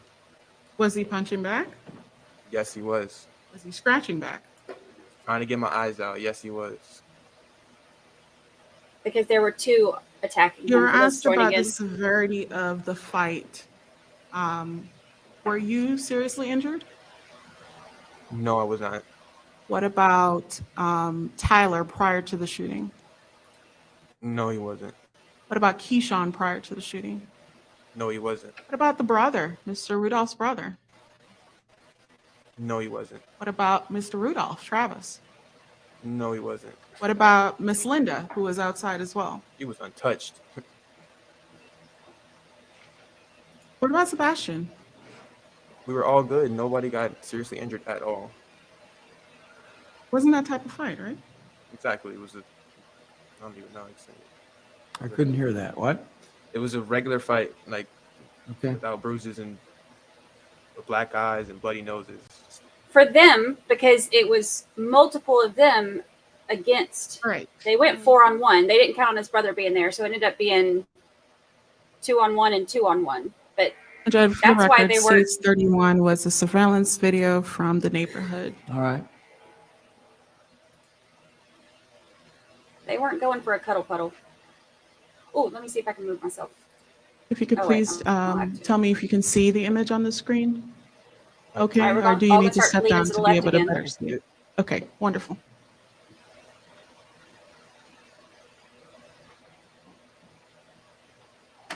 I'm doing it again already. Leaning to the left. Trying to look around it.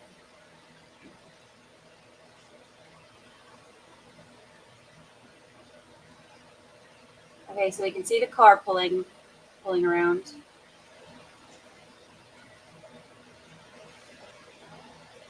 this the first time you're seeing this particular video, Mr. Lowe?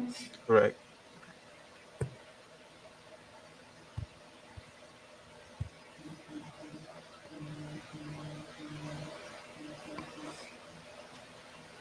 Do you recognize yourself in this video? Yes. Right, and do you recognize that as being you and your friends on the night of this incident? Yes. All right. Keep watching, please.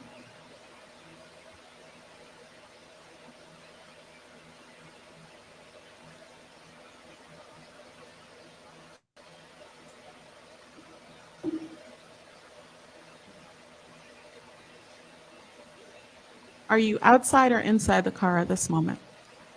Outside. Okay.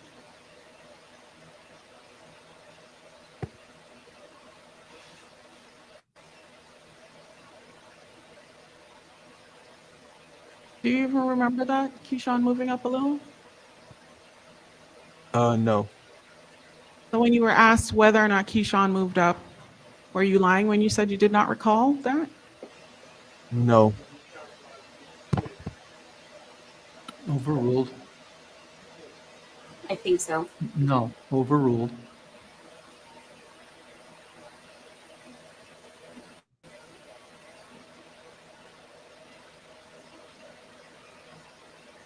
Now, this is later, according to the video time, after midnight, 10 after midnight, okay?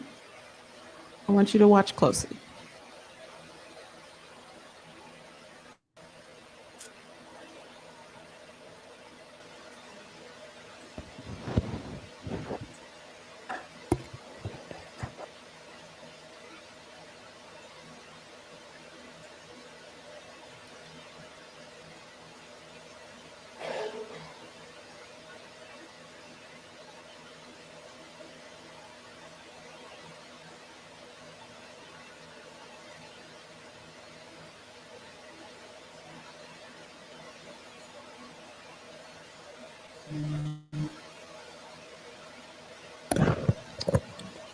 Did you see that person that was running alongside the car as it was moving?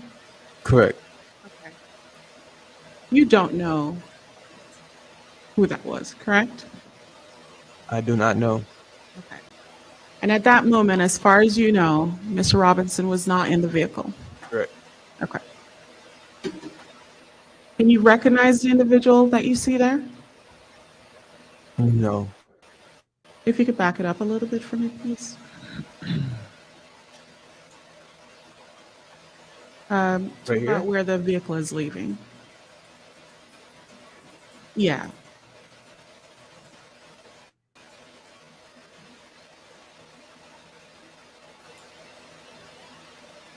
That's us? Okay.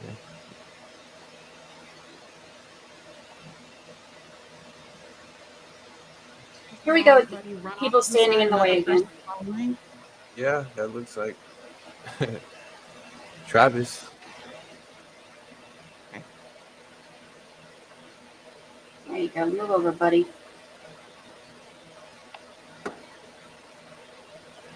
No, a third person walking back with Travis. I do not know who that is.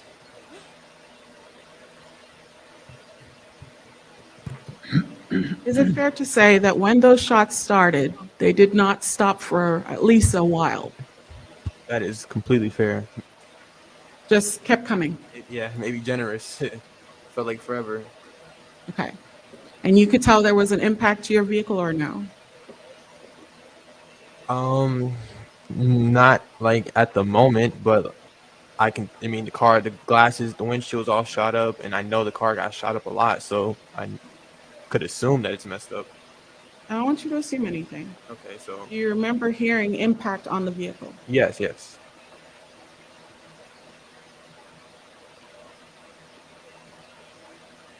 When your vehicle became inoperable and it stopped, and you were checking on your friend Sebastien, did it ever occur to you to check his pockets? No, not at all. Did it ever occur to you to search anywhere in that car? No, not at all. Why not? I had no reason to. He does that involuntary laugh thing too that we've seen a few witnesses do lately. In retrospect, Mr. Lowe, would you have stayed home that night? I don't know. If I knew everything was going to plan out that way, I mean, I don't know. That's a tough question. It's like, I don't know, actually. I just don't like the result of that night. I can't tell you if I would stay home or not. Were you expecting guns to get involved? No, Was that a surprise? that was a complete surprise. One moment to confer with co-counsel. All right. Nothing further, thank you. Okay. Ladies and gentlemen, take a stand up and stretch break while I talk with the lawyers. Please, any reason why Mr. Lowe can't go on about his day? All right. Step down, sir. Watch your step. Stay safe.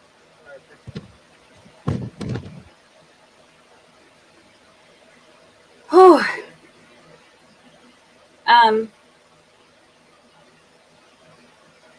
So they are talking now. They are probably going to end up releasing for the day, but we'll find out in just a second. I guess they've been there since 8 this morning because the sister was supposed to show back up and didn't until late. She was late. She had car trouble. But we all think that she didn't have car trouble. We all think that she was just postponing this because she didn't want to come back because she knew that she was going to get cross-examined. And boy, did she ever. For those of y'all who joined in, this one's been crazy. And so I tried to we've been having people kind of file in at different times all day. So we've been given some background information on it. But the defendant, it was his ex-girlfriend, girlfriend at the time, kind of, but they hadn't seen each other in a month, I guess. She went through his phone. She said she was not snooping because he had given her the password months before.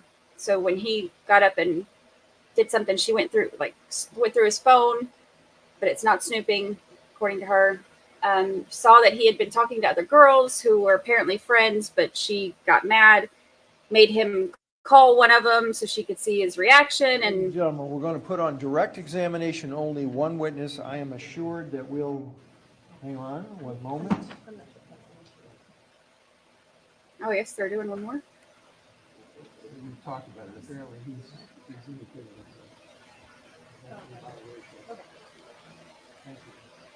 Okay, so we're going to put one witness on. I'm assured that he'll take about a half an hour. So we should get out of here shortly.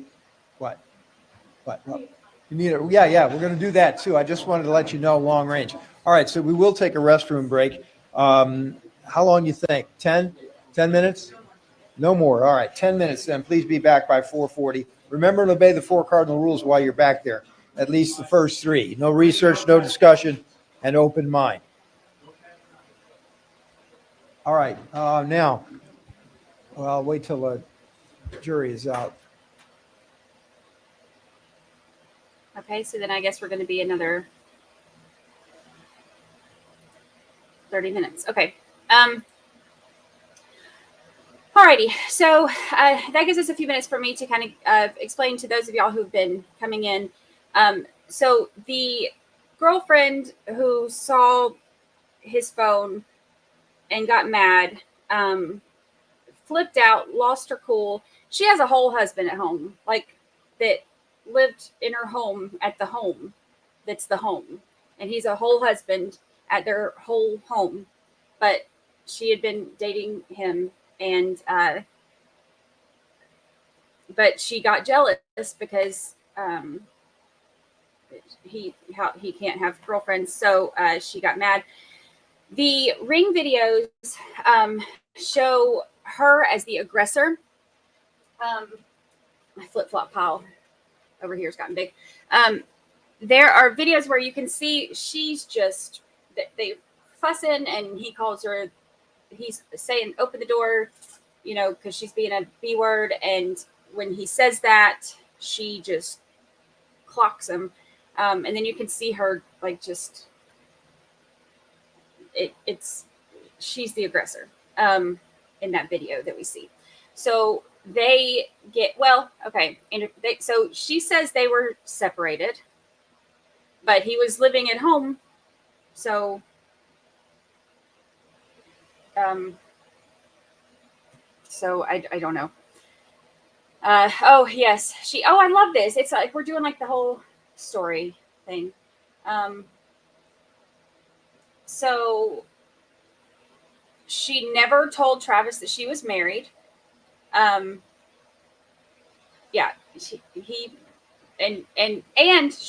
let us know today that the reason she never told him that she was married is because that's not her personal business to tell that she's married.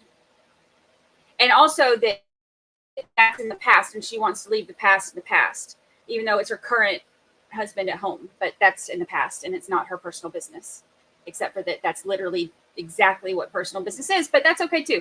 So, yep, there we go. I love this. Everybody's telling a story for me. This way I don't have to do it. This is perfect. Y'all keep going. She never told him about it because he never asked, and it's not his business, and it's not her personal business to tell. Don't forget that part, Alyssa Kay. It's not her personal business to tell. She throws stuff. She gets mad. She throws stuff. She even picks up a brick. The PlayStation. Do we have the PlayStation in here? Let's see. Oh, yep. Here we go. Smashed his phone, his PlayStation, and hit him with a trophy.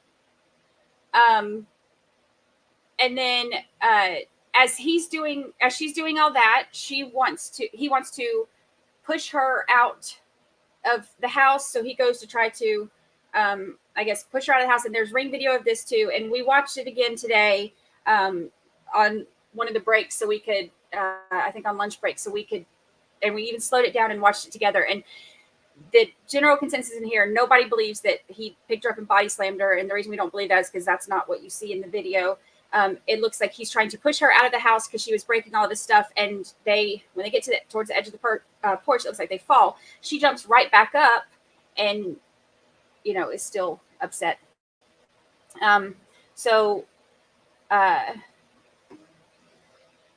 Let's see. Yep, she trips and says that he slammed her to the ground. Let's see. Trying to see what the next part. I love this, having y'all tell the story. This is awesome. So she gets mad. Let's see who we get to. Suppose we called the brother. Oh, yeah. There's her. Don't forget the tequila bottle. Can't forget the tequila bottle. She maybe forgot she was married. I know that when I was married, there were times where I was trying to forget that I was married. So it's possible. Let's see. Oh, and he never asked. Good point. Here we go. This is the next part. So she texts her brother in a rage and says, "You need to come shoot his S up." And that Travis put his hands on her and come shoot his place up. But she didn't say place. She said that. So Travis, so brother gets mad, and let's see who has brother's part next. I love having y'all tell this while we're doing this. This is so fun.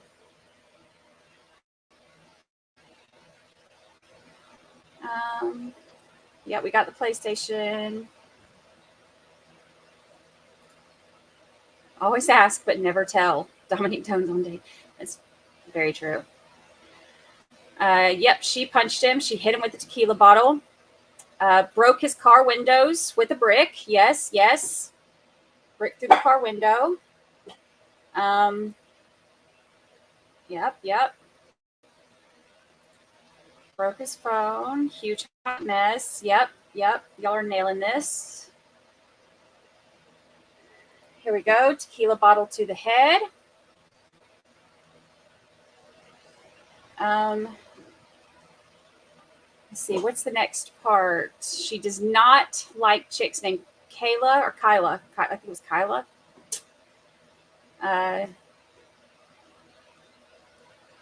Let's see.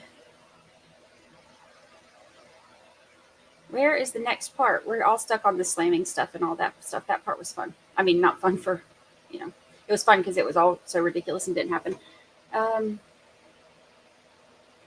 Let's see. Broke car window. We got that part. Where's our next part? Oh, yes. No, Shelly. She would be so upset if she heard you say that because she made it a point to let us know that she was winning at Uno. They'd gone to the liquor store to get liquor so that they could play Uno. And she wanted to make sure that we know that she was winning and that Uno was hard, but she was winning. Let's see. Oh, yes, she does have 20/20 vision. Mm-hmm. I'm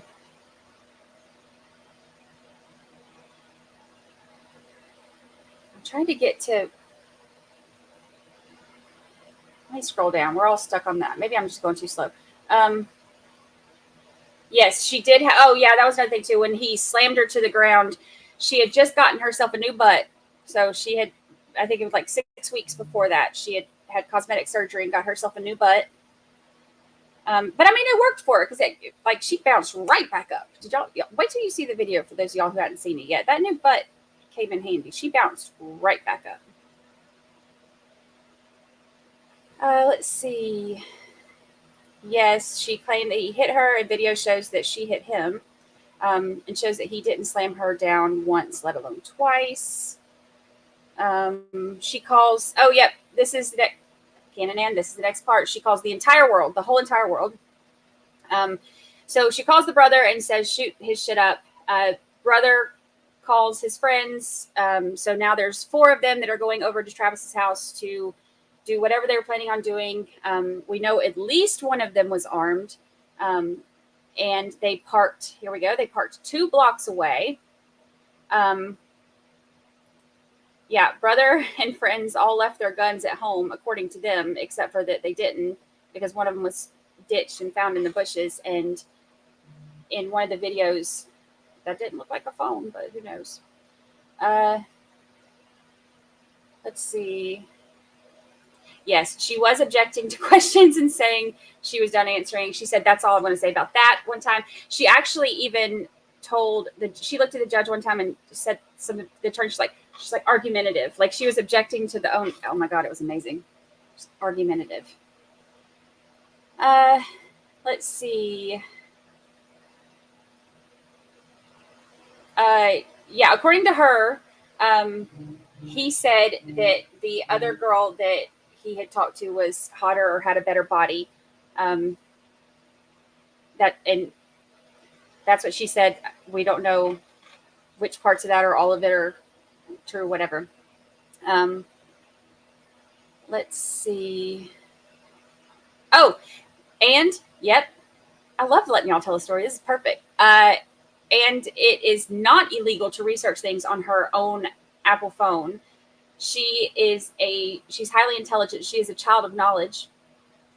They asked, so after this all happened, because she's the one who kind of incited this whole thing and said, hey, come shoot him up.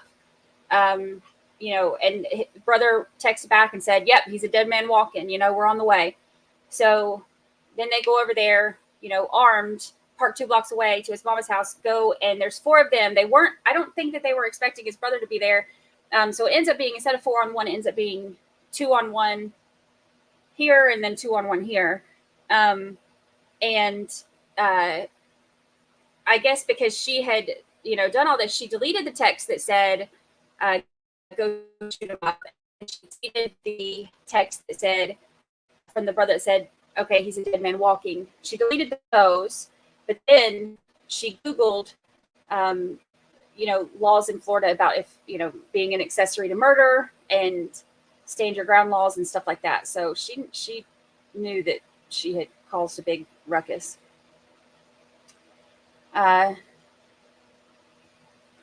She plays chestnuts, not checkers. I think it's supposed to be chestnut checkers or chestnut checkers. We're still not sure. Yes, she got really mad because he was saying, open the door, this bee is driving me crazy or something like that, he said. But and that was to her extremely disrespectful because he said the B word. So then she had been screaming at him that he's a broke a bia. Yes, she is a knowledgeable child. Oh, every single statement was 100%. Yes, y'all are so good at these summaries. It's amazing. Y'all are getting all the things. Let's see. And if she was going to, if she really thought that she had done something wrong and that she needed to have an attorney, she would not do a pro bono one. She would pay for one, just so we know. Because apparently that is something that she felt like mattered to all of us.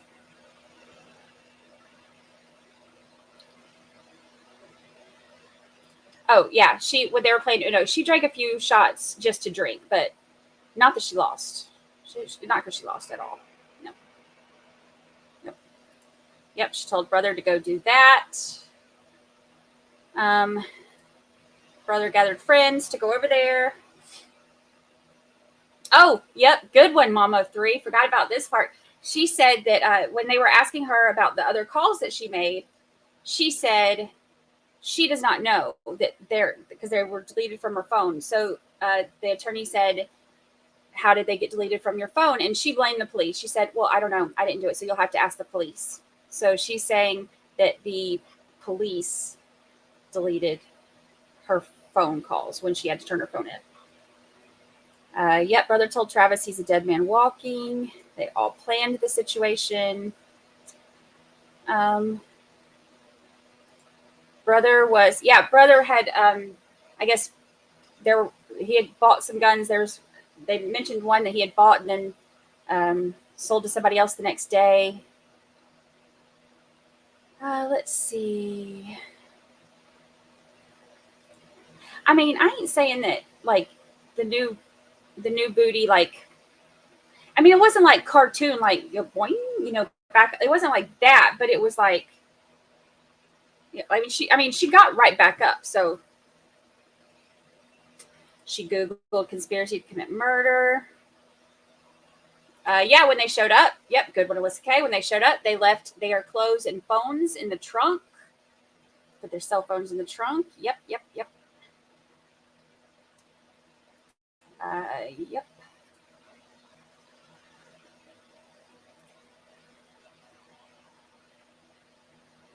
Court is not allowing recording of the next witness, apparently. Oh.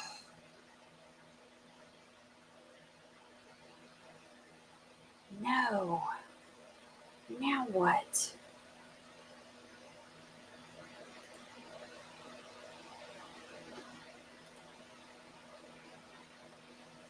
Wonder why that is.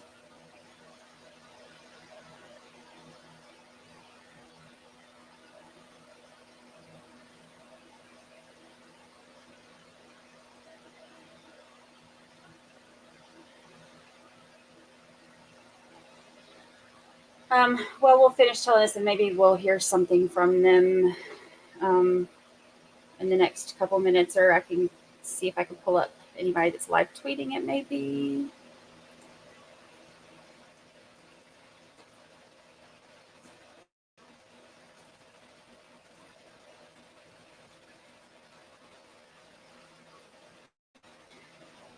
Okay, so they all fight. Travis's brother is there. So he ends up coming out, getting all up in the mix. It was 2 and sometimes 3 against 1, depending on where the fighting was going. Apparently, they stopped for breaks. We said maybe water breaks. We weren't sure.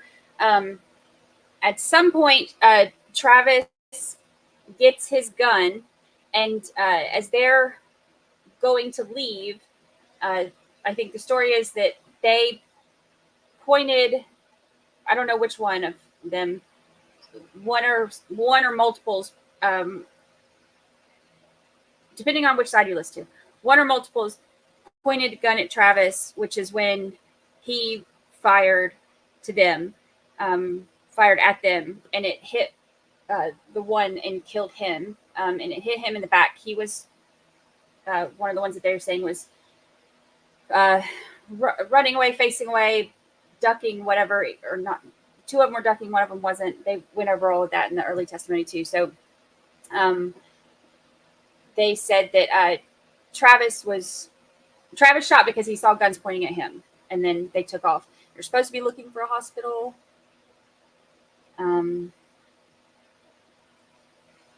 Yeah, it was supposed to be chestnut checkers, but it sounded like chestnut checkers. So we had fun with that in chat. Let's see. Oh, yep. She has an iPhone, so she can look up anything she wants anytime. She Googled accessory to murder and pro bono lawyer. Oh, and she also looked up to see how much the lawyer that he had hired, how much he was worth, I think. Don't know. I have no idea. I don't know what's going on with it, so I'm going to try to find out, because that's really not what I was hoping for.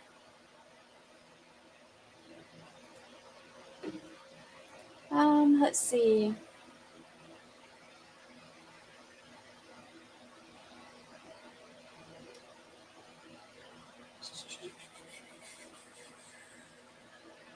She caused a whole scruffle.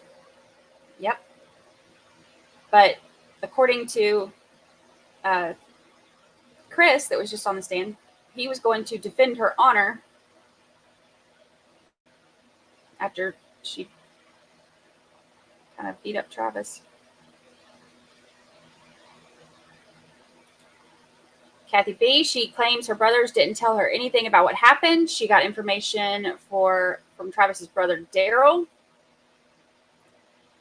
Feathery Mentality, it is on this same stream. So if you just take your little button and record or rewind to earlier, she was the second witness on the stand today. She was supposed to be the first to do her cross-examination, but she was late. So it's on this same stream. The first part of her testimony from the direct is on yesterday's stream. So it's on my channel. And it's the one from yesterday's date. Yeah, trying to see if there's any things.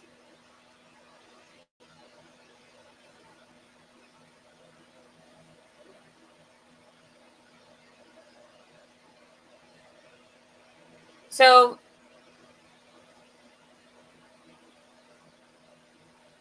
Christopher Lowe is off the stand. After a quick break, the media in the courtroom was told cameras are not allowed to record the next witness. Therefore, we don't have audio or visuals of their testimony. We'll report back when we know something. So that's all the info we have for today.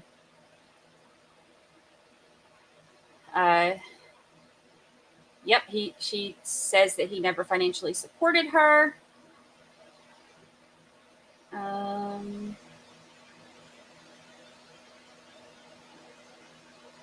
She is, oh yes, she's a realtor. She's never actually sold a house, but she is a realtor.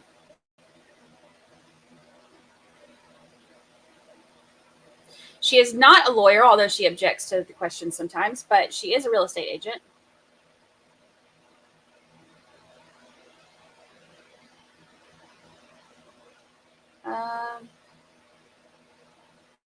All right, is that it? Did we get all of our little... let's see.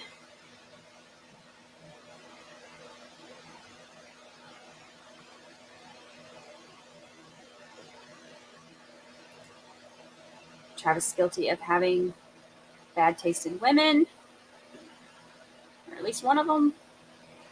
We don't know anything about Kyla. She could be a lovely lady.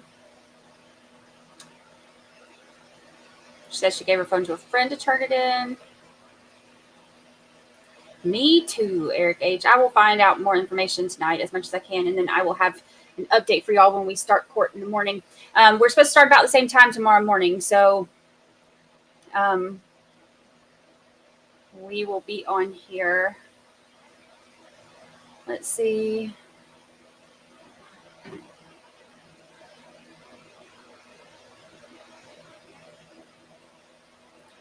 Angie Burr, look at all of us paying attention like the real 13th jurors we are. That's amazing. Yes.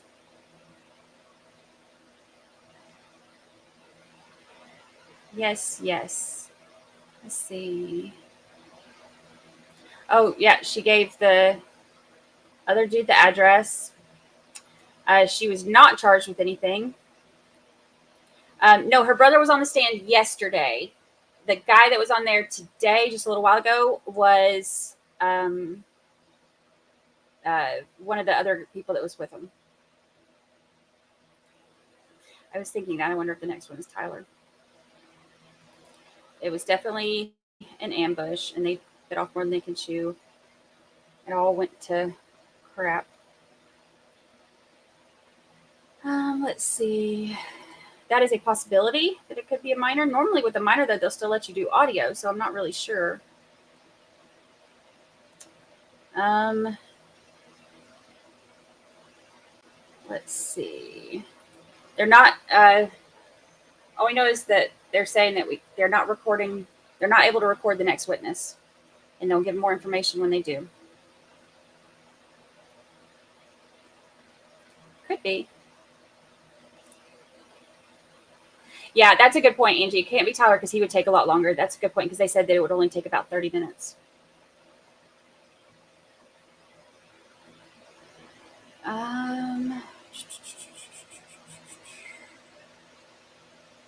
Right now they're saying no recordings, so I'll have to try to find out what else I can find out, and then we can tack that on to the morning time stream before we start the day. Even if I don't have audio and stuff, I can try to see what information I can find about who it was or what they said or anything like that, so that we can talk about it tomorrow morning. Definitely water breaks during the fights. Definitely.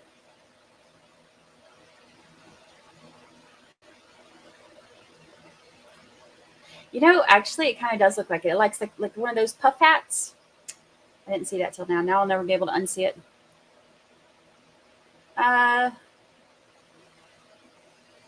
Let's see. Is that all the questions? Yep, she Googled his defense lawyer. Oh, here we go. Oh, yes. Tyler was hanging out of the car pointing a gun, which is why he fell out of the car, and Sebastien from the front seat through the windshield. So there you go. I'm glad y'all pick up on all the details that I missed now that I'm streaming and trying to chat. Yeah.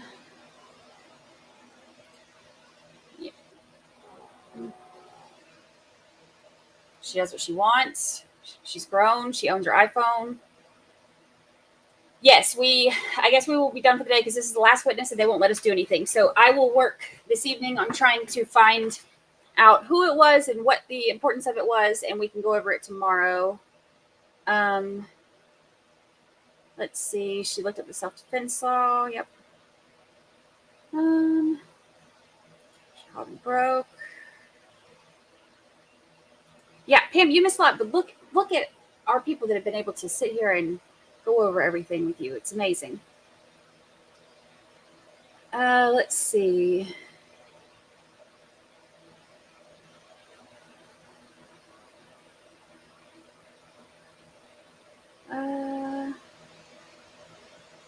Any more questions about anything we missed before we get up out of here? They would not tell us. They would not. They steered us away from that line of questioning, so we don't know. We don't know where the butt came from. But we know it didn't come from commission for selling a house. Yep, she was going to be a lawyer and changed her mind.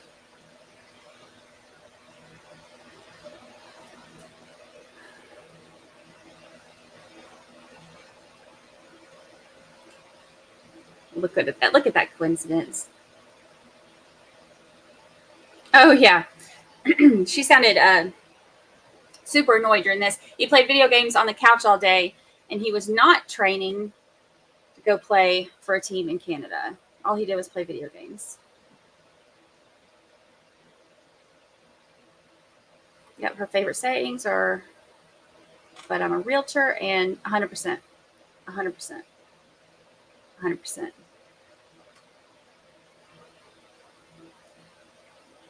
Possibly.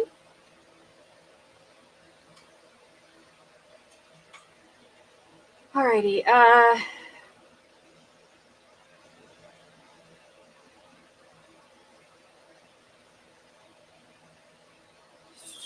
Yes, opening statements were yesterday, on yesterday's stream. We finished up Richard Merritt and then jumped right over directly into this. So it's all in the same, like, 11-hour stream.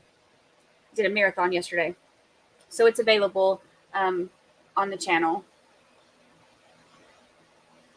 for yesterday. And it has Travis, like, as like a little thing on the bottom of the thumbnail. And the most of it's Richard Merritt, but that's because we finished Richard Merritt and did his everything and then started this one. So, but it's yesterday's date. Yes, we are done with court for the day because they won't let us show who's in here now. Yes, it has been an edge of the seat kind of day all day long. All day long. All right, let's see. I think I've gotten about all the questions that I can see. They did not clear the gallery, just the media.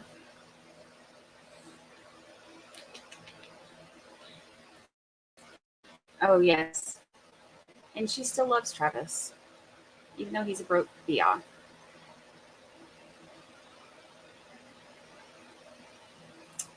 Sebastian's mother is on the stand.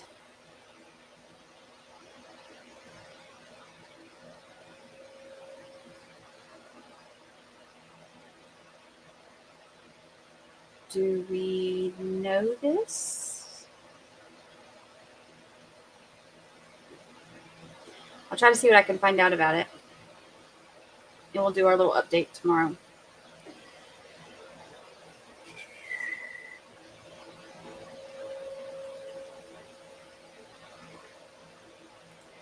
It's on my channel, Jamie C. It's on yesterday's stream because she was the last witness of the day. We finished with her last night. And then her cross was today. They finished up her direct for a couple minutes and then her cross today.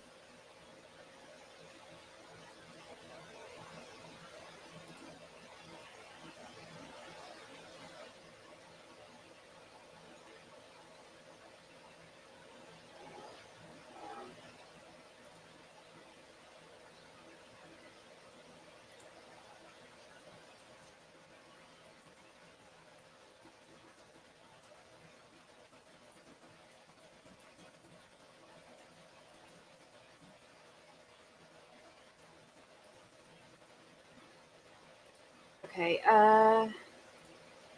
Yeah, I'll see what I can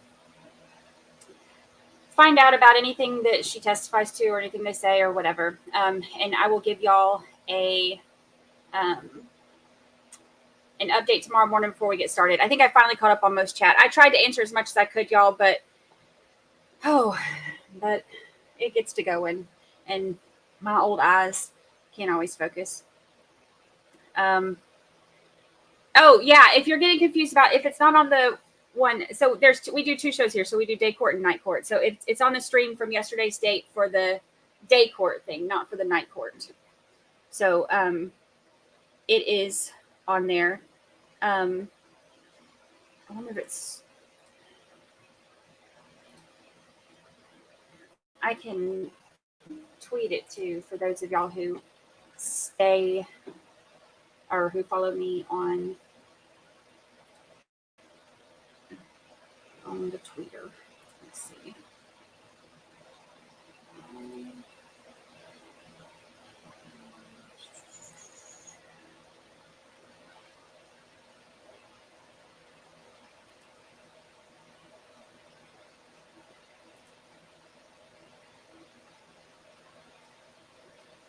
Oh, no, I guess I can't do that. Can't.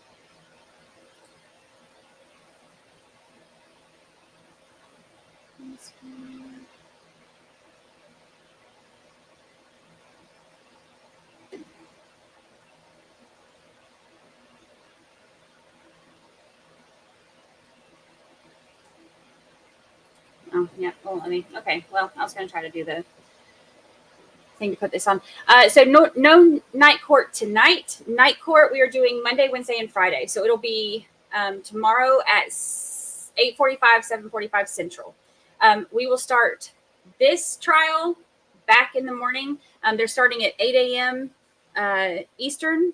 So we'll start about, I'll try to get on about 10 minutes for that so we can recap anything y'all missed today.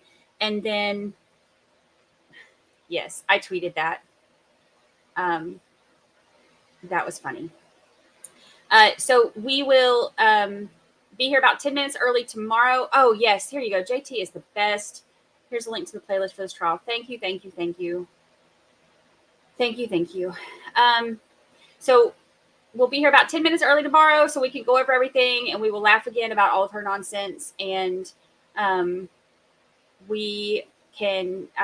will make sure that I try to get as much information as I can about Sebastian's mom on the stand, and we will reconvene tomorrow. Y'all, I appreciate you so much. If you could please, a lot of people are finding us now and finding our little